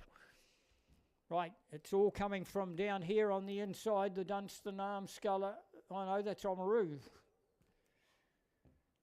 We'll just see, it's Oamaru. The Dunstan Arm Sculler just back off the pace, so it's on the gold of Oamaru. That's Emma Spittle, the Oamaru coaching team. She's got the advantage as they head down towards the Golden Boys.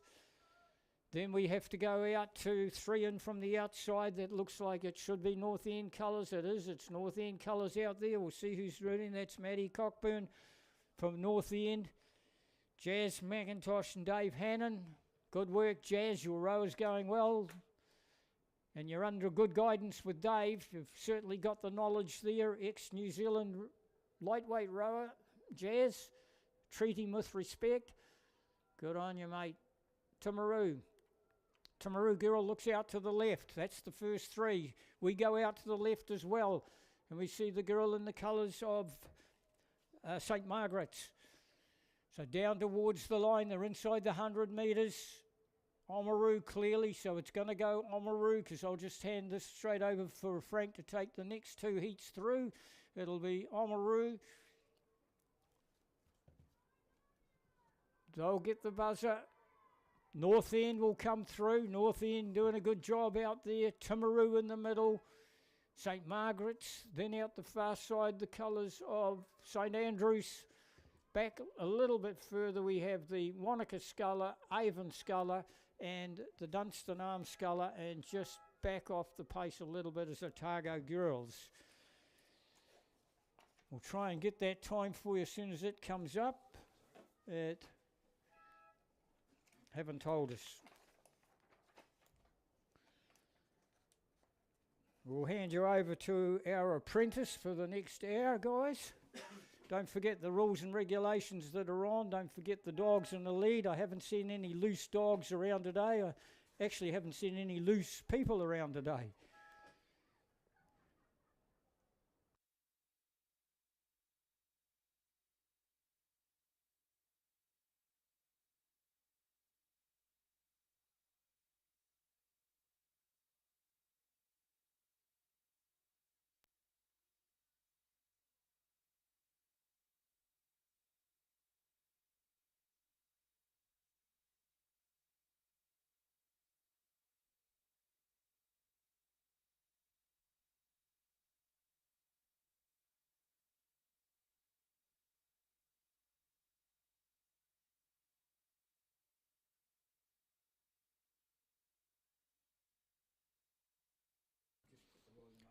Great. Well, thank you very much, Millsy. So, yep, we've got it looking at, still waiting for the result in that previous race. 8.32. Whoa, so that was Emma from Oamaru. She's now currently holding the gold position. No, not Emma from Oamaru. Who was it? Right, hold on, let's see where we're at. Sorry, 92. Right, that was Sophie Gibson from Oamaru. Yes, that's correct. And so we've got race 93 coming down now, and we've got a clear lead here. It looks like it's Avon, Grace Langridge from Avon there in lane 1. She's got some good distance, must be, oh gosh, I don't know, 8-9 boat lengths back on the first and second place. So who's maybe a bit more of a tussle here for first and second in this race. So right beside Avon, it's Wairo 3, Charlotte Grant, coached by Kay Surgeon and Matt Stryker. And then we've got, back to third place. Might be a bit more interesting. Could be Timaru there, or maybe on the inside lane here it might even be North End. As you can see, there's going to be a bit of a gap between the beep there from when Avon Grace took that race out. Back to Wairo there. She's holding off the other two. Almost at the line now. She will be, that's Wairo, that's Charlotte Grant. And then, yes, it looks like Timaru there, Columba College. Sarah Reynolds has snuck into the lead over the far side there. Just adjusting myself here. Putting a bit of a push on there as they come over the line. It can feel like a long haul, that 2K. But these are such beautiful conditions today, so it makes up for it. And then we're coming back to as the rest cross the line back to Wanaka 1, Kate Ritchie. Coming up pretty quickly behind them, though, is it's the Heat 4 of the Women's Club Single Sculls. And if we just have a quick look here, it looks like, oh yes, the yellow hat of Dunstan. It's very handy them wearing Dunstan, the yellow hat there. That's Paige Ferry, coached by Simon Smith of Dunstan. He coaches a lot of the crews out of the Dunstan Club there. I think she's got a nice little handy lead here, though. On the inside, we've got Avon Sam Rankin. She's maybe only a boat length behind. That's quite a distance to make up in a single, but still plugging away. They're probably about the 250 or the 200 mark by the look of it. And then over on the very far side, we've got Libby McNee from St Andrews College there. Picking is probably in third place at the moment, or maybe just outside her. Actually, no, that's not Libby McNee. That would be Caitlin Whitaker from Waihopai there. Yes, my apologies, guys. The Southland Club. Should know the Waihopai colours there, next door to the Invercargill Rowing Club there in the Ariti River, formerly the Invercargill Rowing Club. Caitlin Whitaker there. She's making a push now. She's making a push for there to become into the second place, sorry. Meanwhile, we've got Paige Ferry from Dunstan. She's just digging it in. You can see there the rate's picking up. She's nice clean backsplash. The blade's going in, powering through. She's pushing herself away. She knows it's time. She's really got to throw it and throw everything at it. Caitlin Whitaker's having a go at second. No, she's going to be taken by Avon, I think. Yes, the Avon girl's picking up on her. And looks like she'll go through to second place. And we've got Caitlin Whitaker from Waihopai third. Well done, Caitlin. Well done, crews. Just taking a quick look at the time of the previous race. So that was Heat 3 of the Women's Club Single Sculls. Heat 3, the best time was 8:35. Grace Langridge from Avon. Avon, 8:35. So that means that, no, the previous race, which was Oamaru, has probably still got that. Still got the gold there. Just better check those names. I'll go back in my sheet. Who was Oamaru? Emma Spittle. So far got the fastest time. But too busy to keep an eye on the second and third in all these races, so we can't really tell you who might be silver and bronze. But at this stage, it looks like Emma Spittle from Oamaru has the gold. And now we're coming back through to race 95. And the race that's just finished, Dunstan Arms, Paige Ferry, that was 8:36. And that's the end of the Women's Club Single Sculls. So it looks like Emma Spitting of Oamaru took out the gold for that race. So what have we got coming down now? We've got the boys under 15 Coxed 8. Boys under 15 Coxed 8. Most likely at under 15, most likely novice rowers as well. Though, you know, sometimes if they're big and strong and start young enough, they could be seniors. And who have we got here? This crew. Just see if I can pick the colours here. So maybe this is lane 1, 2, 3, 4. Lane, oh yes, St Thomas of Canterbury. No. Got 1, 2, 3, 4. That would be St Bede's College. St Bede's College perhaps have the lead at the moment. Let's just check my colours just so I know. Let's see. St Bede, that would be an S. Yes, St Bede's, that's red. And what do I see? Yep, I'm saying that's St Bede's. They've got a clear dominant two boat lengths over the next crew beside them, which would be the St Thomas of Canterbury crew, who are doing their best to pick it up and push it through. But guys, it's probably slightly a bit late, I'm thinking. A bit late come from that position there. No, I'm lying actually. That might not be. It says St Thomas, yes. And then on the far side, looks like it's possibly, is it Christchurch Boys High there? They've got the place for third place, yes. But this lead team here, they're just giving us a really nice example of rowing there at St Bede's College. They're digging it in. They're pushing it. This is a straight final race, and they know it. They've got it. Taking it across the line beautifully. In the meantime, St Andrews they've got their eye on this other crew catching up on them on the far side. But no, they think they've got it, and they've done it as well. It's Christ College. It's Christchurch Boys come into third, so St Thomas of Canterbury have second place. Then we're coming back to sorry, Shirley Boys High. Shirley Boys High. Back to St Andrews College. Then we've got Christ College and Shirley Boys High 2 on the other side. So something's happened here to this inside crew here in lane. This is St Andrews College. It looks like the stroke stopped rowing in the bow. Oh no, we've got 3 or 4. Oh no, we had the bow and they had the stroke and the number 7 position stopped rowing for some reason. Maybe one of them caught a crab and so the other had to stop to balance out the boat. So well done, boys. And these last 2, Shirley Boys High School 2 and Christ College. It looks like they're having a bit of a tussle here to see who can take the not end up in that final position. And it looks like Christ College is coming across the line quite nicely there. Right. So now we go to the men's novice Cox quadruple sculls. Men's novice Cox quadruple sculls. We've got we've got a full 10 laner in this thing, this event. So just see who we think just past the 1,000 here now. So let's see who we think might have the lead here. I'm picking that it's probably. Now that colour, is that Oamaru there? Let's have a look in the centre lanes here. There's someone coming up on the inside lane though, quite sneaky. Is that be Timaru? Timaru maybe? Timaru?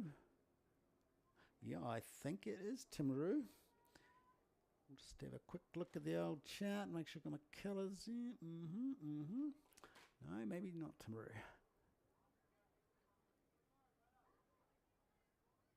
Not too sure about that one. What do we got here? So, got a very bright yellow crew in the middle, which I think currently potentially have a lead. So that would be Oamaru in lane 5. So maybe that's Oamaru in lane 5.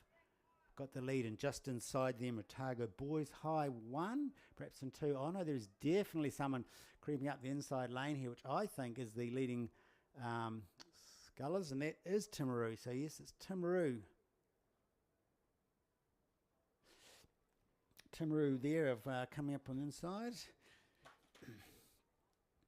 And then it's Timaru. That would be Cooper Gordon, Reuben Brown, George Talbot, Luke Todd, Cox by Ned Brown. Looks like a reasonably even race here. Maybe these guys in this Timaru club have the dominant position here, but not by much. Back to back to Oamaru and then Otago Boys High 1, which looked like there's only for them less than half a canvas in it, so that any of them could take that at this stage still. Yeah, Timaru crew now, you can see them, nice strong strokes. They're at the 250, they're pushing it away now. They want to get the good time. Is there more? How many heats of this event is there? There is two heats in this event, so they're after that time, because remember, no finals. Fastest time takes the gold. Second fastest, silver. Third fastest, bronze.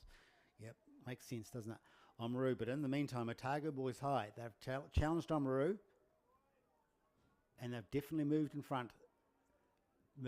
So now they must have made up canvas on them, pushed themselves into second place here. They've got a canvas on Oamaru, but Oamaru going to sit there and let them go. Oamaru now picking up. You can see their stroke rate is definitely faster than the Otago Boys High. They're not going to let them get away with this. But stroke rate isn't anything. It's also about how well you push. You push that blade to the water. You can go 100 miles an hour, but if you're not pushing anything, you're going to get nowhere. And Otago Boys here are clearly saying, we're not letting you come in here, and they're just pushing the way through. So well done. They've called into second, followed by Oamaru. Then we come back over to the far side, which would be Otago 1, although they're getting a bit of an inside challenge here from Whakatipu, and I think if they don't get a move on, Whakatipu will take it off them, and yes, Whakatipu take it off Otago 1. Coming back to the inside lane here, Otago Boys 2, then I think it's, is it Wairo? Yep, Wairo, and then we're coming back to Timaru, and then on the far side we've got St Andrews College. If we've got any race, let's see if we've got any that was race 96, the men's novice Cox quadruple sculls heat 1. I wonder if we've got the events up for that. Yes, no, we've got the boys under 15. The previous race was won by St Bede's College in 6:55. St Bede's College took first, St Thomas of Canterbury was second, and Christchurch boys took the silver. Well done, lads.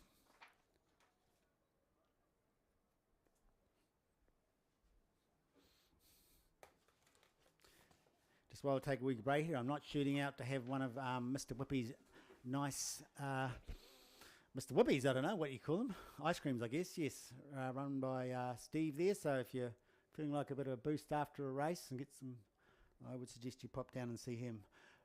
Now, so the first heat of the men's novice, that was won by Timaru on 7:22.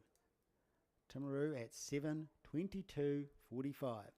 So at the moment, that's the fastest time. So we'll see what happens in the second race that's coming down now.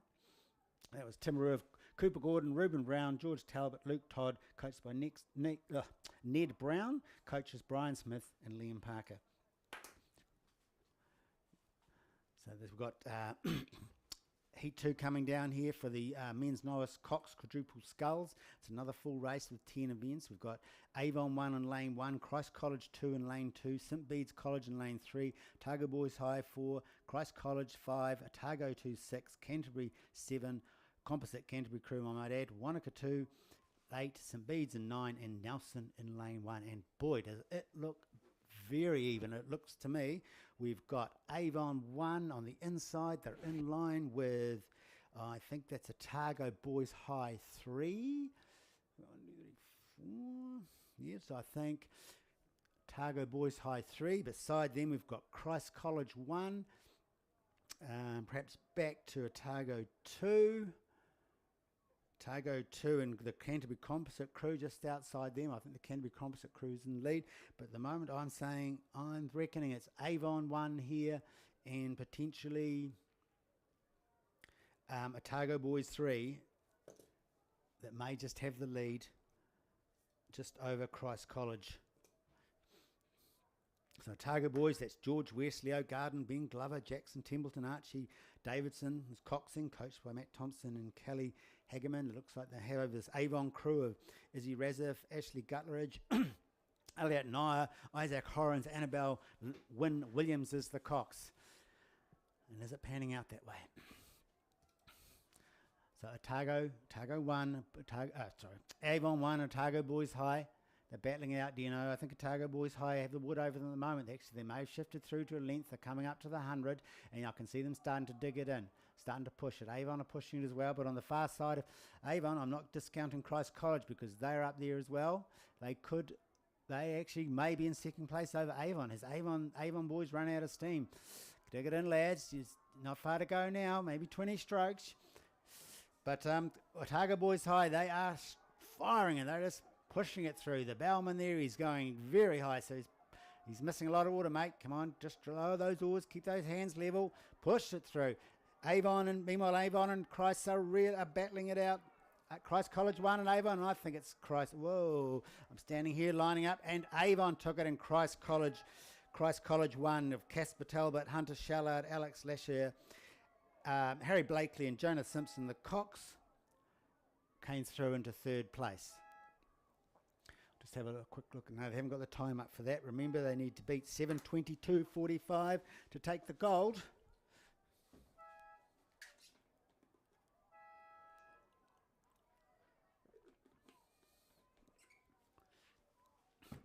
Thirsty work up here in the tower. It's starting to turn to a bit of a box. I might have to, a bit of a sun box. I might have to bring some tomatoes next time from home because they're not doing so well. In Southland, we're having a bit of a on-off year.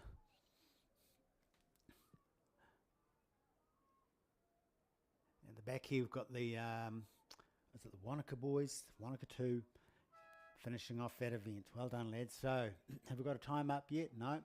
So now we're going to the Mixed Masters Double Sculls. So what have we got in this race here? The Mixed Masters Double Sculls. We've got in lane 1, Nelson 1, C grade. Lane 2, Union 1, C grade. Lane 3, Dunstan Arm Composite, F grade. Union 7 in lane 5, D grade. Union 6, E grade in lane 6. Avon 1, lane 7, D grade. lane 8, Twizel 1, E grade. All right, just checking. Here we go. We've got the times in. So 7:59:24. 7:59:24 was heat 2 of the men's novice coxed quad. So it looks like the winner, therefore, was oh, these are, I mark it down. Was Otago Boys High in the first heat. So back to this mixed masters double sculls. That's mixed, yes. So that's one male and one female.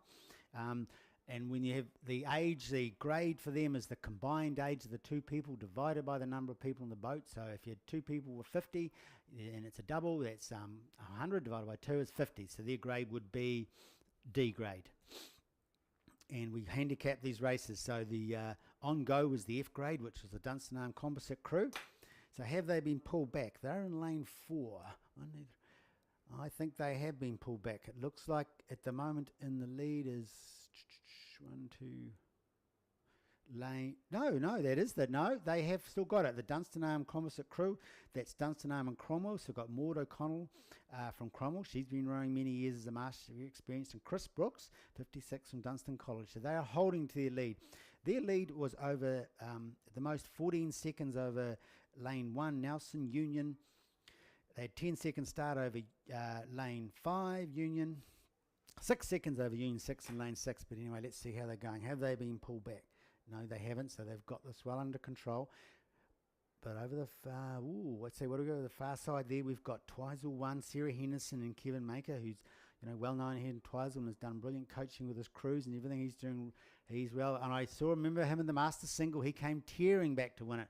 But in the meantime, the inside lane, we've got Nelson 1 here, Kerry Williams and Colin Brown. C-grade, they've made up their time, but I think they're in second place because Union 1 of Dominic Mahoney and Kirsty Mahoney. One husband, wife, or mother. Yep, maybe mother. Who knows? They're just really pushing it. And now but is Dunstan and Dunstan Cromwell going to hold on to it? Yes, they are. But Nelson 1, Kerry and Colin, they're putting the foot down. This is now neck and neck for second place, second and third. Dunstan have really got to dig it in because they actually may leave the first position. This is going to be tight.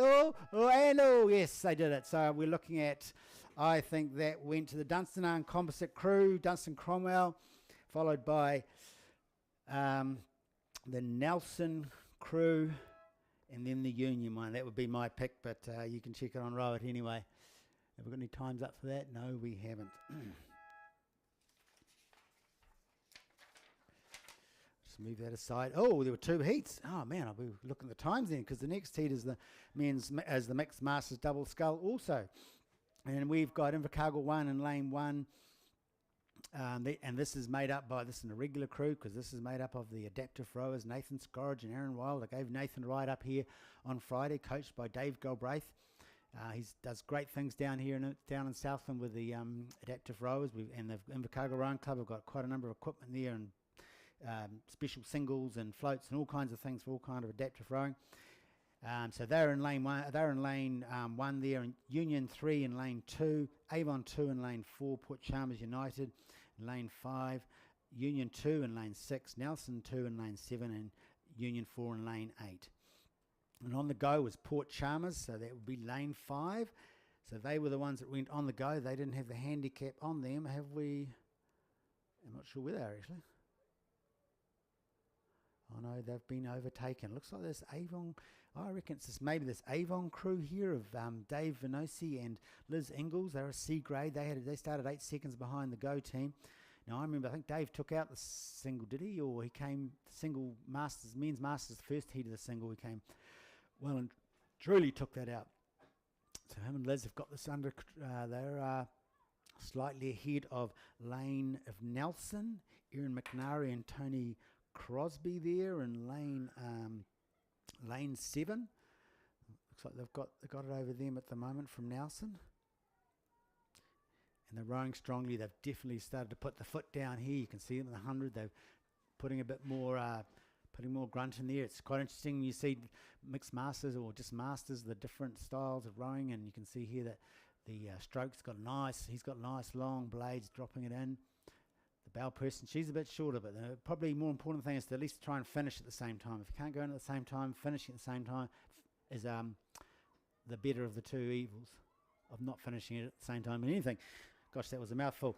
And so Nelson then coming, Nelson 2 there, got comfortably in second place. And we've got back to the other crew on the far side, which was Union 4. Then back to another Union crew, Union 3 in lane 2, and then Union 2 in lane 6. And then we come back to, is that an Avon? Oh, the Port Chalmers crew. In the meantime, Dave, oh no, he's actually got a quad out there. That's right. These youngsters aren't quite up to rowing quad. So we've actually got the 4 adaptive rowers there. The coach, the Cox, is adding his extra weight. There is also the, of course, the coach, Dave Galbraith. And he knows the different ones. He knows some of them start to speed up, and so he knows which of them to say, look, slow down, keep in time, slow it down. We've got Grant there in 3. You can see him. He's just a powerhouse of arms there. And Lynette, who's just stroking it through. She's quick, but she's strong. Lynette there in the stroke seat there, she's actually a world champion in weightlifting last year at the Special Olympics. She got a gold and I think a silver and a bronze, or 2 golds and a silver. Can't quite remember. Gosh, it's pretty poor, but yeah, she's very strong. Great race, guys. So the first heat of that race was, heat 1 of the Masters was won in 4:03, Maud O'Connell and Chris Brooks from Dunstan Arm. And we haven't got the second time yet. We'll just give that a second. 4:03. And that was in 4:08. 4:08. So Avon 2 just missed out on getting the gold. They're possibly in the silver place at 4:08. So what's happening now? Up the road, we've got now the girls under 17s double sculls. Another full event, another full 10-lane event. It's great how we've got these extra lanes here and we can use them in conditions like this so that we can be able to cater for more rowers in a regatta. So inside lane 1 is North End 1, Georgia Graham and Piri Horo. Lane 2, Nelson 3, Millie Treader, Holly John, Lane 3, Otago Girls 1, Lisa Tolson and Kate Merriman. Lane 4, Villa Maria College 2, Sarah Roche and Ava Smith. Lane 5, Invercargill 1, Lila Jack and Abby Brown. Lane 6, Burnside 2, Fern Harrison, Oliver Wesley.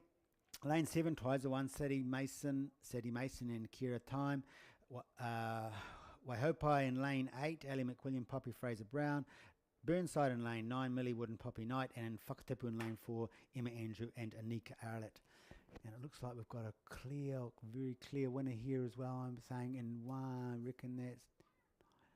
And it could be Twizel 1. It's Twizel 1. Their coach just... Yes, it is Twizel 1. Yes, their coach just went through not that long ago, if you recall, in the double Masters double sculls there.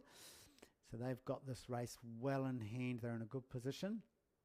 And they've got their eye, they can keep their eye over both sides of the field quite nicely, although as Millsy said, it's sometimes quite good being on the outside lane and just being able to cast the eyes sideways, but not moving your head too much. Any wobble of your head or looking sideways and things like that does upset the balance of the boat, and that causes friction on the hull through maybe lateral movement of the hull in the water. It all slows it down. The straight arrow boat that goes as smooth as possible is the best deal.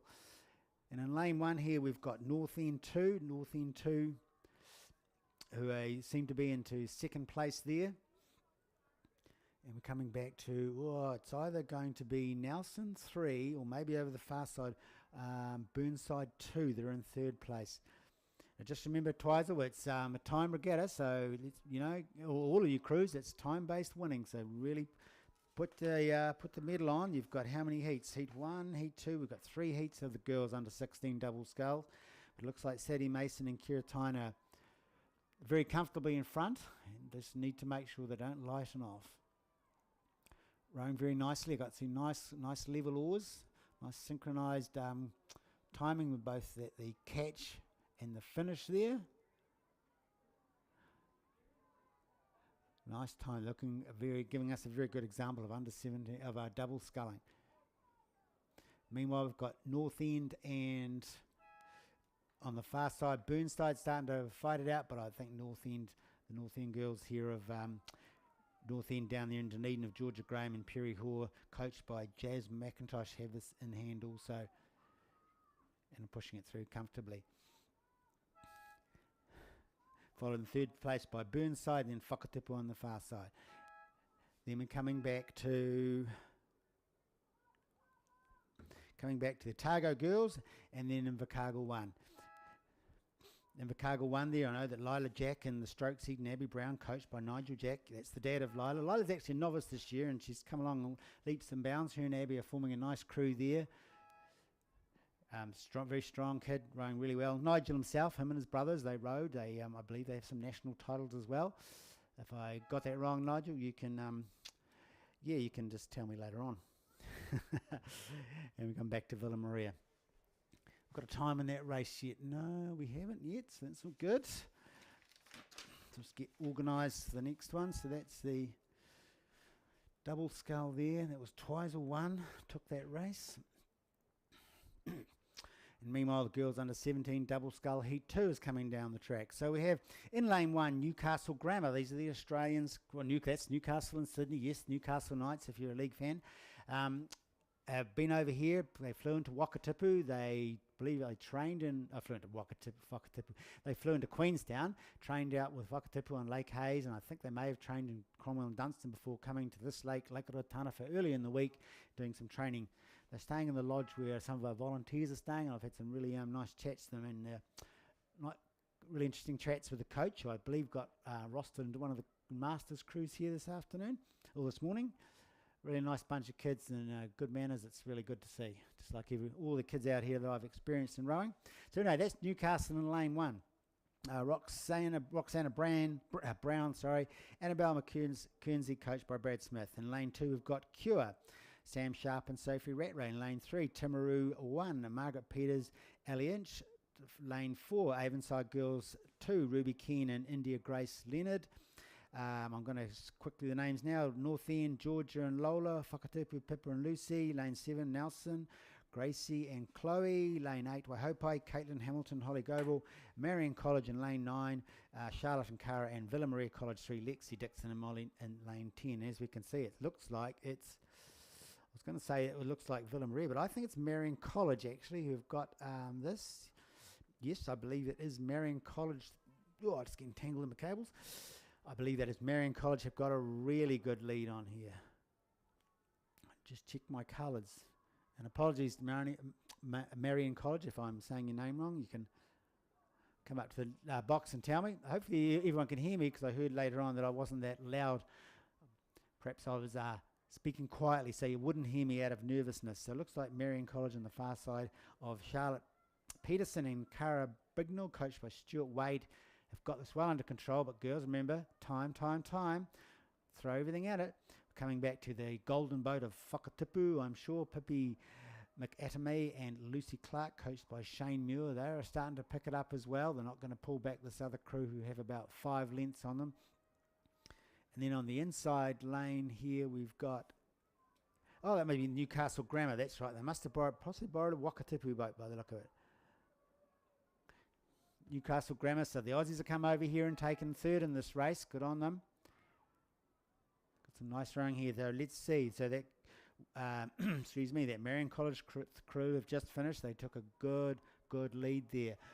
Be interesting to see what the time is. The time to beat in this. No, we don't have times up yet. We don't have times up, so I can't say what time they need to beat. Have I? Race 100. Where is that? Race 9. Oh, yes, we do have times. Twizel 1, 7:56.67. So they have to beat 7:56.67 if they want to take the gold. And now it's all got ahead of me, but it's okay. Just see now, it looks like we've got Cure coming across the line, J3 and J8, up against Waihopai 1, so Waihopai just finished there, just pipped Cure to the line, I believe, and then I'm guessing that is that Nelson 2 there in those colours. Nelson 2 crossed the line, and we come back to the last 2 boats here. So we're doing really well. J4, what's that? Avonside Girls. And just in the inside lane here, that's the Cure team, Cure 1. Waiting for my screen to refresh. If we know if that Marion College team bet the Twiser one to take the gold. Take a short pause. The girls under 17 double sculls. Heat 3 is now coming down. They've already passed 1,000. So we've got in lane 1, Wairo 1, lane 2, Union 1, lane 3, Dunstanarm 1, lane 4, Otago Girls 2, lane 5, Otago 1, lane 6, Nelson 1, lane 7, Waihopai 3, lane 8, Villa Maria College 1, and in lane 9 we have another Australian cruise again, now Newcastle Grammar 2. And I think we've got a clear leader here, and I'm not sure. I'm just thinking maybe 1, 2, 3, 4. I think it's is it Dunstan or Otago? So let's just see what we've got here. I'll just check. By the way, that previous race was 7:59. 7:59. So that means Twizel still have the gold. Are any of these crews going to come up, going to take it off them? Yeah, it's Dunstan Arms. Yes, we've got Dunstan Arms have a very good lead, tidy lead here as well. That's Emma Bryant and Tahilia Nelson, coached by Simon Smith. In fact, if I just say Dunstan Arms, I think we could probably guarantee it's probably coached by Simon Smith. He's a prolific coach out of there, and they have this. They've got their unassailable lead at the moment unless some disaster happened. But I would suggest they think about making sure they give themselves a really good time. But I know that Simon would have coached them for that. He would have said this. So they will finish strongly. And so back to maybe lane 1, which Wairo up there from Marlborough coming through in lane 1 and over the fast. So that's Iris Vavassor and Olive Patterson, coached by John Benion. And then maybe I would say they've got the second place. And then we're probably looking at Targo Girls 2, Emma Small and Ariana Oswell, coached by Olivia Swan there. They, I think, might be holding into the third position here. I've just got Millsy here coming up. How's the sound going, Millsy? Can they hear me out there this time? Great, great. All Dunstan Arms, they're really pushing here. So they want to beat 7:56 if they want to take gold. Sometimes, though, it's better to be really pushed, but I think to really get a fast time, they sometimes say a fast heat delivers a fast time. So it's a real mental game here now. They just need to be giving it all if they want to take the gold of a 7:56.67. Meanwhile, we're going back to Wairo 1, who comfortably in second place. Third's looking a bit more interesting here. I'm thinking now it's looking like Union 1 of Charlie Tate and Michaela Hurst, coached by Lisa Owen in lane 2 there. They looks like Otago Girls 2 of Emma Small and Ariana Oswell, coached by Olivia Swan. Has the wood over them at the moment, although what's going on over the far side there? We've got to keep our eyes all over this course. This is Villa Maria 1. Villa Maria 1, Gemma Stick and Madison Dowling, coached by Phoebe Collier. And I'm sure that Millsy knows the pedigrees of these coaches. No offence, coach, but I don't. Well done there. So Wairo 1 come across the line to second place. And yes, it's definitely Otago Girls 2 putting their foot down. They want third. They want to at least know they took this heat into third. Well done, sir.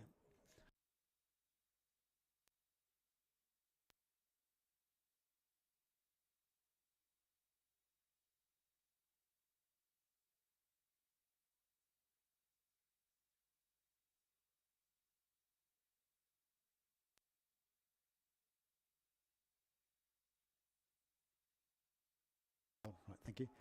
Right, just to let you know there, that announcement that if your crew knows you've won a medal and you check it, double check it on Rowett, it's up there pretty quick. I know it's up there because I'm looking not quite at Rowett, but a different system that uses the same data.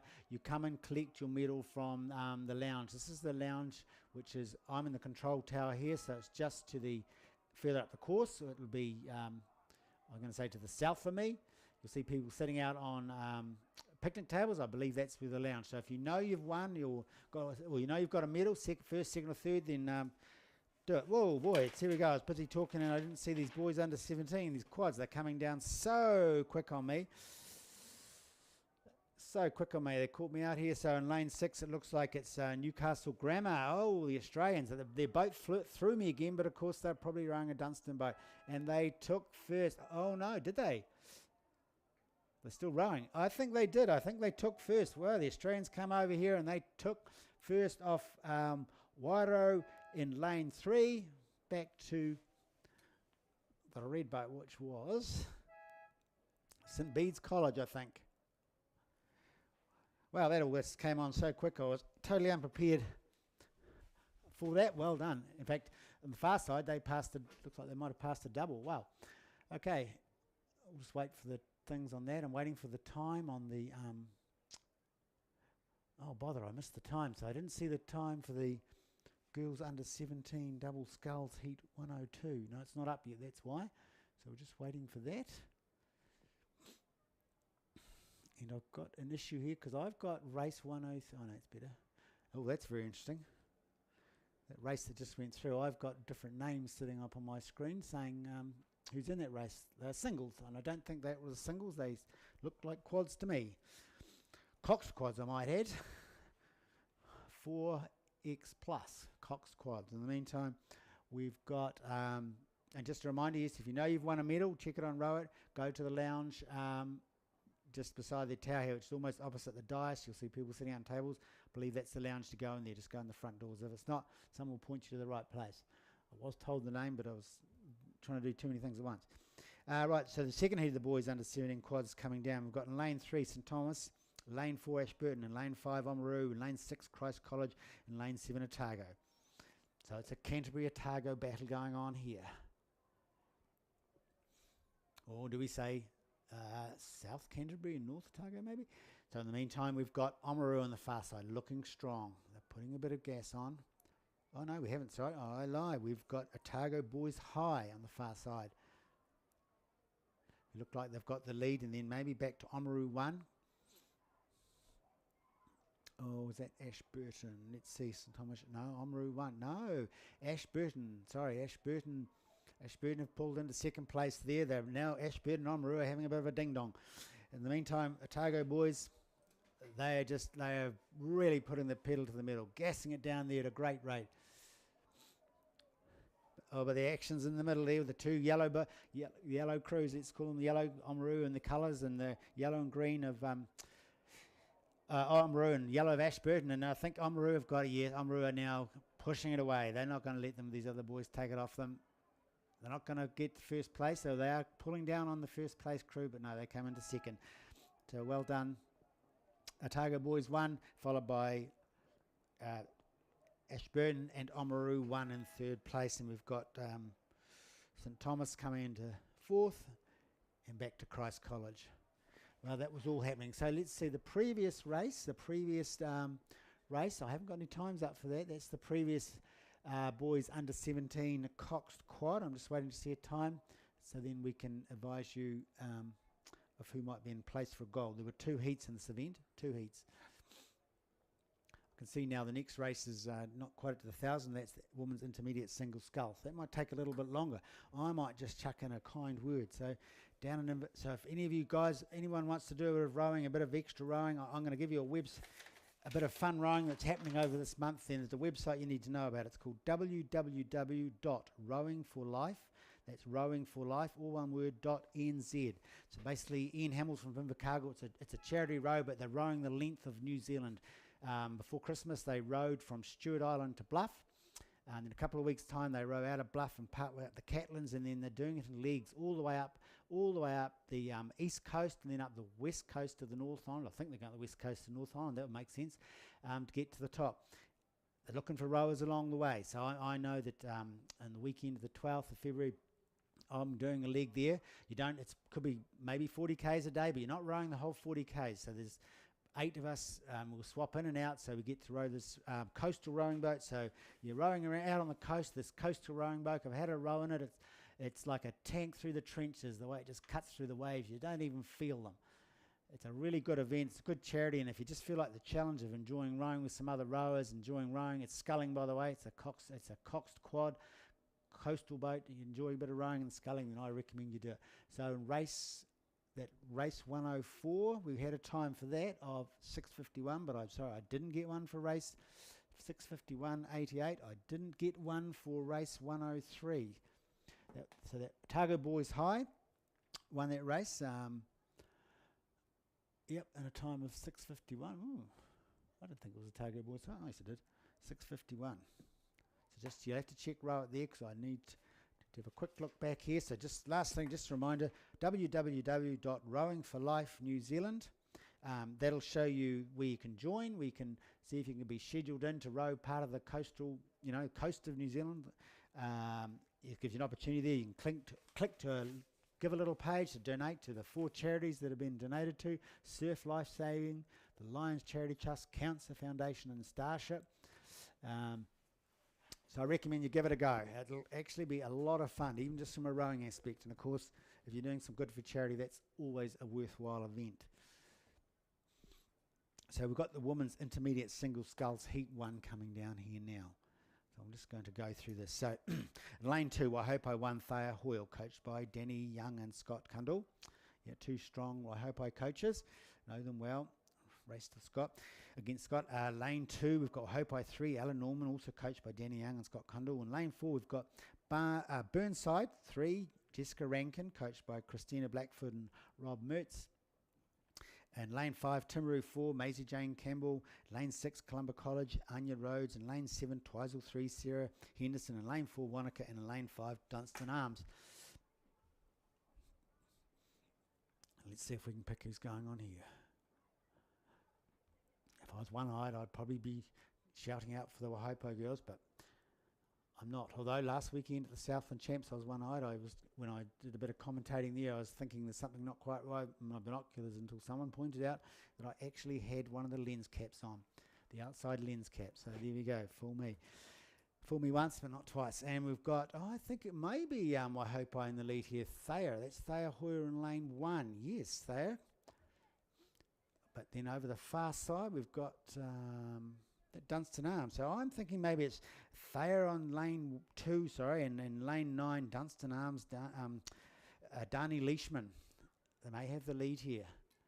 Hard to tell. It's always hard if you're up in front or you're trying to, and there's someone across from you like that, because you've really got to look. It's very difficult to see. And Waihopai really in this race, because I can see now they've also got in lane 3. No, it's not lane 3. Is that Waihopai? It's Wanaka 1. Sorry, Wanaka 1. Wanaka 1 is in 3rd place. Now the battling's going on. I think Dunstan Arms may have it over Waihopai, over Thayer. Thayer's going to have to really start pushing it through. They're at the 100 now. You're going to have to really start driving it. But the Dunstan Arm, Dania Leishman, she's not mucking around. She's also pushing it. Wanaka is digging it in as well, but I think she's just might be slightly off the pace for first, definitely. But, sometimes happen in singles. Amazing. A sudden jam or something like that, and you've got a problem. But so Waihopai and Dunstan Arm are really pushing out. These 2 Southland Rowing Association clubs, they're really going. No, sorry, Dunstan Arm's Otago. Otago and Southland. Is it going to be Southland? Thayer's reaching long, strong. She's not far, but she's long, strong strokes. And I think, yes, Thayer Hoyle from Waihopai has taken that race, followed by Dunstan Arms back to Wanaka 1, which is Fenella Millen, who coached by Chris Brooks. Quick look back here to the boys under 16 Cox. Oh no, we didn't. We only had the race 104, didn't we? So I don't know the previous race. So I can't tell who would have won in that one. And then we're coming back at Columba College in lane 6 there in 4th place.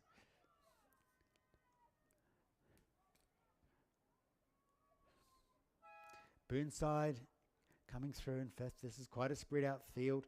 Back to the other Waihopai rower there, Waihopai 3, Alan Norman. And then through to Timaru there. Meanwhile, we've got the... we've got a time for that race yet? No, so we'll just pop that there. In the meantime, we've got the heat 2, so it's 1, 2, 3, 4 heats in this event, so of course it's time-based. In lane 2, we've got North End 1. In lane 3, we've got Nelson 1. In lane 4, we've got Ashburton 3, sorry. Lane 5, Dunstan Arms 2, 6, Waihopai 5, 7, Avon 1, 8, Burnside 1, and Invercargill 3 in lane 9. And what have we got going on here? Oh, and not far behind them, I can actually see the women's. By the way, I didn't even announce the event. This is the women's intermediate single scull, the women's intermediate single scull. And right behind them, I can actually see Heat 3 coming up. So these guys in Heat 2 might need to just push it along a little bit.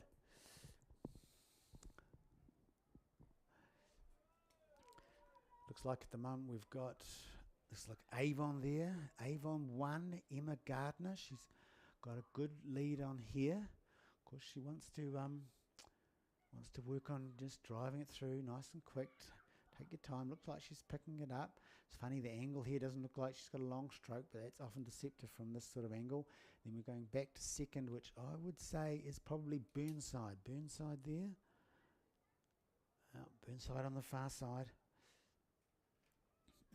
And then we're coming to the inside lane, so lane 2 maybe. So we've got Burnside, Avon 1 in lane, that's Emma Gardner in lane, is leading at the moment. Burnside 2 in lane 8, second place. Megan McCorrin. Coaches are Christina Blackfoot and Robert Metz. Then we're coming to the inside here now. Is that Ashburton, I'm thinking? That's 2, lane 3. No, it'll be Nelson. No, is that Nelson? From up the top of the South Island, our most northern club there, Nelson. Reckon they're green. Are they green? Let's have a look.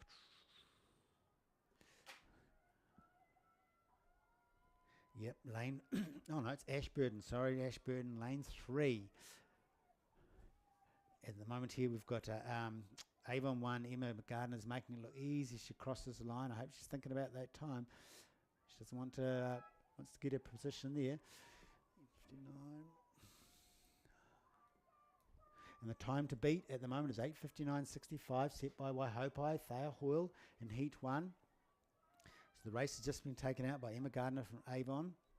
And then we've got coming back to Burnside, Megan McCorrin, and it looks like Ashburton has as well. Charlotte Cox, coached by Justin, is has got third place there comfortably. But North End and Dunstan just having a bit of a battle out here, but I think North End are going to take this. Yes, she's driving away. She's pushing it away. Nice, strong strokes. She's getting nice, quite long angles there, maxing the time in the water. Then we come back to, it must be Nelson 1 and Invercargill 3, a bit further back. And those two will be battling out a bit, I suspect.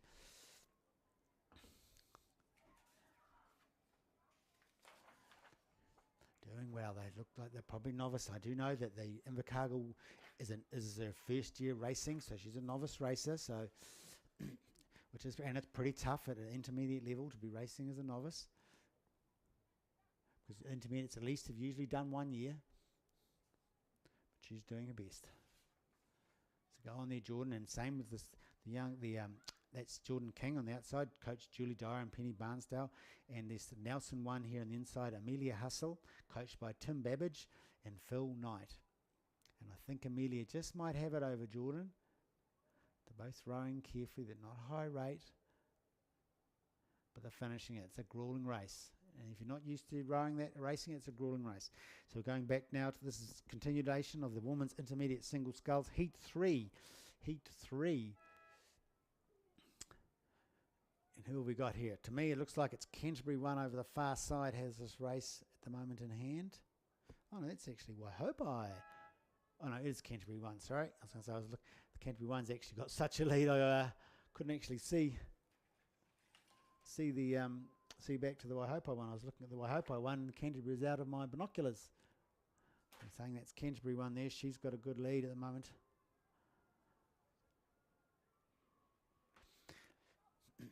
Canterbury 1, then I'm thinking it's coming back to maybe Waihopai. So Canterbury 1, Stella Cook, coached by Josh Schmidt.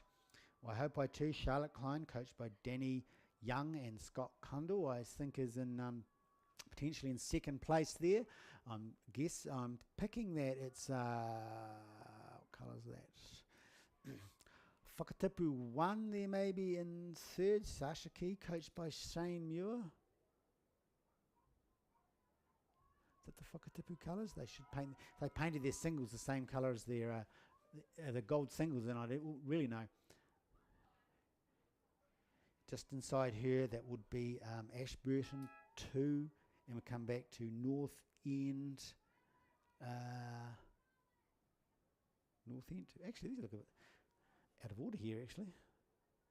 No, Ashburton 3, yes, definitely. It's Ashburton 2, sorry, Maddie Marshall there. Coming into 4th place, 3rd place. Meanwhile, I just want to check up on these times. We've got times yet. So Heat 2 was in 5:38.13. Heat 2 was in 5:38.13.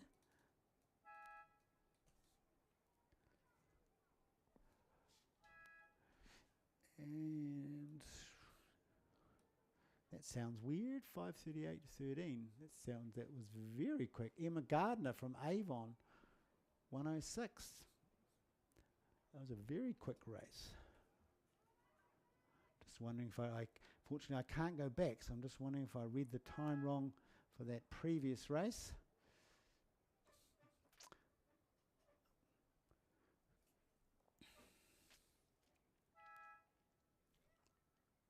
Because I had, oh no, sorry, I didn't. 5:59 I did. That's, gosh, my handwriting.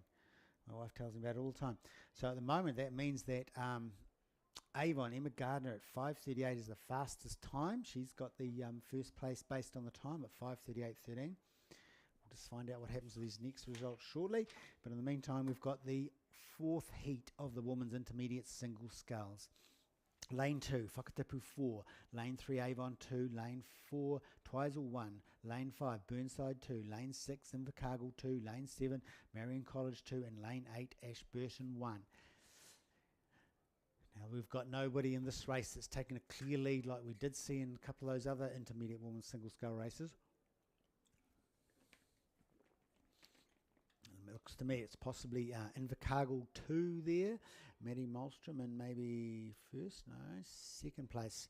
So Maddie Malmstrom might be in second place there because it looks like it's Ashburton there, Ashburton out in the far lane that have currently got the lead. That's Penny Marriott from coaches Justin Ward and Mary Hefford. I must say Maddie Malmstrom's also coached by Penny Barnsdale, who coached the previous rower. She's coaching a cohort of girls there, but it looks like Maddie and Ashburton might be going to have Maddie and Penny might be going to have a little bit of a battle here.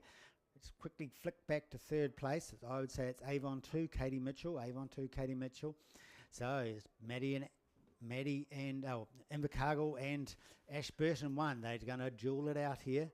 Duel it out for line honours in the heat. Of course, they need that time. They need the time to actually be in for medal contention. And they look at this angle, neck and neck. I'm just trying to trace the boys here. I think Maddie may have half on her. The Ashburton, Penny from Ashburton, she's definitely putting her foot down. I can see she's picking up the stroke rate. Maddie's strokes is a bit shorter than hers. She's not a tall girl, but she's powerful. And look at that. You can see she's picking up the 100. Long, powerful strokes, and she's really just pushing away from Penny there now. I know that she's a tough-minded youngster, so she's not going to let this one go. She's pulling up to a boat length. She's also got to think about the time, so she's got to push it through. Although Penny from Ashburton isn't giving it up. But meanwhile, on the inside here, Avon on 3rd. She looks reasonably comfortable here. 2 boat lengths on the Burnside rower, I'd say it was. The Burnside rower, and then inside that is the Twizel rower. And we come back to Meridian College 2, and then Waihopai Mackenzie. No, it's not Waihopai, sorry. That would be, that's a green. What's that? That would be Twizel. Looking at the wrong end. So I'm going to have a quick look here at the, if I got the race results for Heat 3 was 8:45. That was Stella Cook from Canterbury 1 in 8:45. So no, she hasn't pipped Emma Gardner from Avon in 5:38 for the gold. I can't tell you who the silver bronzes will be, but at the moment it's Emma Gardner from Avon who's got the gold. So unless Maddie Malmstrom from Invercargill managed to do it under 5:38.13, she might be out of contention for that race. Coming down now to the 1500 mark is the boys under 16 Coxed 8. We've got Whakatipu 1 in lane 2, Christ College 1 lane 3, St Andrews College lane 4, Christ Boys High School lane 5, that's Christchurch Boys High 1, Christchurch Boys High 2 in lane 6, Christ College 2 in lane 7, Christ College 3 in lane 8, and Otago Boys High in lane 9. And we can see in the middle of the pack here, 1, 2, 3. Is that St Andrews College there?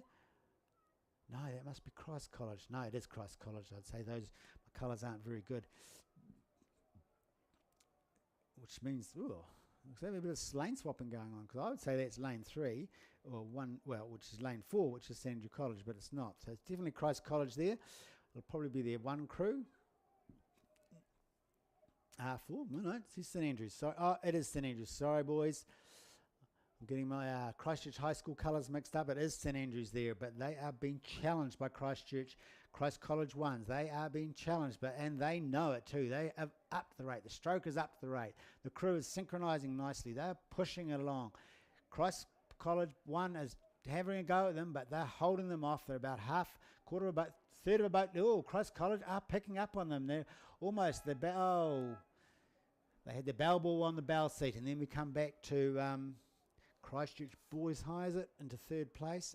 R5, yes, Christchurch Boys High School 1, comfortably into third place in this race. Is this the only heat? No, yes it is. It is, so whoever wins this is the final winner. In the meantime, I'm just looking up, have we got any scores in the intermediate singles, women's intermediate single? No, we haven't. So at the moment, I still only know that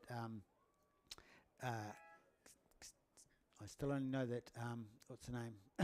Emma Gardner from Avon 1 is in control of this race.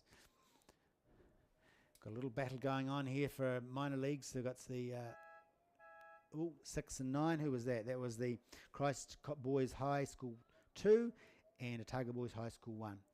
So it looked like the winner of that event was St Andrews College 1. So who we got there? We've got Jack Mastay, Bradley Hughes, Harry Pitts, William Gilroy, Kaylin Graham, Oliver Barker, William Curry, Hendrick, Todd Hunter, and William Camo's the coxswain. There's no coach mentioned, so maybe they're uncoached. If they are, they did extremely well. I've got a bit of a gap here. I can see, I've got Clive coming in here now, and he's eating a sandwich. And a cup of tea. He's got a cup of tea. I like my cup of tea. Are you a milk first or milk second, or does it depend if it's tea leaves or tea bags? It's going to be milk last. You reckon? No, he's a milk glass person. I'm the same, because I like to use tea leaves, and I've got to let it brew. 4 minutes? You 4 minutes? Yep. Or as much time as I've got before I'm on. Or as much time as he got before he was on. There we go. There's some hints from Clive, but my parents are English, and they brought up the same. 4 minute tea. Preferred tea leaves over tea bags, and milk in last. I'm just a dash milk guy.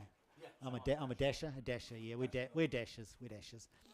Have we got any times up for that previous? No, I'm really keen to see in this the times for 108, mainly because of course I know the Maddie, the Invercargill girl, quite well. And they have no times for it. Oh, that just sucks. Rightio, so race 109, the boys under 16.8. That was won by St Andrews College in 6:27. Well done, well done. What time are you on? Oh, he's on 1:30, and there's the boats and miles. They're quite some distance away. Do you want to take over shortly? I'm going to have a... No, you carry on. Okay, I'm going to have a quick look, because I really would like to see how the women's intermediate single sculls go. So let's go to the results page. Let's go to the results page here. We've got... let's see. Showing all results. This up, I used to struggle when I first got used to row it, but now I find it really easy. It's a really, really good tool.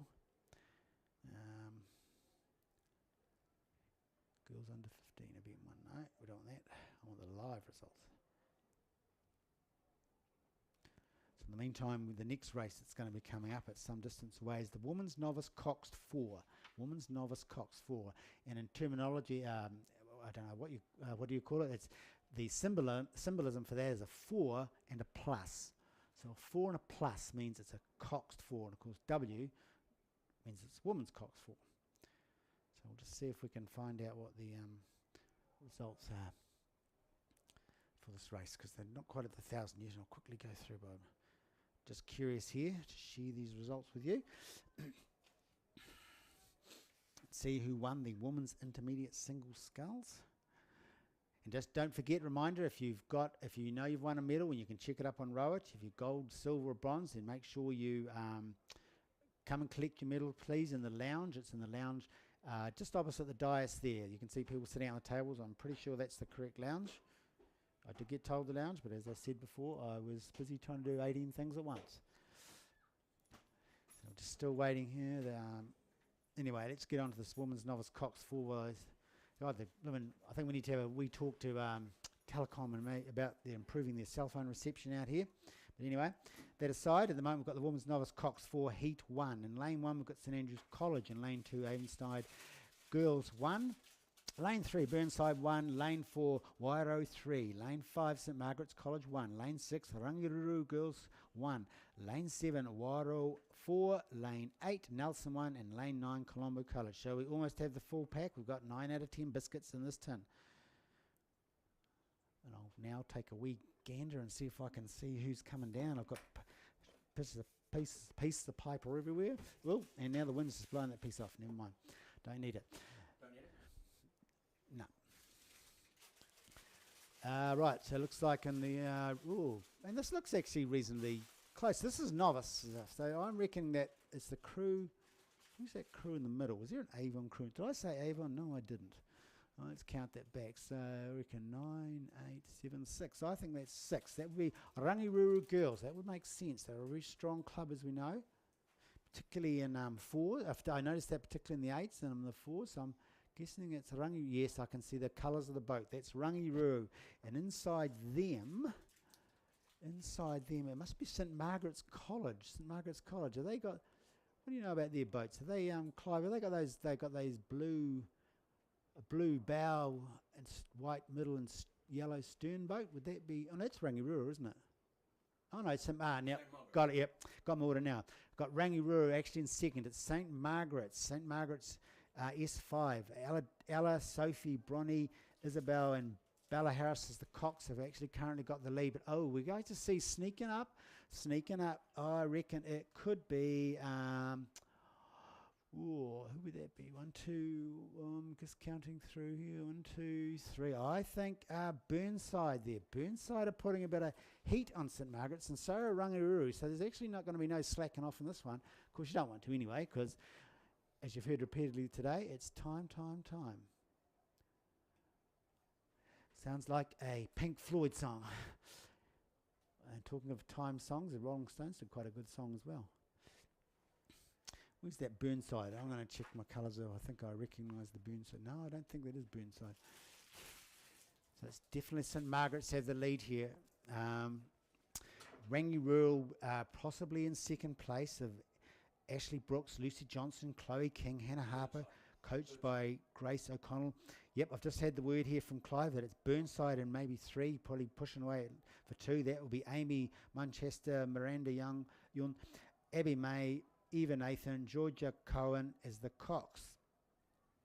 So St Margaret's are just feeling May will be feeling a bit of heat there. There's a heat coming from them. Rangiruru, I bet they're old rivals. This Christchurch School and Burnside. Burnside's Christchurch as well, isn't it? Outskirts. Yeah. Yep. Oh, these 3 are battling it out. School honours going on the table here, boys and girls, men and women. At St Margaret's, they've got the control. They're in a funny spot. They've got to keep an eye on both sides, but I'm thinking that St Margaret's are going to take this, followed by Rangiruru and Burnside 1. It's Rangiruru 2, so it'll be all the 1 teams. St Margaret's 1, Rangiruru 1, and Burnside 1. Perhaps going to third place. They're rowing very well for novices. A bit square their blades a bit earlier, I suggest. I just saw a blade slicing in an angle there. St Margaret's Bell. It's one way to get a crab, but they're still driving well, not racing too fast. And St Margaret's take it, followed by Rangiruru, back to Burnside. And on the far side, we've got the blue of Nelson. I'm going to take it into 4th place. I don't know who we've got on the inside here. It must be Avonside Girls 1 and then St Andrew Colleges 1. Have we got any times up yet? Race 109, that was the boys under 16-8, won by St Andrews College at 6:27. That piece of paper's on the ground now, so I won't worry about that.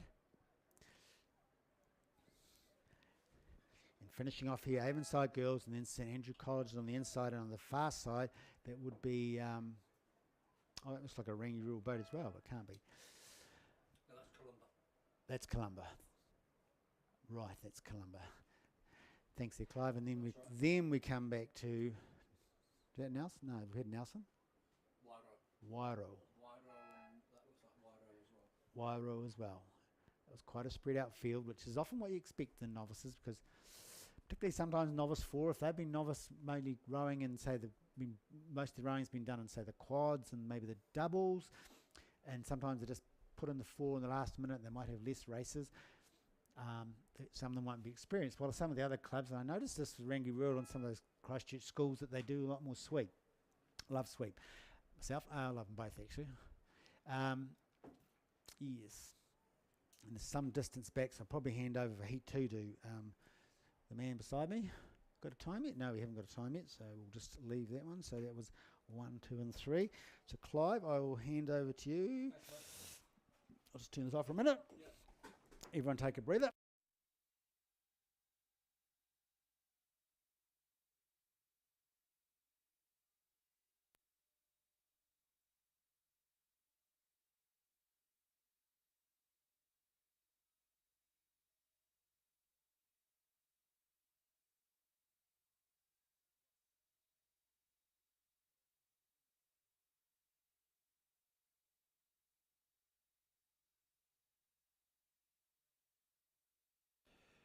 Hello, ladies and gentlemen. Thanks to Frank. Just picking this race up here. So just confirming this is Heat 2, race number 111. Admiral Nelson, for those of you. Certainly during my cricket playing days, you used to have to, if you were watching, keep your feet off the ground when it was 111. So, Women's Novice Cox 4, Heat number 2. From lane 1, we've got Rangiruru Girls' School, Oamaru, Nelson Composite, Wairo, Nelson, Columba College, Avonside Girls High School, Cashmere High School and Christchurch Girls High School. Just looking across, and I think in that Heat 1 the time we have was 8:29.5 and 2.5 seconds after that, so 8, we'll say 32, and then another, and say 8:33. So we'll be keeping an eye on the time. So as we pick up the race now, the field has spread already down on the inside in that sleeper lane with their yellow caps, the blue, white and yellow of Rangiruru Girls' School. That's Phoebe, Amelia, Kate, Maddie and Liv Barnett is coxing. They are very much in the race. I can't tell you at the moment if they're first or second. I'm going to call it first, but it's pretty close. They are fighting against the orange caps of Columba College, which is Sarah, Charlie, Ella, Siobhan and Kate Baskerville of the Hounds of the Baskerville. She's coxing. A bleak moor indeed, where the Baskerville film set was. Wairo are further back. They're in front of Nelson. Over the other side, Cashmere are just trying to keep tabs on Christchurch Girls High School. Let's have a look at this Cashmere crew. It's Naya, Isla, Zoe and Abby with Jack McDonald coxing. But it is Columba College, as we see some of the pairs making their way down. It is the orange caps. I'm just want to double check I've got the right number there. Yes, that is the orange caps of Columba College in lane number 6. Oh, we've had a big crab here on the inside. They've literally gone across the track, but they've quickly got it back round. That's the Rangi crew. Phoebe, Amelia, Kate and Maddie. Liv Barnett did well there. They virtually went sideways. I don't quite know what happened. Must possibly caught a crab. I didn't see it, so I apologise for that. But they're back going now. They're underway. But that, I think, has just given the advantage to the Columba College crew in lane number 6. It's still pretty close. Lane number 6. They look across the bow there. The bow rower looking across. Looks across again. The coxswain should be doing that as well. Just keeping them down the middle. Rangi have come back very well. They did have the lead. And they're 10 lengths away from the other crews in this heat. So Rangi have certainly cost them some time, but they've straightened it up and they've powered through the lane 6 crew of Columba. So it is Rangiruru Girls' School, Phoebe, Amelia, Kate and Maddie with Liv Barnett coxing. They're going to take the win. Second place is going to be Columba College in lane 6. They're over the line now. That's Sarah, Charlie, Ella, Siobhan and Kate Baskerville. Third place is Wairo. They're still way down the track. I'll just say cheerio to Frank. See you, Frank. Cheers, thank you. Well done to Frank. Great to have him part of the team. And here we have Wairo coming through in lane number 4. That's Izzy, Celia, Emma and Lucy with Sophie Campbell coxing. So they're just making their way down. They're going to pick up the 3rd spot in lane number 4. Then we have Nelson coming over in 4. Down on the inside, Omaru will pick up 5. And it's Kashmir 6 with Christchurch Girls High School 7. That's the second heat. I don't have times yet, but I will give you that as soon as they pop up, because I think that was 2 heats. And now we've got a 3rd heat as well. So I'll be checking those times for you as they come up.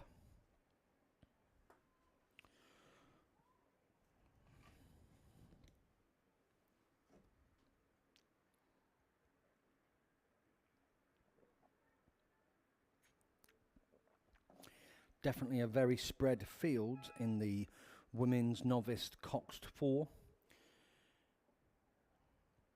Still no times for race 111. As we look now at race number 112. This is the 3rd and final heat of the women's novice coxed 4. So coxed 4 obviously means they have, each rower has 2 oars. Sorry, each rower has single oar, apologies. But they are novice crews, so generally it's their first year. It's their first year of rowing.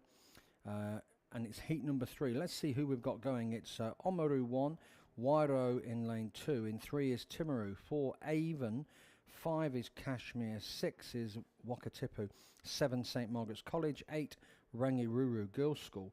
And lane number 9 is St Margaret's College. No scratchings that I can see it yet. Still no, in fact, with the times have just come through. 8:27. 8:27 was the lead time, and then 8:34. So that's the leading time, 8:27, and that's for Rangiruru Girls' School, who obviously could have gone faster because they had a mighty hiccup there, but they rescued it, so well done. Second place on 8:29.5 is St Margaret's College, so basically 2.5 seconds back from there.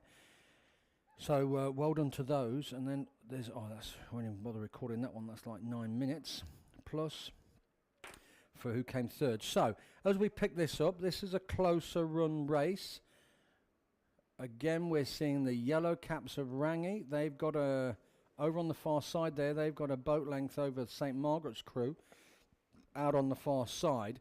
Down on the inside here, looking at the sleeper lane, and it is the gold of Omaru with the black cross as they make their way down. They're rowing very well, and they've got their noses in front, and that is Marie, Hannah, Bridget, Hannah, and Henry Robinson coxing. So well done. They're coming along quite nicely. Looking in 3rd, let's just look across. So Rangi are in 2nd. St Margaret's are challenging for 3rd out on the far side, but I think they're just sitting at 4th. Across in the middle of the field, there's an Avon crew there. Avon crew, they're sitting in 3rd at the moment, but they're definitely battling that with St Margaret's. Rangi are sitting in a comfortable 2nd place, but down on the inside, in the Win Stevens boat for Omaru, lane number 1, it's Marie, Hannah, Bridget, Hannah, and that's Hannah Burke, and Henry Robinson, who are in the lead on this heat. And it'll be very interesting to see the time. They've rowed away from Rangi, which you don't get to say very often with their programme. Even if it is the Rangi 3 crew, that'll still be a strong crew. So they've rowed away from them as they make their way down, and they're rating along and going quite long, so that's good to see. They're doing well. They'll be pleased with that in lane number 1, the Oamaru crew. Well done as they come towards the line and take the buzzer. Now, there's your time. We'll be keeping an eye on that, looking at the time, remembering the quickest so far is 8:27. Rangi are fading slightly, and Avon are catching them, but I think they've left it too late. Avon are going to sit into third. Wairo, down in lane 2, are going to come fourth. Wairo are looking like fourth. Avon are looking like third, with Rangi getting into second. Rangi go over the line, then Avon come over the line, then Wairo. St. Margaret's come over pretty equal with Kashmir, and then down on the inside we see Timaru. So again, we'll be looking at the time as soon as I have it. The last heat was 8:27, and I think that was quicker, but time will tell. Men's intermediate double sculls are on the water now. This is heat 1. We've got 3 heats. 3 heats. 3 heats coming down. Of course, normally the top 3 would progress to the final plus the next fastest. But, all right, so we're looking for the times. It hasn't come through as yet. We're looking for the times for race 112. Let's have a look at this 113 race, the men's intermediate double sculls. They're on the water. We've got Avon, Harry Black and Will Coghlan. Burnside High School, Thomas Carey and Riley McMorran. Cure Boating Club, Liam Barrett, and Ethan McGrath. Dunstan Arm 2, Ferdinand Candler and Maz Connell. Nelson, Oliver White and Harry Booker. Oamaru, Lachlan McEwen and Hamish Robertson. Cromwell 1, Tane Borthwick and Jacob Lapsick. St. Bede's College, Andy Peterson and Jonty Coburn. Avon 3 is Eugene Farrell and Cameron Dignault. And Timaru is Wilf Robinson and Finn Gollins. So, let's pick these up. This is the first heat. All the time on that last one. Let me come back to that last one. And winning it in 8:19 will be Oamaru. Oamaru have won that. They've taken the gold. And I think that Rangiru will take silver, but it'll all be, that's unofficial. Anyway, let's pick this race up now. As we see coming down, it's Avon, the Avon crew, Harry Black, Will Coghlan in lane number 1. Lane number 1, Avon 1. They've got a comfortable lead here. This is the first heat. First heat, so we'll have to check times. Avon are going to take the win here. Harry and Will in lane number 1. Second place is a battle between Burnside High School, that's Thomas Carey and Riley McMorran, battling with Nelson, that's Oliver White and Harry Booker. So I think Burnside are going to get there as Avon go over the line 1. Avon go over the line, they're pleased with that. Burnside, Thomas and Riley are going to take second. Third place is third place is Nelson, Oliver and Harry. Well done. Then coming down the line we have Oamaru in 4. Oh, there's been a Dunstan issue in the middle there. In the middle, hopefully the Cure Club are going to miss them. They've got a crab and the oar. Oh, the oar's broken by the looks of it. Yeah, that oar is broken. Wow, I've not seen that in a long time. It has stopped them dead in the water. It's either broken or it's right underneath the boat. They've got a real problem with that. So, that was the first heat. Race number 113, the men's intermediate double sculls. So we pick up the next one now.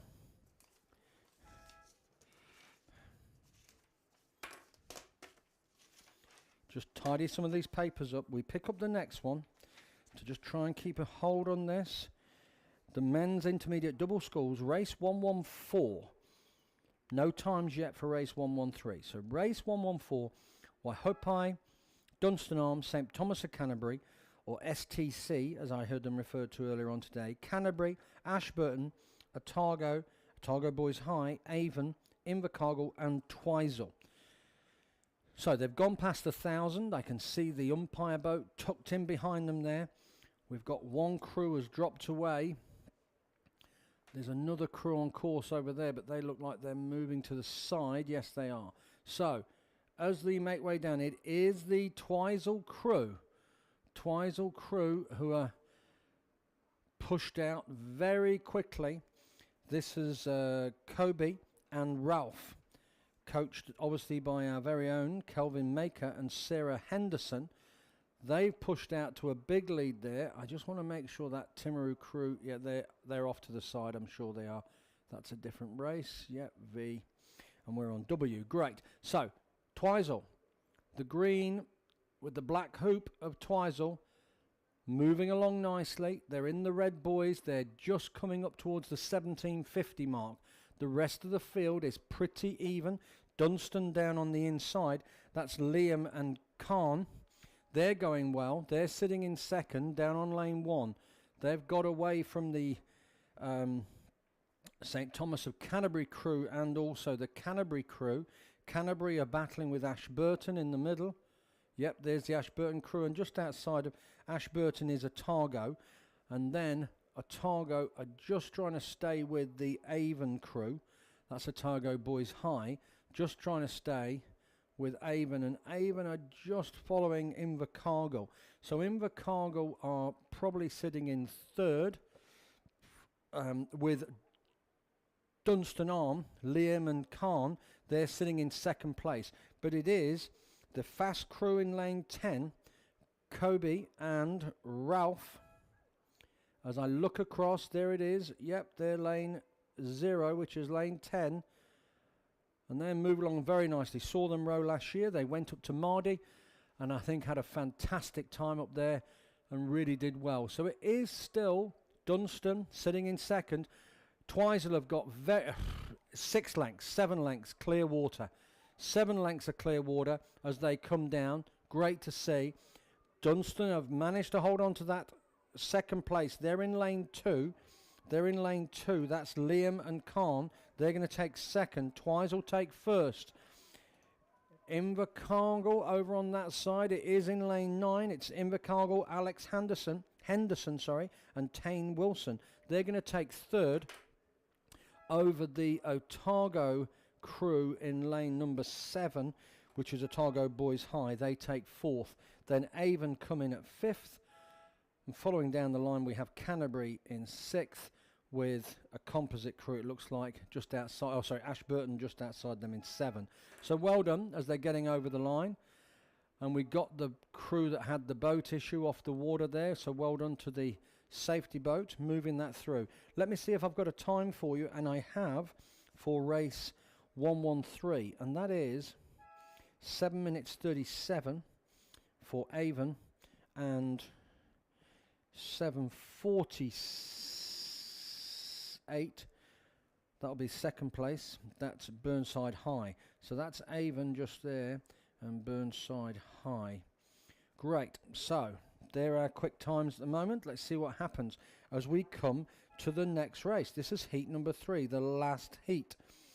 It's the men's intermediate double schools, heat number 3, race 115. St. Thomas of Canterbury, Shirley Boys High School, Otago Boys High, Otago, Waihopai, North End, Avon, Nelson, Twizel and Shirley Boys. So again, we have a bit of a spread on this field. Getting the binoculars on there, we can see it's the Avon crew who've got clear water. This will be Michael Zhang and Toby Smiley.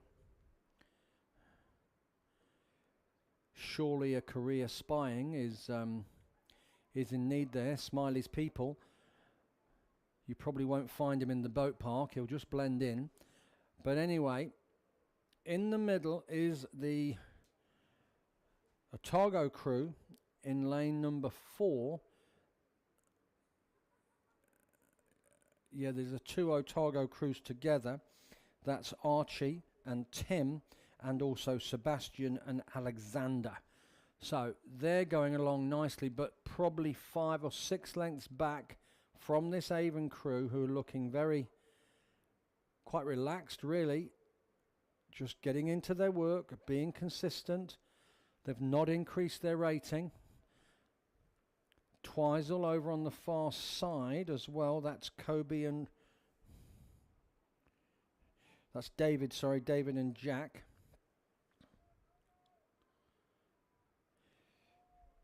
So Otago, Sebastian and Alexander are sitting in second.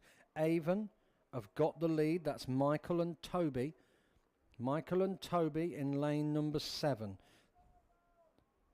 They've got the lead and plenty of clear water, 5-6 lengths.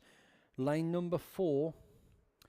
Lane number 4 is Otago. That's Sebastian and Alexander. They're going to come in second. They've got a couple of boat lengths. There you go. Avon over the line. Otago making their way down with then in lane 3, Otago Boys High. That's Archie and Tim. They're going to come third. So Otago, Sebastian Alexander go over the line. Otago Boys High, Archie and Tim, last stroke. There they go. Just outside of them, lane 5 is the Waihopai crew of Ryan and Declan. They come over the line 4th. Down on the inside, STC come over in 5th. And again, I'll refer to the times as they come through. So that's heats number 1, 2, 3 out the way.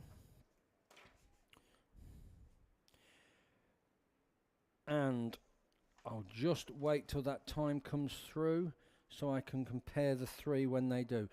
After this, we have now the Men's Premier Coxless Quadruple Schools, race number 116. In lane 2, we've got Cure Boating Club, Dunstan Arm, Avon, Wairo, Cure Boating Club, Dunstan, Nelson Composite and Canterbury. So looking down the course now, as I have the time for race 114, that's 7:25. So that is very quick, 7:25, and then 7:30, 7:41. So by my reckoning, that's Twizel, unofficial. Twizel will take that win. And I think it'd be Avon coming in second, but that'll all be confirmed. So as we pick this race up, let's see what's happening here. Dunstan, the Yellow Caps of Dunstan have got a good lead there. They've got clear water. Coming in second is one of the Cure crews. They're coming under pressure from Avon. Let's have a look at that Avon crew there. Avon, that's Sam, Henry, Oscar and Scott. There's a second Dunstan crew there as well. Connor, Matthew, Jed and Hamish Yeatman. But it is the other Dunstan crew, Angus Kenny, Marley King-Smith, Jack Pearson and Henry Clatworthy. In lane number 7, they've got a comfortable lead here. Cure are holding second, but 3, 4 lengths back. Avon are putting them under pressure. So, Dunstan Arm, looking comfortable. That boat has got a lovely flow on it. Yep. Cure not making an impression there and coming under big pressure from Avon. Lane 4. Avon's put in the wood. He's put the hammer down. Avon, they're closing. Are they going to hold on? I think they're just going to hold on. Oh, it's close. I tell you what, that's a photo finish. That's a big finish from Avon. That's Sam, Henry, Oscar and Scott. I'm going to put second with a question mark at the moment. I think they probably got third. Cure, that's George, Will, Alex and William. Put them in second, but definitely first with 3 or 4 lengths of clear water is Connor, Matthew, Jed and Hamish as the rest of the crews come over the line. So there we'll see. I come back to the other times. Race 115, the time there was 7:26. So, 7:26, that means Avon 4 come into second place, but it's still the winners is Twizel. But that's unofficial. We'll have to wait and see that as we see them all over the line. Men's under 19, Cox Quadruple Schools. Men's under 19 Cox Quadruple Schools. We've got St Andrews College, Wanaka, Christchurch Boys High School, Otago Boys High, St Bede's College, Otago, Shirley Boys High, Wakatipu Union.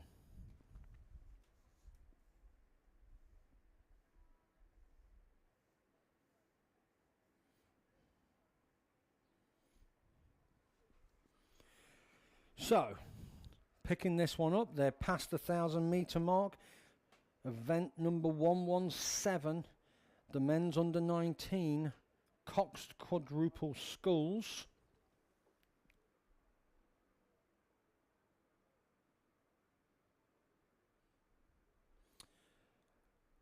Looking at these sleeper lanes, one of the St Andrews crew on the inside have gone away. That'll be St Andrews College 1, have gone away from their number 2 crew. So I can see that. Then there's a big gap up to Otago, who have gone away. Looks like they've gone away from St Bede's College. Yes, they have. But out in front is Otago Boys High, who are chasing down the Wakatipu crew. Wakatipu in lane 9. Right out on the far side there, Sebastian Watson, Toby Tregira, Ashton White, Xavier Small with Mia Pagan as coxing. Wakatipu have got the lead here out in lane 9. Second place is the crew in lane 7, Otago, Charlie, Oliver, Matthew and Angus with Aidan Seb coxing. They're sitting in a good second place, about a boat length and a half over the lane 5 crew of Otago Boys High. Jed, Hayden, Archie, Tom and Hunter Ruxton. But it is, as I look out on the far side, the lane 9 crew, the Wakatipu crew, who are very comfortable here with 4 boat lengths. This is Sebastian, Toby, Ashton and Xavier with Mia Pagan. They're going to comfortably take this. This is heat number 1. I'm assuming we've got 2 heat. Oh no, there is only 1 heat in this. Is only 1 heat. So, as they come down, St Andrews College down on the inside have got into 3rd. St Andrews College, and they're finishing very strongly. Still over the far side, Wakatipu have finished now. That's lane number 9. They take the win. Second place is the Otago crew. St Andrews College have put a blistering finish on there to get into 3rd, and they rode through that Otago crew there. Was it Otago? Let me just double check. Yes, it was. They've rode through the lane 5 crew. So well done. Good racing there. That's the men's under 19 Cox Quadruple Schools. And they would have all gone through to the final. As the rest of the crews come over the line, there's a second St Andrews crew, and then there's a Wanaka crew, and then we have lane number 4. That'll be Christchurch Boys High. And over on the far side, that looks like a college union crew finishing. So, still keep kicking through here. As the next race is on the water, this is the Women's Senior Double Sculls. Women's Senior Double Sculls.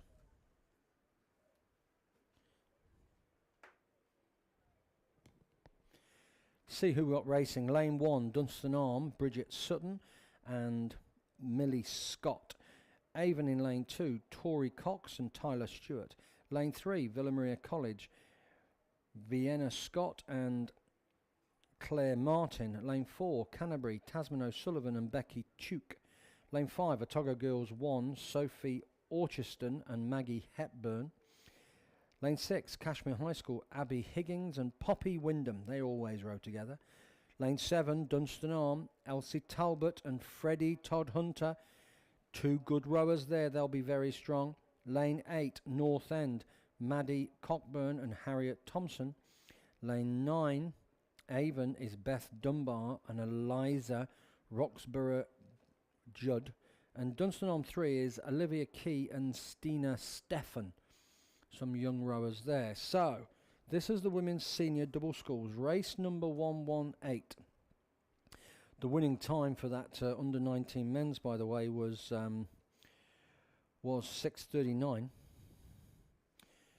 and that was for Wakatipu, and Otago were nearly 9 seconds back per second. And that's Otago.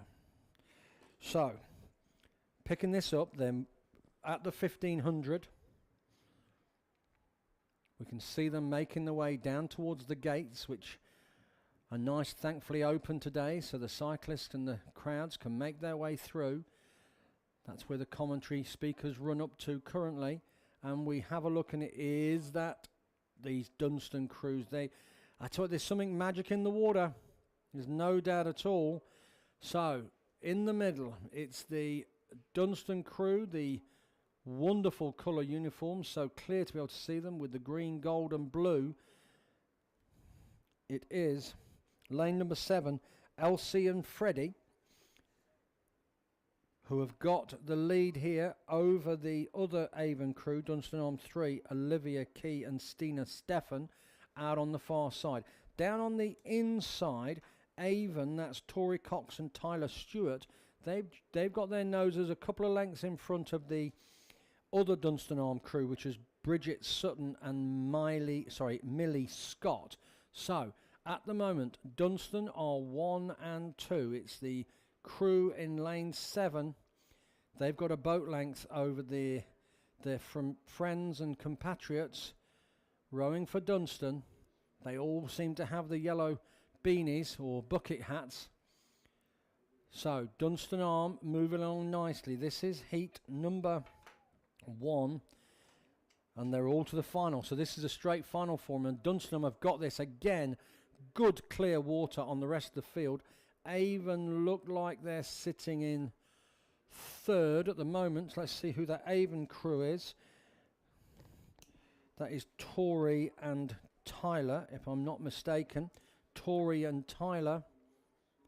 Yes, it is. So Avon sitting in 3rd. Canterbury in 4th. Then there's another Avon crew, another North End crew and Avon again. Who's Avon in lane 9? That's Beth Dunbar and Eliza Roxburgh Judd. North End are just in front of them. That's Maddie Cockburn and Harriet Thompson. But it is the other Avon crew down on the inside here, Tori Cox and Tyler Stewart, who are going to take 3rd. Dunstan Arm, a big high five in lane number 7. They take the win. Dunstan also takes 2nd place with plenty of clear water, 3 boat lengths. Avon are going to come through to 3rd. Avon are coming through to 3rd. Dunstan Arm take the win. There they are out there. 2nd, and that Dunstan Arm is 1st there. Well done. The rest of the crews coming over the line there. Kashmir, Otago Girls High, Canterbury, North End, all of them getting over the line now, which is great to see. There's another race coming through, and this is the men's club coxless pairs. Men's club coxless pairs. Let's see who we've got rowing. This is race number 119. Race number 119. Men's club coxless pair oars.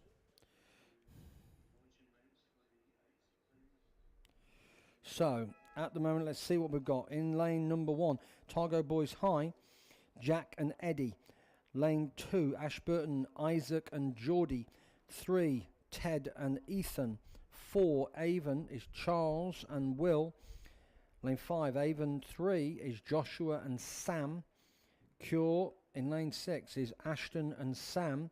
Lane 7 is Avon, that's Jacob and Lawrence. 8, Waro, James and Anthony. Cure in lane 9, Charlie and Ethan. So let's see who's having a good row here.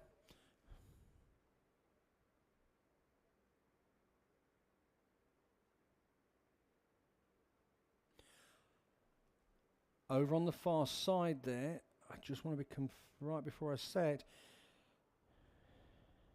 St Andrews College have dropped out. I believe that's Cure. I want to check I've got lane 9 on it.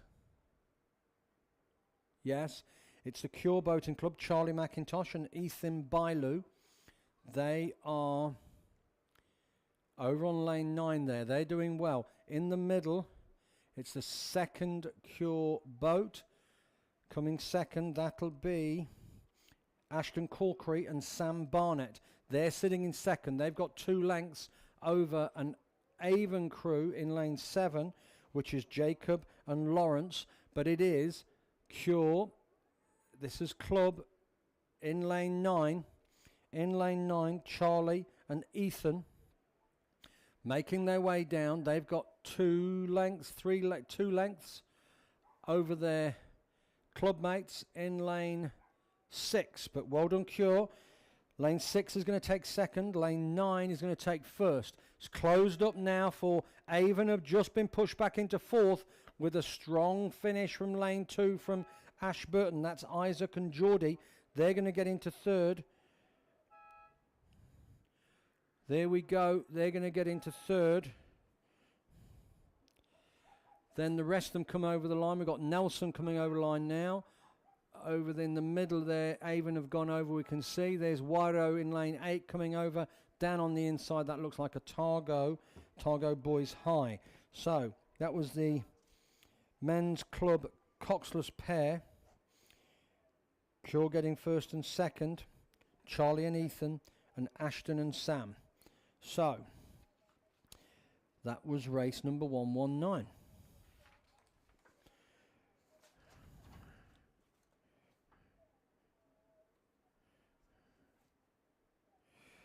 Men's under 19 coxless pairs. As I'm getting past to 10 past, I'm with you for another 20 minutes. So please make sure you take all your rubbish with you today. And obviously keep the dogs on the leads. Good crowds down here. And obviously drive safe as well. No need to rush on the way back. Just enjoy a cruisy ride. Make sure you get a break in. And yeah, drive safe. So as we come through, men's under 19 coxless pair.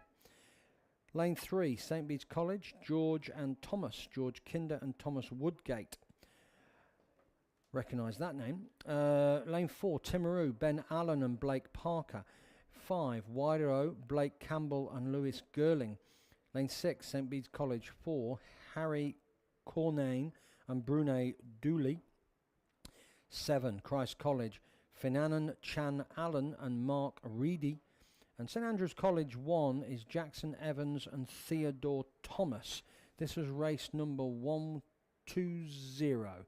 As we see them making their way down, get the binoculars on it now so I can give you the right colours. And it is Timaru who are looking in a great position there. Timaru.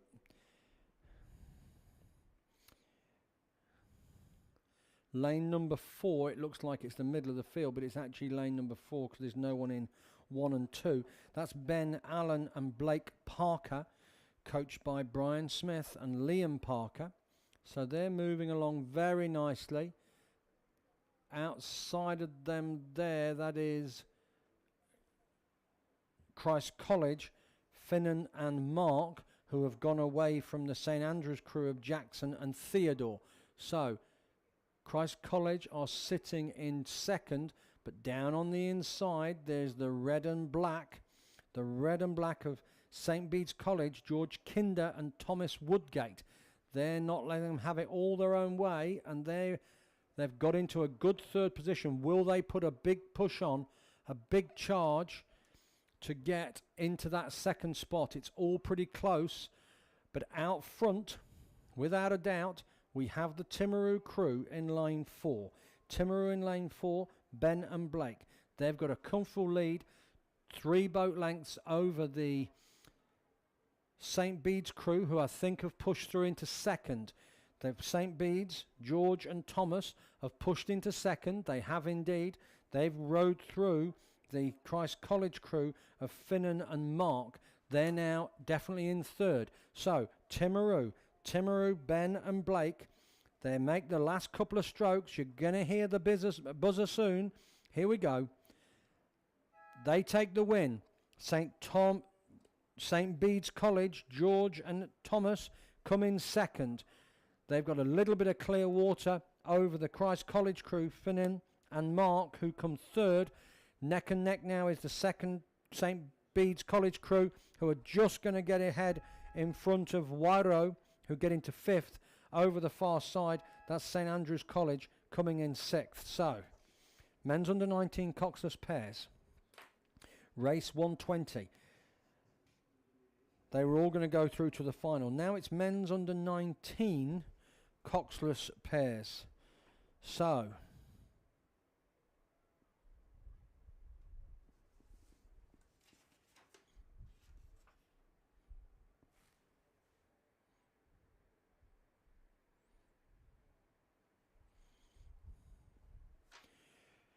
okay, men's under 19 coxless pairs. They're on the course. Timaru, Christ College 1, Christ College 2, St Bede's 2, St Bede's 3, Cashmere High School. So, this is heat number 2. We'll be looking at the times again when they come through for that last race, 120. I'll be keeping an eye on those times. But who have we got here coming down? See who's striding out in front. And it is a St Bede's crew. It is lane number 6. Lane number 6, Hugo and Bede. Hugo and Bede, they're leading the field home. Cashmere, Angus and Jimmy Middleditch. They're a couple of lengths back on the outside. Down on the inside, Timaru are sitting in 2nd place. Timaru, they've gone away. Timaru have gone away from the Christ College crew, who are sitting 4th, but it is St Bede's. Let's have a look at this Bede's crew in lane number 6.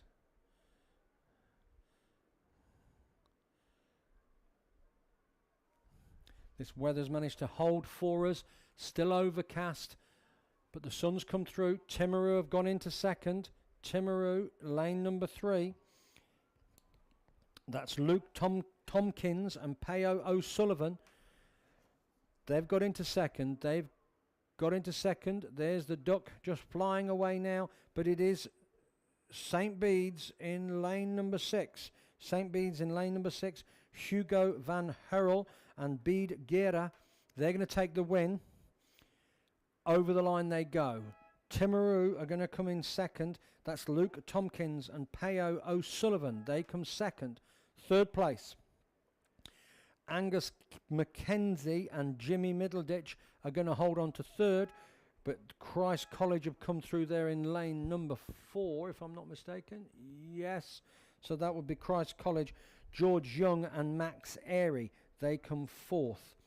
So again, we'll need to check the times between those two and see what's happening. On the first one, we have a time of 7:30. 7:30 and let's say 7:39, 1 and 2, and then 7:44. 7:44. So I'll be looking for the times on the 2nd heat as we move into the women's club coxless 4. Smaller field here, we've got St Margaret's College, Wyro, Ashburton, Nelson and Avon. Obviously over 2,000 metres, women's club coxless 4, race number 122. Making sure we've got, they all would be progressing to the final. So this is a straight final that they're into here. Let's have a look at these crews through the binoculars. Oh, I can see them on the screen actually. And it is the crew Avon. Yes, let's have a look at this Avon crew. Claire Martin, Katie Gardner, Saskia Klinkenberg and Emily Ryle, who are in the lead at the moment, but the other crews are all pretty much together. St Margaret's, Wyrow, Ashburton are slightly back, just a length, and Nelson. So Ashburton just slightly back on Nelson and Wyrow. Avon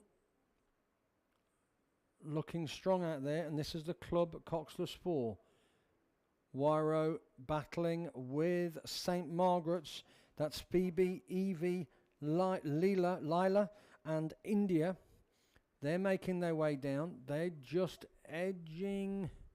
Well, it's pretty neck and neck with Wyrow there. The Wyrow crew of Hazel, Jessica, Emma and Daisy.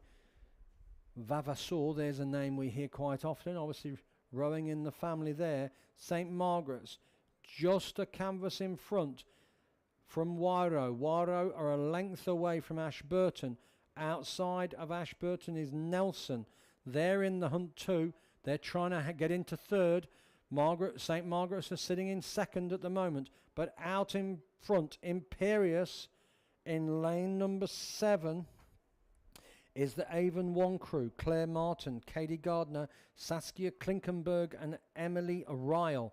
They've got this in the bag as they into the yellow boys now, looking quite smooth. A quick look across there from number 3 seat. Quick look across. Lane number 7, they've got this 3-4 clear lengths. St. Margaret's have pushed into second place. So well done to Phoebe, Evie, Lila and India. Avon going to take the win. The last 5 strokes for them. St. Margaret's, not quite clear water over Wyro, but just a boat there, just a boat. They're a boat ahead. So Avon are going to take the win over the line. St. Margaret's are going to come in second. Wyro are going to come in third. Then it's over to Nelson in fourth and Ashburton in fifth. This is the Women's Club Coxless 4. Just want to come back to that previous race. Race 121. Looking at the time there, we've got 7:26, 7:31. So I'm going to say that 7:26 is St. Bede's College win, with then Timaru coming second by 4 seconds, and then third place should go through to Timaru, if I'm not mistaken. But again, that's unofficial. That was the men's under 19 Coxless pair oars. Just checking those times. Well done to the Women's Club Coxless 4. That was a good race. Well done to Avon. Girls under 17 Coxed 4. Heat number 1. 2 heats. Race number 1, 2, 3. Race number 1, 2, 4. They're on the course. Just looking through the teams, we've got Wyro 1, St. Margaret's College 1, Villa Maria 1, Villa Maria College 1, Timaru, St. Margaret's College 2, and Christchurch Girls High School. So, 2 heats. All of them would have gone straight through to the final. I think we've got Newcastle Grammar again, which I'm assuming is over from Australia. I haven't heard on that, but welcome to our overseas rowers. I hope you've enjoyed the regatta and your time down here. And obviously, hopefully we'll see you again, and obviously have a great season back home. So Newcastle Grammar are in the next race.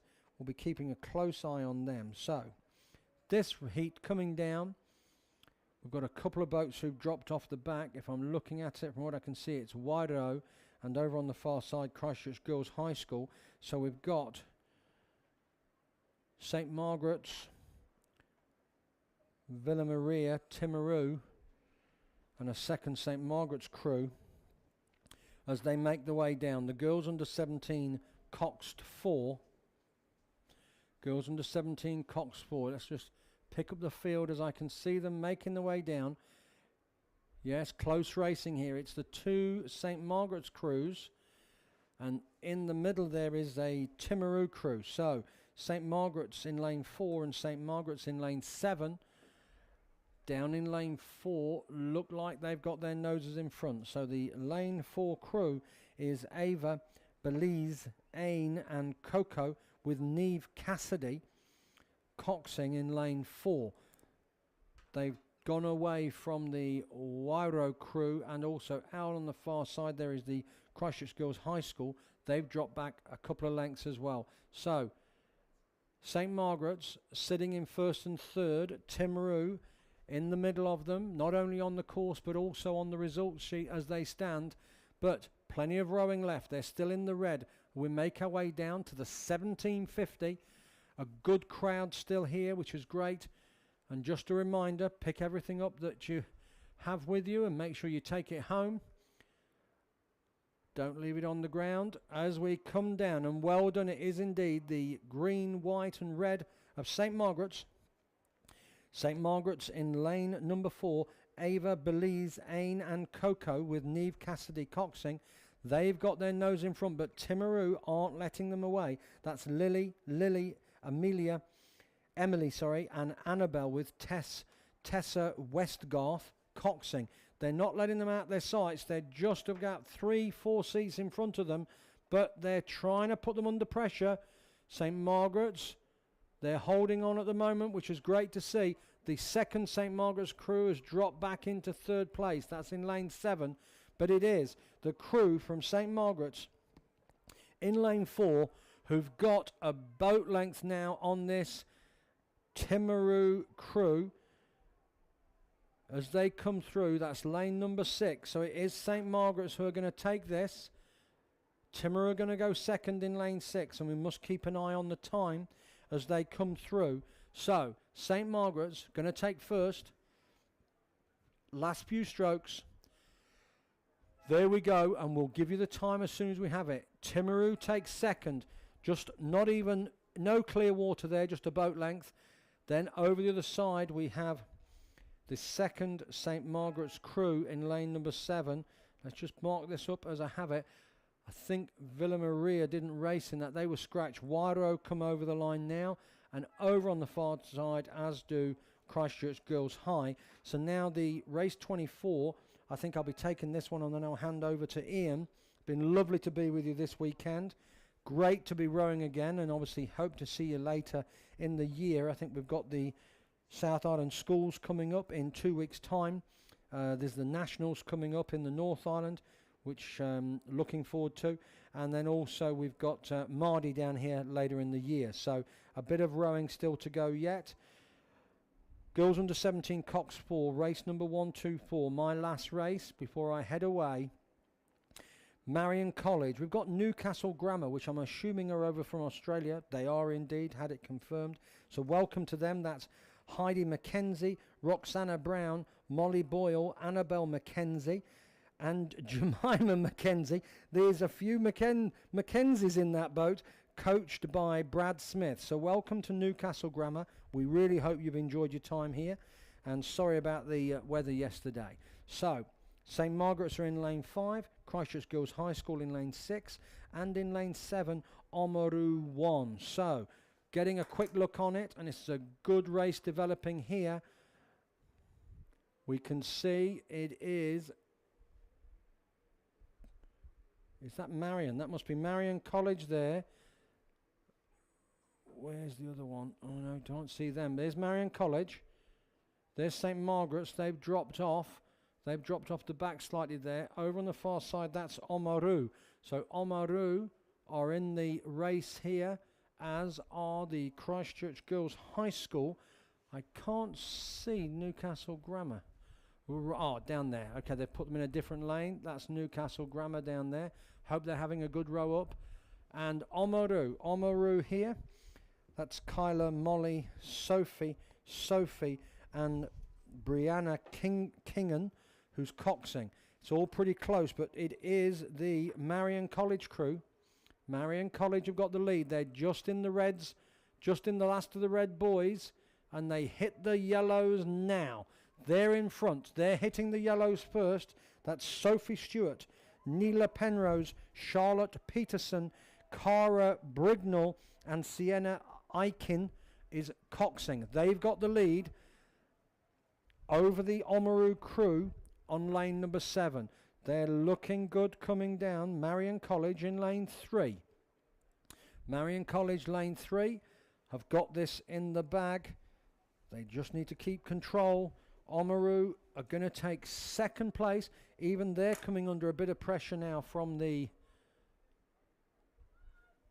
Christchurch Girls High School crew, but I think they've got enough of a lead there at the moment. So it is in lane 3, Marion College, Sophie, Neela, Charlotte and Cara, with Sienna Aiken coxing. They're going to take the win. They come down another couple of strokes. 1, 2, 3, and there we have the buzzer. There they go. They take the win. Oamaru are going to take second. Christchurch Girls High School are taking third. St. Margaret's College come in fourth, and Newcastle Grammar, I think they've just drifted slightly there, and they're getting back into the right lane, so they make their way down now. Thank you, ladies and gentlemen. Have a great time. I hope you've enjoyed the racing. Sorry about yesterday. Please get home safe, and we'll see you later on in the season. Bye now.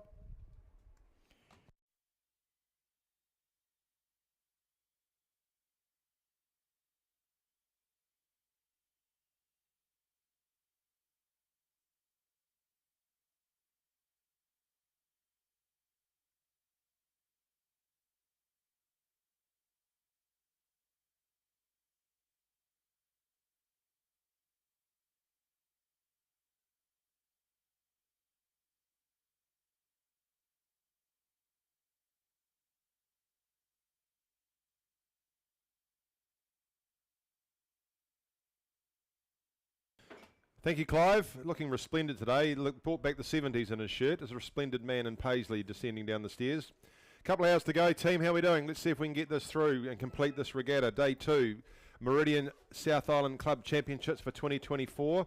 Boys under 17 single sculls. 2 heats thereof. They're underway.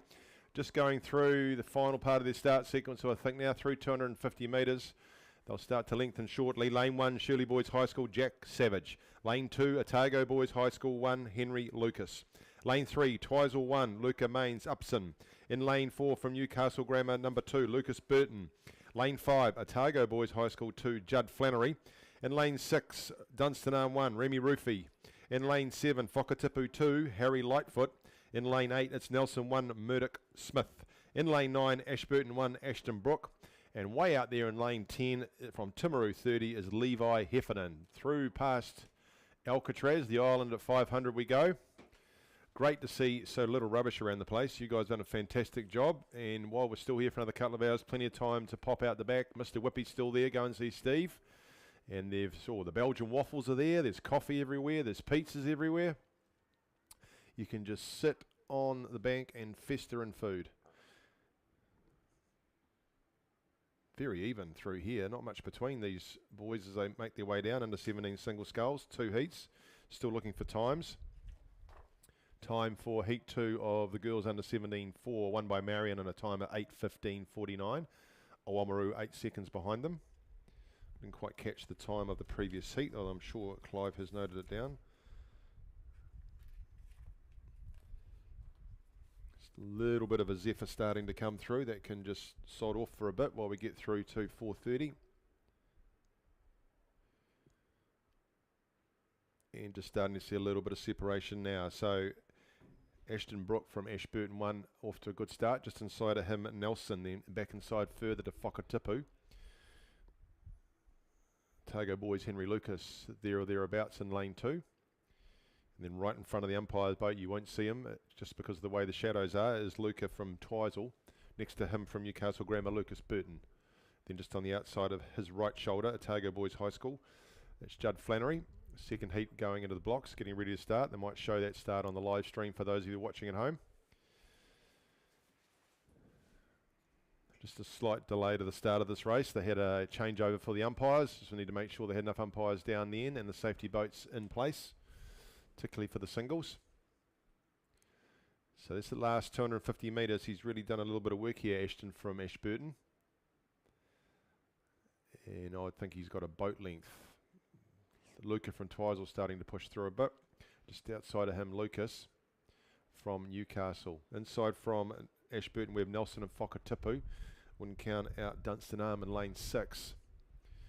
And it looks like they're underway in that second heat. We'll give you the field for the second heat as they make their way through their start sequence. Getting up pretty quick rating. They'll be in their early 30s as they look to then lengthen once they get through their starts. Lane 1 in the second heat of the boys under 17 single sculls, Nelson 2, Ollie Hawkins. In lane 2, Twizel 2, Lachlan Stratford. Lane 3, Whakatipu 1, Sebastian Watson. Lane 4, Newcastle Grammar 1, Ronan Brown. In lane 5, Timaru 31, Mac Brown. Lane 6, North End 1, Alex McKeever. Lane 7, Christ College 1, Logan Connolly. St Thomas and Canterbury 1, Carter Baxter. He's in lane 8. And in lane 9, Otago Boys High School 3, Zion Wikio. So they're through, just heading towards Alcatraz now, through the first 250 metres. That's heat 2, while heat 1 is just heading up to the 1,000 metre mark. They're just going through the 1,000 metre mark now.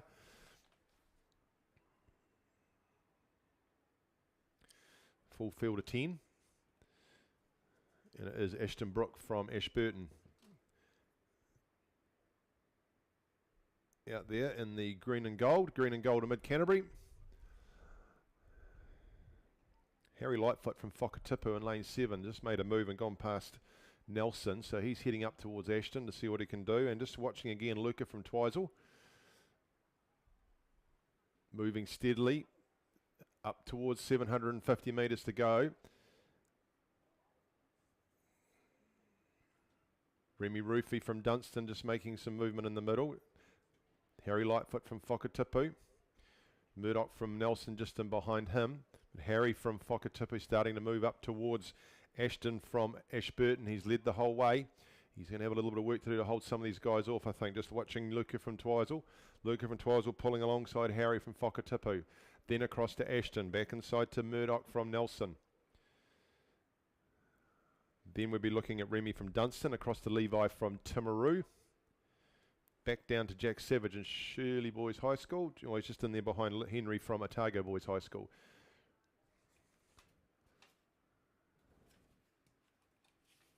Just looking back down the track, looks like in heat number 1, Carter Baxter from St Thomas's might have an early lead.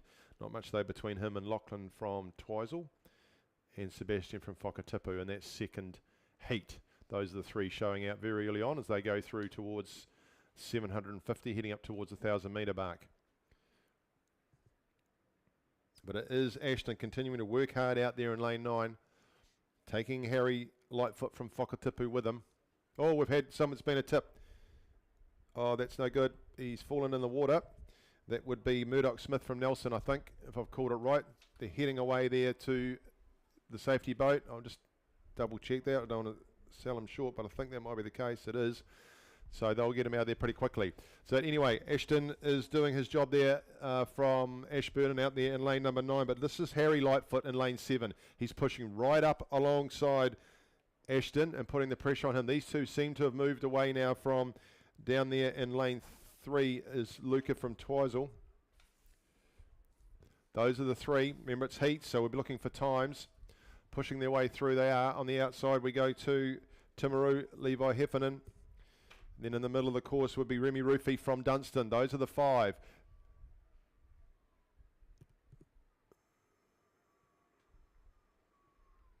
Just making sure that they're doing their thing, the safety guys down there. Looks like it. As the Otago Boys moves past Newcastle Grammar.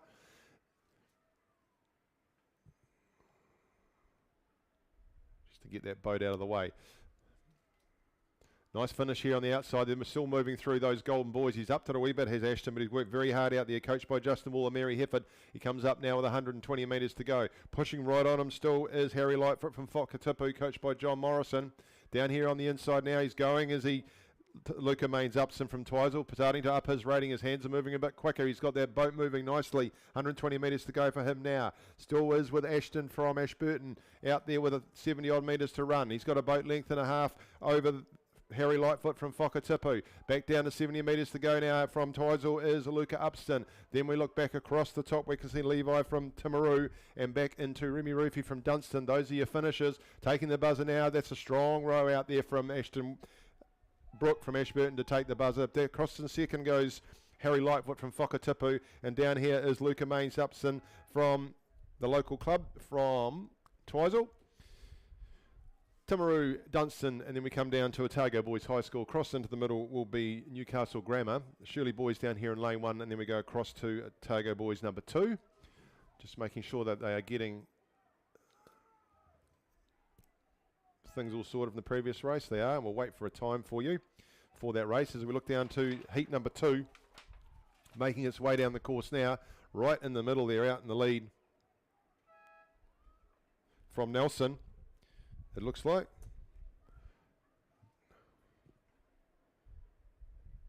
Now that doesn't make sense unless... Bear with me, team. I think that might be the guy who tipped in the previous race. Might have got himself, Murdoch Smith might have got himself back in the boat, which you're allowed to do. When the safety boat comes up to you and you've capsized, the safety boat is supposed to ask you if you would like help, and you have the right to say, no, I can get back in myself, and if you can get back in yourself, you can finish the race. So that looks to me like what has happened. I could stand corrected, but that's definitely a Nelson Sculler in the middle of the course. So have a look at what's coming in behind him. Right on the outside, it's St Thomas's of Canterbury, Carter Baxter, and I think that's what's happened. So good on you to, and give him a big cheer as he comes down, if that is the case. Murdoch Smith out there for Nelson, completing the previous race. Obviously feeling a bit hot and needed to cool down. He managed to do that successfully. So St Thomas's leads down the second race. Whakatipu 1, Sebastian Watson would be second there, and there's daylight between them. So Sebastian Watson is in that red skiff. That looks like the Laszlo red boat that Marley King Smith would have won last year, and Marty, winner of the under-17 single sculls at Marty, gets to take a boat home for the club. He's now moved into second, has Sebastian from Whakatipu. Then we move into the middle of the course. Mac Brown from Timaru would be third. Down into Nelson 2. Ollie Hawkins is down there in lane 1. He'd be next. Then Twizel 2 just inside of him. So I'll just see if I can check the number. Yep, H8. So coming down in front of us now from Nelson is Murdoch Smith, just completing the previous heat, having tipped in. You won't see that all that often, the crew. It's a good little effort from him through the 100 metres to go and making his way down to the start line. Give him a big round of applause, boys and girls. It's hard enough in a single as it is, let alone trying to get yourself back into it and have another go. So he'll learn heaps from that, and good on him. Back to the second heat, though, as we can see Whakatipu have moved through Sebastian Watson. Look at that. He's moved in the last 150 metres in that red skiff, sculling his way down now with 120 metres to go. On the outside would be Carter Baxter, but this is Sebastian Watson. In the middle of the field is Mac Brown from Timaru. Then we come down to Nelson 2, Ollie Hawkins. Across inside of him is Twizel. In the middle of the course, Newcastle Grammar. And North End 1, then Christ College. That's the way they'll head down there, along with Otago Boys High School number 3. So 8:13 was the time for Ashton Brook. We'll get a time and see how this goes for Sebastian as he comes over the line. Congratulations, winning that heat. Sebastian Watson from Whakatipu. Good effort there, and a good row there on the outside coming there from Carter Baxter from St Thomas's. That finishes the boys under 17 single sculls. Nelson coming across. So it's Timaru just finishing. Here comes Nelson, and behind him will be Twizel. Across on the outside will go to Christ College ahead of North End, and then it is going to be Otago Boys High School number 3. So heading towards the 1,000 metre mark. It's the girls under 15 Cox State. This is a straight heat, all final. Lane 2, Wairo 1, Charlie Bennett, Izzy McLaughlin, Maisie Shenfield, Poppy Fernandez, Izzy Vickery, Ryla Somerville, Isla Isles, Zoe Hawes, Hayley Sullivan is the Cox. Awamaru Wana in lane 3. Indig Jones, Horgan, Kaylee Lucy, Jenna McIver, Tessa Wright, Emily Wainwright, Paige Strawn, Bridget Spittle, Hannah Burke, Quinn Anderson is the Cox. Rangiruru number 2 in lane number 4. Ashley Brooks, Toya Sheed, Mania Sheed, India Barnett, Kate Oliver, Hannah Harper, Gussie McFarlane, Maddie Young with Sophia Saar the Cox. In lane 5 it's the second but the first. Rangiruru Girls School number 1. Jessica Skinner, Tyler Gilbert, Chloe King, Lucy Johnson, Isabella Wilson, Sophia Harris, Phoebe Ensor, Amelia Jones with Liv Barnett the Cox. St Margaret's number 2 in lane 6, Chloe Van Vianen, Jada Montgomery, Georgie Todd Hunter, Annabelle Scott, Sophie Mitchell, Leona Komaharangi, Miley Tyler and Millie Bocock with Alice Dale the Cox. St Margaret's number 1 crew is in lane 7, Ella Drummond, Josie Kennedy, Isabella Green, Tilly O'Donnell, Estelle Letton, Annabelle Glengarry, Lucy Butterfield, Sophia Cathro with Bella Harris the Cox, and this Christchurch Girls High School number 1. They are in lane number 8, Emily Shearer, Rosie Burfield, Yvain Druce, Michaela Timo, Evie Jones, Amelia Scrimmager, and Daisy Fitzgerald with Greta Stewart and Savary Marley the Cox. Look out in the middle of the course, you'll see Rangiruru.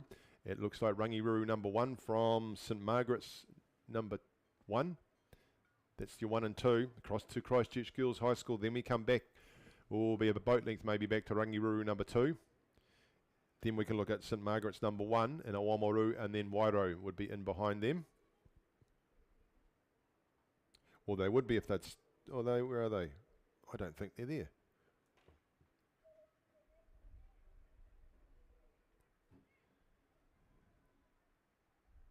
I think Wairo may have scratched. Looks like it, and that's... We'll run with what we can see. So Rangiruru, a boat length in front of St Margaret's, the 1 and 1 crews. Back inside to third now, looks like Rangiruru number 2. They've moved past the crew from Christchurch Girls High School. We should have a time now for that second heat we have for Sebastian. Whakatipu 1, he went through an 8:10, so that was the quicker of the 2 heats. So unofficially, that would give him the gold medal. And then he was just 14 seconds ahead, so it looks like Ashton then will pick up the silver, and it'll be a close thing for Whakatipu for Harry Lightfoot. So all placings will be confirmed on Roa, but if you have been confirmed and you've picked up some bling, get yourself into the McRae Lounge and pick that up. They'd love to hand it out to you, and if you are passing through the McRae Lounge, some great history going up on the walls in there of the development of the course. Some lovely photos there worth having a look when you get the opportunity. Girls under 15 Cox State heading towards the fan base now. Big cheers will be going up shortly as they go past the 1750. Following them down just underway now is the girls intermediate double sculls, first heat. First of, crikey, 4 heats.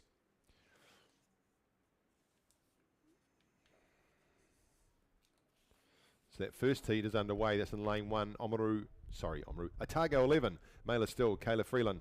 Lane 2, Meridian College 3, Peyton Moss. Olivia Toomey, hello to you, Dylan. I'm sure you're watching, Peyton. Lane 3, Avonside Girls High School 1, Anika Johnston and Sari Webley. In lane 4, Timaru 11, Libby Brown and Sophia Lawless. In lane 5, Waihopai 4, Sophie Condell and Papa Fraser Brown. In lane 6, Ashburton 1, Maddie Marshall, Penny Marriott. In lane, was that your girl, Robbie? In lane 7, Waihopai 1, Thea Hoyle and Charlotte Klein. In lane 8, Cure Boating Club 2, Sam Sharp, Sophie Rattray. Lane 9, Dunstan Arm 1, Kate Spriggs, Bella Breen. And in lane 10, Burnside High School, Mila Wood and Poppy Knight.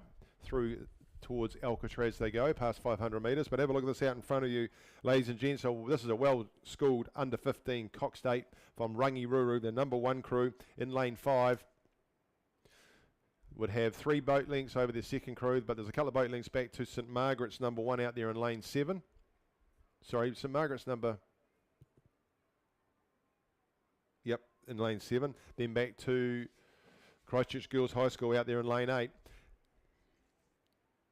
But they're making it easy for Liv Barnett, the Cox there. She's leaning forward. Goodness me, she looks like a border collie in the back paddock the way she's leaning forward, giving them their instructions. 70 metres to run now for Rangiruru number 1. And look at that.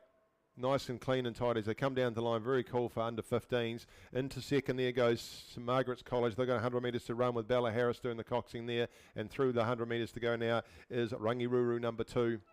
Being coxed there by Sophia Saar. The buzzer goes to Rangiruru. Fourth on the outside will be to Christchurch Girls High School. And then we've got Oamaru number 1 heading down with 100 metres to go and completing the field across there in lane 6 will be St Margaret's College number 2. We'll give you the time when they come through. 7:40 they've gone through, Rangiruru number 1. As we head down and have a look and just see what's happening in heat 1 of that girls intermediate double sculls. And Burnside number 2 out there in lane number 10, Mila and Poppy have got the advantage at this early stage, I would think.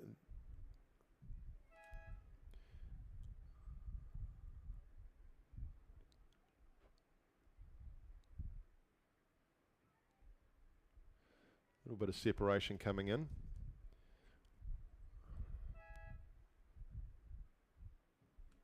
Ashburton 1 in the middle of the field, just lining up alongside them.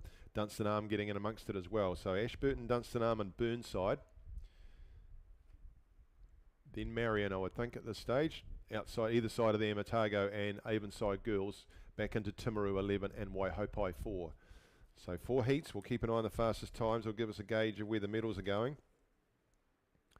Second heat has just started of the women's intermediate double sculls. So that is in lane 1, Waihopai 2, Caitlin Hamilton, Holly Goebel. Lane 2, Union 1, Jamie Seddon, Ruby Bell Ferguson. Lane 3, Whakatipu 2, Lily Bentley and Scarlett Rose. In lane 4, Canterbury 1, Lauren Thompson and Jessica Head. In lane 5, Avonside Girls High School 2, Gabby Chapman, Jamie Reid. Lane 6, Avon 3, Francesca Armstrong and Courtney Preble. In lane 7, Waihopai 5, Ellie McWilliam and Holly Carey. In lane 8, Marion College 2, Mila Harper and Faya Wayman. Lane 9, Dunstan Arm 2, Poppy Tiffin and Phoebe Harricks. And lane 10 there as well. I don't know what Burnside have done to get lane 10 twice. It's Julia Mitchell and Olivia Weasley. So here we go through. Heading towards 750 metre mark. Still Burnside. Right alongside them is Dunstan out in the middle, Ashburton in lane 6. Those are your 3. Oh, it's looking close between those 3. Then I'm looking at Marion, Avonside Girls. Actually, just ahead of Avonside Girls will be Otago 11. Then we come into Timaru and Waihopai. Cure Boating Club just struggling a little bit with the conditions out there, as is Waihopai 1. It's a little bit breezy than it has been, but we'll still get through if we stay like this. Second half of the course heading towards the supporters. And it still is with Burnside, Dunstan Arm and Ashburton.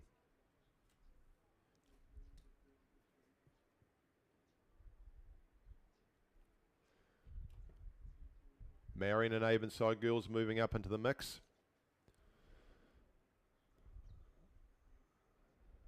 Then Timaru, Waihopai.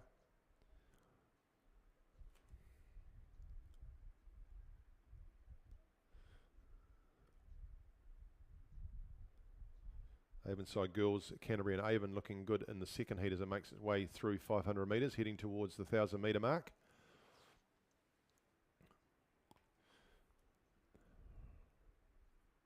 plenty of crews going up. And in front of you right now, you can see the magnificent new Swift pink quad.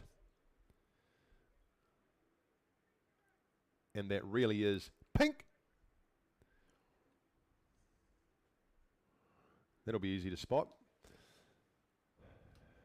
Similarly, we can see the yellow of the Ashburton crew out in the middle of the course. Still sitting third, I think. They're behind Dunstan and Burnside. Burnside and Dunstan into a bit of a drag race on those outer lanes, 9 and 10. Back into Ashburton, still looking at Avonside girls, Annika and Sarah. A good showing coming from them down in lane 3. Just into the inside of them would be Marion. Then in the middle of the course, it looks like Waihopai number 1 have picked up some distance in the last 250 metres, just pushing up towards Avonside girls and Marion, other Waihopai crew of Thea and Charlotte. But it is Burnside just holding Dunstan at bay. This will be good value in the last 100 metres. See what happens there. Ashburton still pushing up as Maddie and Penny. As the supporters' cheers start to ring out down there. Good crowd still here. Great to see. I'm sure some of the more northern crews are starting to think about packing up. But Burnside just starting to push through on Dunstan. Burnside got the advantage. They can see where Dunstan are. And they'll have their riding instructions. They've got a boat link still on Dunstan. Those two crews have then got 2 boat links on Ashburton. Then we come to Avonside girls still pushing through up on towards Ashburton. Then to Marion, Waihopai. Back we go inside to Timaru 11 out of Craighead. Then Waihopai number 4. And then it is Cure out the back door. But it is Burnside now with 120 metres to run. They've still got a boat length now. Maybe a boat length and a half on Dunstan. 2 boat lengths back to Ashburton. We're going to look for time here, so even if there's a bit of separation between them, they still want to go as quick as they can, get themselves in the medal count. Mila and Poppy from Burnside, Kate and Bella from Dunstan. Out now to nearly 2 boat lengths is Burnside. They're finishing strongly. Will Dunstan come back at them and close the gap? 100 metres to go now for Ashburton. We come down now, though. There'll be 3 or 4 more strokes for Burnside. Over the line now and get the buzzer. First place in the heat to them. Second will go to Burnside. To Dunstan rather. Burnside first, Dunstan second. 3 boat lengths back to Ashburton. Nice finish down here for 4th for Avonside girls. Well done to you down there, Annika and Sarah. Sorry, and then we're looking at Marion and then Waihopai. Number 1, Waihopai number 4 to come back, and then the crew from Timaru. Unfortunately, it looks like Cure have fallen in the water, and the safety boat will get straight to them and get those girls sorted out. Get them dry and back to base as soon as we can. And before the next race starts to come through. And just finishing down here in lane 1 will be Otago 11. So a bit of pressure going on there, starting to bring a few errors in. Heat number 2 though, making its way down.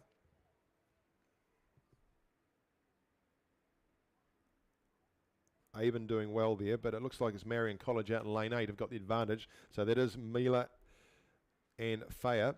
They're in lane 8 from Marion. Avon right alongside them. Very little between those 2 crews. We go across to Burnside High School, number 3, then back inside to Dunstan, and then right back we go into lane 2. It would be the next. That's Jamie and Ruby Bell from Union. Out on the inside of them is Waihopai number 2. Come across then to Canterbury. That's how they're coming through. Either side of Canterbury, Whakatipu, Avonside girls. And then Waihopai number 5 in the middle of the field. That's how they're looking.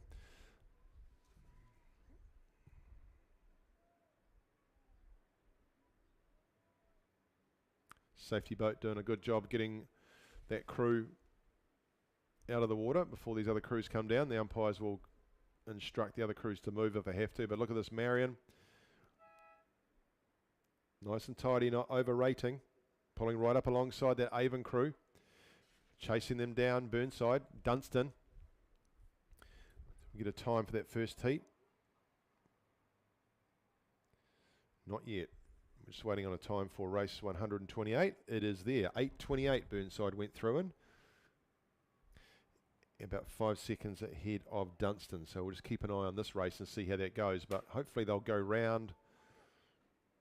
Yep, the safety boats just moved that crew into a safer lane. Should get some blankets around them as Avon just had the advantage over Marion.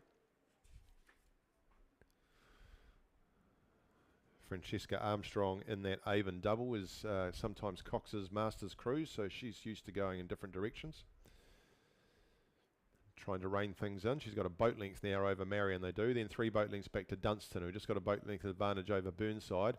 Then it would be Union back down in lane number 1, just ahead of them on the inside, Waihopai. Then we go across to Canterbury would be next.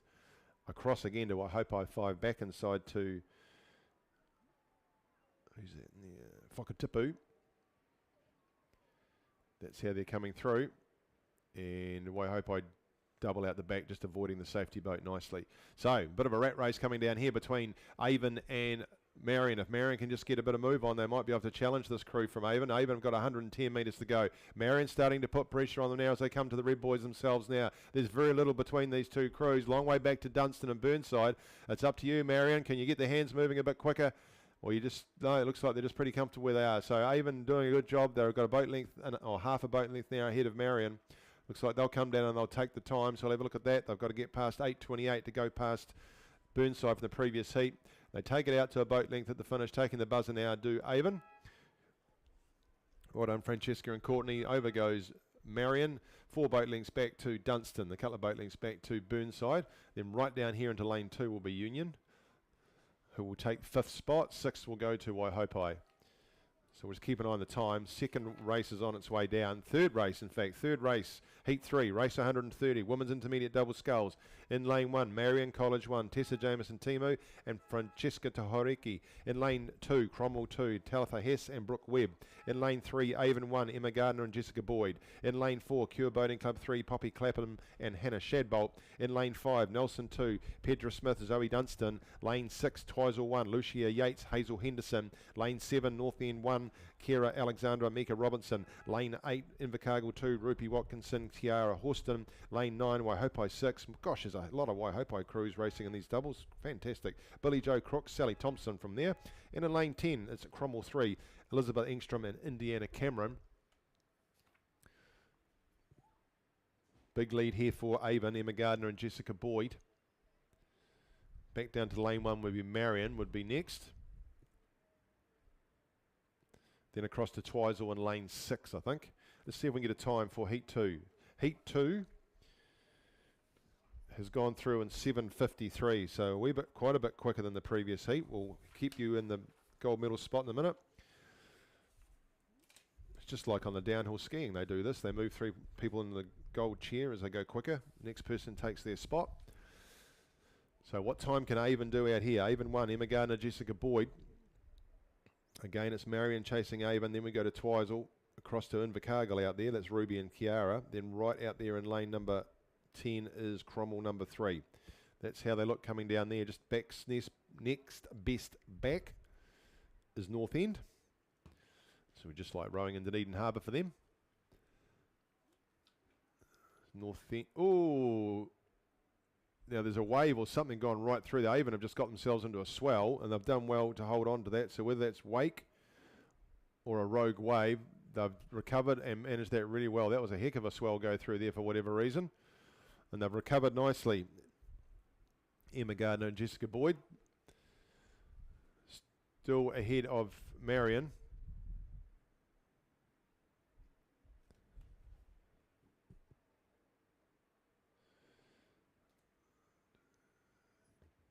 Then Twizel. And across them, oh, some funny things happening out there, I think, at the moment on that course, just as the wind starts to go through a bit. Invercargill 2 are 4th. Back inside to the crew from North End. Right on the outside to Cromwell. Then we come back to Waihopai 6. The insides we're coming to Cromwell and Cure Boating Club again. But 70 metres to run for this crew from Avon. They've got this well under control, Emma and Jessica. 100 metres now for Marion. And Twizel are going to look at 3rd in this particular race. So we'll get these Avon crews will come down, and the women's intermediate double sculls. We'll see what time they can come up with. Currently 7:53 is the quickest. Over they go. Well done. Nice row here from Tessa and Francesca from Marion. They're going to take 2nd. And Marion really starting to show out in the sculling races this regatta. Quite obvious. Middle of the course there for Twizel. Invercargill, 100 metres to go now for Ruby and Kiara. North End joining them now with 100 metres to go. That's Kayla and Mika. Right across there from them would be Cromwell. So this is the 3rd heat of the women's intermediate double sculls. We've got our Avon winner. 4th heat is on the course heading into the last 1,000 metres. Let's see what happens with their time. So that is race 131, women's intermediate double sculls coming into the last 1,000 metres. Lane 1, Nelson 1, Yavanka Clarice, Chloe Steele. Lane 2, Invercargill 1, Leela Jack, Abby Brown. Lane 3, Burnside High School 1, Emily Cadenhead, Megan Moran. Lane 4, Cromwell 1, Alia Cunningham, Alyssa Wilson. Lane 5, Waihopai 3, Mackenzie Milne, Ella Norman. Lane 6, Cure Boating Club 1, Ella Barnes, Perry Stevenson. In lane 7, Wanaka 1, Sienna Marsden, Fenella Millen. In lane 8, Whakatipu 1, Madeline Harvey and Amy Patterson. In lane 9, Avon 2, Katie Mitchell, Alexandra Hopper Park. And in lane 10, Canterbury 2, Georgina Scott Linfield, Alice Beasley. Last the crew's just finishing heat number 3 there.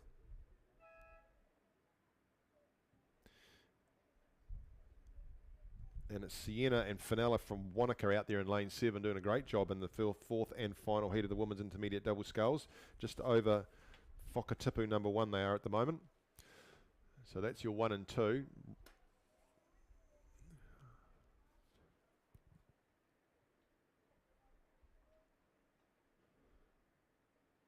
Next would be Burnside. Then we go to Waihopai, back inside to Cromwell, just on the outside of Waihopai's Cure Boating Club. Then we're looking at Avon, and just a bit further back would be Canterbury. So well out in front they are now from Wanaka. All good 2 boat lengths over Whakatipu. So the one to watch in that, putting pressure on Whakatipu, will be Burnside down in there in lane number 3. Heat number 3 has gone through in a time of 8:38.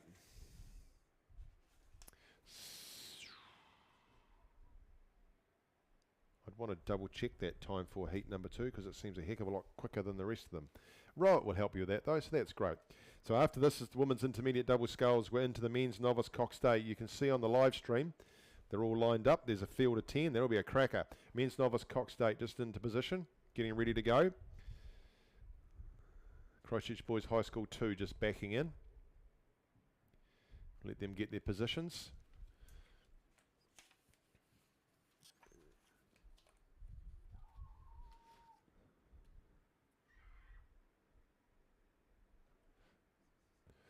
Great row here from Wanaka, just extending on Whakatipu they are.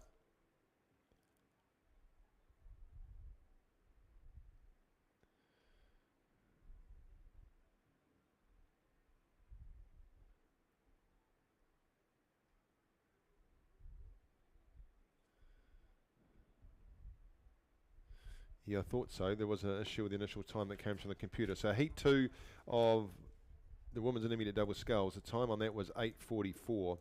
So it still remains that heat number 1, which is won by Burnside, is the fastest time at this stage. So what will Wanaka go through out here? So as Wanaka come through, and they were leading the Whakatipu crew, it is Burnside that have moved through into second position here. So good row coming from Emily and Megan.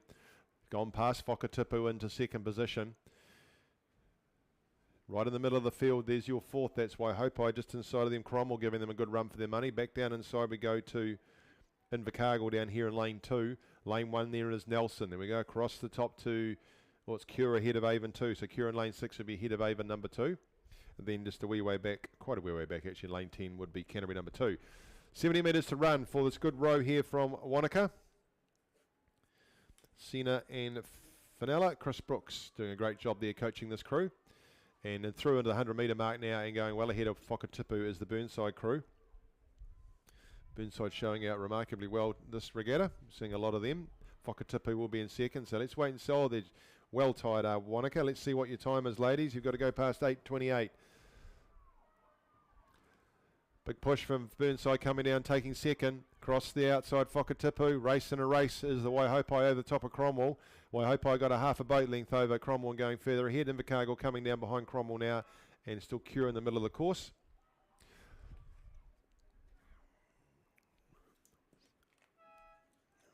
We'll just wait for that time, but in the meantime, they're underway and racing is the men's novice Cox Day, heat 1. The only heat, it's a straight final. Lane 1, Christchurch Boys High School 2. Lane 2, Christchurch Boys High School 1. Lane 3 is an Oamaru composite between Oamaru, St Bees and Twizel. In lane 4, St Bees College 1. In lane 5, Christ College 2.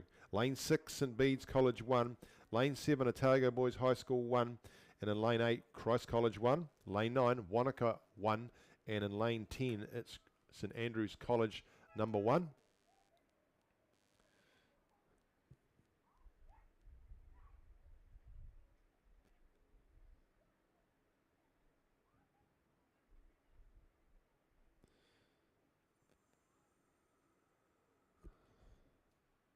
St Bede's College 1 leading out the front by the look of that.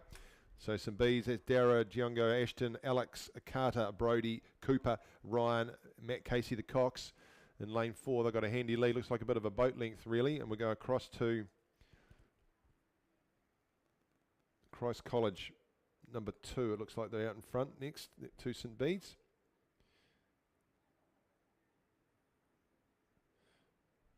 Christ College 1, that is.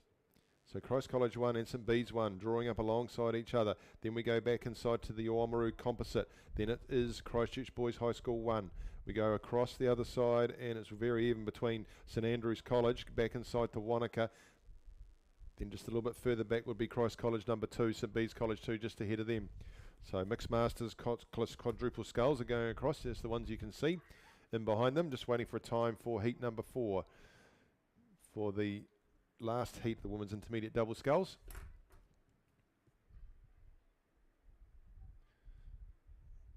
Well, this is going to be a close race between St Bede's and Christ College. Not much between those two crews now. In fact, Christ College might have the advantage over St Bede's. Then it's the Oamaru Composite. Then it is Christchurch Boys High School number 1.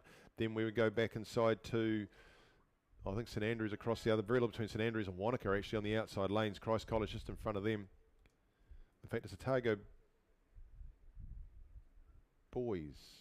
It is Otago Boys that are leading St Bede's down. My apologies to the Otago Boys crew and coaches.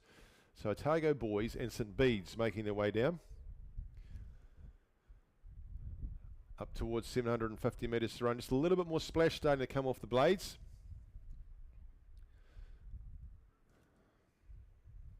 Oamaru Comps they would still be 3rd. Then we go to Christ College. Then we go to St Andrews. Not much between St Andrews and Christ College, but it's Otago Boys and St Bede's.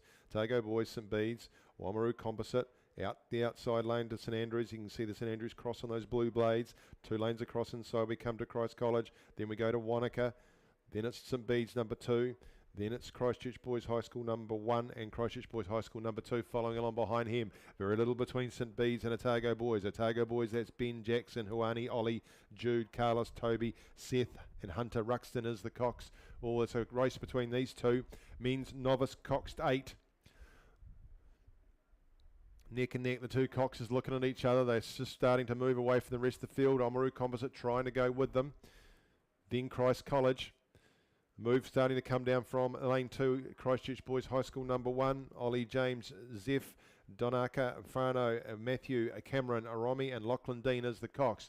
But they're chasing them. This is a straight final. They're in there for the minor money. It looks like Oamaru Composite might have the bronze medal sorted out. They've just started to push on now with St Bede's. We come down 250 metres to run. They were neck and neck a couple of 100 metres to go and just looking a little bit tidier with a slightly better run on their boat as St Bede's. They've got a boat length over Otago Boys.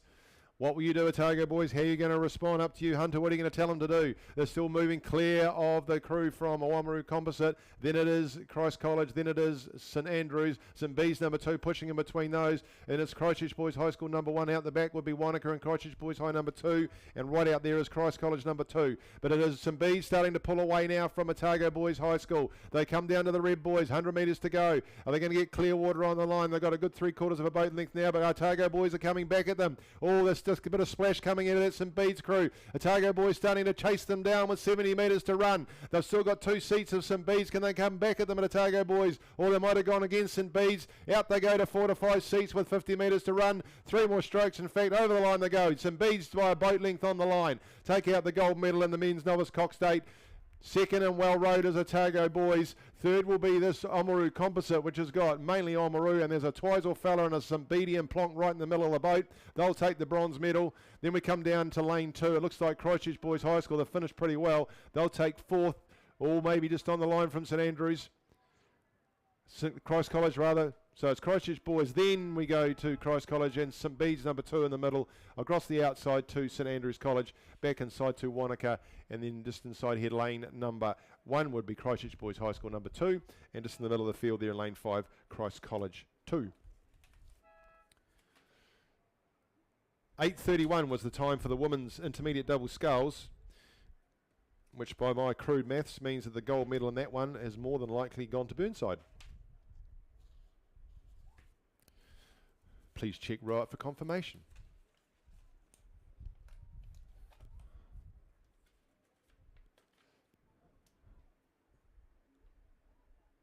So lining up and ready for the mixed Masters Coxless quadruple sculls. Lane 2, Nelson 1, Colin Brown, Aaron McNary, Kerry Williams and Tony Crosby. Lane 3, Union 2, Ann Art, Andrew Thompson, Matt Sutherland and Catherine Sutherland. So they've got handicaps other than the obvious ones for these guys off the line. So Nelson have to wait 13 seconds. Union 2 have to wait 10 seconds. Union composite number 2, they're 10 seconds. That's a composite with Union and Avon. Stephen Kinder, Ian Macbeth, Nikki McGuigan and Tanya McDonald. In the middle of the course on a 13-second handicap, Dunstan Arm 1, Heather Breen, Rebecca Kingan, Andrew Jolly, Chris Brooks. And then in lane 6, Port Chalmers United, Neil Adams, Cheryl Watt, Barry Bolton and Judith Turner. They get to go when Justin tells them they can. Everyone else is waiting as per their handicap. Lane number 7, Avon 1, Megan Johnson, Sarah Middleditch, Paul Johnson. They're on 10 seconds, as are Union 1, Deb Hymers Ross, Andreas Giacacoriagaris, Dominic Mani and Kirsty Mani. And out there in lane 9, and they look like they might have started, is Union 3, which is Michelle McNabb, Scott Ingalls, Paul Izzet and Vicky Dent. So nice full field, a mix of experienced, inexperienced, highly knowledgeable and very opinionated rowers making their way down the course. Great to see a full field here at South Island Club Champs for these mixed masters. Nice start there from Nelson. And with those of you who aren't familiar with masters rowing, it is done on age brackets. You can start being a master when you're 27 and you can row up to as long as you like. And great to see John Wilson from Ararua at the grand old age of 85 rowing the single this morning. Something for those of us to aspire to. Dunstan Arm looking good in late 5.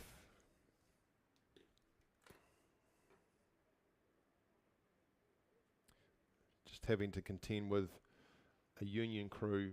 No, that's an Avon crew that is all over the shop. I don't know what they're doing there. They're not supposed to be in lane 7, so I don't know what they're doing in lane 3, soon to be lane 5.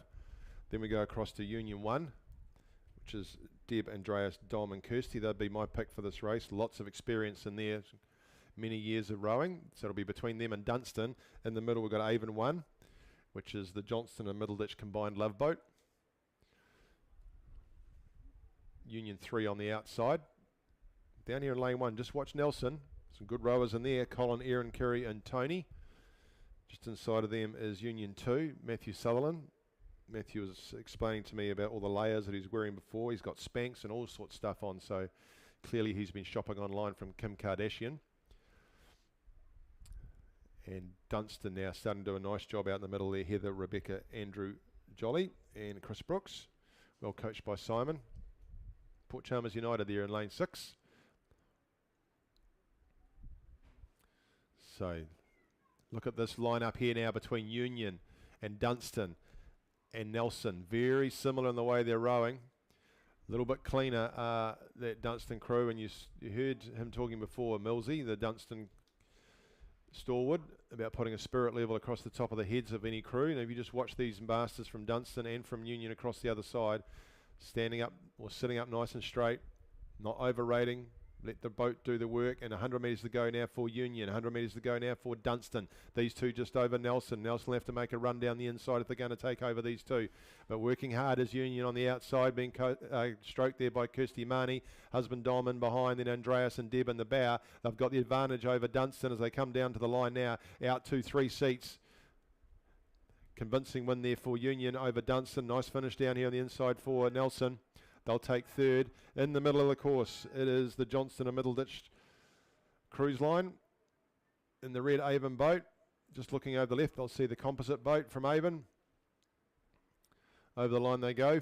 Fourth and fifth. On the outside will be Union number 3. Also looking very tidy. And then, no, Matt Sutherland's had enough. That's it. So it looks like Union number 2 have decided that this is a 950 metre race and they're just going to coast over the line from there. Fair enough. They'll just have to watch out from Port Chalmers in lane 6. Matt, you'll have to put the spinnaker up. It's not going to happen. One more. There you go. See, it wasn't that difficult. Port Chalmers finishing out there in lane number 6. That is the Mixed Masters Cox's Quadruple Skulls for 2024. Just confirming a time for that novice 8. Oh, and the conditions, pretty St. Bede's did a 7:17 to win that. Boys under 15 Cox Quadruple Skulls Heat 1. We've got 2 heats of this coming down the course now. They're through the 1,000 metre mark. Christ College number 2 are in lane 1. Matthew Rawstron, Fletcher Harris, Matthew Vance, Casper Talbot, Jono Simpson, the Cox. Lane 2, St Andrews College 2, Isaac Keane, Oliver O'Brien, George Flanagan, Hugo Miller Bowell with George Rankin, the Cox. In lane 3, Whakatipu 1, Ollie Watson, Lucas Smith, Dos Santos, Mike Perry, Luca Dela Cruz and Abby Pedersen, the Cox. Lane 4 is Shirley Boys High School 1, Dominico Fricker, Kobe Burrows, Tokiki Watini and Ruben Saggers with Hector Gabrielson, the Cox. In lane 5 in the middle of the course, and looks to me like they're leading too, is Otago 1, Ryan Cleghord, Toby Hebden, Mackenzie Fiston, Tristan Steenkamp with Aidan Zeb, the Cox. In lane 6 should be Wairo 11, Paddy Girling, Bo Weber, Toby Randall, Matthew McLeod, Blake Marfell, the Cox. In lane 7, Christchurch Boys High School number 1, Alex Wynn, Cooper Blanken, Freddie Simpson, Louis Cunningham with Freddie Hampton coxing. Shirley Boys High School number 2, the second crew is in lane 8, Kieran Clark, Ariki Anoka, Hamish McElray, JC Heath Coe and Oliver Young, the Cox. And out there in lane 9 putting some pressure on that crew from Otago is St Thomas's of Canterbury number 2, Connor Frost, Luke Sweeney, Nicholas Marsden and Harry Gallagher with Carlos Fernandez, the Cox. It's Wairo. Wairo 11 leading out there in lane 6. Well clear of the rest of the field. Just taking St Thomas's of Canterbury with them. Whakatipu in the mix in their yellow boat. You can see that there. Just outside of Whakatipu, Shirley Boys High School number 1 doing well. And on the other side of them would be St Andrews College, Christ College 2 down there in lane number 1. Oh, potential here for a lineup, but Wairo are well out in front. This is a first heat of 2, so we're looking for times. Sticking with them, St Thomas's. Wairo come on down. Those 2 crews a bit clear of the other ones. They're lined up. They are. Shirley Boys High, Whakatipu, St Andrews College.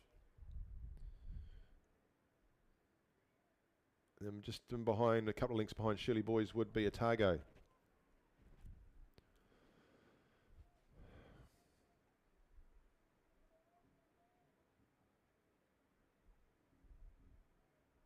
So for both Wairo and St Thomas's under 15s, first or second year rowing for these crews, and given what we've contended with, there's very tidy sculling going on out there from both of them.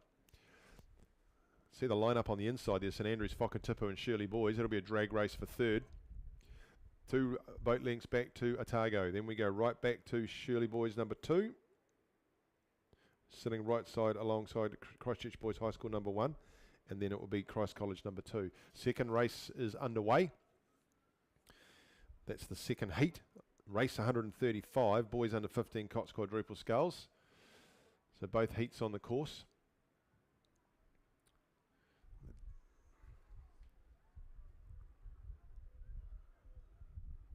Just got a nicer run on their boat. Slightly bigger boys, the Wairo crew.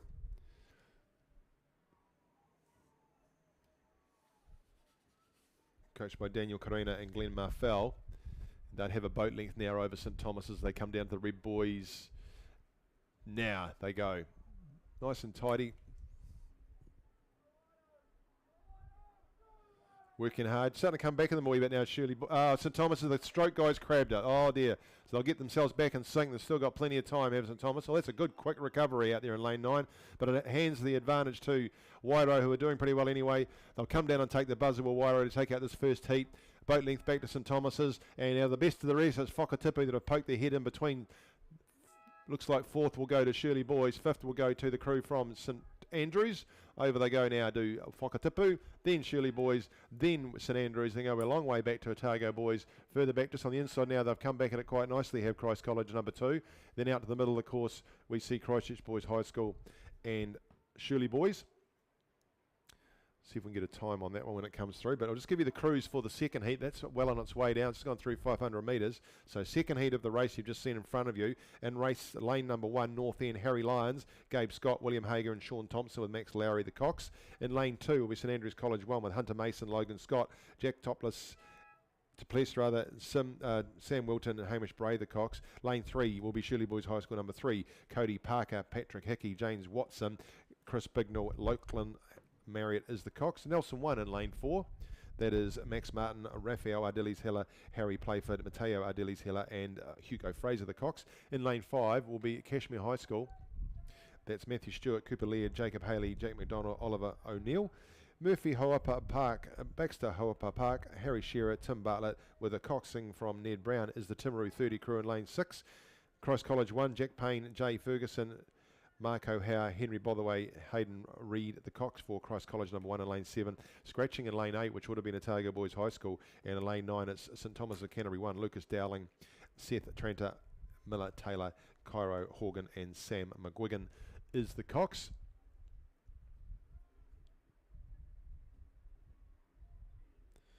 Starting to get a little bit fiery out there as the water, but it is Timaru 30 doing a good job out there in lane number 6 by the look of it. Just inside of them, right on the outside it would be St Thomas's. St Thomas's just trying to sneak through on the outside lane, but it's Timaru leading at this stage. St Thomas's right next to them. Then St Andrews College in lane 2.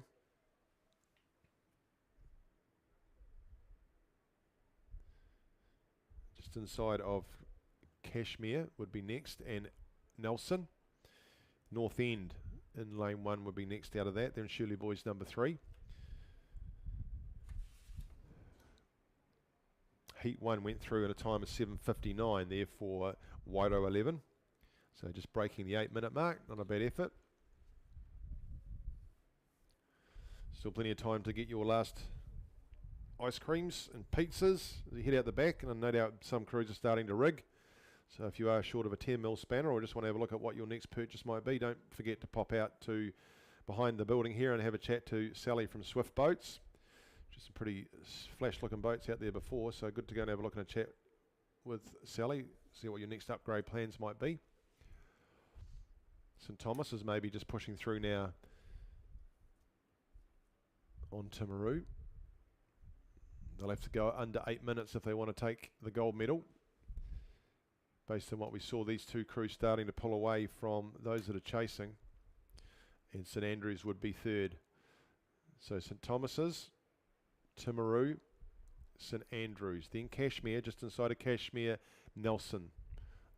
Christ College 1 not far off that Nelson crew. They're pushing up on them. Then we go back to Shirley Boys High School. A bit further back they are Shirley Boys from North End.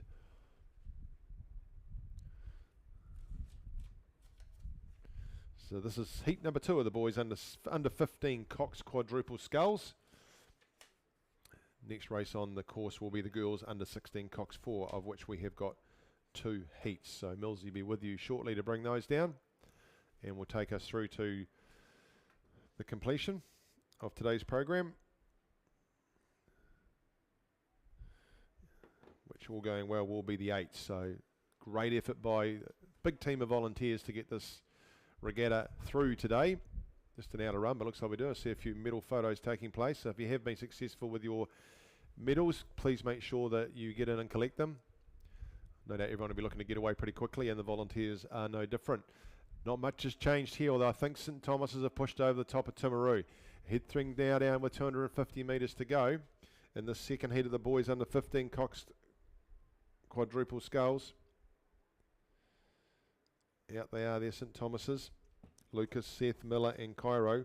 Sam McGuigan trying to keep an eye on things. If he looks to his right, he won't see a boat, which means he knows he's got the lead. Then it would be a good 3, 4, maybe 5 boat lengths back to the rest of the field, which is starting to even up.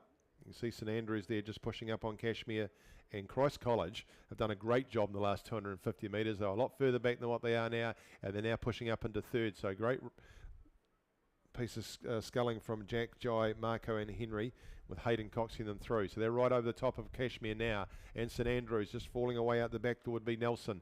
Then further back we go to North End, and to Shirley Boys would be back further than that. But as we head up now, the Red Boys, look at this, is good work since the halfway mark for St Thomas's. They hit the Red Boys now. So they've got a good 2 boat lengths now over the Timaru crew. We're starting to hit the Red Boys now. So St Thomas is going to take out this second heat. Remember, they need to keep pushing. They want to go under 7:59 if they want to take the gold. So a little bit of work left to be done. We'll keep an eye on the time as it comes up. Second here will go to Timaru. Third now looks like it's going to be between St Andrews and Christ College. Cashmere can push hard if they want to and try and get through those two schools. But it's looking like Christ College at this stage working really hard. Number 3 seat, he's going really hard. Look at him. Head down and not looking. Pushing hard. Great technique. Pushing hard. Good on you. Under 15s. Let's wait and see.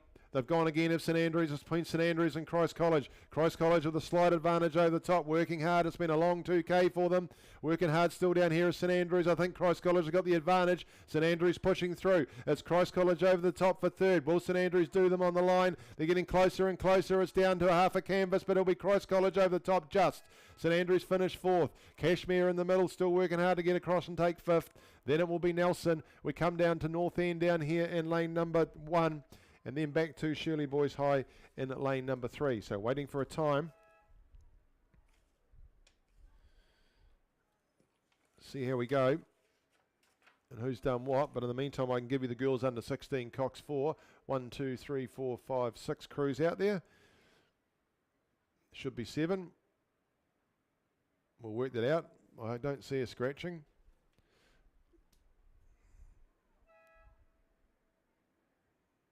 Rangiruru number 1 leading them down. Tallulah Nelson, Amelia Wilkie, Georgie Stalker, Alice Duffy and Grace O'Connor. They're out there. And then you can see, so I think it's Otago Girls a bit further back. So Otago Girls in lane 7, Amelia Chalice, Mila Hill, Sophie Moores, Mila Hawata and Meg Tuma. Then it's St Margaret's College number 1 in second position. That's Lucy Farrell, Charlotte Brown, Tilly O'Donnell, Anna Rutherford with Maggie Tyler, the Cox. Just looking to see if we can see St Andrews out there. Yep, St Andrews are there. So Xanthi Ward, Isabella Cody, Olivia Connor, Emily Woodgate, and Emily Dejoux is the Cox. They're out there in lane number 5. I think it's Waido that haven't quite made the starts, which leaves us with Columba College and the orange bucket hats. Very good of them to wear those, actually, in lane 3. Alice Porter, Georgia Drummer, Isla Nicholson, Sophie Thode, Hannah Paul was the Cox, and in lane 2, completing the field that we have, which is Christchurch Girls High School number 2, Emerson Lowe, Abby McPherson, Neve Hickey, Lily Fan and Georgia Dean, the Cox. So it is still with Rangiruru out in front, St Margaret's second, and then we go to Columba as they come through 250 metres to run. Still waiting for time for the previous, see what we come up with there. This is the first of 2 heats. This is race 136, girls under 16, Cox 4, heat 1. So Rangiruru with a boat length over St Margaret's, 3 boat lengths back to Columba. Then Christchurch Girls High School number 2. Then St Andrews College, then we go to Otago Girls. Oh, crikey. Heat number 2 of the boys under 15, Cox 4 has gone also through in a 7:59. So that'll be fun for the people in the admin section, the judges. So I can tell you that in the boys under 15, Cox quadruple sculls, there will be a gold medal winner. Just can't tell you who it is. Rangiruru, 2 boat lengths I think over St Margaret's. So St Margaret's going to catch them. Then 4 boat lengths back to Columba. Then we're looking at St Andrews, Christchurch Girls High School, and then we go across to Otago Girls, but they've just extended here over Rangiruru, nice and tidy, 50 metres to run for them. They've got this one under control. They'll get first in this heat, with St Margaret's finishing second. Columba now have 100 metres to run. Hit those boys now, they do. 2 boat lengths back to St Andrews, so over they go, Rangiruru. Hand in the air from Grace O'Connor, the Cox. She's pretty happy with that. Maggie Tyler, the Cox for St Margaret's. We'll see they've finished second. Wait and see what their timing's like as they finish first. The second heat's making its way down. And also, we might have a scratching in this as well, but we'll see what we've got. We can see.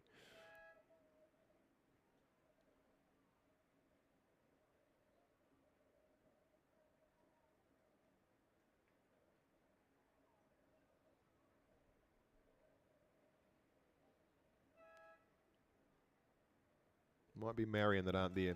Let's have a look and see. Christchurch, this is so. Heat number 2 of the girls under 16, Cox 4, into the last 1,000 metres. They are heading towards the 12:50. Lane 2, Christchurch Girls High School 1, Paige Hickey, Jessica Field, Danny Clark, Izzy Abley, Zoe Sullivan, the Cox. In lane 3, Columba College 2, Emma Sayer, Taylor Skivington, Cameron Smith, Hannah Bloxham with Matilda Sutton, the Cox. In lane 4, Villa Maria College 1, Arena Rakic, Jessica Luff, Lily Alexander, Nicole Sherman and Caitlin Strick, the Cox. In lane 5, St Andrews College 2, Katie Taggart, Chloe Lowe, Saya Hitchcock, Lucia Apps, Robbie Miller, the Cox.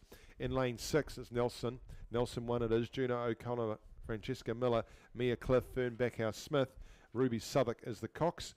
St Margaret's number 2 is in the outside lane, Matilda Baxby, Tessa Treadgold, Bella Prince, Marguerite Heller and Isabel Winks.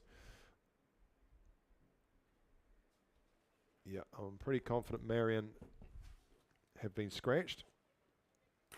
So Nelson leading the way down they come.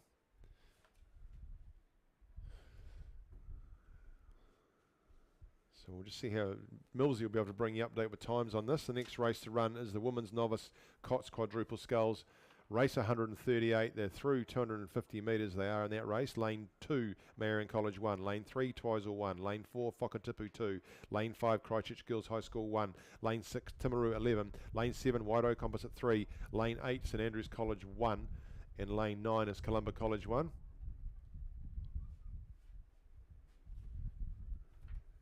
You can check whether they're all up and running there, just as the breeze starts to come through. We might. For those that you were paying attention before, you would have seen that lovely new pink Swift quad making its way up to the start. And if you look out on the course now, because you won't miss it, it's now leading them down in lane 6, the lovely pink Swift quad. So they're going to be under pressure though from Christchurch Girls High School number 1 in lane 2, just to hold on. Villa Maria in lane 4 are pushing into 3rd. Watch out across the top for St Margaret's number 2 in lane 8. Then we come back to St Andrews College. Then a wee way back now into Columba and Christchurch Girls High School number there as well. So still with Nelson. Second heat, the girls under 16, Cox 4. First heat went through in 8:21. That was Rangiruru number 1. Nelson will be looking to see if they can go under that time. Heading up to the red boys, they are now still pushing hard. 100 metres to run now for Nelson. So they've got 2 to 3 boat lengths over Christchurch Girls High School, having a great row down here in line number 2. Haggis, you'll be happy with that. Villa Maria are there in lane number 4. Very even between Villa Maria and St Andrews College number 2. Right back and then to St Andrews College. But they're well clear now, Nelson. Just a little bit of a blip there, but it's been a bit feisty coming back down this track. 3 more strokes, they'll come down and take the buzzer. See what their time is. They've got 4 boat lengths over Christchurch Girls High School. They've got 3/4 of a boat length over St Margaret's. Well, it looks like Villa Maria might push through on St Margaret's. Definitely 3rd is Christchurch Girls High School, but Villa Maria is starting to nose ahead of St Margaret's. Can you come again, St Margaret's? It looks like it might be a battle between those. Over goes Christchurch Girls High, and Villa Maria are going to take St Margaret's on the line. 2 boat lengths back to St Andrews. Then we go to Columba. Oh, -1 bucket hat. I hope it didn't fall off. That's the way they finished in the girls under 16, Cox 4. That's it, my ladies and gents. Thank you very much for your attention. Enjoy the rest of the afternoon. Mills will take you through to completion and get you the time on the girls under 16, Cox 4, heat number 2.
Thanks, Ian. 8:26. That's what we were looking for. That's Ian was saying. Let's say 8:26 for that second heat of the under 16 girls quads.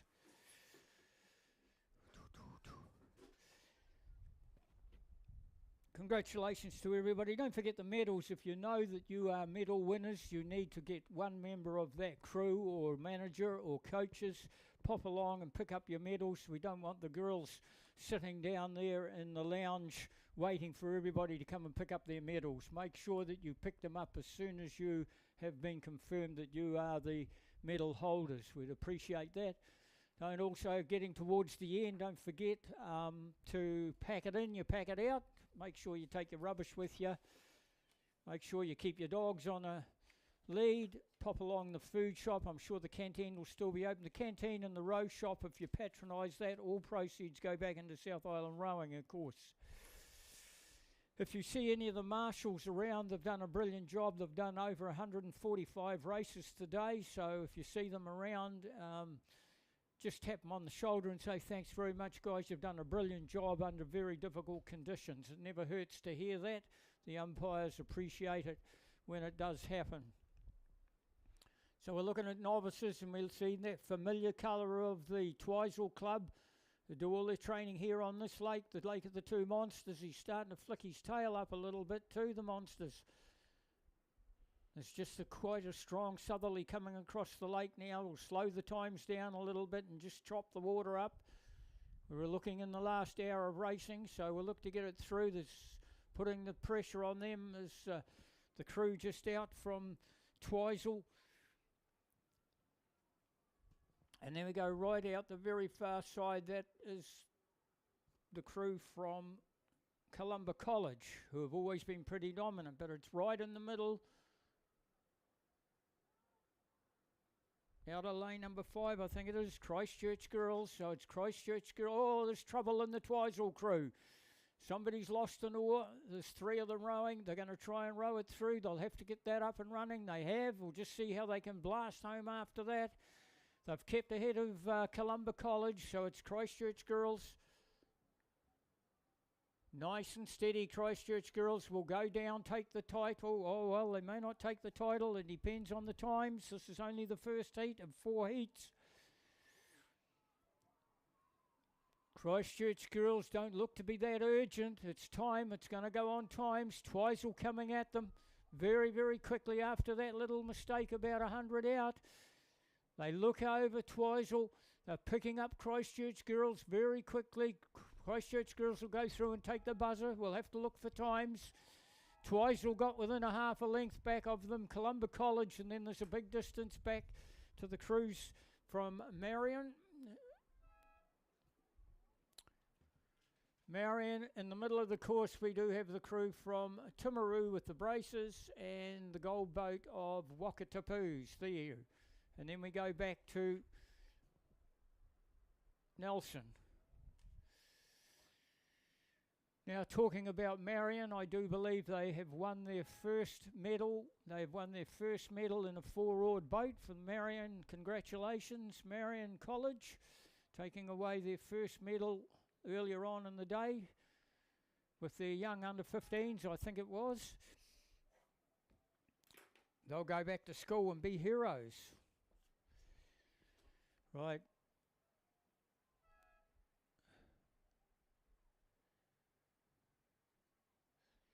We'll get these times out. There's 4 heats of these ladies. We'll get them out. They're a bit slow getting the next heat away. The novice is just a little bit more difficult to get into the starting block, especially when there's a southerly wind coming across. I'd imagine they have got pop-up buoys there, or pop-down buoys that they hang on to. If you're a novice spectator and you're wondering what the commentator's talking about, go down to the 2,000 metre peg and have a look. You'll find when the wind's southerly blowing the noses around, the boat's blowing the nose of the boats around, they drop a pop-up buoy that comes down for one of the rowers to hang on to stop the nose of the boat being pushed around in the wind. In my day, it was a pop-up buoy that came up from underneath. Done the same job. You'll see that will be in use with this southerly that's coming across the top of the terrace. We've got Burnside in lane number 2, Kashmir in 3, Waihopai in 4, Rangiruru in 5, Wanaka in 6, Nelson 2 and 7, North End 3 and 8, and Villa Maria in 9. We're looking at a time which we haven't got yet for the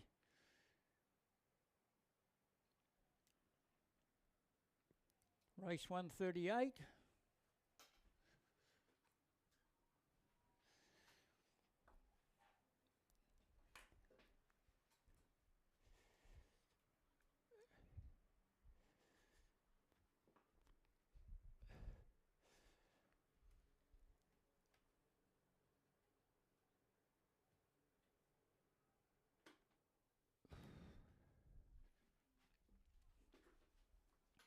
They are on their way, but just a little late getting away. We might be able to pick them up. They've gone 500 metres.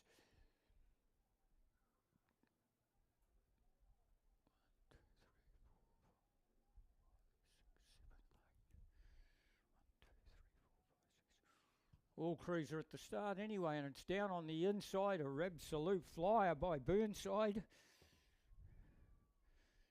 Amy, Evie, Abby, Melissa, and the coxswain is Jojo.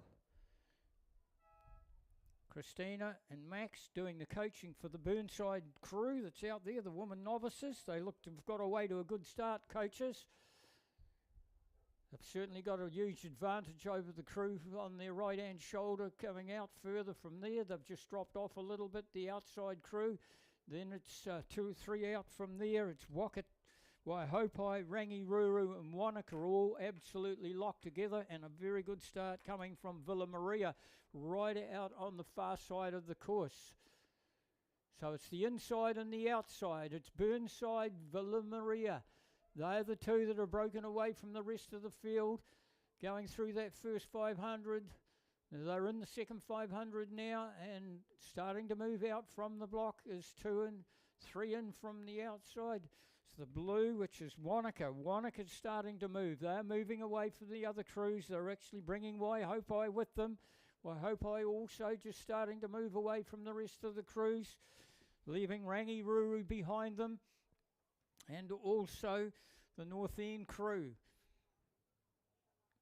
So we're looking again, Villa Maria. Hard to tell who's in front out of those two. On the inside, Villa Maria on the outside, Burnside on the inside. We have to favour the outside. I'm going to go Villa Maria, the crew that's in front in the second 500. Then we go to Burnside. They've opened up a little bit of a gap. It's opening it up. It's Wanaka that's starting to push the pressure on to open up the gap, and it's bringing Waihopai with it.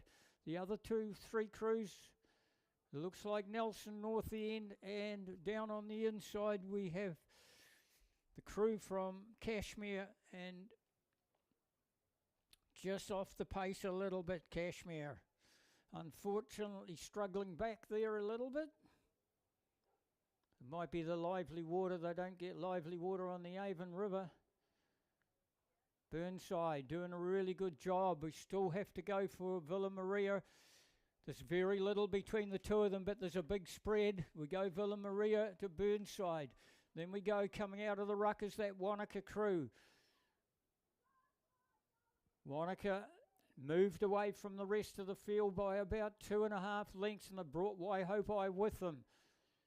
Cashmere and Rangi Ruru and Nelson and North End all just in behind them by 3 lengths. Villa Maria, oh, I don't know that it is them. It could be Burnside. We'll go Burnside now. We change our mind. We'll go Burnside. It's Burnside right down here out of lane number 2. Pushing it along. Who's doing the coxing in the Burnside crew? It looks like, Jaja. I tell you what, it's quite difficult for these coxswains when you've just got that little bit of a breeze that every now and again blows a little harder. It just pushes the bow of the boat way to one side of the lanes. So these coxswains do a brilliant job. And I tell you what, a good coxswain is worth 2 to 3 lengths advantage in a race like this where you're just starting to get a little bit of a breeze across the nose. And that's what's happening out here. It is Burnside. Burnside, they would have 1.5 lengths over Villa Maria. Now these two crews have really opened up a big gap. It goes to Wanaka. And then Wanaka's getting pressure put on them from Waihopai. And then we have to go North End, Nelson and Cashmere. Burnside. They only have a small squad coming out of Burnside High School, I think it is.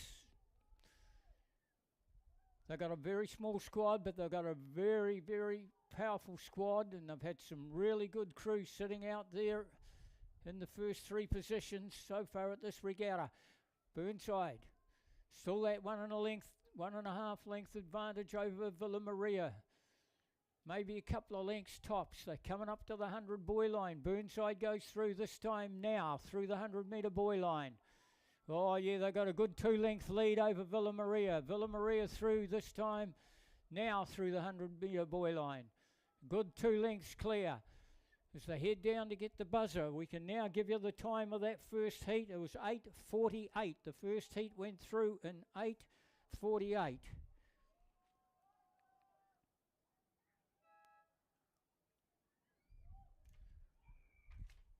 Whoops, somebody's happy. So Burnside, Villa Maria will get the second buzzer, and you'd almost think the rest are in a second division of their own. This is novice racing. It's the women's novice Cox quadruple sculls. Race 139 of the regatta. Wanaka come up through the channeling system. Wanaka,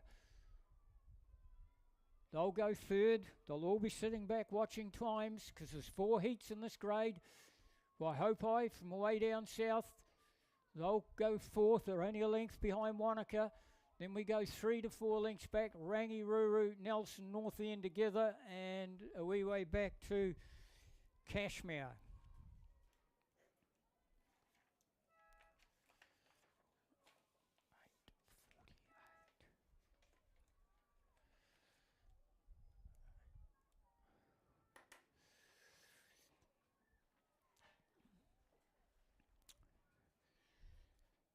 Your third heat has North End out of lane number 2, Columba College 2 and 3, Union out of 4, Christchurch Girls High School out of number 2 crew out of 5, Villa Maria 2 crew out of 6, Avonside Girls out of 7, Ashburton out of 8, Dunstanarm out of 9. Novice 4s, first year rowers, I would say normally at this time of the year they would be very confident of rowing and be technically quite good, but I believe there's been a lot of crews really struggling to get on the water because of the way the winds have been this season. So I would imagine that there will be a few mistakes being made throughout the race like you usually get at the start of the season with the novices. And this will be like the start of the season. This will be the best bit of racing they've had all season, I'd imagine. Right, we can now give you the time of the second heat, which was considerably quicker at 8:23. So second heat went through at 8:23. So far that's the title holders. That's Burnside. So they will hang on to that and see. We've got a crew sitting out in front.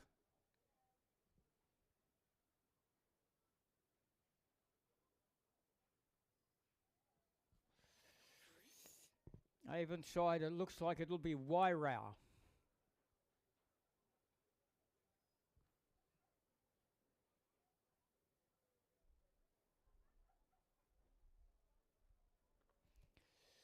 It's Dunstanarm. It's a multicoloured boat. It looks like Ashburton colours, so it's Ashburton. So we'll call it Ashburton. Yeah. So it's Ashburton, the crew that's well out in front. Tegan, Georgia, Isla, Madeline, and Leah Reed is in the coxswain seat. Right, now they have opened up a huge gap over the rest of the field. Now that's followed up, the rest of the field, we've got North End on the inside. There's a wee gap back to the Columba College 2 crew. Then we go to Union. There's nothing between Union and North End. This is the group in behind them. There's a little drop back to the Christchurch number 2 crew. Then we go Villa Maria. That's their number 2 crew. They are lined up with both Columba College and Union. And then we go right out the far side. Where's Avonside? That's Dunstanarm. I can't see Avonside. So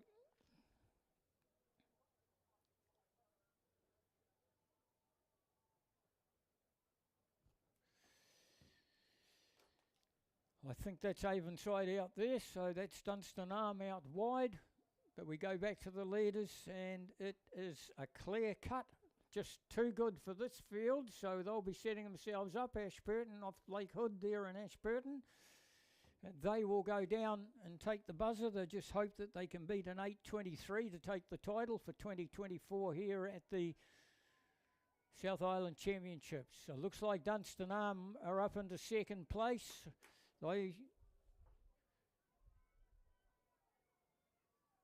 And then down on the inside we have North End. North End coming out of the bunch that was sitting in behind them. They're doing the better of anything on the inside. Oh, just a wee bit of the old heads moving around a wee bit. Dave and Jazz.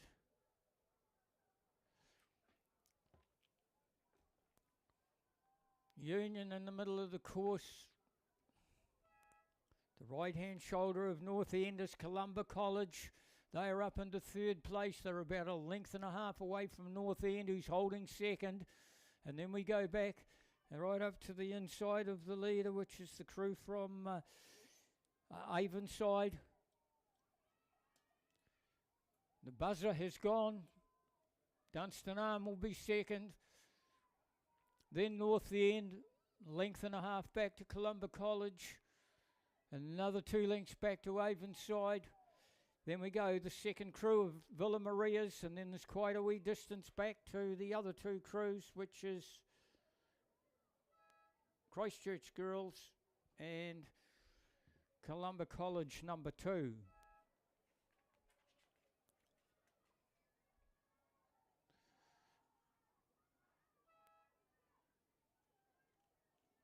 Pretty good racing from the novices, but unfortunately Ashburton just too good for the rest of the field. We'll just be sitting back and looking to see what its time is, to see if it's good enough to take the title. I don't know how they do the silver and bronze medals. I don't know whether they do them by time. I would imagine they do. So they'll take the fastest time out of the 4 heats will be the title holders and the gold medalist. And I'd imagine the second fastest time will take the silver, and the third fastest time out of the 4 heats will take the bronze. I'm pretty sure that's the way it'll be. And don't forget to pick up your medals if you are sure that you have won medals. Pop along and see the ladies in the lounge so you can pick them up, so they're not hanging around here till 7 o'clock at night waiting for you to pick them up.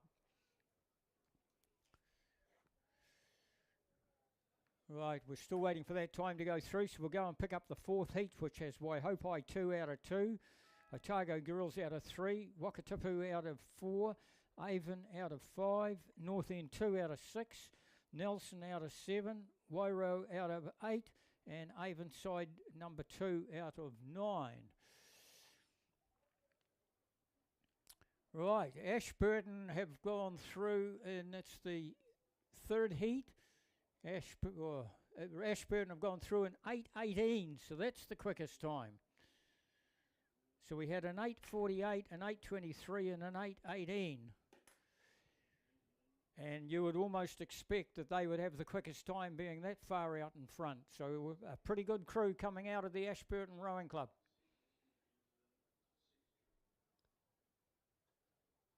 Wakatip with only about a 3/4 of a length advantage of the crew on their right shoulder, which is Avon. So it's Wakatip and Avon opened up a gap over the rest of the field as they come through this third 500. It is Wakatip. They would have more than 3/4 of a length. They'd have about a length and a quarter over Avon on their right-hand shoulder. Then we have a huge gap back, and we go to the crew down on the inside, which should be Otago Girls. There's somebody missing out there. It's not Otago Girls. It looks like it's Waihopai. Otago Girls I can't see.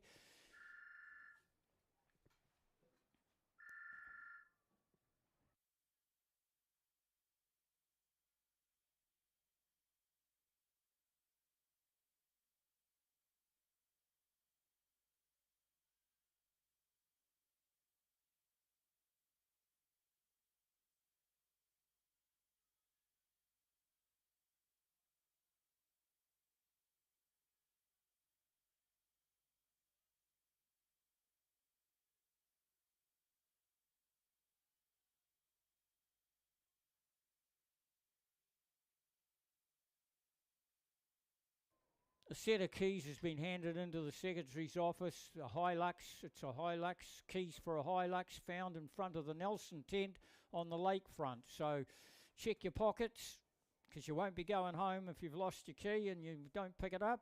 So if you pop down the Secretary's office, set of keys for a Hilux. It was found in front of the Nelson tent down on the lakefront. So these two crews again, we're going to look for time. Wakatipu off Lake Hayes. Avon haven't been able to bridge the gap. Then we go back to the crew from way down south where the pineapples grow off the Aridi River, Waihopai Rowing Club. They will take the third buzzer. And then we have another gold boat with North End colours by the look of it. That looks like the North End number 2 crew. And then we go a wee way back to the crew out the back, which is Avonside, I think.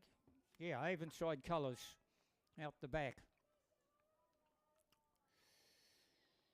So 8.18's the time to take for the gold medal so far.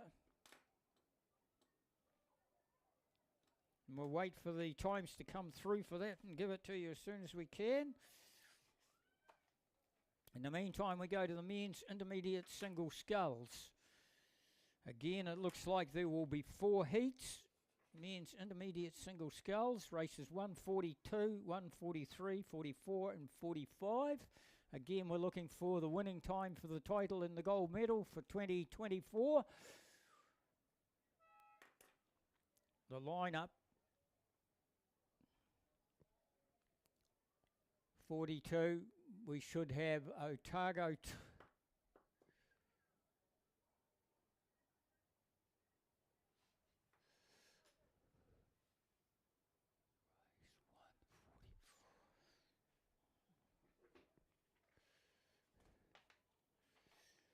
It looks like they have set heat number 3 away, guys. If you're working off a day sheet, according to our computer, it is race 144 that's on its way, which is the third heat of the men's intermediate single sculls.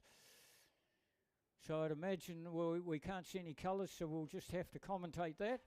Hope that we're right.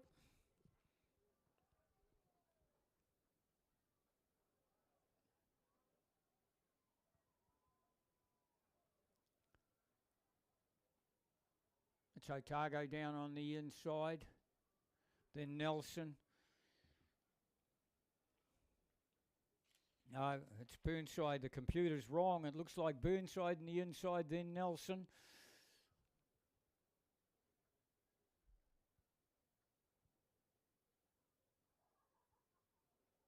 And it looks like a Wakatipu sculler. That's correct. So it is actually 142. Our computer says 144 is the race on the way.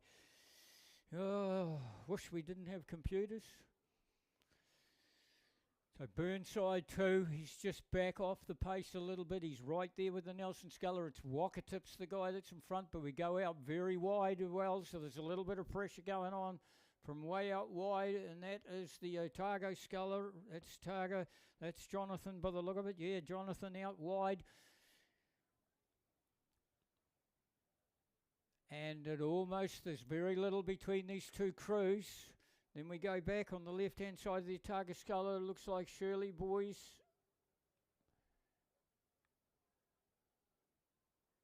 Well, that's Shirley Boys. It's Shirley Boys that's in front.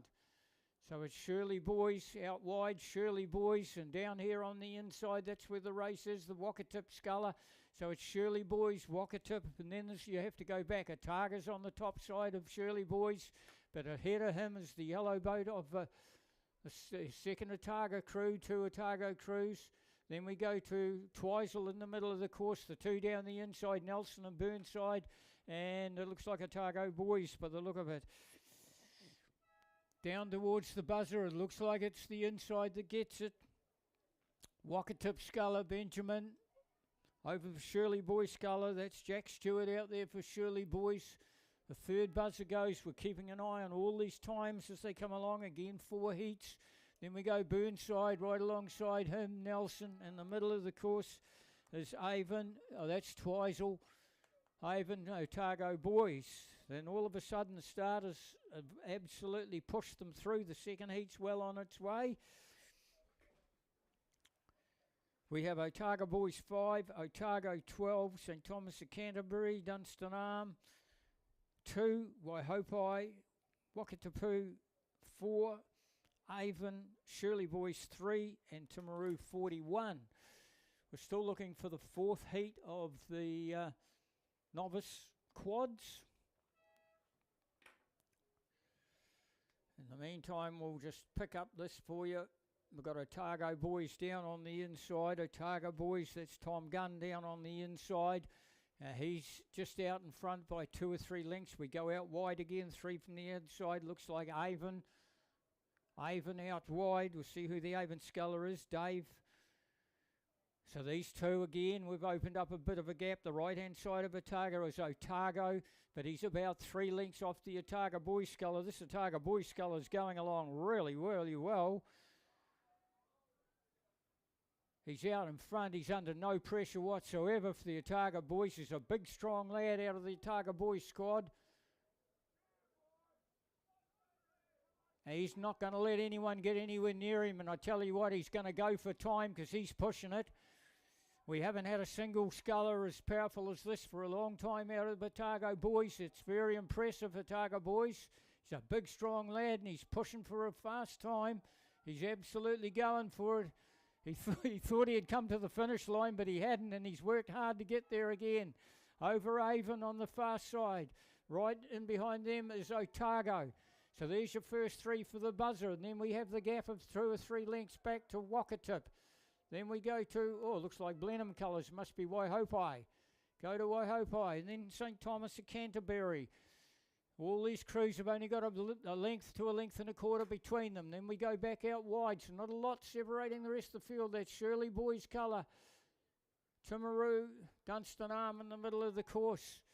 And that's the way they go. Right, times 8:51 for the 1:42. So that's 8:51 for the first heat. Second heat, we still haven't seen the time for the fourth heat of the novice double quad. We've missed it completely by the look of it.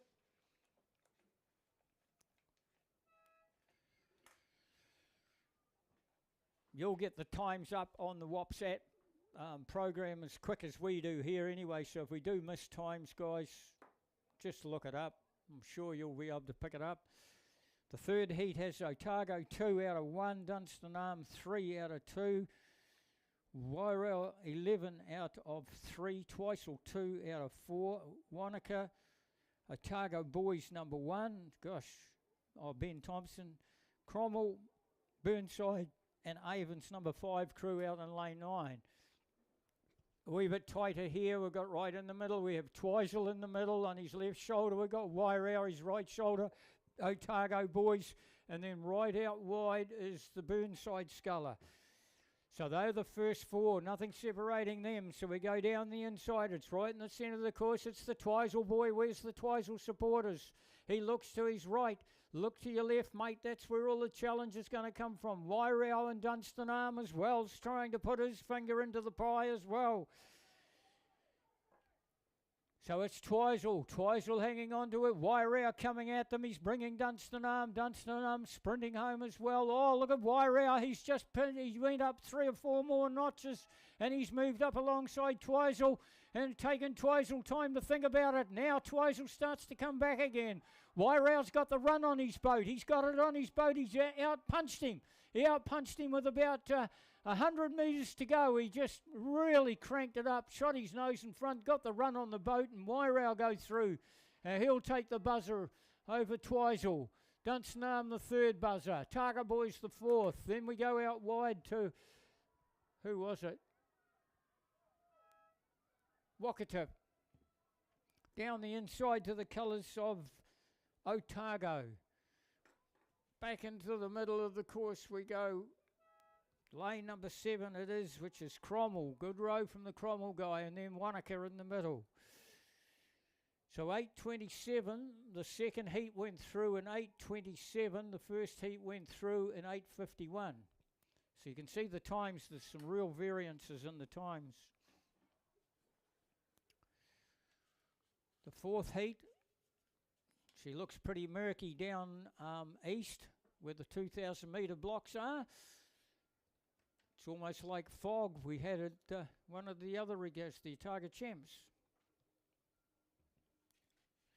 Nelson 2, St Andrews, Avon 2, Wakatipu 3, Ashburton, Otago Boys 2, Twizel, Otago, Dunstanarm 1.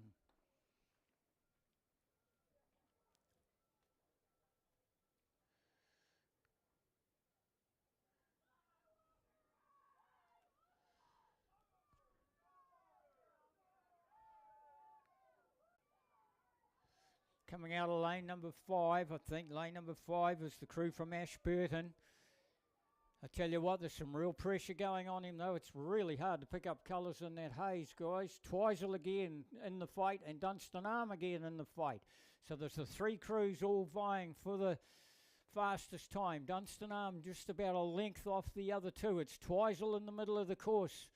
We just saw a really good row from his club mate in the last heat, but the Twizel boy's clearly in front this time, and he's got a length and a quarter over Dunstanarm on his right shoulder. On his left shoulder, he has the crew from Otago Boys. So we've got the same 3 crews vying for this position. Oh, it's not Otago Boys, it's Ashburton. So it's Twizel, Dunstanarm, Ashburton. Then we go back to Otago and Otago Boys and Wakatip and Avon. So they're really spread out apart from these 3 in front. There's a huge gap back, almost like it's just another division. But the Twizel boy is just getting further ahead now. Again, he pushed the hammer down with about 300, 400 to go. Or was it 422 metres to go it was. And he pushed the hammer down and he just opened up the little gap and he got a run on his boat just like his club mate did in the last heat. And he's just now rowing it through. But he'll know very well that he needs, if he wants the gold medal in the title, he has to beat the fastest heat, and that's 8:22 so far. Dunstanarm, 2 lengths down. They'll take the second bother and only a length back to Ashburton. Then we go right back, nothing between Otago Boys. Otago and Otago Boys, both off the harbour in Dunedin. They're fighting each other. They most likely train against each other out of their sheds down there in Dunedin. And then we have Wakatip, Avon, Nelson, and there's one other boat back further, looks like St Andrews. So that's the 4 heats of the men's intermediates out of the way.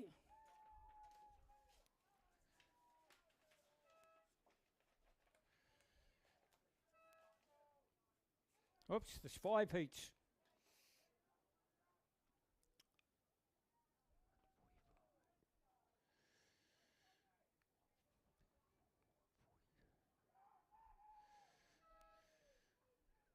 The 5th heat is just gone through the 1,000 metre peg. They're in the third 500, halfway through the third 500. We've got Otago 4 out of 1. Then we have Shirley Boys, Wakatipu, Otago 3, Otago Boys 3, Ashburton 2, Wairau 12, Otago Boys 6, and Avon 4. One of the biggest entry events of the program, the under 16 boys and girls were one of the biggest entries in the program, and also the intermediates. This is the biggest event, 5 heats, been the biggest event for anyone in the intermediates.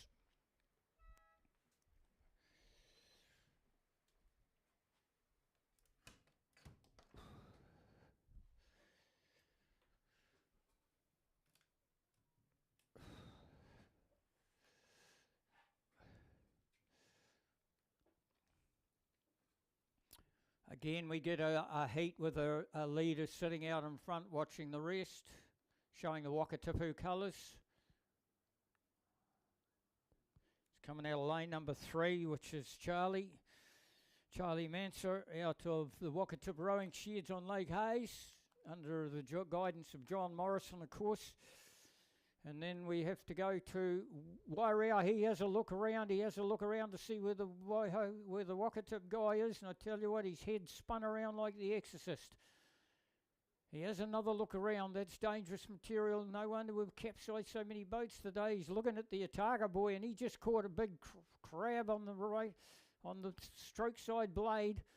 And we almost had our 7th swimmer for the day. Otago boy's just back off the pace a little bit. And Avon on the far side. Then we have to go quite a long way back to down on the inside, the Shirley Boys colour, Ashburton and another Otago Boys crew. And that's the field, but it's just down here out of lane number 3. There's a crew from Wakatip, the young lad out of Wakatipu. Wairea going long and strong to keep the blades under the water as long as he can, so he's not getting caught up in this breeze.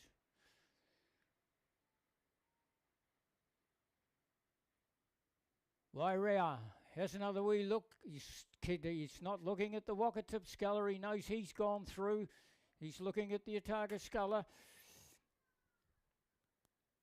Wakatip will go through in the 5th heat, the biggest event of the day. Wairea keeps looking out at the Otago sculler. You're quite clear of him, mate. You don't have to worry about it. You just got to go for time. Otago will go across in his colours. Avon right out the far side, just inside him, Otago Boys. The field goes back to Shirley Boys, Ashburton, and Otago Boys' second crew.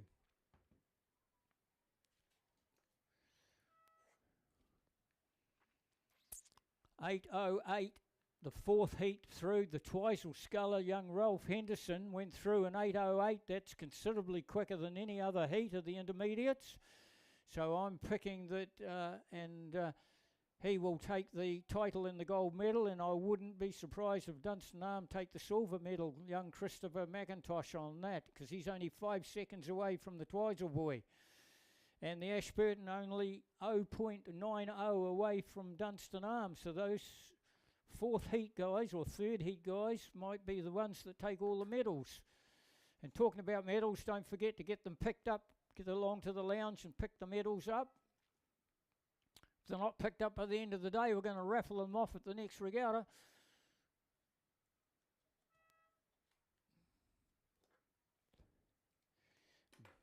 Men's Club double sculls, Ashburton 2, Shirley Boys 2, Wairo, Wakatipu, Dunstan Arm 3, Canterbury 1, Otago Boys 2, Union 2, Avon 1, Newcastle Grammar.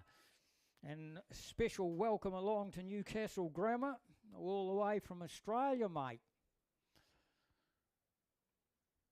Canterbury, the whiter Canterbury and Otago Boys up front, eyeballing each other. There'd only be about 3/4 of a length between them. These are the first two. Then it's anybody's race from there. We come right down on the inside. The crew on the inside is Ashburton. There's Ashburton getting a little bit of pressure on her from Wairea. Wairea getting pressure put on them from Wakatipu. And then right out wide where nobody sees, one of the sleeper lanes, it is the big yellow boat of, who's right out there? That's Newcastle Grammar, right out there on the far side. And then in behind them to cover the rest of the field, we have Dunstan Arm, Union, and Shirley Boys. So it's well under control now. It looked like it was pretty tight at one stage. Otago Boys, they've got this big, strong squad of Otago Boys rowers. A very impressive row in their under 15 octo yesterday. Otago Boys, Kirsty Dunnell's helped out over their training camp, and it's obviously paid off for them because they're going along really well now. And they got the advantage over Canterbury. Big finish coming here from Ashburton down on the inside, trying to beat off Wairau. Not much between them. It's down to a canvas, maybe a couple of feet. Then the yellow boat on the top side of Wairau, that'll be Wakatipu. Right out wide is Newcastle Grammar. In the middle of the course, Dunstan Arm. Then we go back to Union and Shirley Boys ahead of Union.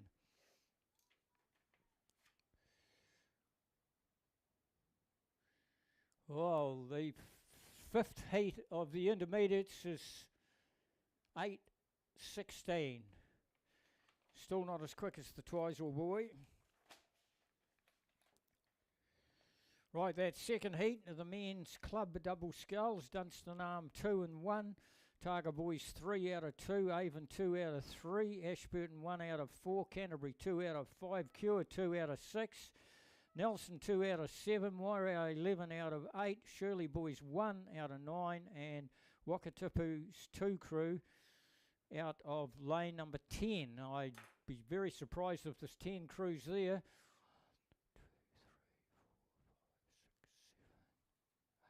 There is. The whole 9 crews have gone to the start.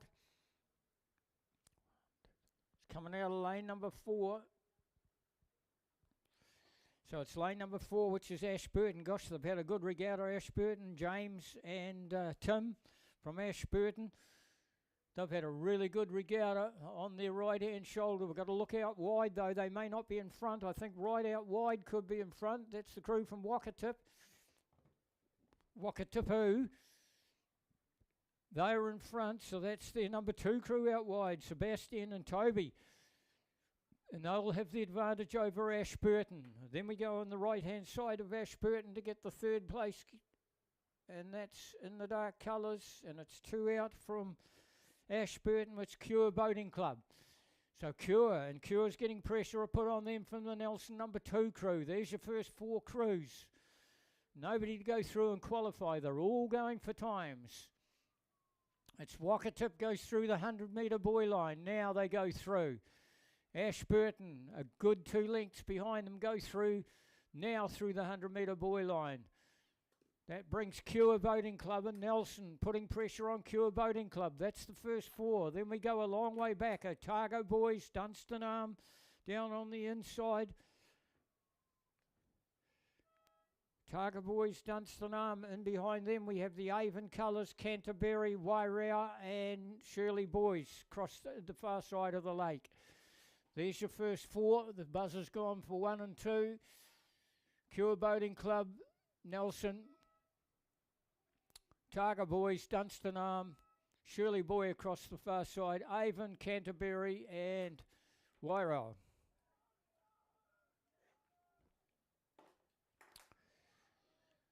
Men's club double sculls first heat went through in 7:32.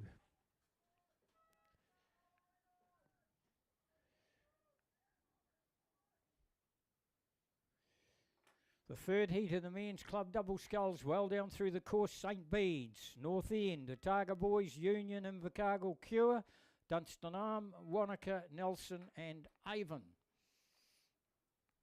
This is race 149 of the program. That tells us that there's 10 more races to go.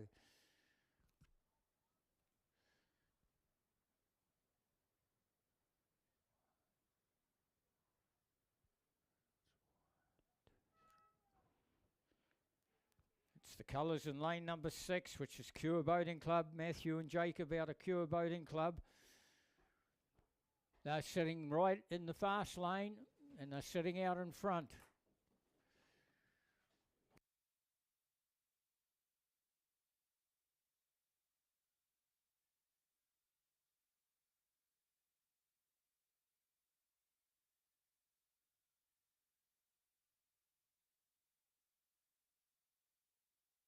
So Cure swinging along very nicely. Pressure is going to come on them. Dunstan Arm behind them, but about 2.5 lengths down. It's Nelson they have to look out for, just a little further out from them on their right-hand shoulder. It's Nelson trying to put some pressure on. They know if they want a gold medal in a title, it's got to be a winning one. 100-metre buoy line goes through. Nelson trying to put pressure on. I think Cure can hang it off. It's going to go back to Kaiapoi by the look of it. Well, the title might not, because this is the third heat. They've got to have the quickest time. These boys are pretty strong sitting out in front. Nelson can't get near them. In fact, Cure crew's going away from them. Dunstan Arm, they're in the near file as they come down towards the finish line. Then we go 2.5 lengths back, Otago Boys. We go another 3.5 lengths back to the crew from Out of lane number 8, which is Wanaka. On the top side of Wanaka, we do have Avon. That's Avon 3. Back into the middle of the course as we go back through the field of the colours of Invercargill. First call for you from Millsy today. Invercargill, then we go Union. So it could be a while yet.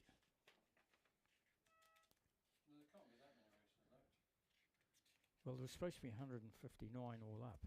Yeah, there's 10 more races to go. There's 10 more races to go. Yeah. So when I get down there, do you want me to go down there and turn that off? Not until the end of the race, yeah. I know. Yeah. Turning it off.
We're getting down to the last 10 races, guys, and it's the Women's Club Double Sculls. We have Avon out of 2. That's the crew that's sitting out in front, actually. Down there in lane number 2, we have Union. We have Dunstanarm 2, Ashburton, Wairo 5, Nelson 2, St Thomas of Canterbury 2, and Newcastle Grammar out there in the top lane.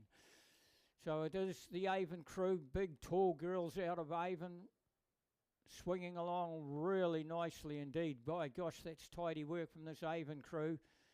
I've only got them down on about 33 strokes per minute too. They're just using the power that they've got. In the middle of the course, we've got the yellow boat of Ashburton, but ahead of them is out wide is Nelson. So Nelson's the one to put the challenge into Avon, but Avon's got too much of a good run on their boat. They go through to the yellow boys. Now Nelson into the yellow boys. Next crew through will be the yellow boat from Ashburton. They go into the yellow boys now.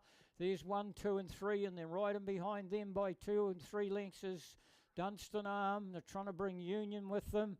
Nothing down on the inside there. And then we go right out wide to St Andrews. So Avon right down towards the buzzer, looking for time. They're doing it. They haven't cranked their hand speed up. They're just doing it with power. When you get a nice run on your boat, you may as well just keep it going. You don't want to spoil it by cranking the hand speed up and chopping off the run of the boat. They'll get the buzzer.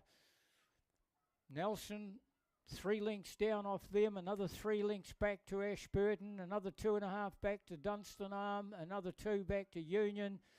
And locked up with Dunstanarm is the yellow boat across the far side here, which is the Australian outfit, Newcastle Grammar. And then we go back to St Andrews. That's the first heat of the Women's Club Double Sculls, race 150 of 159. 9 races to go, guys. We appreciate your support. And we know you're all going to be late home. Second heat has Dunstanarm 4, Avon 2, Ashburton 3, Timaru 11, Oamaru 1, Wairo 4, Nelson 3, North End 1.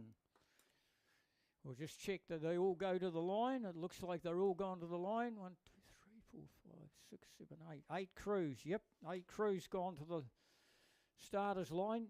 There's not a lot of scratchings today, and that's because nobody's had any racing all season.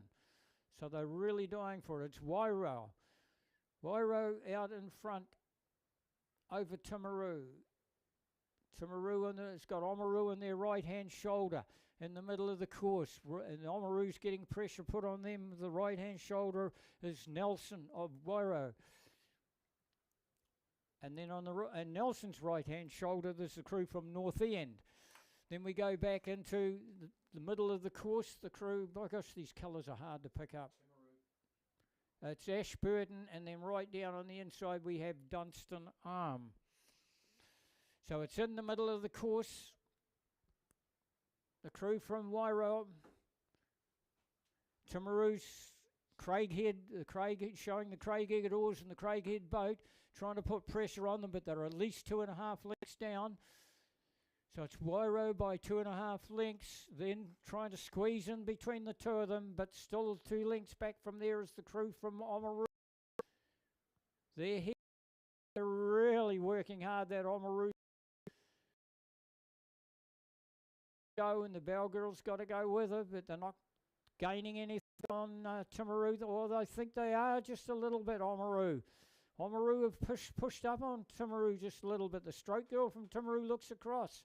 In the meantime, the crew from the top of the south, Wairo, sitting out in front by that 2.5 lengths. That gap now between Oamaru and Timaru is closed up, and Oamaru keep coming at Timaru. They really wanted to go for it, about 400 out Oamaru, and they closed the gap by a good half a length. They're now only 3/4 of a length away from Timaru. Timaru won't chuck it away, you can guarantee that. They're coming up the 100-metre buoy line. Oh, Oamaru is slowly getting closer to them. 100-metre buoy line, it's down to a canvas. Wairau sitting out in front. Oamaru really pushing on Timaru. Timaru have only woken up to the fact now, but Oamaru's got the run on their boat. Might be too late. Timaru now starting to dig back into it again. Timaru, that's nothing. It's Wairau, Timaru, they're locked together. It is Oamaru. Oamaru over Timaru for the second buzzer. It's Oamaru over Timaru. Then we go to lanes number 3. That's Avon. They'll go across now in the middle of the course. We get lanes. It's Nelson. 2 or 3 lengths back. We go to 9, which is North End.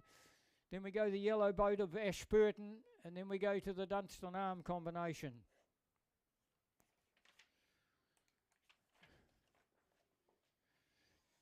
Three heats of the Women's Club double sculls, so it's well patronised as well. St Andrews College, Dunstan Arm, Villa Maria, Cashmere, Timaru, Waihopai, Ashburton 2 and Wairau 2.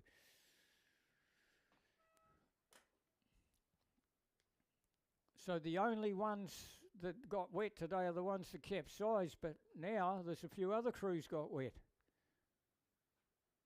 Gosh, I'm having trouble with my eyes because I can't pick those colours up. Things are blurry. It might be just the fog. It just feels blurry to me.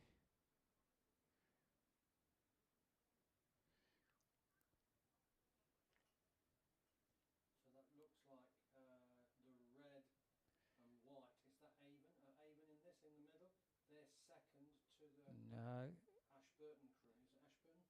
No. Ashburton's there. Red and white, that'll be Waihopai. Yeah, Waihopai. Down on the inside, Dunstan. Dunstan down on the inside. Dunstan. Okay. Dunstan, who Ruby Smith.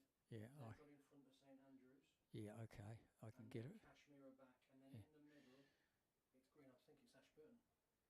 Yeah. No, there's Waihopai. Timaru. Must be Timaru. Yeah. Who's in the middle? Who's in lane number? What lane of Waihopai? 7. Timaru. Okay, I got it. Yeah. That's good. It looks like Villa Maria in front. No, Dunstan Arm. So it's Dunstan Arm. We're just getting it a little clearer now. We're just finding it pretty hard to identify the colours coming out of the rain. It's quite blurry for the commentators, but it's Dunstan Arm. On their right-hand shoulder, they have Cashmere, but they're about 2 lengths down. The left-hand shoulder, they have St Andrews, and they're about 2 lengths down. So there's nothing between St Andrews. I think St Andrews is slightly ahead of Cashmere. Then we go out wide. And we have Ashburton. So Ashburton will just about be up into second place. Wakatip in the, Waihopai into the middle. And Cashmere. There's not a great deal between Waihopai and Cashmere. So that's where the 4th and 5th are going to go. So we go back to the leaders, and it's Dunstan Arm. This is Ruby and Paige. Oh, yeah, no wonder they're sitting out front. Two of the up-and-coming young scullers out of the Dunstan Arm hub.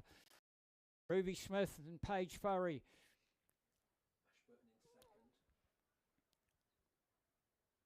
We go out to Ashburton.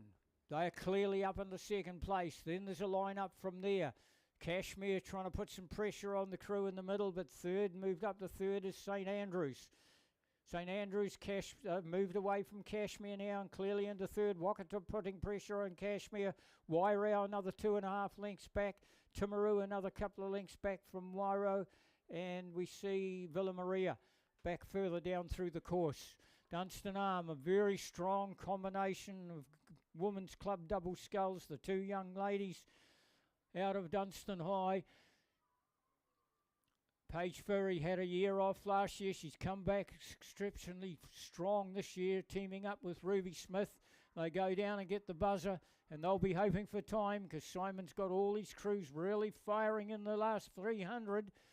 Ashburton takes the second buzzer. St Andrews take the third buzzer, a couple of lengths away, half a length back to Cashmere, half a length back to Waihopai, and then we go a wee bit of a distance back to the crew from Timaru.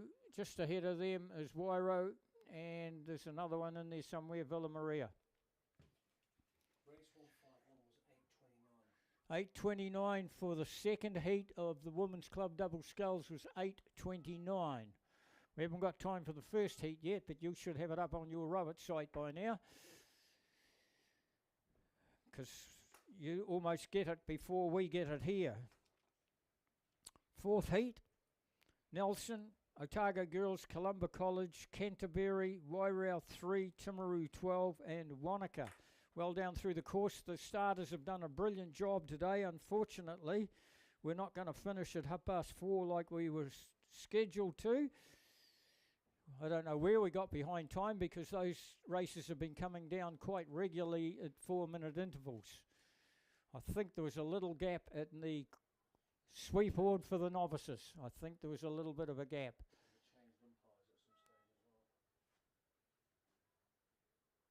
Wairau out wide. That's the crew that's in front. There's a white uniform just in beside them. It's Canterbury. So it's Wairau, Canterbury, and there's another crew right out really, really wide. By the look of it, it's Wanaka. So Wanaka look as if they are going to go through with a heat win. They've got a commanding lead of about 3 lengths, or maybe more than 3 lengths, 5 lengths at least over Wairau. Wairau again have got 3 lengths over Canterbury. That's your first 3 crews. And then from there we've got some missing by the look of it. The 2 crews just at the back of the field, and they are locked up together. That's Canterbury, and then down the inside is... One is Otago Girls, Columba College. Columba College, Otago Girls and Wakatipu. Oh, is it Nelson? Yeah, Nelson. So it's Nelson, Otago Girls, Columba College all down on the inside together, and then there's these 3 here, whereas a commanding lead by Wanaka out wide. Middle of the course, we have Wairau, and then of Canterbury, we don't see Timaru. So obviously they'll be loading their boat up. The men's Prem 8 will be coming up. They're on their way down through the course now. I predict that they will go through in around about the 6:10 mark. Maybe just slightly under, 6:08, 6:10. Because they'll be full on trying to get the title. Wanaka will sit back and take a look at times to see if they take a gold medal back to Lake Wanaka. Wairau will take the second buzzer. Canterbury will take the third buzzer, and then we go to Nelson. Otago Girls out of 4. Avon 1 out of 5, Avon 2 out of 6, and Christchurch Boys 1, 2, 3, 4, 5. We've got 5 crews, and the 5 crews are there. And it looks like the big powerhouse of Avon. fact, it looks like Avon 1 and 2. So it's Avon 1 and 2 at this stage. A little bit of pressure put on them from Christchurch Boys High School. Christchurch Boys High School, they'll go through in about 6:10, I'm thinking, somewhere around there. Christchurch Boys High School getting pressure put on them from Cure down on the inside. This is a good row from Cure on the inside. Tell you what, young Annabelle Scott will be loving this, being out in a Prem 8 from Cure, and they've got the advantage over St Andrews. So it almost, there's absolutely little between Avon 2 and Cure. That's where it's going. You can forget about the Avon number 1 crew. They've gone. They're out there. Luke Heekling's in there. Gosh, blimey. Are you old enough to be a premier rower, Luke, just out of St Bede's? What have you been feeding Luke? Rachel, you've been feeding him up and stocking him up so he can rip those muscles. Out there in the big Prem 8, he'll be loving this. Out of St Bede's last year, out of St Bede's stroke seat last year is Luke Heckling. Now transferred straight into the Prem 8s. They head down towards the line. It'll be interesting. The crew have got the advantage over Cure, but Cure would only be a length behind them. And St Andrews, the young fellas from St Andrews, trying to put some pressure on the Cure boat. And they're bringing with them the crew from Christchurch Boys, but Avon down towards the line. Look at the power in this boat. Look at the way it slides. Look at the little backslash as they hit. It'll go down and get the buzzer. Indian file as they go down. Like I say, it's just like going to the Addington Trots. And then you've got Avon 2, a length and a half back to Cure, 3/4 back to St Andrews. Locked up, nothing between St Andrews and Christchurch Boys get one buzzer. We'll just sit back and see what the time is for the Prem 8s. We now go to the women's Prem 8s. We have Dunstanarm Composite with North End. We have Avon 1, Avon 2 in the middle, Rangi Ruru, St Margaret's and Christchurch Girls. These will all be crews, I'm sure, lining themselves up for the Māori Cup. The college crews in 5, 6 and 7. Avon 1, Avon 2 and the composite crew. 6 crews listed on our program, 6 crews gone to the start. And it looks like Avon 1, again Avon 1. Annabelle Williams in the coxswain seat guiding the premiers out of Avon Women's. They are in front. They've got Dunstanarm on the left-hand shoulder, the Dunstanarm Composite, but they're a good 2.5 lengths down on their right-hand shoulder. They've got Avon 2. They're going to try and do what the men done. They're going to go 1-2 with their Avon woman as well. But I tell you what, there's some pressure going on the second Avon crew, and it's coming from the crew from Rangi Ruru. Rangi Ruru and Avon number 2 locked together for second position at this stage. A slight advantage to Avon 2. And then on Rangi Ruru's right-hand shoulder, St Margaret's, they are a length and a half down and another length and a quarter back to Christchurch Girls, the big gun school crews off the Avon River on the outside of the big premiers. 6:02, they went through the Prem 8. The men's Prem 8 went through in 6:02. And that's a pretty slick time considering a little bit of a breeze across the bow of the boat. The women are usually about a minute slower, but they'll be quicker than a minute slower. They will be 6:57, somewhere around about there. So it's Avon 1. Avon 1 over Avon 1, but oh, come on, Rangi Ruru. They didn't put some pressure. Where's the supporters for Rangi Ruru down there? They're always there, use Rangi Ruru supporters. They're going to have a go at them. The girls are going to have a go at the big girls from Avon. Rangi Ruru, boy, you'll have to start to wind it up now, though, Rangi Ruru. 400 out if you want to beat them. Oh, they're getting very close to them. Rangi Ruru's got very close to, or they're locked up with them, actually. They might even have their nose in front. They really are starting to crank it. I've got them on 37 now. Rangi Ruru went when we mentioned them. The Avon number 1 crew, you can forget about them. They're sitting out in front. They'll take the medal because it's a straight race. The Composite crew of Dunstan Arms, boy, there, that's what a great row from them. They were way back in third, fourth place going through the last 500, and they have really opened it up in the 500. And they're locked up now with Avon, Rangiru, Avon's number 2. It's now Dunstan Arms, Composite crew. They have come home very quickly. Avon's coming back. Rangiruru's getting pressure put on them from Dunstan Composite. Avon 2 crew in the middle trying to come back at Rangiruru. Forget about the leading crew. It's Dunstan Arm. What a huge row from then. I had them back and forth going through the 1,000-metre peg. And now they've come through and they've gone past the Avon number 2 crew and they're going for Rangiruru. And oh, they are locked up.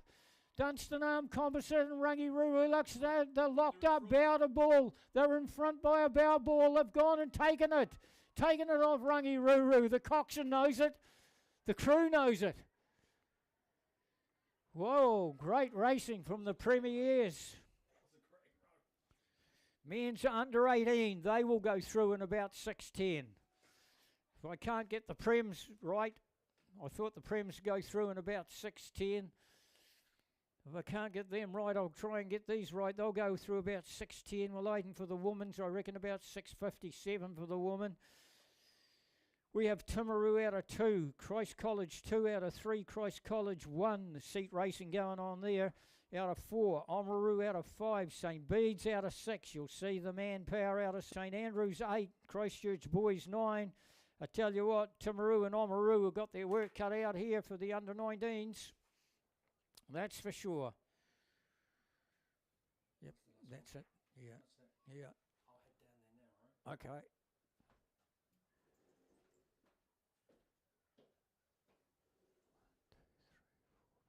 Coming out of lane number 6, which is St. Bede's. This is their top crew. St. Bede's sitting out in front, the under-19s. This will be an under-18 crew. It's got to be under-18 for Mardi Cup. Not, you can be under-19. Where's the pressure coming from? 2 inside them, which is Christ College. Christ College's number 1 crew.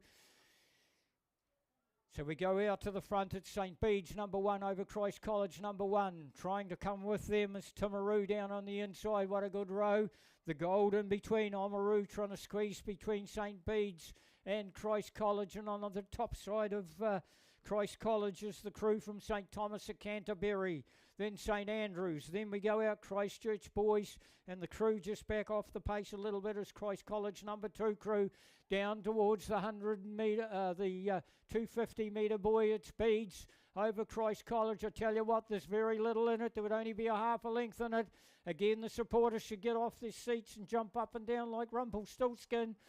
That's the story. St. Bede's, 3/4 of a length to Christ College. The Black Blades of Christ College really digging it in. And Oamaru trying to come between them, and they're bringing Christchurch Boys on the top side. St. Thomas of Canterbury it is on the top side of the leader as well. The crew down, Timaru up into 5th place at this place. St. Bede's, 100 metres to go.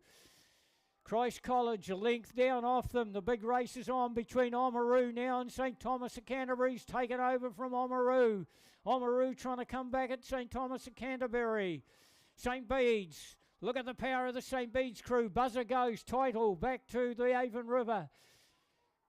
Christ College take the second buzzer. St. Thomas of Canterbury the third buzzer. Oamaru only half a length away, 3/4 of a length away to the inside crew here, which is Timaru. Then we go out to the St. Andrews crew, Christchurch Boys, and the second number crew from Christ College. We're on the last race, guys. So the timing hasn't been too bad. They're only a 1/4 of an hour behind time. So again, if you know the starters, give them a tap. A brilliant job. Any of the umpires, we appreciate your help. We'd like to say at this stage, we want the volunteers want to thank the ladies in the canteen that have really supplied brilliant food for all the volunteers. It's a voluntary job in there. They work tirelessly. They don't see any of the rowing because they're always doing dishes. So we thank you, ladies in the lounge that put on the food for you. What a brilliant job you do. Okay, Villa Maria in lane 4, St. Margaret's in 5, Christchurch Girls in 6, Meridian College in 7. They went through in 6:45. The Prem Women's went through in 6:45, again slightly quicker than I would have expected. Races 1:58, 59, 60, 61 and 62 have all been cancelled, so this is the last race of the regatta, which we managed to get through the heats on. 4 crews, the umpire's boat's coming behind them. It's out wide. Out on that outside lane, it's Meridian College. Gosh, it's great to see Meridian College with a strong 8. St. Margaret's in the middle and nothing between St. Margaret's and Villa Maria. The only crew really to drop off is the crew from Christchurch Girls. So there's nothing between Meridian College and St. Margaret's. St. Margaret's, the challenge can come from Villa Maria, trying to St. Margaret's only a length down off them. It's really hard to pick up a length with only 500 metres to go, though, so they're going to have to really work. Meridian College, I doubt that they're in front, but they're right in the firing line. They would only be a half a length away from St. Margaret's, or go St. Margaret's in front only just. St. Margaret's are in front. They've only got a half a length over Villa Maria. And they would only have about a quarter of a length of that over Meridian College. Meridian College are going to have a go at St. Margaret's. Right out wide, and then we go 2 or 3 lengths back to Christchurch Girls. Come on, Meridian. Can you pull off another medal? It looks like they will do. They've already got their bronze medal today. Meridian College. Can they pull off another? They certainly pull off a medal. It's which one it's going to be. Who's going to crank the hands? They've got to go now. You can't wait for the gold, boys. If you want the gold, you'll have to go. Oh, Villa Maria's getting very close to St. Margaret's. St. Margaret's starting to get a little bit urgent in their boat, and they've got a squeeze up between 2 very good crews. We've got Meridian on one side of them, and they've got Villa Maria on the other side of them. Oh, it's Meridian. I think it's Meridian that's in front. Oh, St. Margaret's, something happened in the Villa Maria crew. Something happened, and they've just dropped right off. They were Meridian and St. Margaret's. Who's going to take it? Let's take a look at the 100-metre buoy line. There's been a mistake made in Villa Maria. They've dropped off now by a length. Oh, it's Meridian. It's Meridian in front, guys. You can go it now. Meridian are in front with their 8-packer. Good work, Meridian. They're going away. They've got the support from the crowd. Meridian are going away. They're a half a length. They've got 3/4 of a length now on Margie's. 3/4 of a length Meridian have got. They'll go down to the line. The last race of the day. The title goes to Meridian. The gold medal and the title. Silver will go to St. Margaret's, and unfortunately, just when Villa Maria looked as if they were going to hit the front, something happened. And all of a sudden there was a drop-off. Nevertheless, it's not this one that counts. Wow, Meridian College starting to show their colours. Congratulations to all crews. It's been a great regatta, a one-day regatta anyway. Don't forget, get your medals picked up. Don't let the ladies hang around all day waiting for them. If you're down there, Clive, and you can hear me, you can whack those speakers off.